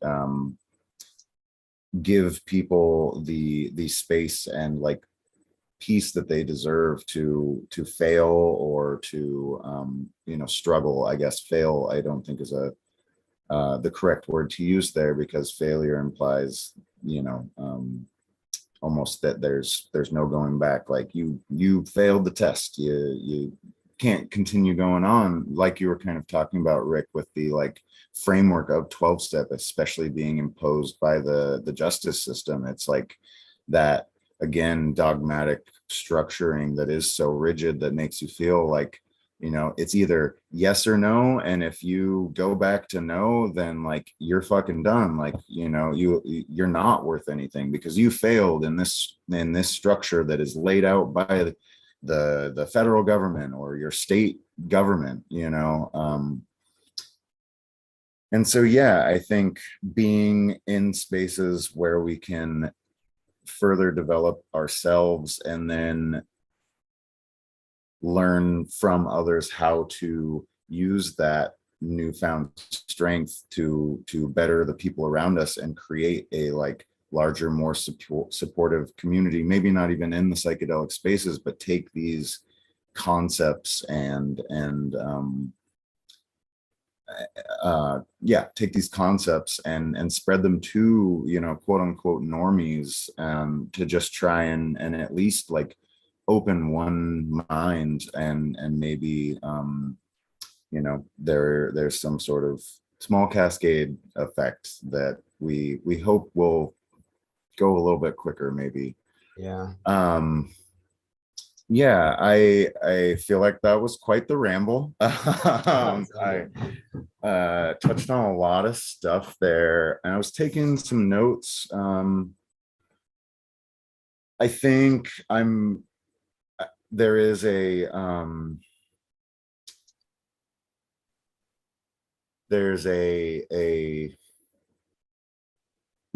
sorry, I'm searching for the right word. 2 a.m. is late for me. There's a sense of peace that I feel more and more. Thank you. Yeah, Andrea, have a great night. It was nice having you here. Sleep well. I think I'm heartened by the fact that, looking back at my childhood compared to now, the awareness that does exist in more common daily life spaces of like racial inequality, the acceptance more widely of mental health and like substance abuse issues, seeing that in the last 15 years kind of develop, at least to like even this baseline that exists on a daily basis around us. I mean, I live in Portland, Oregon, so I probably am a little bit more of I'm a bit more isolated and like in a bubble as far as like my understanding of like America, at least as a whole. But it is heartening to see, especially with the generations coming after me, just a larger, just like ingrained awareness in those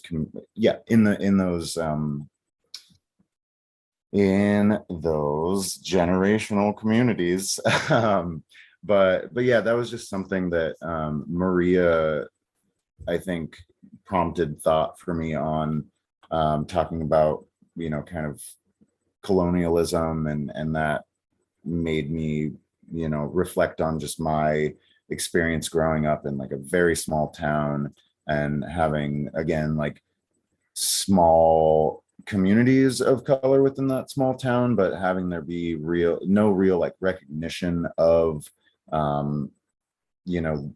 the differences in culture, but the like sameness in us as humans. And I think that is just really great to see. I think also,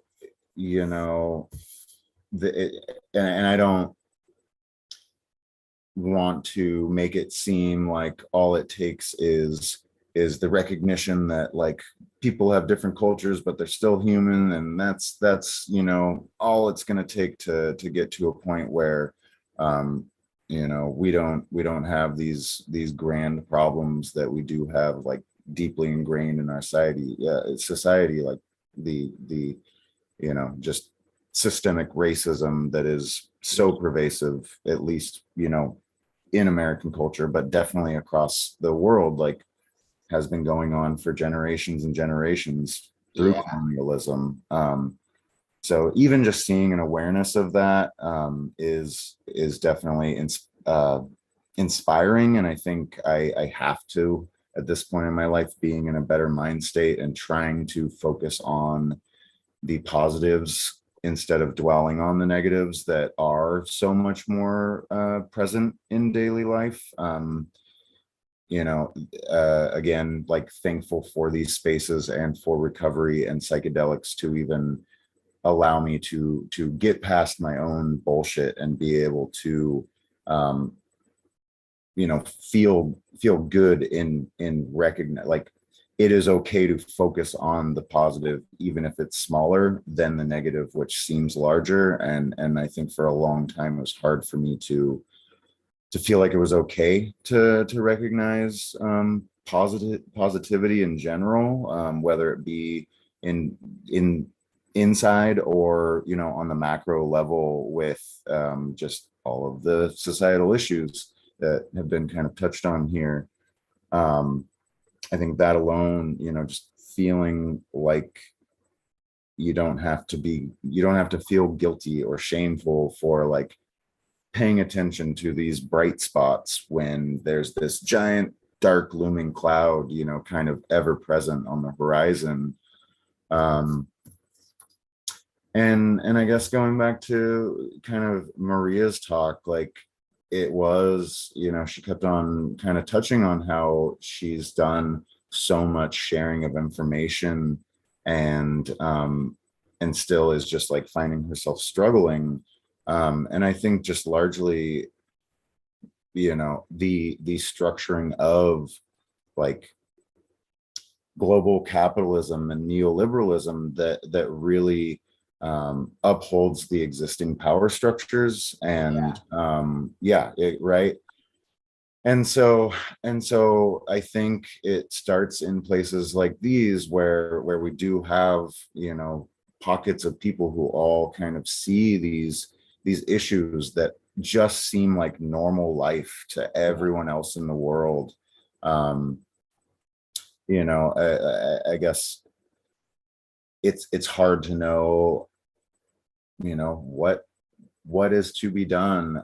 But I think if we can recognize, you know, that we are, you know, not to again like oversimplify things, but we are all human.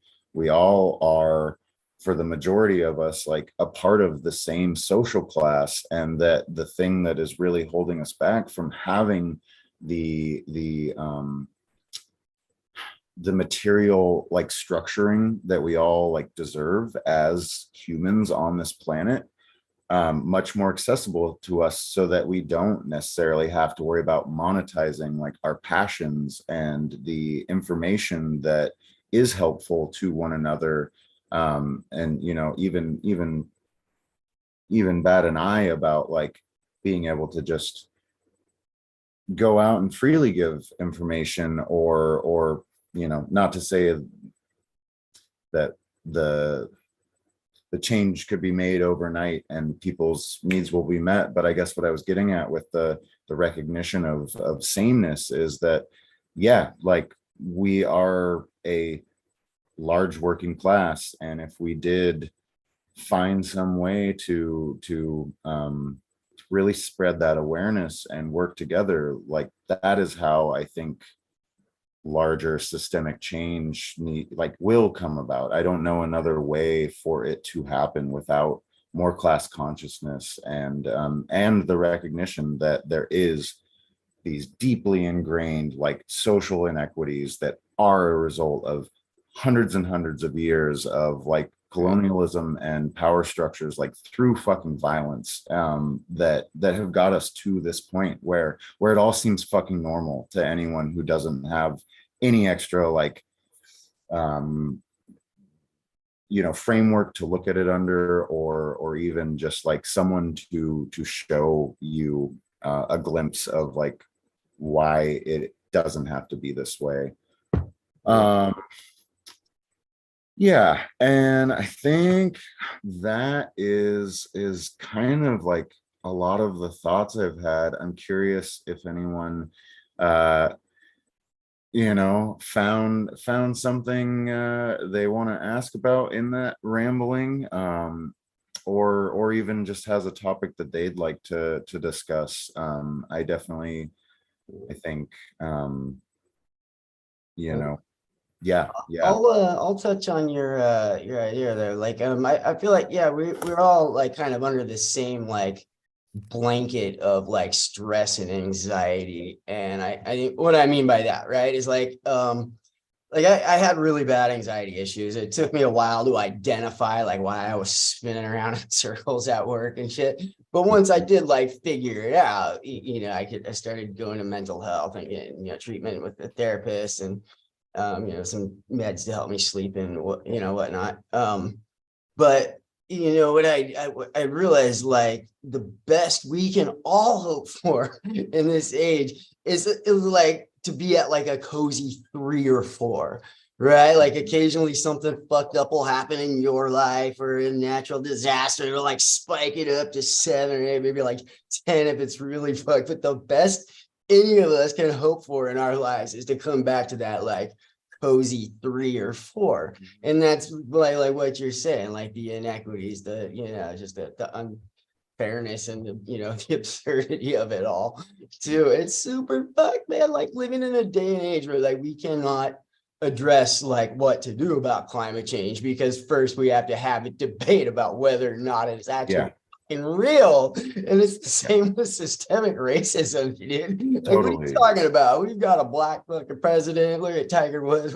Right. Yeah. No, racism thing. Well, you're the racist because you keep bringing it up. Yeah. It's like, what the fuck, dude? Yeah. That's all. It's like the mind fuck is like part of the overall strategy or something. Oh, it's maddening. Yeah. And I mean, it's that type of like framing of topics that just like keeps us in this like stagnant zone of like hyper critical bickering, essentially, where the spectacle of debate is more important than coming to like even a compromise and working from that point.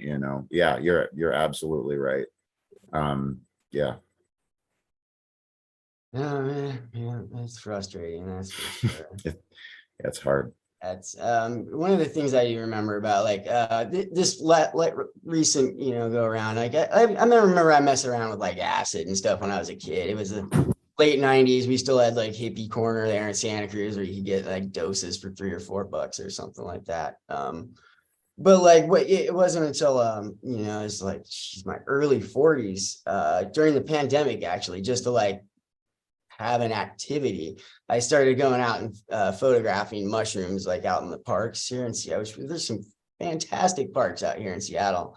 And like it was something I could do where I didn't have to be near people, and so I was just out there in the park with my dog taking pictures of mushrooms. And I came across some of this psilocybe cyanescens, the little wavy caps that grow around here in the Northwest. And yeah, I took them home, man. And it was like the first time I'd experienced like true peace, right? Like just a true, disconnection from all of that, right? And then just like tapping into the main nerve of just something like so beautiful and like bigger than me, and like comforting and welcoming, and like, yeah, man, I just had a great evening, just just cuddling with my dog and just enjoying it. But yeah, no, it's yeah, these are definitely trying times for sure. Yeah, I think it is important to find those moments of peace where you just get to cuddle with your dog and feel like a joy that normally isn't present in your life. And I think times like that really give you the strength to like continue on through, like you said, these trying times, where it does.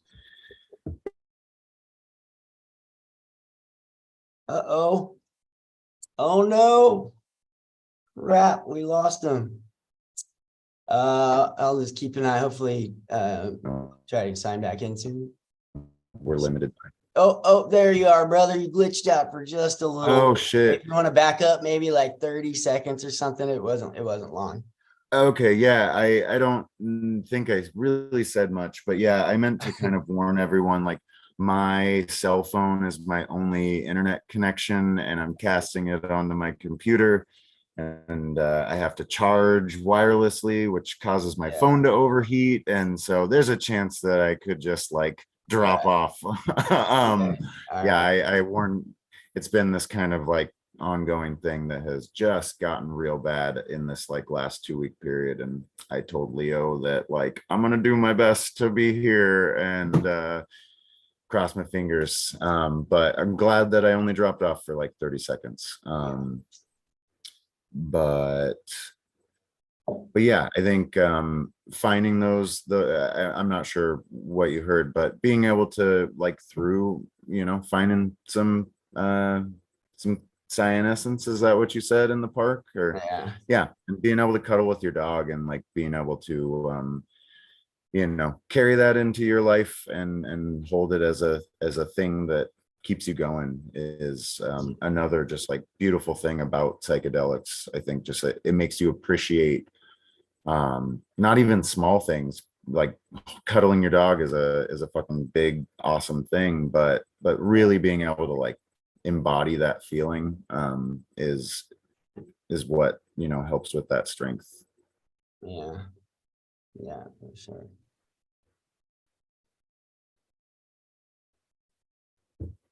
Yeah, no, it's great to have in this community too, you know, like finding like-minded people, you know, that have also found like healing and are just as, you know, passionate about, you know, the cause. And yeah, I mean, how much this could, you know, radically change the lives of, you know, millions of suffering people out there, you know. It's just, yeah, absolutely.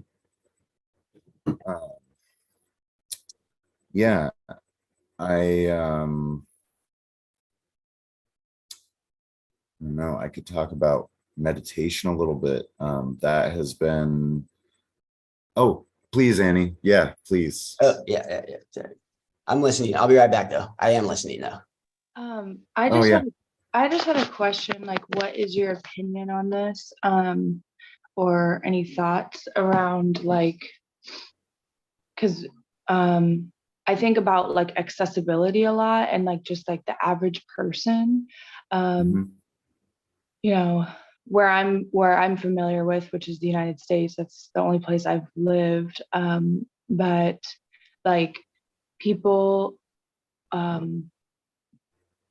yeah, not only like financially, but also like my understanding is like a lot of these places, like if you want to go get like treatment or something, you have to have a certain level of like stability. And so it's like, okay, well, people who are unstable, somebody else is deeming that. So it has a lot to do with like finances and other factors. So yeah. I'll share, I meant to say this earlier when Andrea was on, because Andrea took a course around equity and inclusion with Chacruna.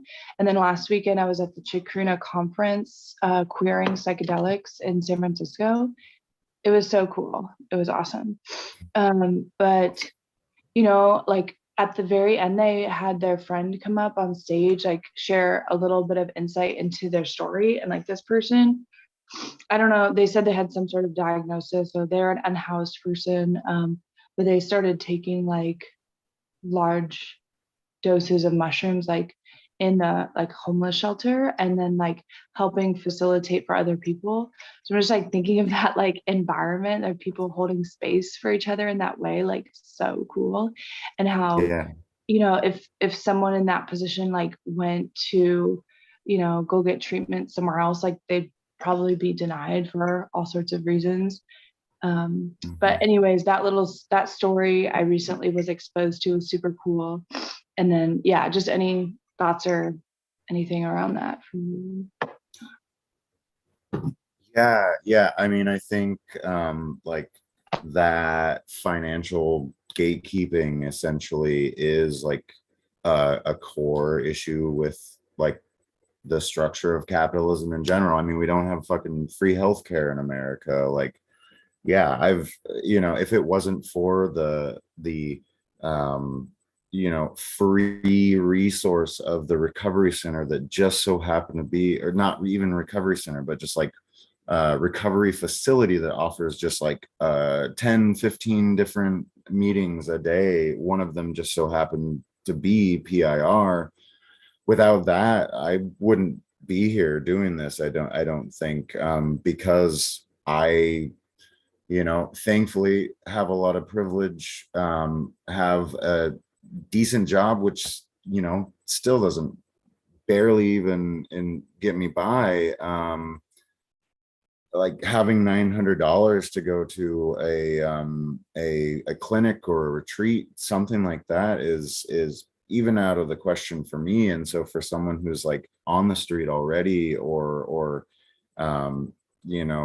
struggling more than I am, it's like impossible to think that,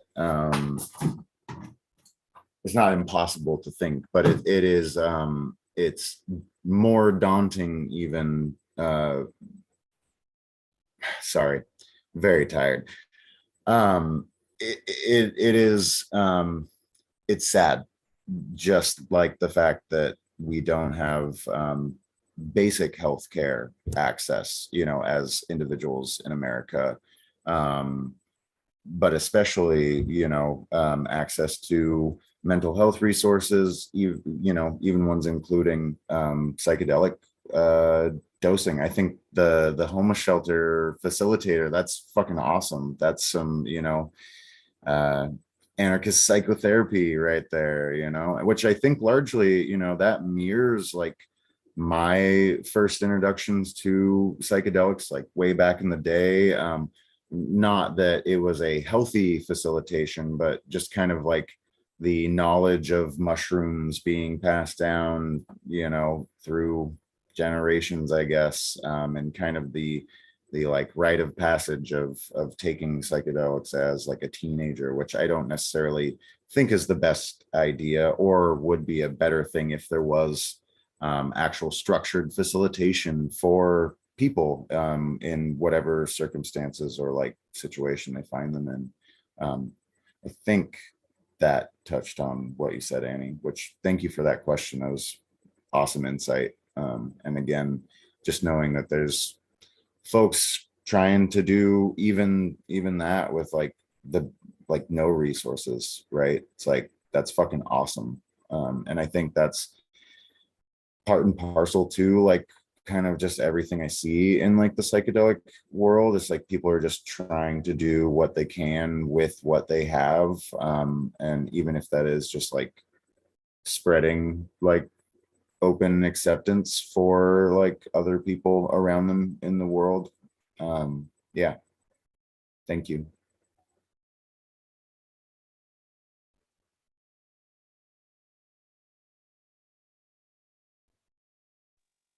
You were gonna say something about meditation, I believe, Matthew? Oh, yeah, unless, were you about to say something, Annie, or, yeah?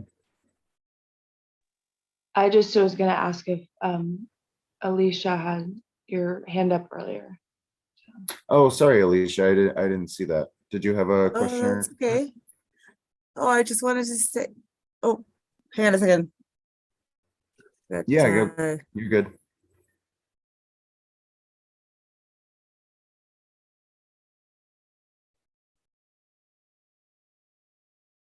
Gesundheit.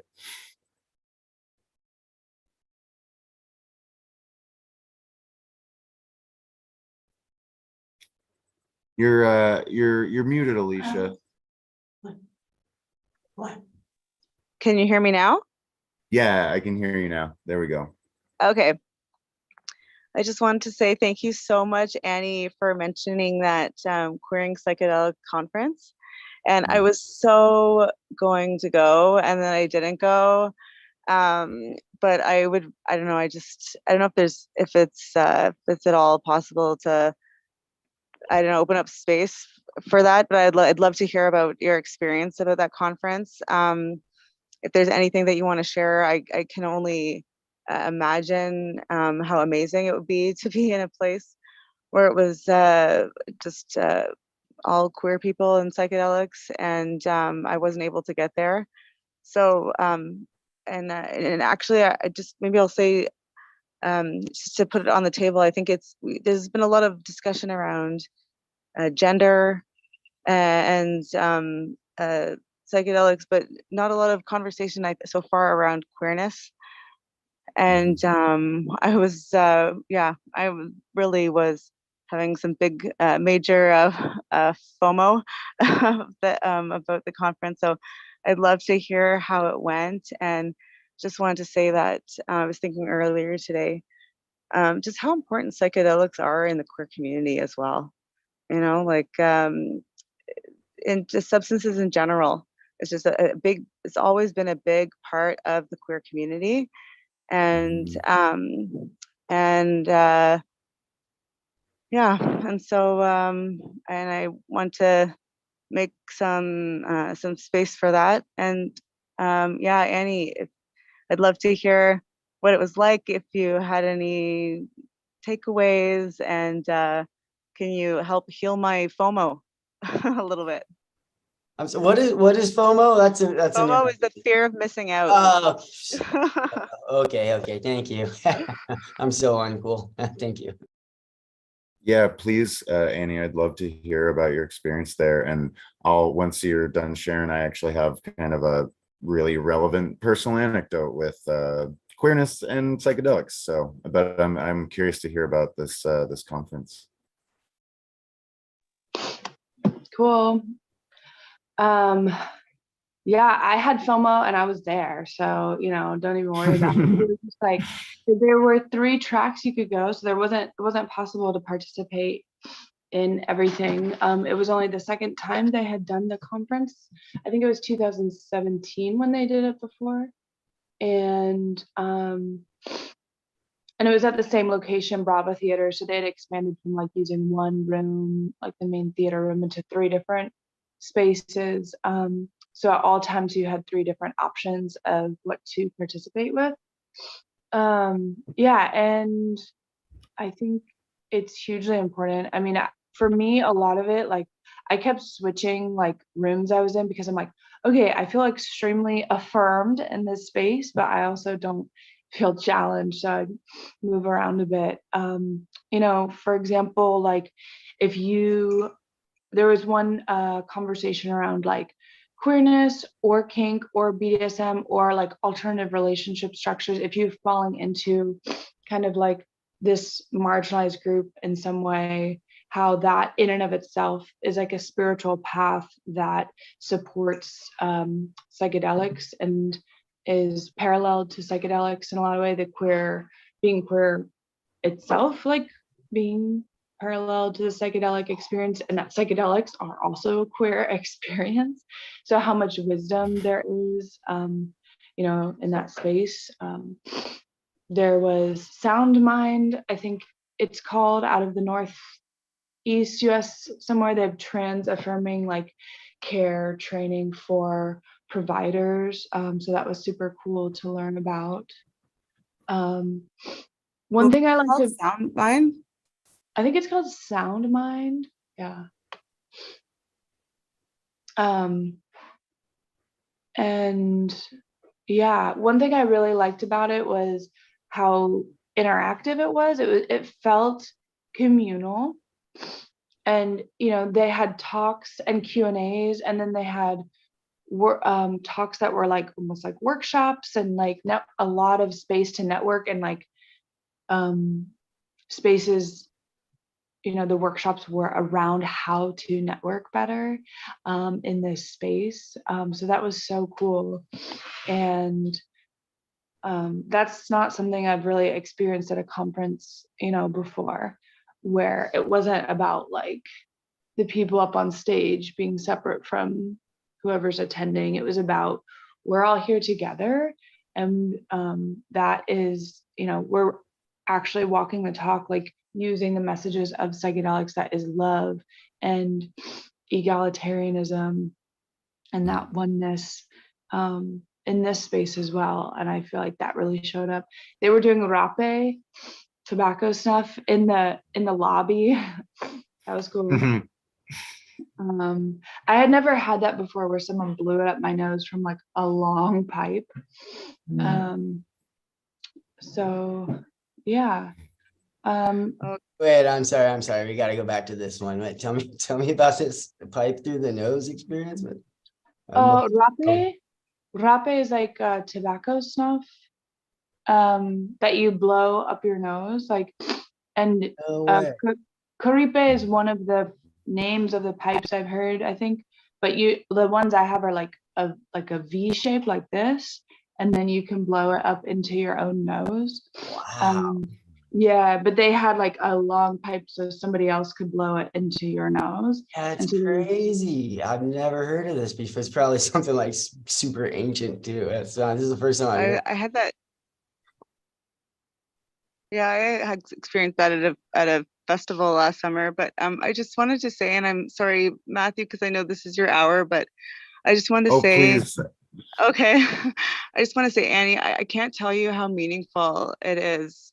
I could feel like crying like when hearing you talking about this conference, the Queering Psychedelics conference, and that's a signal to me also, just about the need for space, I think, maybe to talk about queerness and psychedelics and in the community, and queer people, we're always on the cutting edge. Queers are always on the cutting edge in the front, especially queer women, and in so many different areas in my life I see it, and I just think that I'm not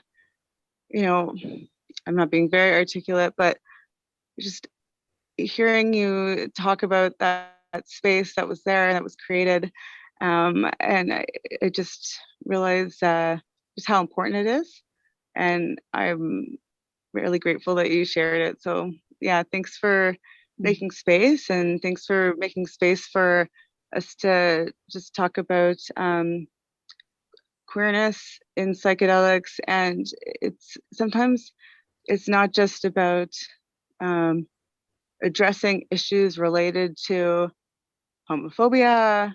It's just about being with other queer people, being around other queer people. And I do not take those spaces for granted anywhere in my life, in psychedelics or anywhere else.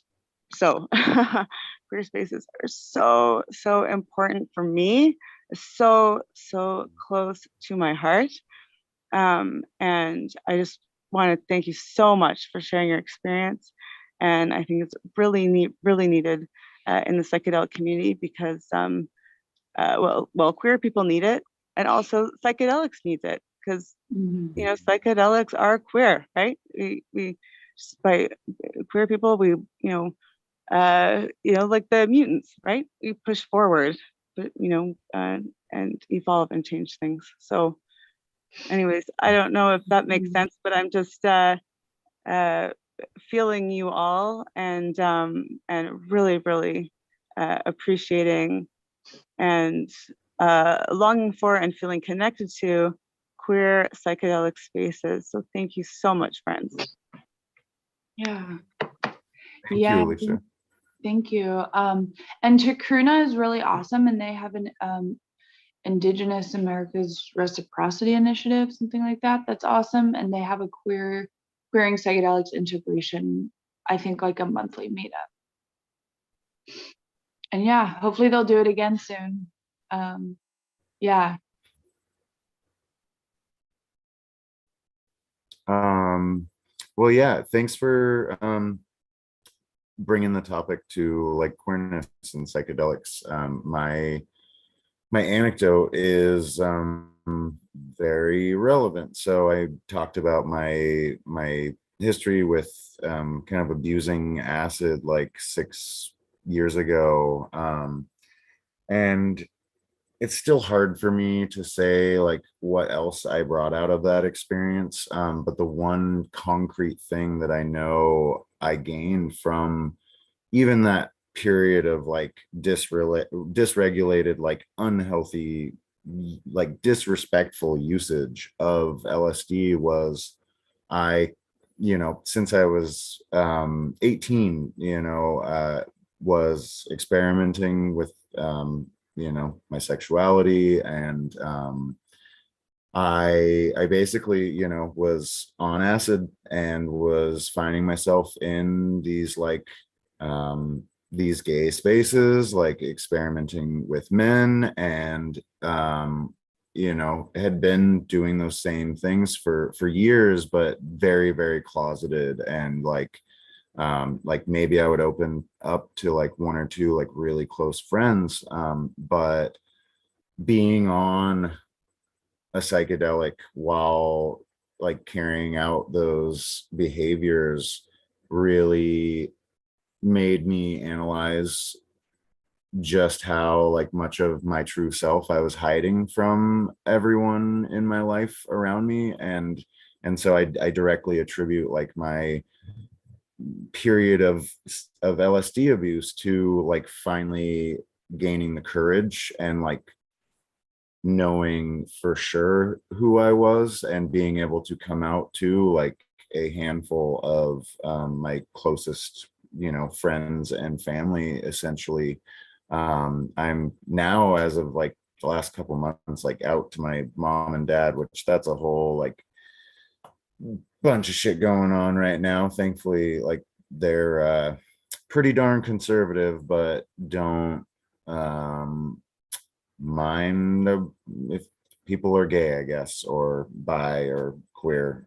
So I got to give them that thing, I guess. I don't know. It's a whole thing. I'm reading a bunch of adult child books right now, just trying to like come to terms with all that. But yeah, I last talk through this group that I spoke about was like the men's like safe space talk, and I talked at length about kind of that experience with like coming to terms with my sexuality. Oh, awesome. I'm glad. I knew that it wasn't just me, but I'm glad there's more. Anyway, sorry.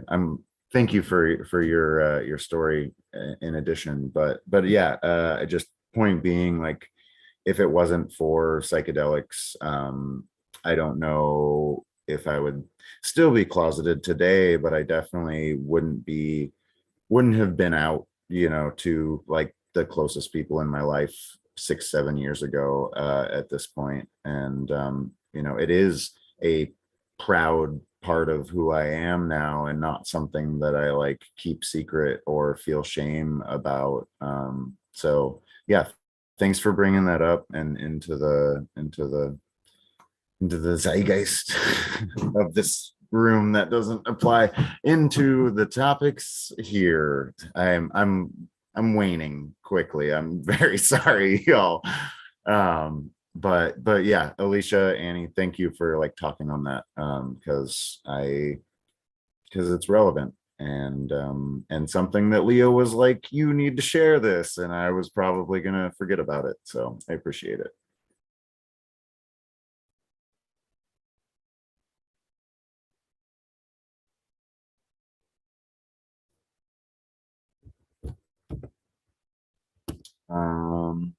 Yeah, I mean, we got about 11 minutes left. Trying to kind of rack my brain for anything else. But if anyone has topics or questions about the previous discussion,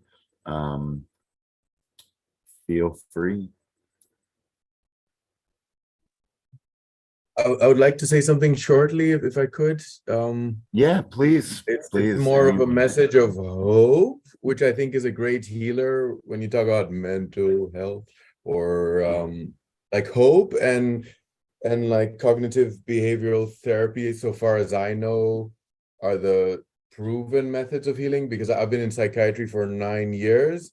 So 3 months ago, I was totally freed and like freed with distinction. And my father's a tropical doctor. He's lived in Africa for 44 years. And I could go on and on and on and on and on. But the main message of hope is 2 days ago, I was with my dad and his best friend at the Dutch embassy reception for King's Day. And they said that was the best party the Dutch embassy has ever organized in Ghana. And these two 44-year Africa living Dutch veterans, well, Peter Wandegem to the right, he worked for USAID doing the healthcare programs for the US people's aids to Africa. Well, he's retired, and so my dad did it for the embassy. They're like best friends. So US working with the Netherlands, and the hope that I get is like in the embassy party. It's like it was like musicians from the biggest complaint was there were too many musicians from Suriname. Though I lived in the Netherlands for 18 years. The last 18 years, and I explained that the Dutch people have more of a connection to Suriname because of Nazi occupation in the 40s. We forgot about the connection to Ghana. So it's like, yeah, so for the Dutch people, it's very important to connect to Suriname. And then they have Ghana as well, and US and everything. So I feel that there's a great message of hope for all of the above and all topics discussed. And that's just, I could go on and on, but thank you so much for this great discussion, Matthew and Alicia and Rick and everybody. That's long story. Thank you. There seems to be some great hope, I believe. In my But at the Yeah, same time, I as think Rick says, it could go to 10 on the natural disaster thing, because like we're in Ghana and like there are like soldiers all over our border because there's like Russian Wagner troops on the north and the west. So it could go to 10 at any moment, but right now it's like a 3, 4, 2. We hope it stays there, but let's see where it goes. Yeah, let's hope that that the hope leads to some sort of healing, but it could go to 10, but 3, 4 and the anxiety is fine, you know. Thank you so much. Yeah, thanks, Milakar. And what you said, Suriname, what exactly is that? Is the conference that you were speaking of? Suriname, New York was New Amsterdam, and we, instead of fight with the British, we traded New York for Suriname, which was New Amsterdam.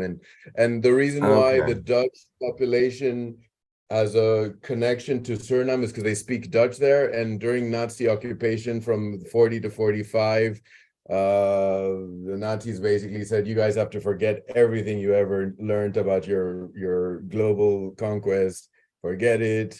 And they forgot it all till this day. But then Suriname is still connected, because I think upon independence of Suriname in the 70s, a lot of Surinamese moved to the Netherlands. So the biggest like minority groups in the Netherlands are like Surinamese, which is 3%, Turkish, which is like 1.5%, Moroccans 3%, and Dutch Antillians 2%. But even though Ghana was very prominent, it's like it's erased. There are only about 100,000 Ghanaians in the Netherlands, which is like 0.8%. So it's like nobody even considers that a minority group. So it's Surinamese.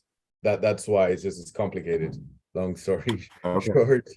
But then I've been listening to my dad a lot, and like in 2002, the Dutch prince then, William Alexander I, who's now the king, came to Ghana for 300 years diplomatic relations with the Gold Coast and the Republic of Ghana. Came with his wife, and unfortunately, the Dutch prime minister was supposed to come, but he got sick and blah blah blah. long story short, there's a ways to go, though you need a bit of luck. And everything could heal or could go to natural disaster. We'll see, but it's fine. And I'm so grateful for Dr. Z for supporting me as a friend and a colleague, and you name it. I don't know.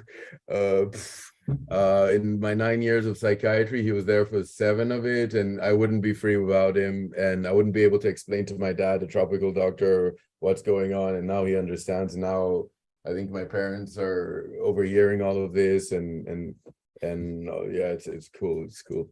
My father is from the Netherlands and my mother is from Ghana, and we're all Netherlands, Ghana, and all mixed. And yeah, I don't want to take too much time explaining this because I think 2 more minutes. So thank you. I rest there. Thank you. Hope and cognitive behavioral therapy healing. Thank you. I appreciate the clarification and the share, Amilcar. It's very interesting. Thanks. Well, yeah, we have 4 minutes left. I'm not sure who's going to be taking over after. Is it Penny? Hi there, Penny. How are you doing? Welcome. Oh, Hey, Matthew. Yeah, I'm here. Hi, Penny.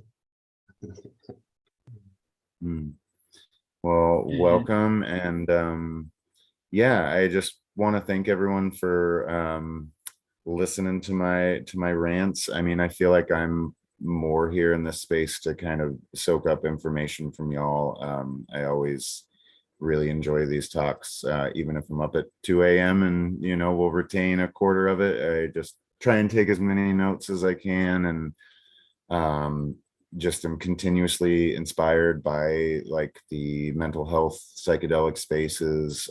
Again, some of the most like intelligent, kind people that I've encountered in my adult life, and definitely without all y'all and all the other people that I interact with on a weekly basis that keep me in my recovery, like I would not be in a functioning place right now. I just really appreciate the work everyone's doing, and yeah, I guess there's still 3 minutes if anyone has. I'm sorry. Thank you so much, Matthew. Yeah. Thank you you so much for holding the space for us, and yeah, thank you for everyone for sharing and for bringing your full selves and just acknowledging it's a really like intimate setting, for us to be connecting. It's 3 a.m. where I am, and I'm seeing all of your faces. It's very meaningful, and thank you, everyone, for being here. So thanks, Matthew, for holding the space and for being here. And I do want to. I know we're 2 minutes early, so I don't know, but I do want to welcome Penny. Penny, am I saying your name right, Penny? Yeah, Penny's fine. Penny, welcome. So nice to see you. And we're gonna turn over to you, and you will have the next hour. So feel free to introduce yourself and take it away. Yeah. Thank you, Alyssa. Thanks. And, thank you, Matthew, for holding the space so long and so late. I'll just start by saying that for me, it's 1 o'clock in the afternoon now. So I'm fully refreshed and happy to be here. I live in Israel. It's the other side of the world. And we work on Sunday. So I'm in the middle of a regular work day, but it's still refreshing to be here. And hopefully I won't be boring any of you back to sleep, but please feel free to go back to whatever you need to do at any point of time. I will definitely not be taking it personally. Just a reminder that we're live on YouTube and on Facebook. So if any of you would like to keep your face off of that, don't forget to keep your cameras off. I'm welcoming all of us to see this as an opportunity to kind of edge a little bit further out of our psychedelic closets and to put our faces and our names out there in this stigmatized kind of realm. I think a lot of what we're going to be talking about today has to do with stigma and with oppression and other sides of the legal situation of psychedelics and the cultural situation of psychedelics. So I'm inviting all of us to exercise here a little bit more agency and a little bit more freedom. So feel free to share from your experiences, feel free to share your perspectives on anything I'm saying. It's nice to see some familiar faces again. It's, I think, the third time that I'm here. Rick, obviously, nice to see you again, brother.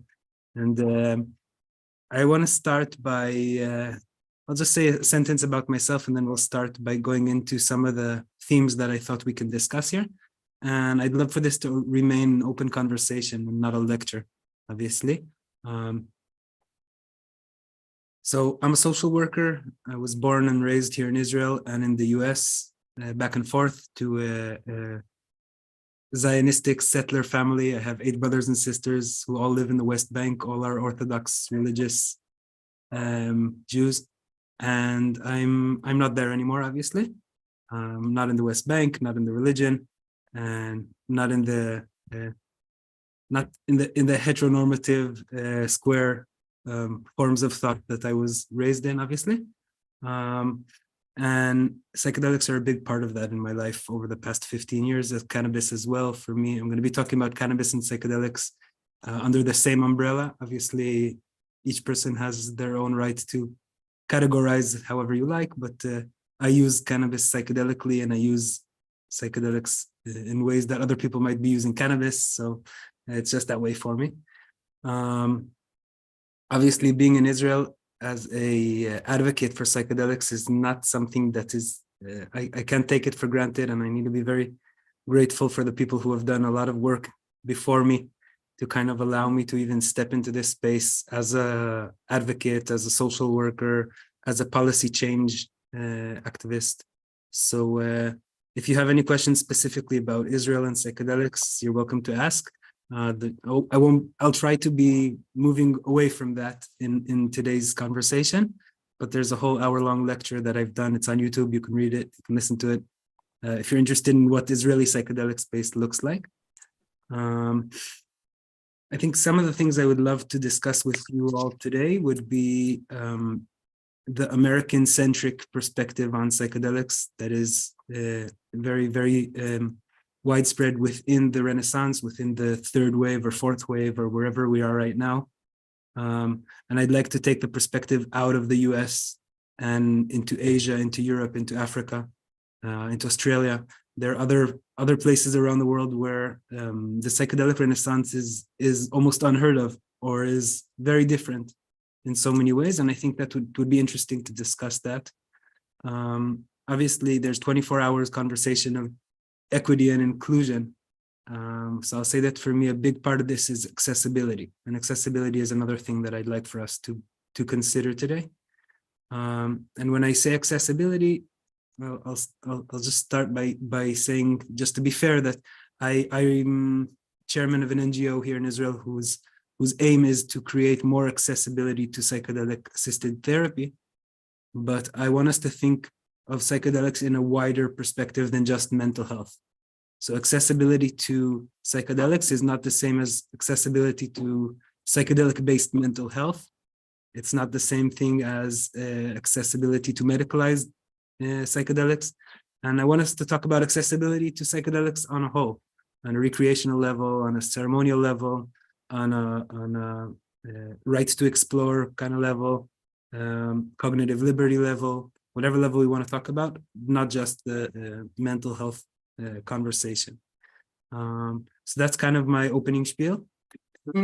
And I'd love it if we can kind of go around and see if there's anyone who would like to start the conversation about these themes that I've introduced. I'm always willing to continue the conversation, but I'd love to see if anything I said so far kind of resonates for anyone and would like to jump on in.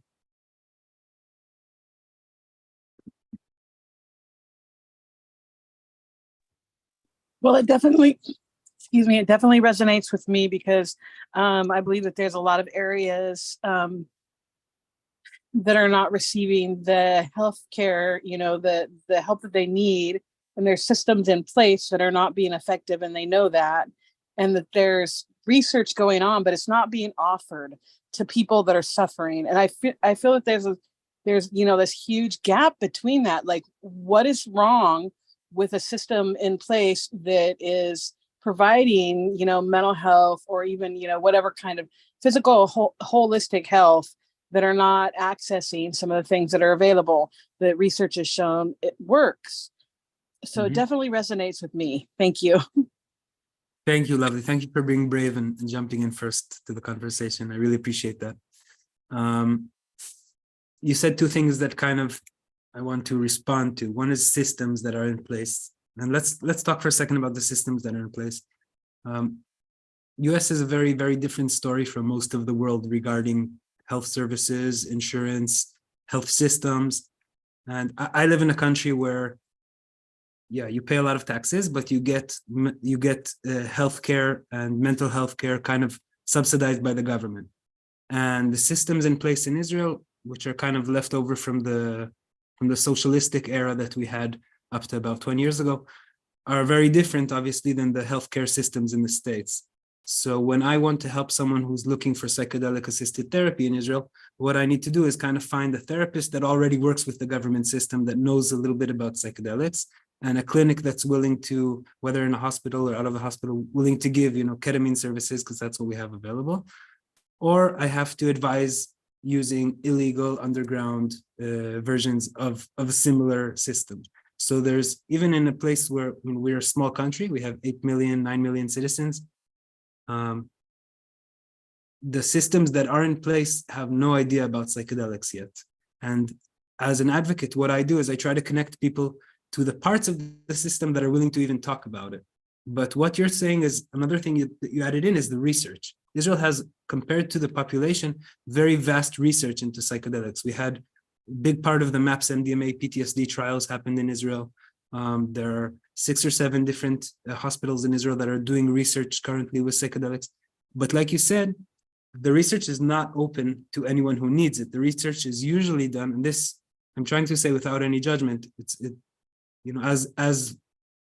As MAPS MDMA PTSD trial was one of those catalysts pushing through the floodgates, the research was designed in a way that it only took in people who would kind of support the research's aims and show the research to be good. So if, for example, if you're suffering not with military-based PTSD, but with early developmental trauma complex PTSD, you wouldn't really be considered to get the MAPS MDMA PTSD treatment in the trials, because the outcome would not be as clear as it would be if for the same 20 seats in the research would be given to people where the cases could be shown that they've actually healed.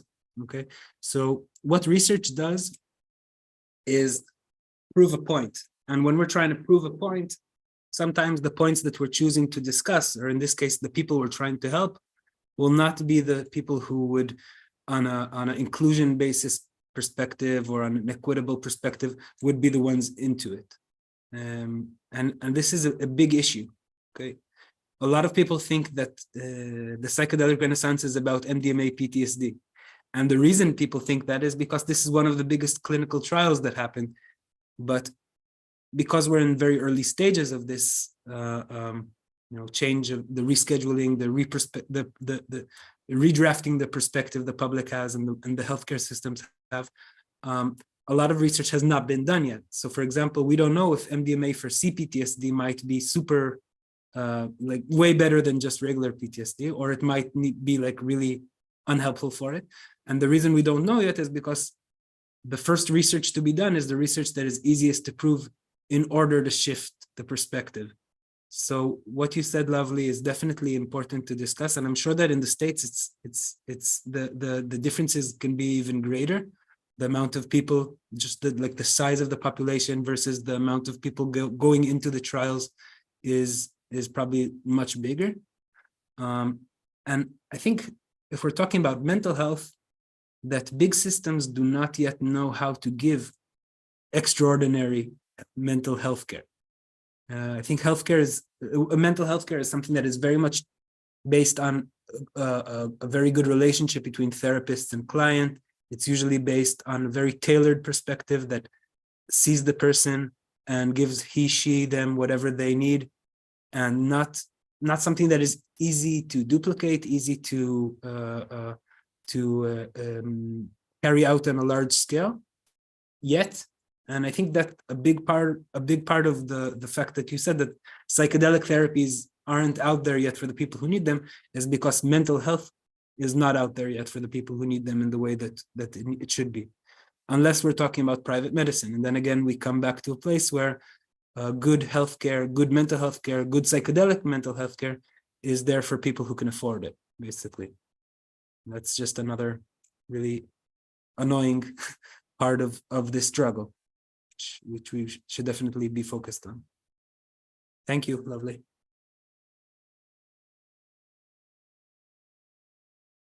Who else would like to jump in with a theme or an idea?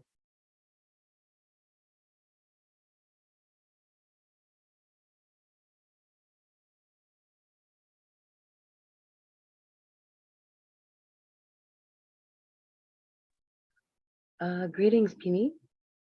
Hello, sister. Hello. So, pardon if the question is redundant. I'm curious about what are some of the risks that that are being incurred when you're engaging the ones you have to serve underground? If you can discuss that. Yeah, I'll talk about it not at a personal level, even though I have personal experience there, but I want to talk about it a bit more in a wide perspective. Thank you. That's perfect. Thank you. I'm a big believer in putting things in the light and putting them above the table. When things happen in the dark and when they happen under the table, there is bigger risk for things to be exploited, to be hurt, to be done in the wrong way, to be unsupervised, to be unshared, for the knowledge that's gathered to be kept and separated instead of becoming something that the collective can learn from. And on and on and on. There's a million reasons why I think that psychedelics should be done above ground, okay, especially in a therapeutic context, but not only. Okay, I like to go to raves. I volunteer in raves every month in a harm reduction team, and that's my way of partying. And I think that just being open about, hey, I like using psychedelics in parties and raves, they make my life better. I think just being open about that is something that changes, also mitigates risks that have to do with it, and also changes public perspective about it. So I want to say that, first of all, doing things in the light is important. Okay? When we're talking about therapy and therapeutic alliances, as a therapist, I think it would be so much more easier and also so much more well done and better done, like the work that I would be doing, if I'd be able to share it and learn and teach about it and do it in ways which are not underground, for my benefit and for my client's benefit and for anyone else who might be attempting to do similar things as well. When things are done in the underground, there are several, and I'm sorry if my English is not as perfect as it can be, but there are different biases there, okay? And there's a bias, there are people who are closer to that circle of therapists who can easily get into these kind of treatments versus the people who are further away, okay? So if you're a square 70-year-old, your chances of getting good psychedelic therapy underground are much smaller than if you're a hip 35-year-old in Central Tel Aviv who knows everyone, right? And just like in my perspective, there's people who won't be able to access psychedelic therapy when it's underground just because it's far away from them. Another thing that I think is problematic about it is that I've heard at least 8 or 10 different cases in this year in Israel alone, which again is a small country, of abuse and of very, very, very bad practice or malpractice that has to do with psychedelic therapy. that wouldn't be able to happen if the person giving the treatment or the therapy was in some kind of peer supervision group or in some kind of group of therapists that are learning together or doing things together. The problem of lone wolf therapists, that's what I call it, is a problem. I think that there's something very, very interesting about psychedelic experiences, that each of us come out with a very, very unique understanding, but we all come out of psychedelic experiences kind of sure of what we went through. And when we take that that understanding and we put it into, oh, now I'm going to go heal the world, now I'm going to go help people, I'm going to fix people, a lot of times we bypass very important stages of becoming therapists, of learning how to work with people, of taking into perspective different needs. Every client that walks in through the door needs something different. Every client comes in through the door needs me as a therapist to act in ways that respect their needs, that respects their their music preferences, their setting preferences, their touch boundaries, their breath work boundaries, whatever it may be. And I'm not saying there aren't good underground therapists. I'm saying that the chances of therapists who are working on their own to be that versatile, to be able to answer the different needs, to be able to discuss these different needs with their supervisors is just very small. So when we have things happening underground, they can happen well, but I think as a sustainable perspective in the long term, they definitely would be better off if they were out in the open. Another thing is that just the fear of being legally, what's it called? The fear of crossing the law and being caught by police, or the fear of being, needing to take my client to the hospital because something happened, and I would be afraid of doing that because we've done something that's illegal. There's all kinds of things that when you take into consideration, they kind of limit the therapist from being present and wholesome about the therapy, and also put the client in more of a hierarchy. So I have more control, and I'm saying this in a bad, as something that I want to get rid of, okay? I have more control over my patient when I'm doing something that's illegal and underground, because they'd probably be afraid to go to the police to talk about something that they electively did, which is illegal, even if I hurt them. There's a whole hierarchy balance that is very different when we're talking about something that is underground. And that's also something we should take into consideration.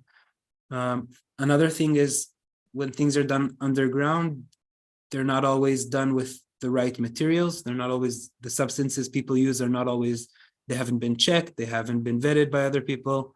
Another thing is that subjective experiences, which for me, all psychedelic experiences are subjective. It's just the way I feel about these things. Subjective experiences should not, in my book, be the path that I want to lead other people down. Okay, so my subjective healing shouldn't be what dictates your therapeutic process, for example, if you're my client. It should be what's good for you and what you need and what your subjective healing process looks like. And I think it's very hard to be a human being and to be that perfect on your own as a therapist. And that's why networks of therapy, of therapy providers is something that even in the underground, I think should be more widespread and more supported. I think that the alliances between therapists and peer supervision groups between therapists is something that would mitigate a lot of these harms that I've discussed. For example, I know that for myself, I'm in a peer supervision group with 4 other psychedelic therapists, and we meet every week. And every week we bring in a case, and we get, the other peers in the group, we get their advice and we get their perspective. And it's something that is immensely important for me. And I keep noticing things in this group that I wouldn't have noticed on my own, and I would have taken for granted, and I would have probably, overstepped some boundaries or disrespected some needs, or just not done the therapy in a way that could have been done, which was better. And all of this is way more important than the next thing I'm going to say, but the next thing I'm going to say is also important, and this is money. Okay, when you're doing underground therapy, and you can take as much money as you want from a patient, you can sometimes abuse that special connection, and it's happened before. I know of cases where people were kind of ripped off Okay, because if you're looking for therapy to save your life for a year or half a year, and then you finally get to someone and then he tells you the price is this and that, most people don't even argue about the prices. They don't even know what might be a good price or a bad price. So in our kind of capitalistic state, this is another problem. I've heard people who take triple, 4 times, 5 times, 6 times what other common therapists might take for a session. And most of their clients would not be able to even realize that they're being ripped off. So there's another whole level of the financial side of it. I hope I'm still answering to the aim of what you were asking, Nikki. Oh no, this is wonderful, and in fact, you're going above and beyond. I'm grateful for your awareness. I'm grateful that you are able to hold the line to bring these things to the light. And I am in agreement with you that we want it to be there so that everyone can have access to it. And I asked the question because part of the equity and inclusion conversation is that unfortunately these underground things do happen.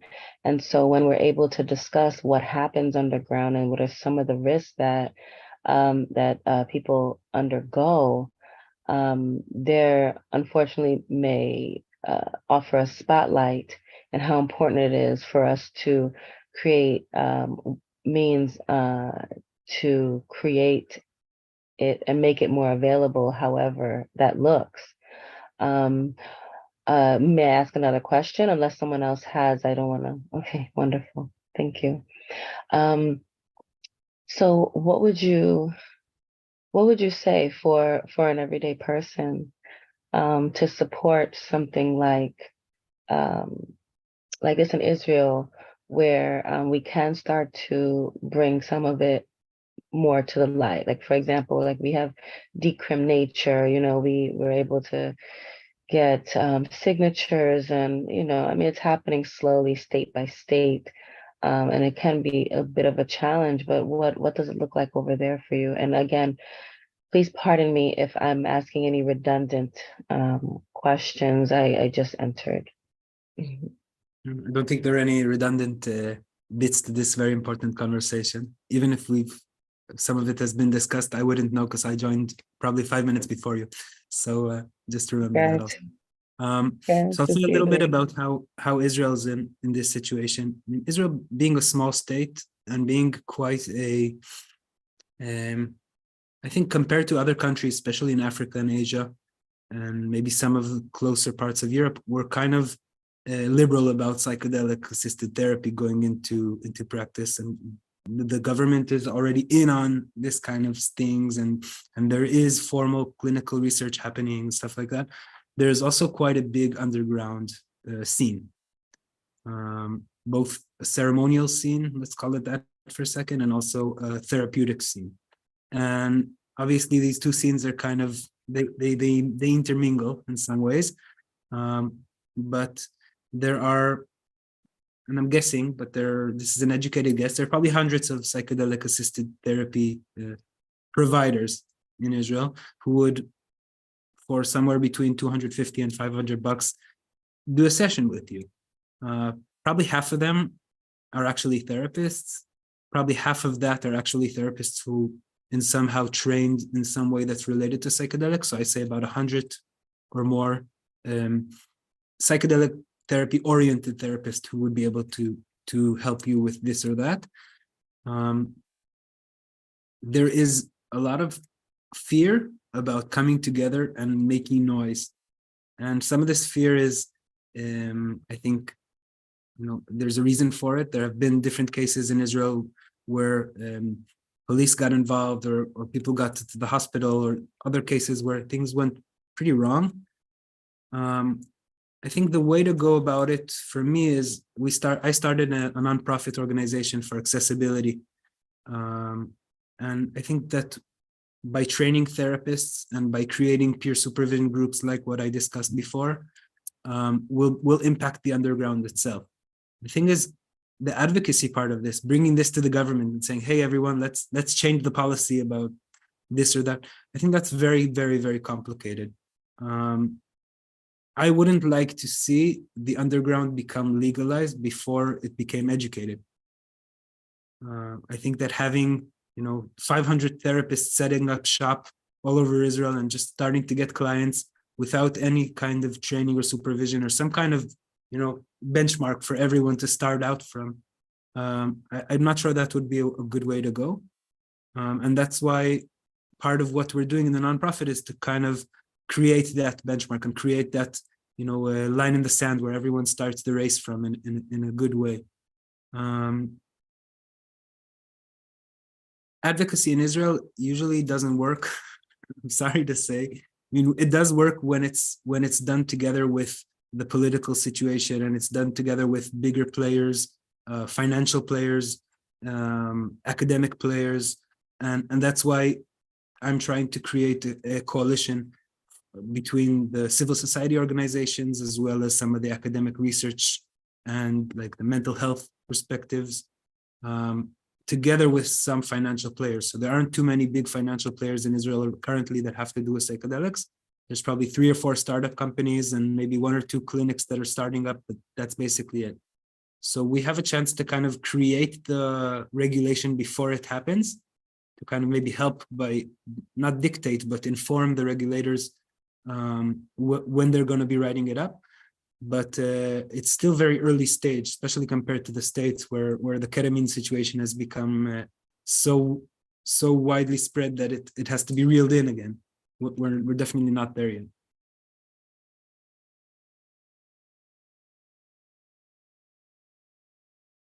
By the way, I don't know if Keter is your second name or is it another family name, but it's also the name of my ketamine clinic.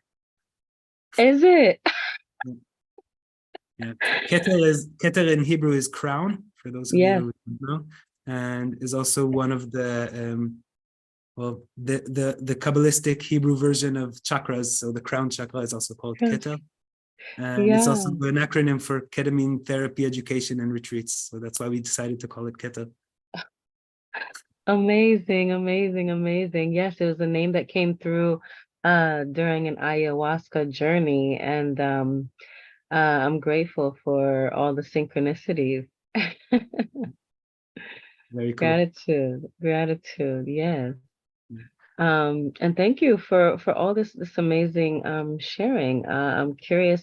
I wanted to tap in to see if anyone else has any questions or thoughts around Penny's share. Yeah. Alyssa, your hand raised. Oops.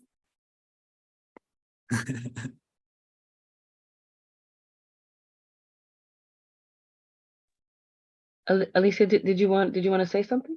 Oh. She's gonna write it down in the text. Okay. So I want to add one more piece that we haven't really discussed yet before moving on. Is that, like I said in my intro, a mental health perspective is reductive in psychedelics. It's important, but it's also cutting off large amounts of the conversation, big parts of the scene. And I want us also to remain mindful to the fact that, at least the way I see it, recreation or recreational use is very important. And ceremonial use is also very important.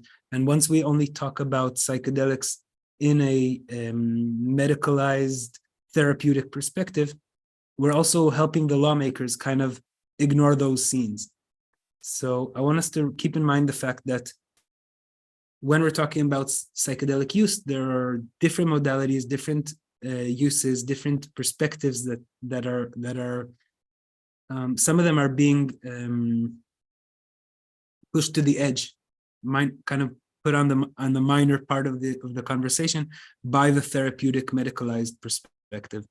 And I don't think that it's up to any of us in the end to kind of dictate for anyone else what's good use and bad use of psychedelics for them. There's educated use and there's informed use and there's considerate use. And I think that's the kind of perspective that I would like also to raise in this discussion. So when we're talking about like ceremonial use, it's a whole different deal, right? Like who should be dictating what the rules are for, the public's use of ayahuasca, for example, or who should be having who should be part of the conversation in the first place. Is there room for the West to even take part in the conversation about, South American rituals or Far Eastern rituals? There's a whole different conversation there that the regulators are definitely not up for it yet.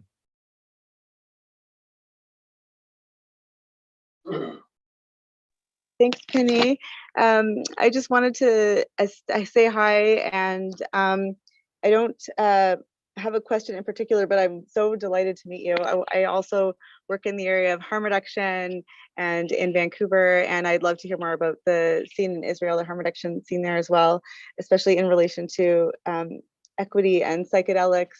And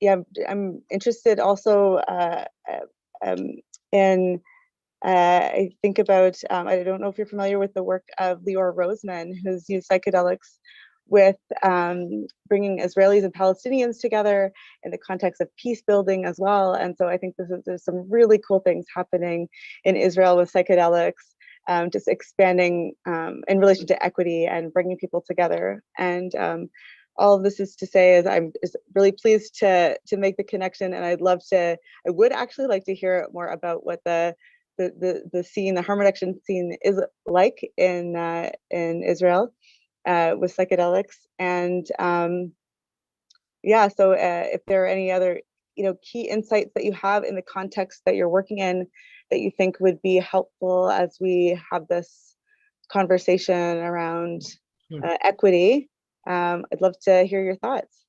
Sure. So I'll start with the Lior Roseman and friends ayahuasca work for bringing Palestinians and Jews in the Middle East together.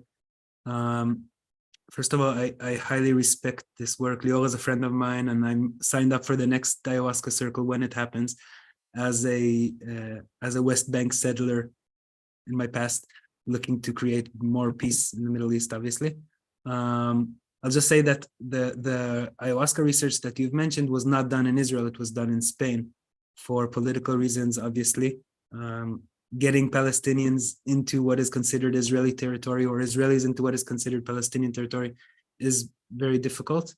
And from this, I'd like to go on to something which is also related to what you asked about harm reduction. We all know that a very important part of psychedelics is setting. And I'm going to use setting in a kind of a wide perspective, so I'll call it context, okay? Part of the context in which people in this piece of land, we'll call it whatever you like, when we do psychedelics in this piece of land, part of our context is the politics around us, is the military situation, the Jews versus Arab perspective, which is everywhere. And it would be naive to not consider this when thinking about psychedelics in this part of the world. I think it would be similar to probably every other war zone in the world, or every other place where there's a very big, like, obvious conflict. But this conflict is part of our psychedelic setting. So, for example, when I go to a rave, and that rave is 3 minutes past the green line into what is considered the Palestinian territories, because the Israeli police has less of an opportunity to shut down that rave, that also means that I should be considering the fact that this is somebody's territory that maybe I'm not welcome in. And adding LSD on top of that can be very confusing. Okay, so there is, in a harm reduction perspective, different things that should be taken into consideration when talking about psychedelics in Israel. Another example for this is I volunteer in a safe zone kind of type organization. And what we do is we open a safe zone in different parties, and people come up to us, and we don't always know what they've taken or where they're from or what their situation is. We usually don't know all of this. And then we're trying to help them go through their journey in a supported way. A lot of times those people might be, soldiers on their weekend off from the army. Or, there's a mandatory draft in Israel. So if you're 18 to 21 in Israel, you're probably in the army. And if you're out in a party on Friday and you're going back to your base on Sunday, and you just had a really difficult LSD trip. There's a lot to be considered there regarding set and setting and what kind of integration process we can offer for these kind of people. The situations that we see, there was one example that keeps coming into my mind is there was this 20-year-old soldier who was in a rave that I was lucky to be in the safe zone there, and his friends brought him in, and we didn't know what he took, but he probably took at least LSD and MDMA together. And the beginning, he was really happy. A few hours later, the MDMA came off, but he was still really very much deep in LSD land.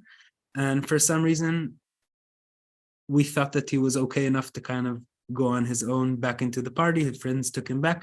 And then an hour later, they called us because he was trying to jump off a cliff, which was not there. So he kept trying to jump off a couple of rocks onto the ground below him.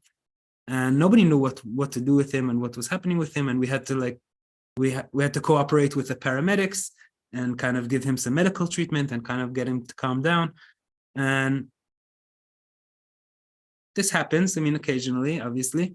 2 days later, we got a call from his friend who said that he had been injured in one of those attempts to jump and kind of punctured his spleen or something. So he was in the hospital for a few days. And he asked, what should I say to this guy's commander who called me from the army and said, like, okay, why isn't this dude coming back? It's like, okay, first of all, I don't know, but let's think, what would you like to tell him? What would you think was a good idea? In the end, they told him that he got really drunk at a party and fell over and like punctured his spleen. But I mean, I'm considering what this kid has to do for integration afterwards, because I mean, just the medical situation that they gave him some medicine to bring him down so they can treat him. So that means that part of his LSD trip is kind of, it hasn't unfolded. So it's kind of stuck in within him. And he really needs a lot of integration work to kind of get out of that. And this is an example for how setting and context is so much more tremendous than what we think before, dropping that acid or MDMA and just saying, okay, I woke up okay today. I'm here with 2 friends and it's nice outside and it's good weather. That means it's good setting. So taking into account like political, socioeconomical, geographical, a whole bunch of different levels of context is also very important. And I can say that for me, personally, as a person who grew up on a very distinct side of the Israeli-Palestinian conflict, and is now, I guess I'm too lefty in Israel to be considered left even, but I would imagine that without psychedelics, a lot of my understandings would have been different. And I imagine that if I would have had those psychedelic experiences in a setting that doesn't have this kind of background to it, I probably wouldn't have been able to go through these ideas and change them. So I'm saying that there's something very good, I think, about the background also of psychedelics in Israel, because when done correctly, we can become more flexible about our views and the places that we come from, and more accepting of other people and their perspectives on life. One of my strongest MDMA experiences was wrapped in the arms of a Palestinian Muslim and a Palestinian Christian friends in a party, and the 3 of us just crying on MDMA, talking about how each of us has our own fucked up perspective of this crazy story of our little bit of land here. So there's definitely benefits to doing psychedelics in Israel, but there's a lot to be considered also on a harm reduction perspective, and even more so on a therapy level. I think it wouldn't be an exaggeration to say that probably 15 to 20% of Israeli males are PTSD from being in the Israeli military and doing things and going through things. And I think that's why there's so much hope for psychedelic therapy in this area as well, together with the great need for it, obviously. Yeah. And Alyssa, if you'd like to know more, I'll drop in the chat box a link to a lecture I did for psychedelics today about harm reduction in Israel. I would love to know more, Penny. And I've been, I'm going to press send on a message that a private message to send to you that says that I want to come rave with you in Israel, because I'm a Jewish raver here in Vancouver, and I've been working in harm reduction for many years and in drug policy as well. But just everything that you're saying really resonates with me, and really interested to hear more about the context that you're working in. And it's just such a great example of how with psychedelics we need to pay attention to not just set and setting, but set and setting and like political context, the actual setting that we're in, and in relation to power dynamics. And so thank you so much. I'm really looking forward to connecting, and I'm very intrigued by everything you've shared. Yeah, I'll just say that I'm going to be leaving Israel in July for a couple of months. So either hurry up or we'll have to talk about it afterwards. But I'm going to use this metaphor. For me, Israel is the dance floor, and I need a safe zone outside of here before I can come back to rave here. So I'll be working on setting up a place in Portugal for the next year or two. But I definitely would love to see you, whatever context. Okay, before July. Okay, that's my goal. Thanks, Vinny.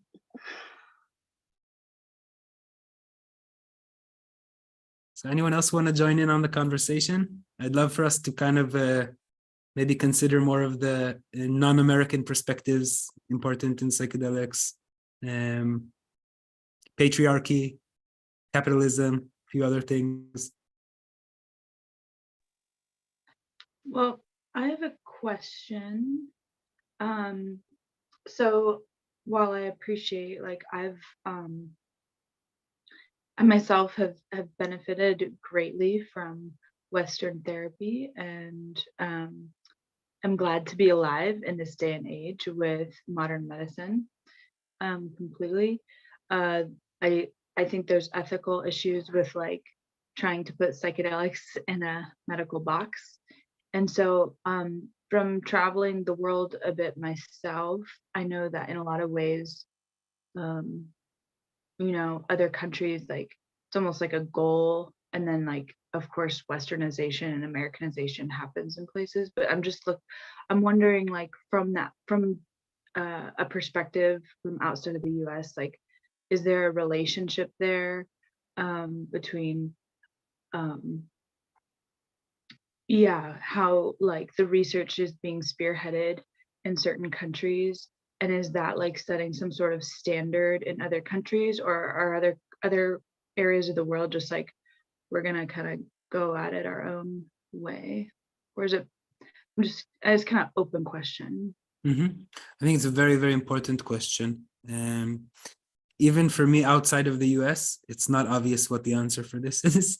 I can say that, for example, there are countries around the world where the psychedelic renaissance never happened because they've never been outlawing and outscheduling substances, such as Switzerland, for example, or Amsterdam, or other places around the world where psychedelics have been, used and researched for the past 60 or 70 years, kind of without interruption. Israel is very much affected by US policy in most regards. I think the classic example would be that the Ministry of Health here would not authorize MDMA as a drug before the FDA gave it approval, for example. So we'll wait for the FDA approval for MDMA, and then 2 weeks after that, the Ministry of Health will put out their message saying, following the FDA's decision, we think it's a good idea also. So we're definitely, in some things, at least on an Israeli perspective, we wait to see the big brother over the seas kind of make his decisions and then kind of copy that. I think there are specific attributes maybe to the psychedelic research and the development of what's happening in Israel that will be different from the States. I think, for example, the MDMA PTSD is probably going to be by far the biggest clinical solution using psychedelics that's going to be very widespread in Israel. I think that ketamine will go in much slower compared to like the US, where ketamine is definitely going way more fast and going more widespread than MDMA. But like I said before, maybe because of the militaristic trauma-based perspective, which is very much part of Israeli society. I think the easiest, I was involved a bit in fundraising for some of the MDMA trials in Israel. And I think the easiest pitch to get money for in Israel for psychedelic therapy would be, here's a soldier, he just fought for you, now he's traumatized, let's get some money into fixing him. That was like the very basic pitch. And I think in Israel, it would be easier to push that than even in the States, even though like US is very like patriotic and there's respect for the military. But in Israel, every single adult has been in the, almost every adult has been in the army. So like there's a lot of that. Another thing that has to do with that is that if the Ministry of Defense, for example, which is basically the organization which is in charge of financing the military, would decide to put a lot of money into psychedelic therapy, it would have a very big impact in Israel compared to in the States. So it wouldn't just be for veterans, it would be for a whole bunch of, I mean, basically everyone is a veteran in Israel. So it would be basically for the entire population. Obviously discluding Palestinians and Arab citizens of Israel, which don't serve in the army and therefore would be kind of pushed aside in this kind of therapeutic context, which is, again, part of the big cultural bias which exists within a militaristic state. So I think that Israel is not a very good example compared to the rest of the world because we have such intimate connections with the US, and also we have our specific like kind of needs. I see in Europe, for example, let's say Germany, Poland, there's different countries where psychedelic research is developing, maybe Scandinavian countries as well, in ways that are almost independent of the big, MAPS, US, Canada kind of perspective. But still, I think that small countries around the world, when you come to the Ministry of Health and you say something and you're backing it up by what the Americans just did, it just sounds better. It has a strong impact. If you say, the United States just authorized this, that, or the other, then the Ministry of Health in, Lithuania or Israel or South Africa will say, okay, yeah, if it's good enough for the Americans, it's good enough for us, and let's just follow up on that. So there's a big American-centric kind of bias that comes with that, obviously, also. And I want to say that the problems that the American perspective has with psychedelic therapy are not the same issues that other places around the world have. For example, in India, getting plant medicine to be something which is legalized is ridiculous. You don't need to. It's already legalized. I mean, if you find Ayurvedic context for using specific plants, the Indian Ministry of Health won't have an issue with you using it in Ayurvedic medicine context, the way that the American FDA-based perspective would kind of like drill down and try to make you prove that what you're doing is right. So I know this, like, for example, from I have a friend who's part of kind of decriminalizing movements in India. He said getting cannabis decriminalized in India is very different than getting it decriminalized in the Western world, because it's growing everywhere naturally. So it's not even about, there's no problem getting it, there's no problem accessing it. Police won't do to you anything anyways, and if you get caught, you pay a fine and they just let you go anyways, because that's how they deal with most things. So I think that the American perspective misses the different unique qualities of different places around the world. And I think that the organizations in different countries which are trying to imitate or copy the American way of doing it are failing. Because they're missing out on the special qualities that the local opportunities that are there for them. Rick, you have a question? Yeah. Hi. Good to see you again, Penny. I know I told you a little bit about my background. I was my mom married like the raddest Jewish stepdad when I was 8 years old, and he was like 1,000 times the father that like my biological dad was. You know what I mean? Earlier today, I got a little bit upset. I fact checked. Someone had made a false claim about one of the Rothschild, and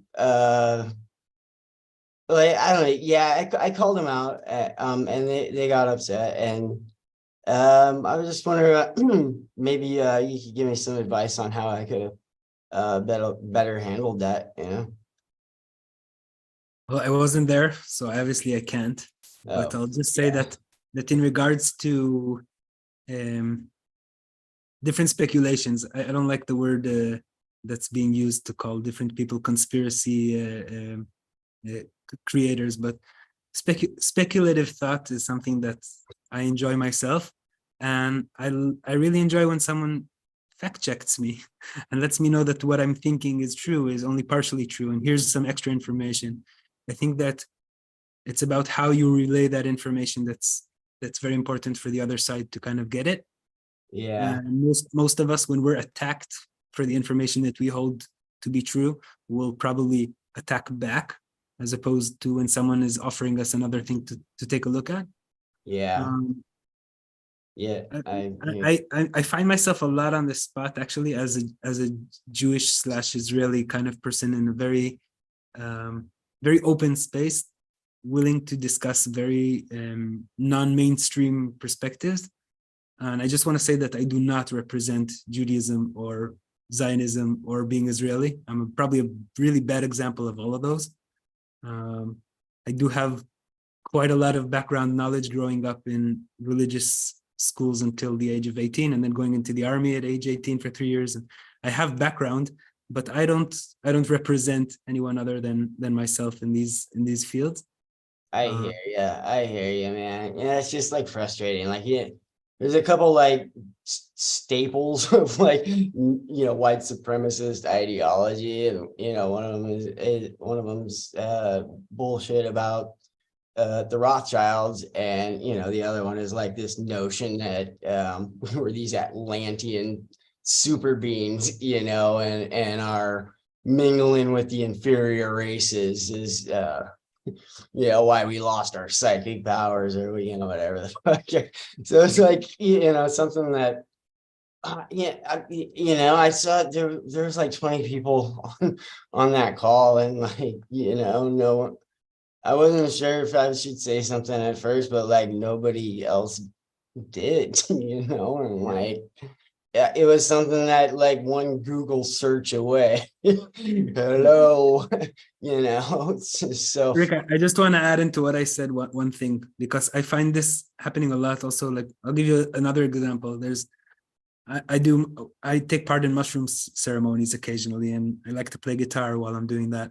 And one of the people who was joining my circle said, okay, I'm going to tune my guitar to 432 hertz instead of 440, because this, that, and the other information that is in my hand, that this is a better frequency for whatever.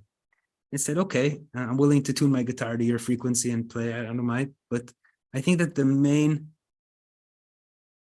conspiracy is divide and conquer.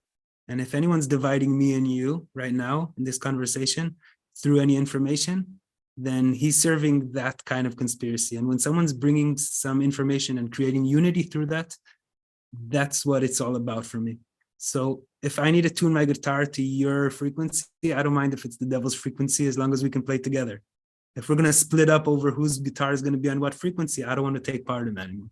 And what I'm saying is basically that information is not here to divide us into groups. It's here to bring us together and bring us closer. So any information that'll bring me and you closer, I welcome it. Any information that'll bring me and you farther away in this, fucked up world where we're all fighting anyways, is kind of, it's also redundant, and it's definitely not serving me or you, no matter if it's serving, reptilians, Atlanteans, or just plain politicians. Oh man, hold on. You're gonna love this. So Doc C hops on the call and says that one of the Rothschilds admitted that that they were funding both sides of the British and the French, right? And I was just, I went and looked that up, and that was a fucking myth too. He was like, I'm Jewish, and I was like, what? Like, I'm sorry, I don't know. So, like, it's just something so fucked, dude. Like, what? I'm sorry.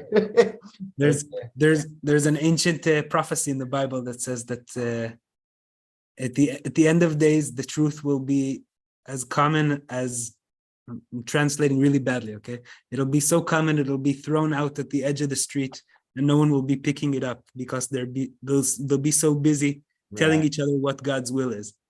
And I think that's where we're at, you know, the truth is out there, and the truth is that it doesn't matter unless we're fighting about it. Like if our hearts can beat together. There's also a saying that like the lie has traveled halfway around the earth before the truth can put on its fucking shoes. So that's just something to take into consideration.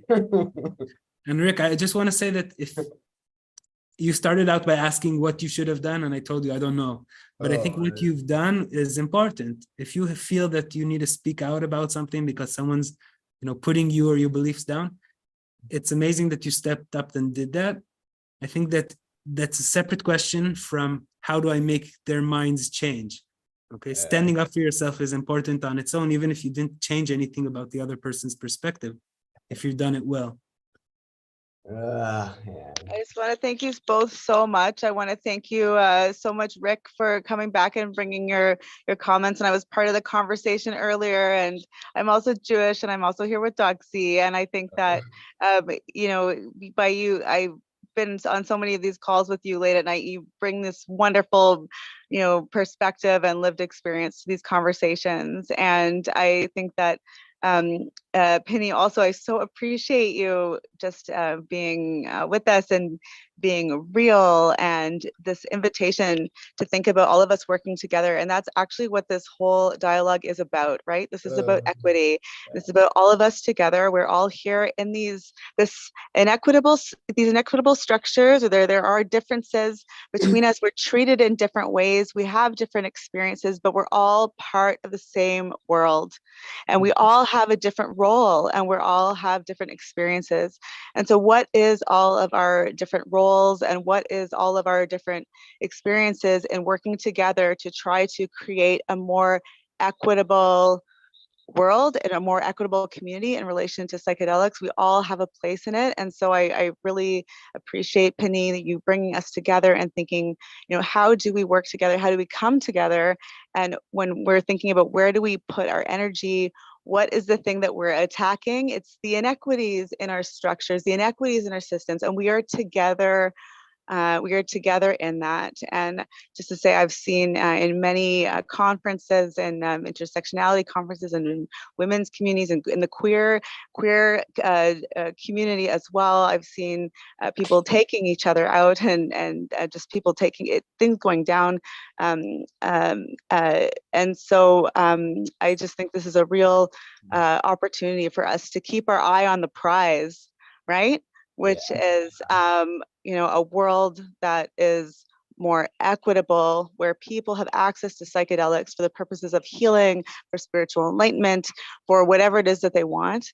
And, you know, we all have a different place in it. So anyways, just wanted to thank both of you, and really just to thank you so much, Penny, for joining us today and for sharing your wisdom with us and your experience. And I know you see that I sent you my number, my email. I really hope we stay in touch, because we've got lots of common interests, and I want to thank you for holding the space. And I'll leave it to you to say any, you know, final words before we introduce our next speaker, our next moderator. Thank you, Alyssa. Amilcar, you were going to say one thing. If you want to give it a minute. Yeah, you specifically mentioned that you would appreciate like the European Medical Agency or the Ghanaian pharmacy and healthcare law perspective to supplement here. I'll just briefly say that the European Medical Agency recently moved to Amsterdam 3-4 years ago from London. And on the Ghanaian side, the pharmacy law is largely promoted and created by the Dutch Foreign Affairs aid for building health systems, and my father has been building the health systems here for 44 years, so we can talk about it endlessly. I'll leave it at that. on the Amsterdam and the Ghanaian side, we'll just talk about it and figure it out. I need to learn more. And I'm sure we can find something that works better. Yeah. I got one closing thought. I got four sisters. 2 of them are gay. One of them was bat mitzvahed. And like I've been practicing Buddhism for like over a decade now. I would fold it all in a heartbeat to put hands on some fucking Nazis, dude. Or like guys that hurt women. Like I got no qualms with fucking one of those guys up. Anyway. I don't know if you heard the last thing I said, because I think my Siri went on, but the Ghana Standards Board and the European Medical Agency are 2 other perspectives that we can discuss more thoroughly when there's time. Yeah, I'd love to stay I love you, in touch man. and It was so more good to about have you that. for this hour. Thank you so much, man. I really like talking with you, brother. Thank you all, and please stay in touch if you'd like to talk more about any of this. Hope to see you, whoever of you, next time as well. All right, man. All right, thank you, Penny. Thank you so much. Thank you, Penny. And thank you, Rick, for sharing. So y'all, we're on to our next hour. This has been very decadent, very, very decadent in all the emotions and the information that we're moving through. And thank you for holding on. I hope that you are taking care of yourself, drinking water, and allowing your bodies to be cared for while we are on our last stretch of our 24 hours. I want to welcome Inaruti. Gratitude and welcome. Please, the floor is yours. Hello, Grand Risings. My name is Inaruti Arani. Thank you for saying my name correct. I want to thank Fairy Hawk for inviting me and making sure that being very persistent that I'll be here. She felt that whatever I had to share today was very important. So thank you to Fairy Hawk. Thank you all of you for having me here.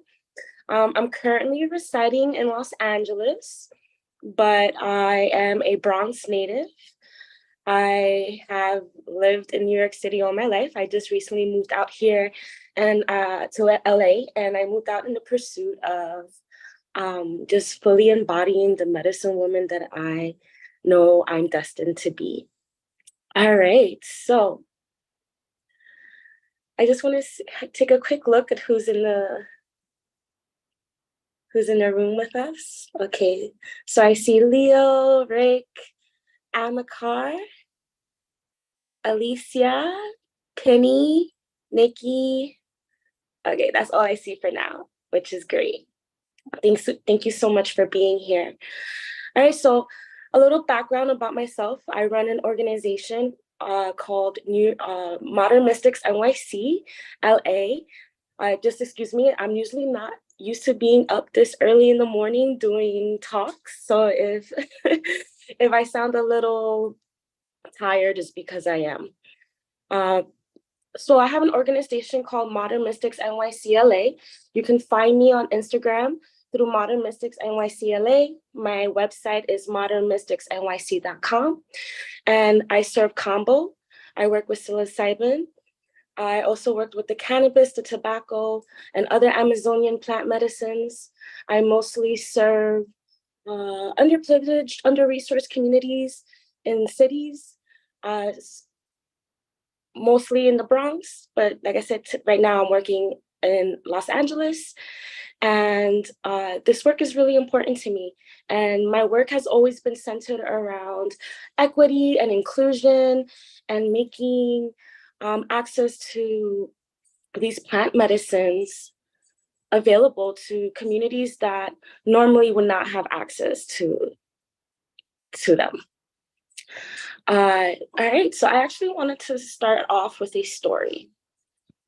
So I wanted to share a story of an ayahuasca ceremony that I sat in about, it has to be like about 3 years now. This ayahuasca ceremony was very profound because it really showed me the importance of creating inclusive, equitable spaces. I also was part of a facilitators program for a year. It was a psychedelic facilitators program. It was called the Rainbow Bridges, and incorporated a lot of somatic therapies, how to, do integrations, how to help people navigate through challenging experiences when they're under these medicines, psychoactive medicines. And even that experience was really challenging for me because out of a class of 12 participants, of 12 students, there was only 2 BIPOC participants. And there wasn't even a Black person in the space. And for me, oftentimes that doesn't feel like enough. Just because I am a person of color, that doesn't make the place inclusive, especially when I don't see any Black or other Indigenous people in this space as well. So around the same time when I was doing this facilitated program, I also sat in a ceremony in upstate New York with ayahuasca. We sat 2 nights with ayahuasca. And honestly, it was probably the worst experience I've ever had sitting with Aya in my entire life, but also the most profound experience that has shaped me into the medicine woman I am today. So again, it was a white dominated space. There was only 2 BIPOC people in the space. And then everyone was white dominated.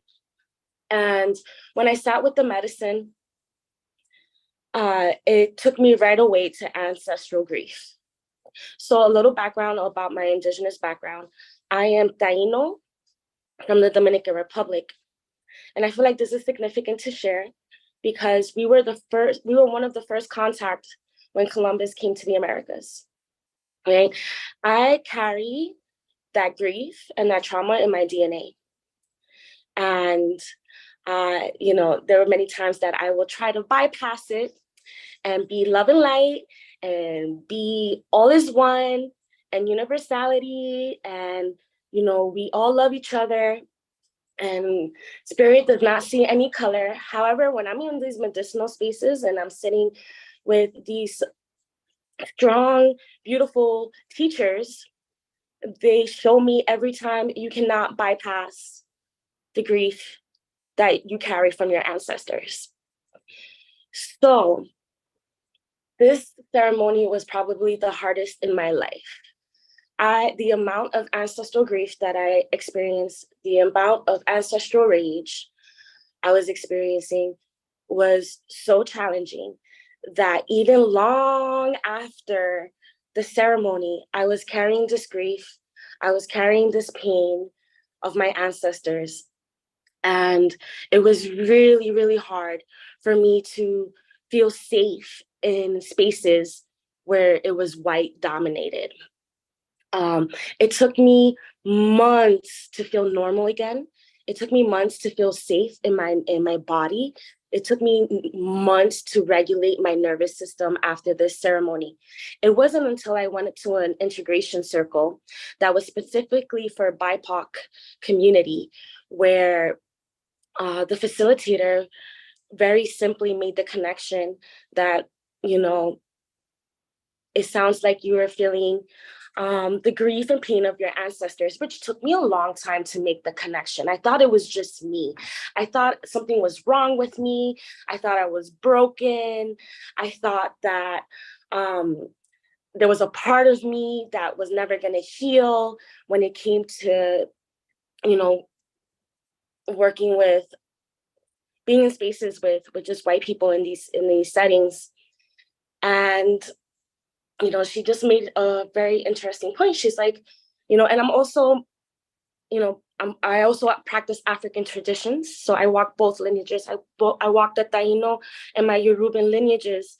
And she just reminded me that perhaps I'm walking with I'm feeling the grief of a specific ancestor who is allowing the pain to flow through me so that I can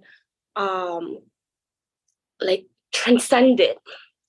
Right. So with this information, my It's almost like my heart, my spirit opened up.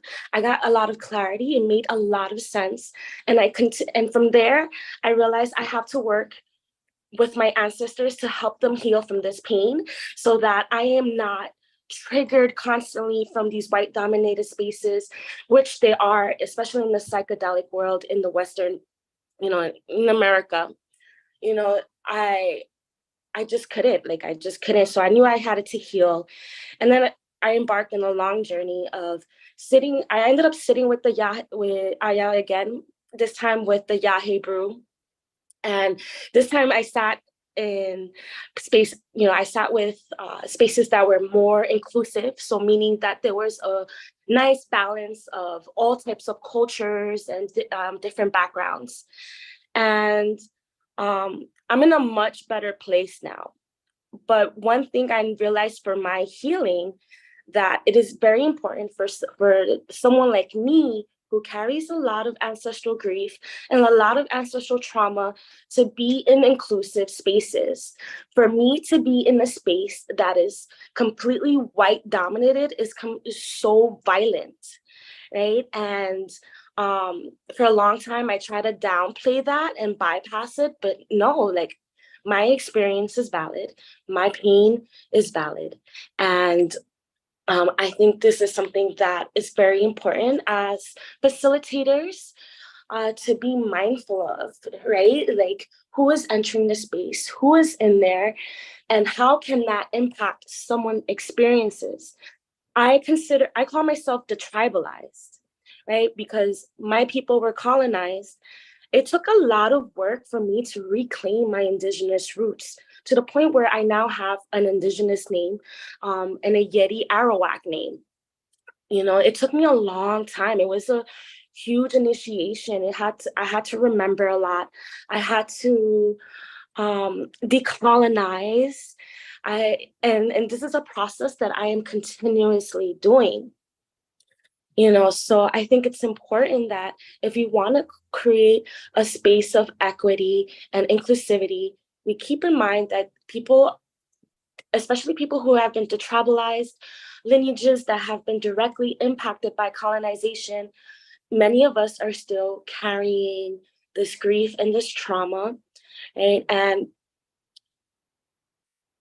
the more inclusive the spaces, the easier it is for us to process through these emotions.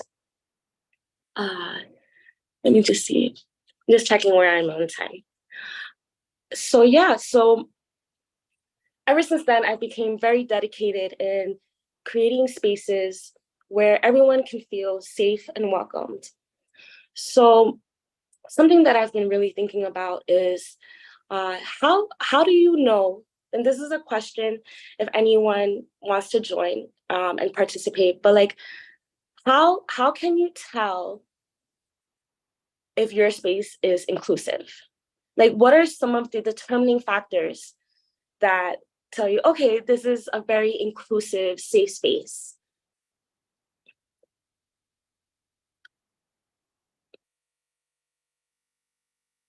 I'd say the facilitators or the space holders, there's obvious diversity within that. Could be one. Absolutely. Yes. A lot of times when I wasn't doing this before, but after I learned, I started to look for spaces where not all of the facilitators are from different diverse backgrounds. I do want to share another story. Working with the rainbow bridges and being in white dominated spaces and being an advocate has really helped me to help others in finding ways to be more inclusive. Now, there was this conflict that recently came up in my community because I had a friend of mine who also works with plant medicines reach out and was just like, hey, hold on. I see something in the chat. It's hard to access. What makes A safe space is not assumed but decided by the specific people with the explicit room for input. Okay, Annie, I'm gonna come back to that. I want to know what you mean by that. But yeah, so I had a facilitator.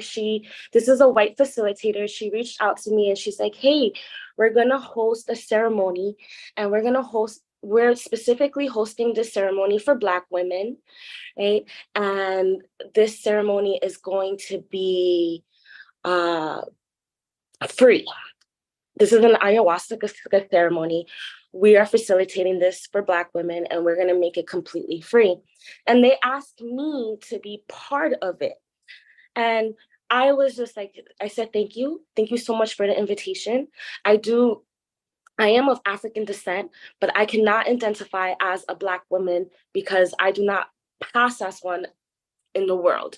So as much as I appreciated the invite to help facilitate this space, I was just like, it's very important that I think that there is a Black woman helping facilitate and hold the space for the other Black women in the space. So I actually made a referral and I passed on the mic because I feel like that's a part of the work, is just being able to pass on the mic. We do not always have to be the ones leading. We do not always have to be the ones facilitating. But if we find, I think it's important that if we find someone is better prepared or better able to care for the group, then we should pass the mic to those people. So I passed the mic, and it was a complete shit show. I wasn't there, but the space there was only one Black person, one Black woman in the space. She was out of a sea of white facilitators. And what ended up happening is that she was just like, I felt they just had me there so they don't feel guilty about,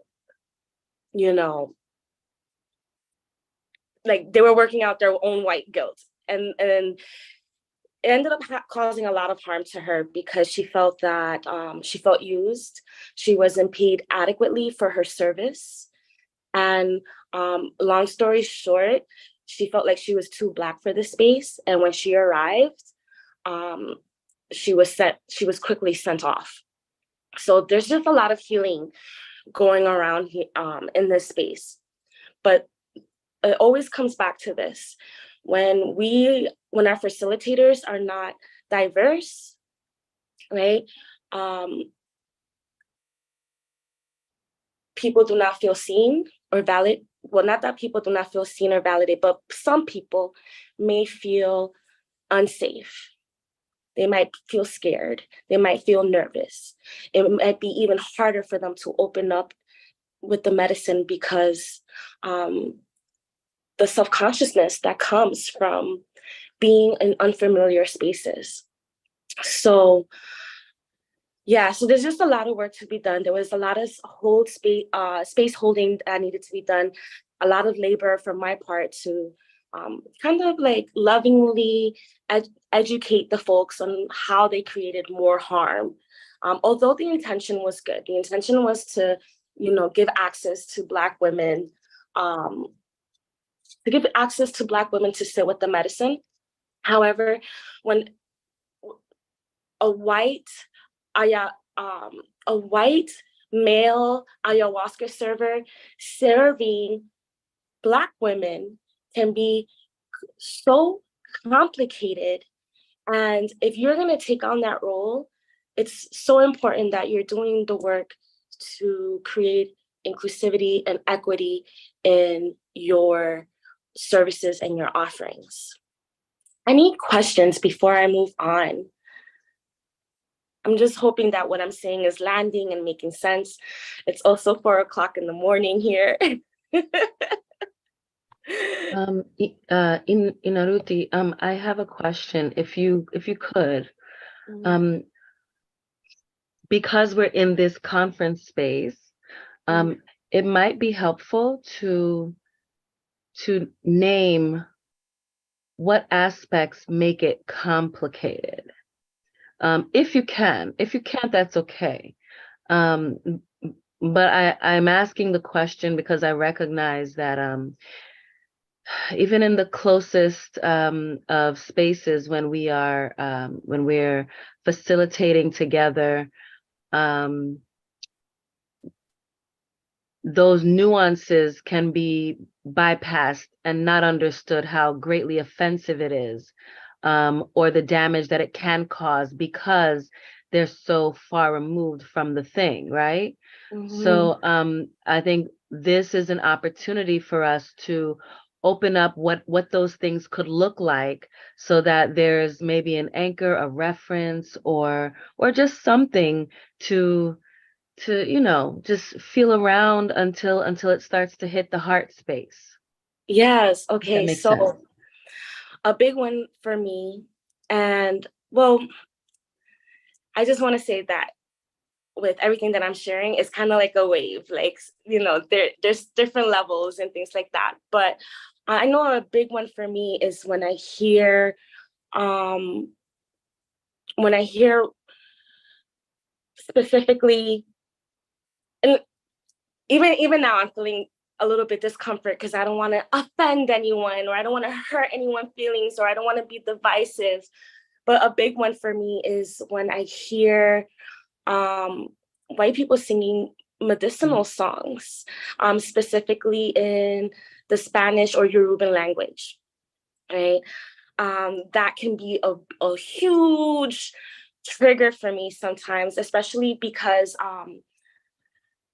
it's just, especially when it doesn't come with the awareness that from like, first of all, a lot of us don't even know our medicinal songs, right? A lot of us don't know our traditions because it was forbidden for us to practice them, right?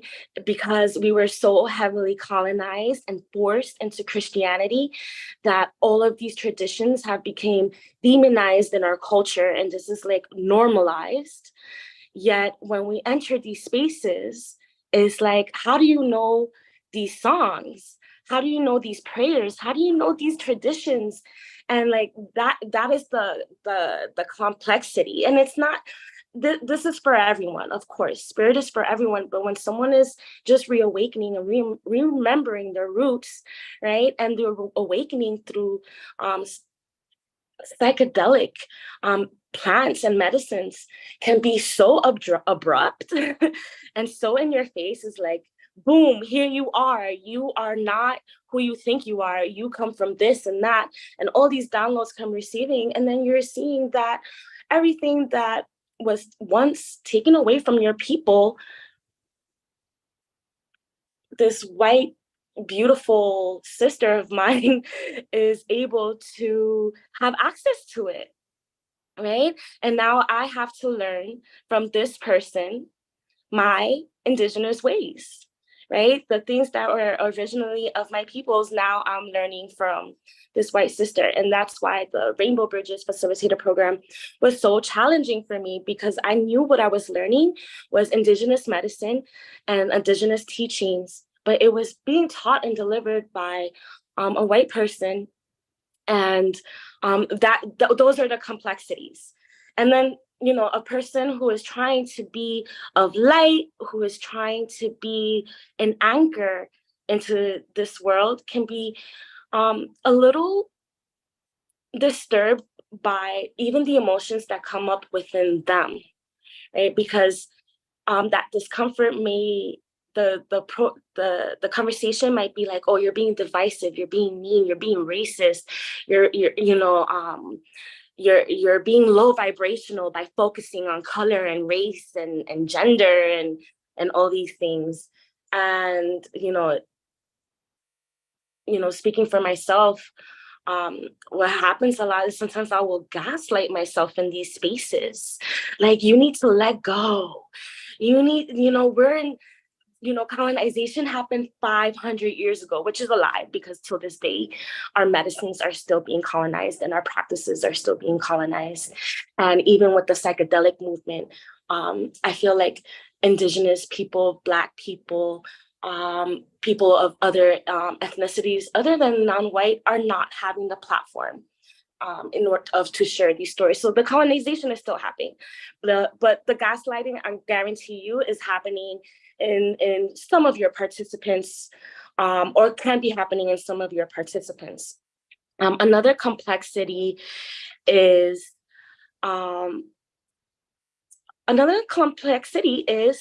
the part of the exchange as well, right? I realized that the spaces, the healing spaces that are entered that are white dominated are usually not on purpose, right? It is not, I don't think it was intentional that these facilitators created a space where they were mostly white dominated. However, right, when we think about equity and we think about the exchanges for our ceremonies, right, in my community, $500 to sit with a ceremony is really hard. It's really hard. It is not accessible, and so what happens is that in these spaces, right, the people who start showing up are the people who have access, the people who have privilege, right? And that can even be complicated. I remember to sit with the ayahuasca ceremony in upstate New York. I had to save. I had to intentionally put my dollars and my coins aside so I can have this experience, right? However, I'm able to do that because I know the value and the importance and the worth of these medicines and what they can do for me. Okay. However, in a lot of communities, people are, especially now with a lot of things that are happening, people are making the choice of whether it's either pay my rent, put gas in my car, or food, and that's it. There is no more access to anything else. So what is happening is that there's a gap that is happening between this under-resourced communities and then with people with access. And then it just creates more complexities, because what happens is that when you have a space of people with money and they're all pretty much similar backgrounds, similar diverse cultures, especially,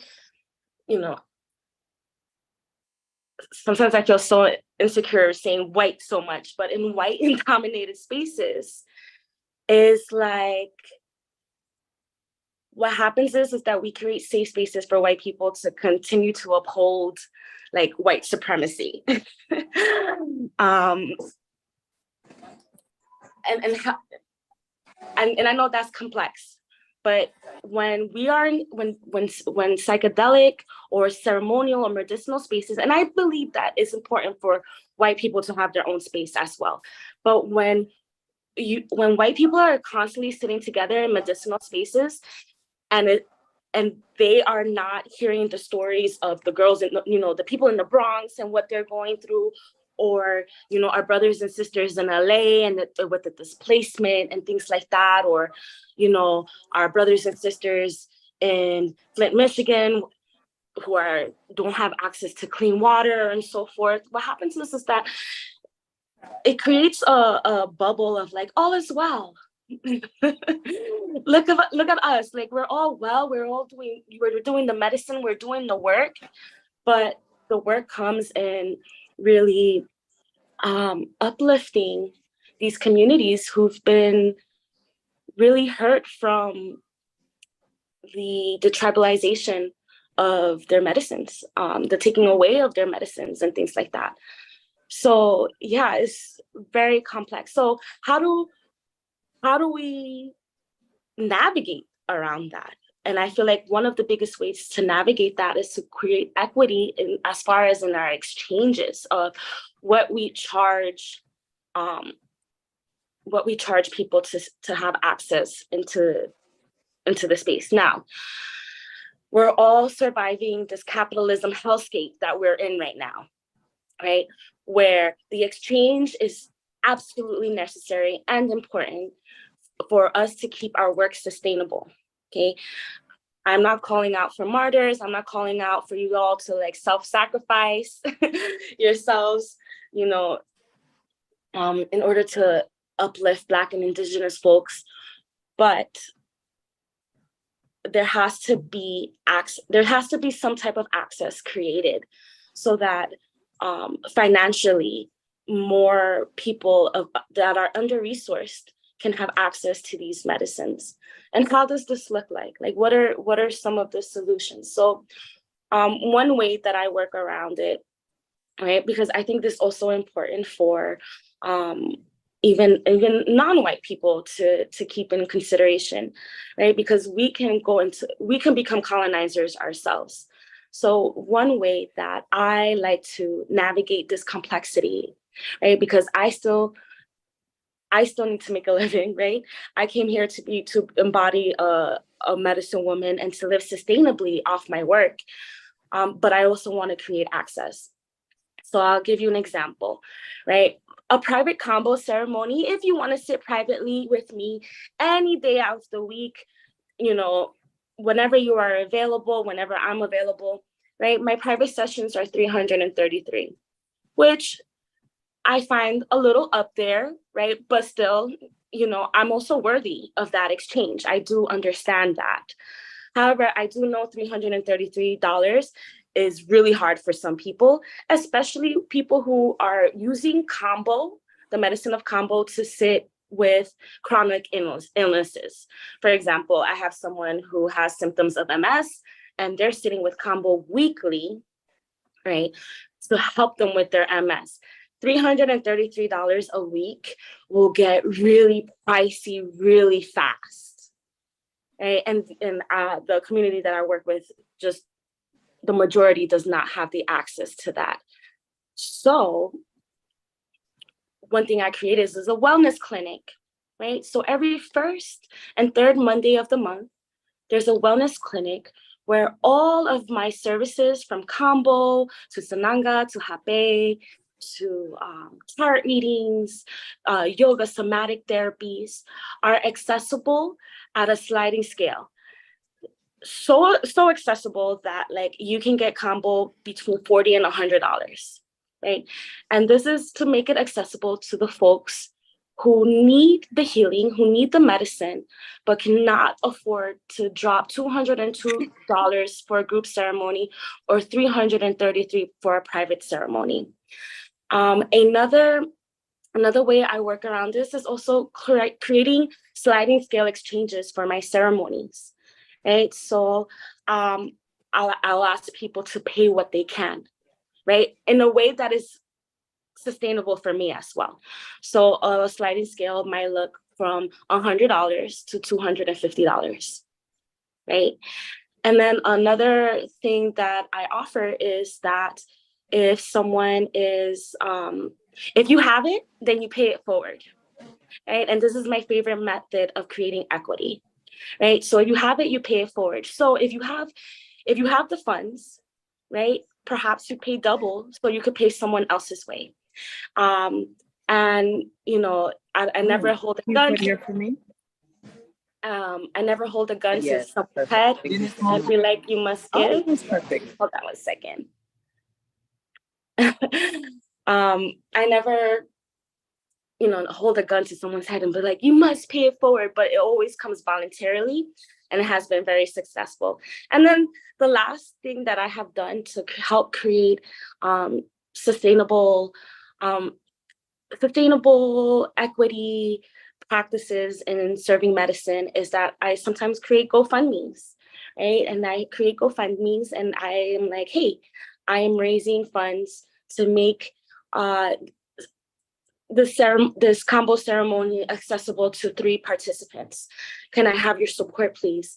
And I'm always so humbled and so loved by how much abundance flows in and how much support there is in this work. So those are some examples. Thank you for these examples, Inaruti, and sharing your experience. I just want to acknowledge that Rick has a question. Rick, if you will, please. I gotta take the dogs out to outside real quick, but I just wanted to say tonight, like, I watched a grown man with a degree in mathematics say like the stupidest fucking thing I've ever heard in my life tonight. So yeah, there you go. You with that, as you fucking will. I'll gotta step outside. Okay, thank you, Rick. See you soon. Okay, y'all.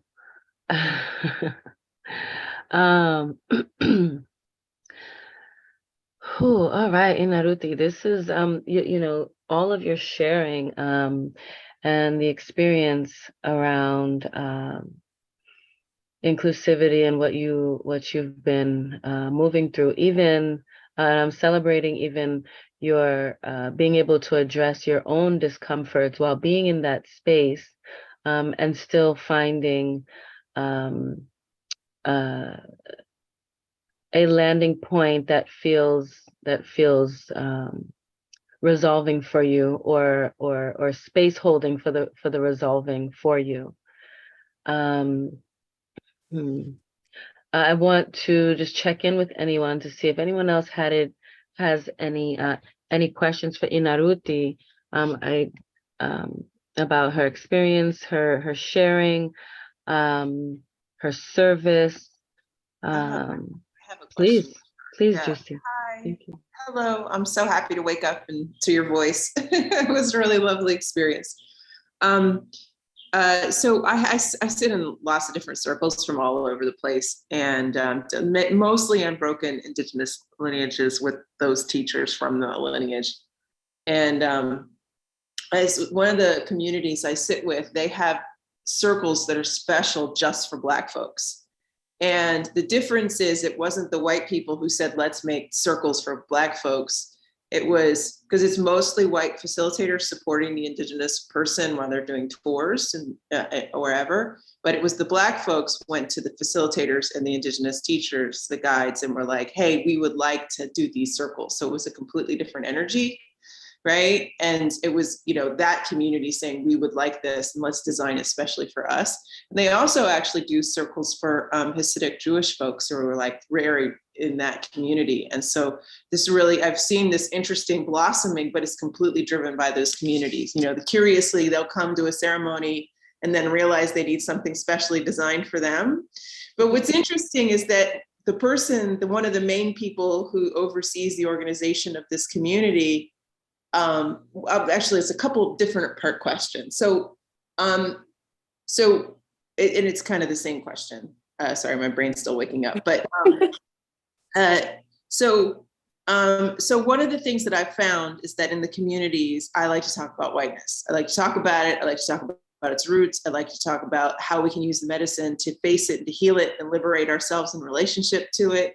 Because if we're white, we can't liberate ourselves from being white. Like, we're always going to be white, and we could transcend it. But for me, I'm much more interested in like getting to the meat of it and the heart of it, and like deconstructing it, and you know, and just being intimate with it rather than like trying to destroy it, because it's like, that's not going to work. So but what I found is really interesting is that, first of all, a lot of the white facilitators get their hackles up. And then when I'm sitting in circles, when we're doing sharing with the Indigenous teachers, someone will translate what I'm saying into whatever language they speak. And then the Indigenous person will say, oh, well, spirituality has no color.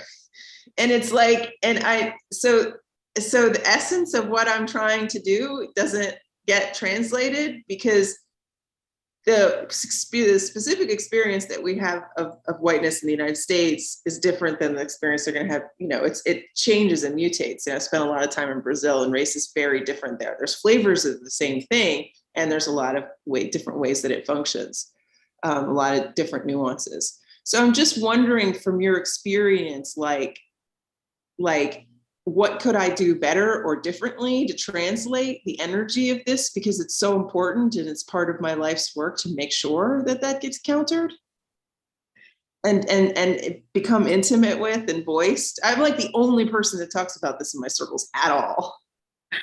Yeah, well, thank you so much for the work that you do. It's really appreciated. I appreciate it. I appreciate any time when white folks take the labor off us, because it can be incredibly laborious to do this work. So I'm always in gratitude and appreciation of just the white folks who are like really, really doing the work. So thank you. I really do not know the answer to your question. Is, because a lot of things get lost in translation, and how do you, I I really don't know how to answer that, like how to translate. Or I think the best things to do is just to trial and error, right? And just keep showing up until we figure it out. I think that's really what it is with a lot of the work that we're doing, right? Like, it's just like, it's a lot of the work that we're doing is really old, but also really new in the sense of how we're looking at things now, right? Like, in ceremonial spaces, I'm pretty sure 15 years ago they weren't talking about pronouns, right? Like, how do you how do you explain that, to, how do we start bringing these complexities, these nuances into these spaces? And I think that for many of them, we don't have the answers, but it's more about like trial and error, right? And like just figuring it out as we go, but also with like compassion and grace, right? Because we're gonna make mistakes. We're gonna like, fucking up, I feel like, is inevitable, right? However, right, this is why the inclusivity of the spaces are important, because this work is not meant for us to do alone. And I think that's the important thing. So I think just us coming together and checking in with one another and just being like, do you think this is okay? Do you think this is safe? Like, how can I navigate this better? I think that's the only way to work through it, because we're literally like, I'm sure all of us know a lot, and then a lot of us don't know nothing at all. So I just think is like creating these spaces, right, and figuring it out. But if someone else knows the answer to that question, please help me in responding to Juicy. Yeah, I mean, your answer was pretty great. So, I mean, I'd love to hear anyone else's input, but your answer was great. No, really, it's really good. I love it. Thank you. You're welcome.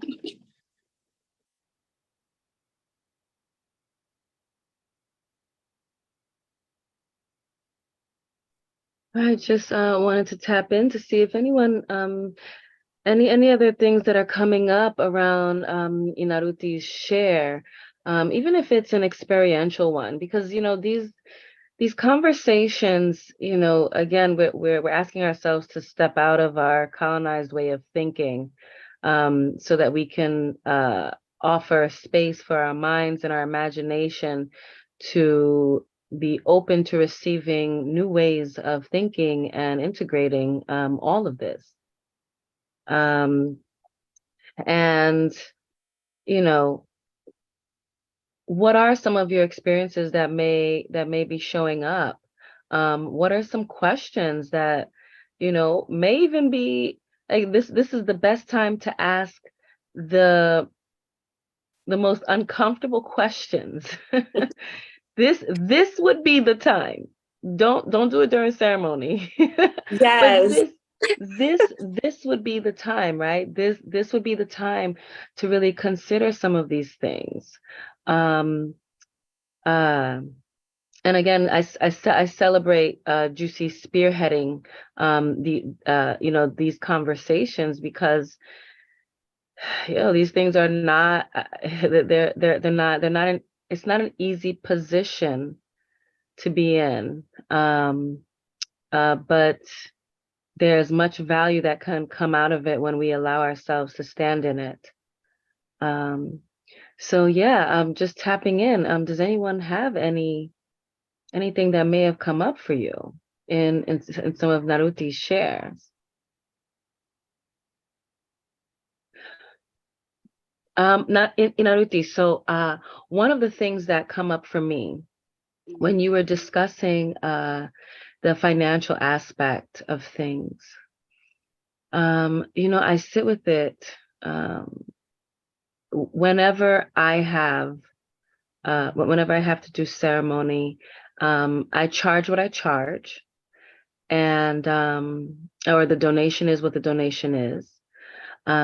But then I let everyone know that if they have any kind of illusions of scarcity or challenges around it, that they should vocalize that so that we can address it. And I turn no one away. And the reason I started to do it that way was because my background and this vessel and this incarnation, I'm Jamaican and Haitian first generation Taino. And growing up, there was always a conversation about them Yankee them, or the American born, or the BIPOC people that may have been their families have been in America undergoing some of the American programming a lot longer. And one of the difficult or uncomfortable things that I sometimes have to engage is how do we shift our magic? How do we shift our magic so that it's no longer colonized central or centric? How do we address our financial modeling so that we're not in comparison to our old colonizer paradigms? How do we tap into the divine benefactor that we are because of our history, because of the history that it's embedded in our DNA, although white supremacy culture may have access to it and has stolen it and have written and rewritten it over and over again, right? What are some of the things that we can do to begin to instill that seed and that empowerment in our circles, so that again it's not colonizer centric? Because this is a very for me it's a challenge. It's a very real conversation, right? Because we're looking around each other, and I my medicine service came through me sitting with melanated recessive groups, and my access came through that.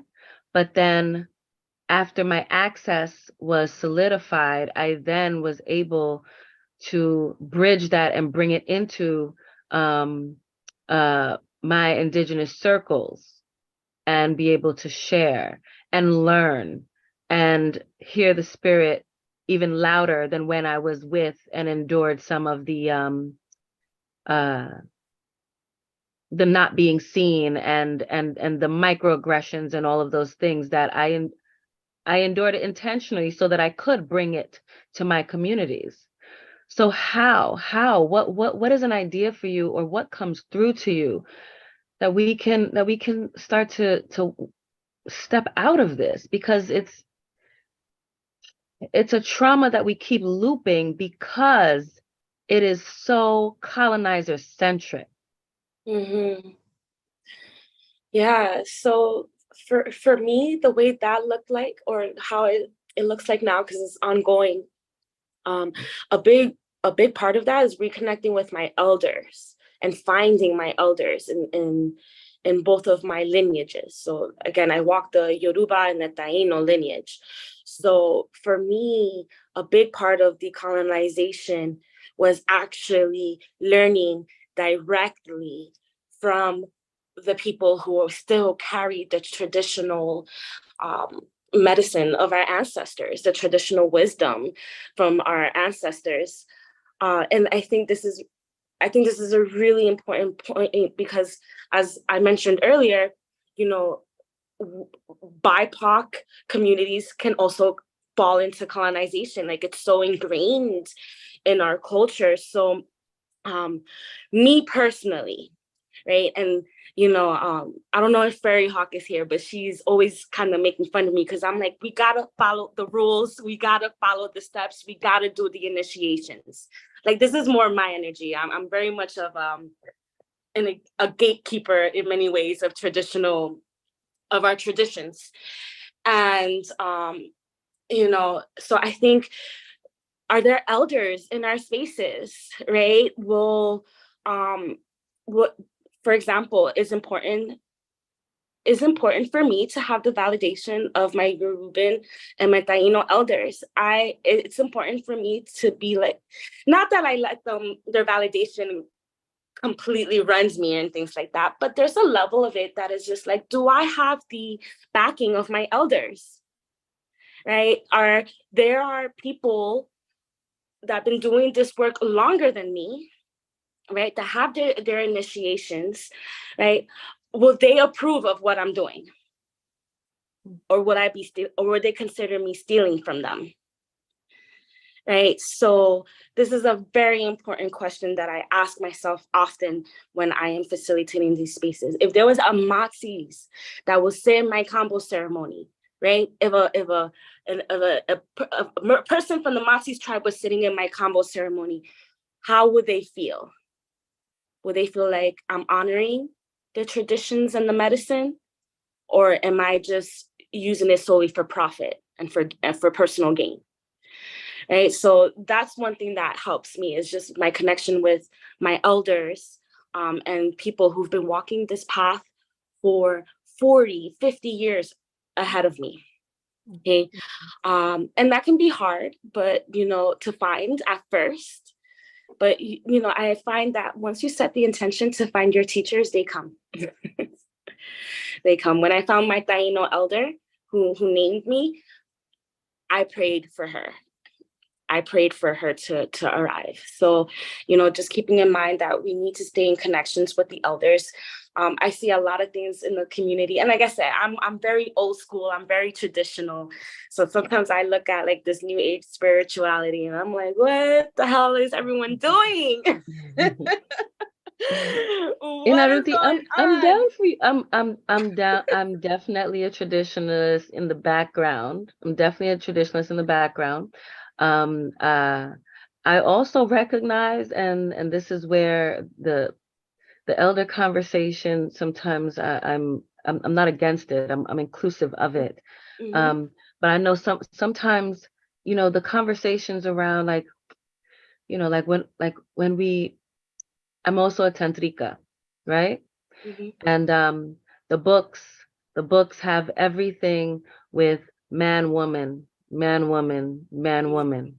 I'm also 20 years sexologist, and I know good and well that it is not just man, woman. Mm-hmm. in all of the ways, Mm-hmm. gender, in relational configuration, in polycule, you name it. And so where are the conversations around those energy flows and that magic? And I can't ignore that the carvings on the wall of those Egyptian walls, of those Indian walls, have many bodies that are expressing in Bacchanal. this sexuality is spiritual, and the ones that I'm mentioning are successful. I'm using quotes and successful or longest running civilizations in our perceived history, and of course recognizing and holding space for what has been destroyed and hidden, right? Mm-hmm. So coming into the elder conversation, the effects of the get down or lay down in the Christian or Catholic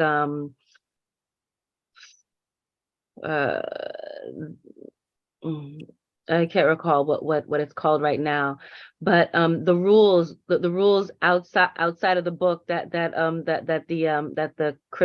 Catholicism has impressed upon the world, or even if I didn't want to go there, no, it's not doctrine, Juicy. It's another. It starts with an I. It'll come back. Or even now, when I started to leave my melanated recessive groups, or not leave them, but start to integrate my my more indigenous spaces as I'm serving, I'm dealing with elders that still haven't dealt with their own sexuality, still haven't dealt with the ancestral secrets, still cannot, excuse me, still has money as their master. So how am I to sit with my elders confidently? So I have, and I do receive, and I sit at the feet of anyone who holds this wisdom. I do with great humility and listening deeply. I also have to lean in and hear primarily my authority, my soul authority, my source authority, and that comes first to even decide who I'm going to allow to teach me. Mm-hmm. Absolutely. So, yeah. Oh, excuse me. Is it? Yeah.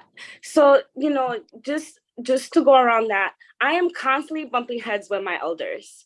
Like, I am constantly challenging them. I am constantly being like, that's outdated. Like, and I do believe that some of our traditions it's time for change, right? It's time to evolve them. But I also I like to know the rules before I break them. Okay, I'm with you on that. That's my rule too. That's my rule too in everything. Okay, we good. Yeah. So I tell them, so I say this all the time. I like to know the rules before I break them. So, it just helps me. It's more for me just to know that I'm walking in integrity and I'm not like making a fool out of these traditions, right? But also some of our traditions are making a fool out of ourselves, right? And that's where, that's why the inclusivity is important, because I don't think the work is really in separating like elders from the new elders, I guess, right? Like it's not, it's like the healing happens when we come together, because there have been many times that I had conversations with my Yoruban elders who are really big on, I hate to say it because there's a stigma around it, but like the hexing in our community is just so fucking ridiculous. It drives me insane. Like, we're so quick to put someone in a coconut, in a jar, we'll bury them in the cemetery, and I'm just like, I'm exhausted. Like, honestly, like that shit is so played out to me. It's just like I said this, when I become a madrina and I have godchildren under me, I am going to teach them how to do the work so the tradition doesn't get lost, right? Because you never know, we might need them. We might need them in the future, right? But I will teach my godchildren not to hex. Why? Because that shit comes right back to you 10 times. Yeah. That shit comes back to you tenfold, So it's really about just keeping, just having these conversations and realizing what works and what doesn't, and just navigating with exploration and mindfulness. Thank you for that, Ruthie. Yeah, Juicy has a question, and then Annie, is also asking a question as well before we move on to Lotus, who just moved to the restroom briefly. So Yeah. please, Juicy. Thank Yeah, you. so it's funny. I actually have a question for you that's not related to what you're talking about, but I want to tell something really quick about what you're talking about. So I struggle with the thing you're talking about all the time, because like working with true ascended masters from unbroken lineages that I can tell have these like blinding blind spots in their cosmology that are like no longer appropriate to what's happening on the planet now. And I asked my teachers about this once, and she's Jewish in Yoeme, and she's the last holder of an unbroken Apache lineage. And anyway, she told me this story about how she's a remote viewer and she has like these incredible oracle abilities, and people were coming to her to help her find lost children. And it was incredibly activating, as you can understand. And she was really struggling accessing it. And she found this guy in Colorado who's like one of the best remote viewers in the entire world. Like he, FBI regularly comes to him to help him find lost children. But apparently he's a terrible person. He's a total dick. Like he's just awful. And he saw her sitting in his class and like, what are you doing here? Because he could see right away who was sitting in his class, like basically an ascended master. And she goes, I'm struggling with the inhumanity of humanity. And it was like perfect thing where she was like dealing with this thing from somebody who's slightly better with this skill, who's still a terrible person. And it was like, once she told me that story, I was like, okay. She's like, basically, you learn what you learn, you let what you learn to be your guide, and know going in that these people are going to be that, and holding the space for the possibility that you might be able to teach them. One of my friends says, when I'm in the jungle, you're my teacher. When you're in my culture, I'm your teacher, so that you don't get wrapped up in the things that I understand, and I don't get lost in the things that you understand. So I love that piece. Yeah. Beautiful, beautifully said. Yeah. So I didn't hear some of the stuff at the beginning, but do you work with Yopo? Because I have a friend that has Taino ancestors, and he has such a deep connection to Yopo. I've worked with it once. It was a lot, but I really had a really interesting experience. I'm still working with what happened in my Yopo ceremony. Yeah, I've only been served Yopo twice, but I don't work with the medicine. I hopefully soon I will be. I just love tobacco medicine. It's just such a it's just like it's in my blood for sure. But I've only been served Yopo twice. I hope to get more and more familiar with it. I'm actually initiated in Nunu. Oh, okay. Yeah, but Yopo is interesting because it's like gender neutral, and it's like it's like it has the same compounds as ayahuasca and yahe, but it works in this really interesting way. But he says because he has Taino ancestors, when he works with Yopo, he met all of his ancestors and they're like, welcome to our medicine. Because Yopo is interesting because it's the first entheogen from this hemisphere that the Columbus's crew ran into. They saw her serving it, and so that's the first one that like the colonizers quote unquote met or discovered. So I find its potential to be really interesting because it hasn't caught on like a lot of the other ones at all. Yeah. Thank you, Juicy. Yeah. All right, y'all. So, and Annie, I just wanted to read what you said before we move on to Lotus. Annie says, I think the medical model and therapeutics pushing a forced passivity via eye shades and individuals, excuse me, what's up with my, okay, and individualism are highly questionable, big ethical issues likely to reinforce abusive power structures. Annie, I know that you wrote it, and but I am curious if you can just tap into just giving us a little more about the forced passivity via eye shades and individualism, and then and just being mindful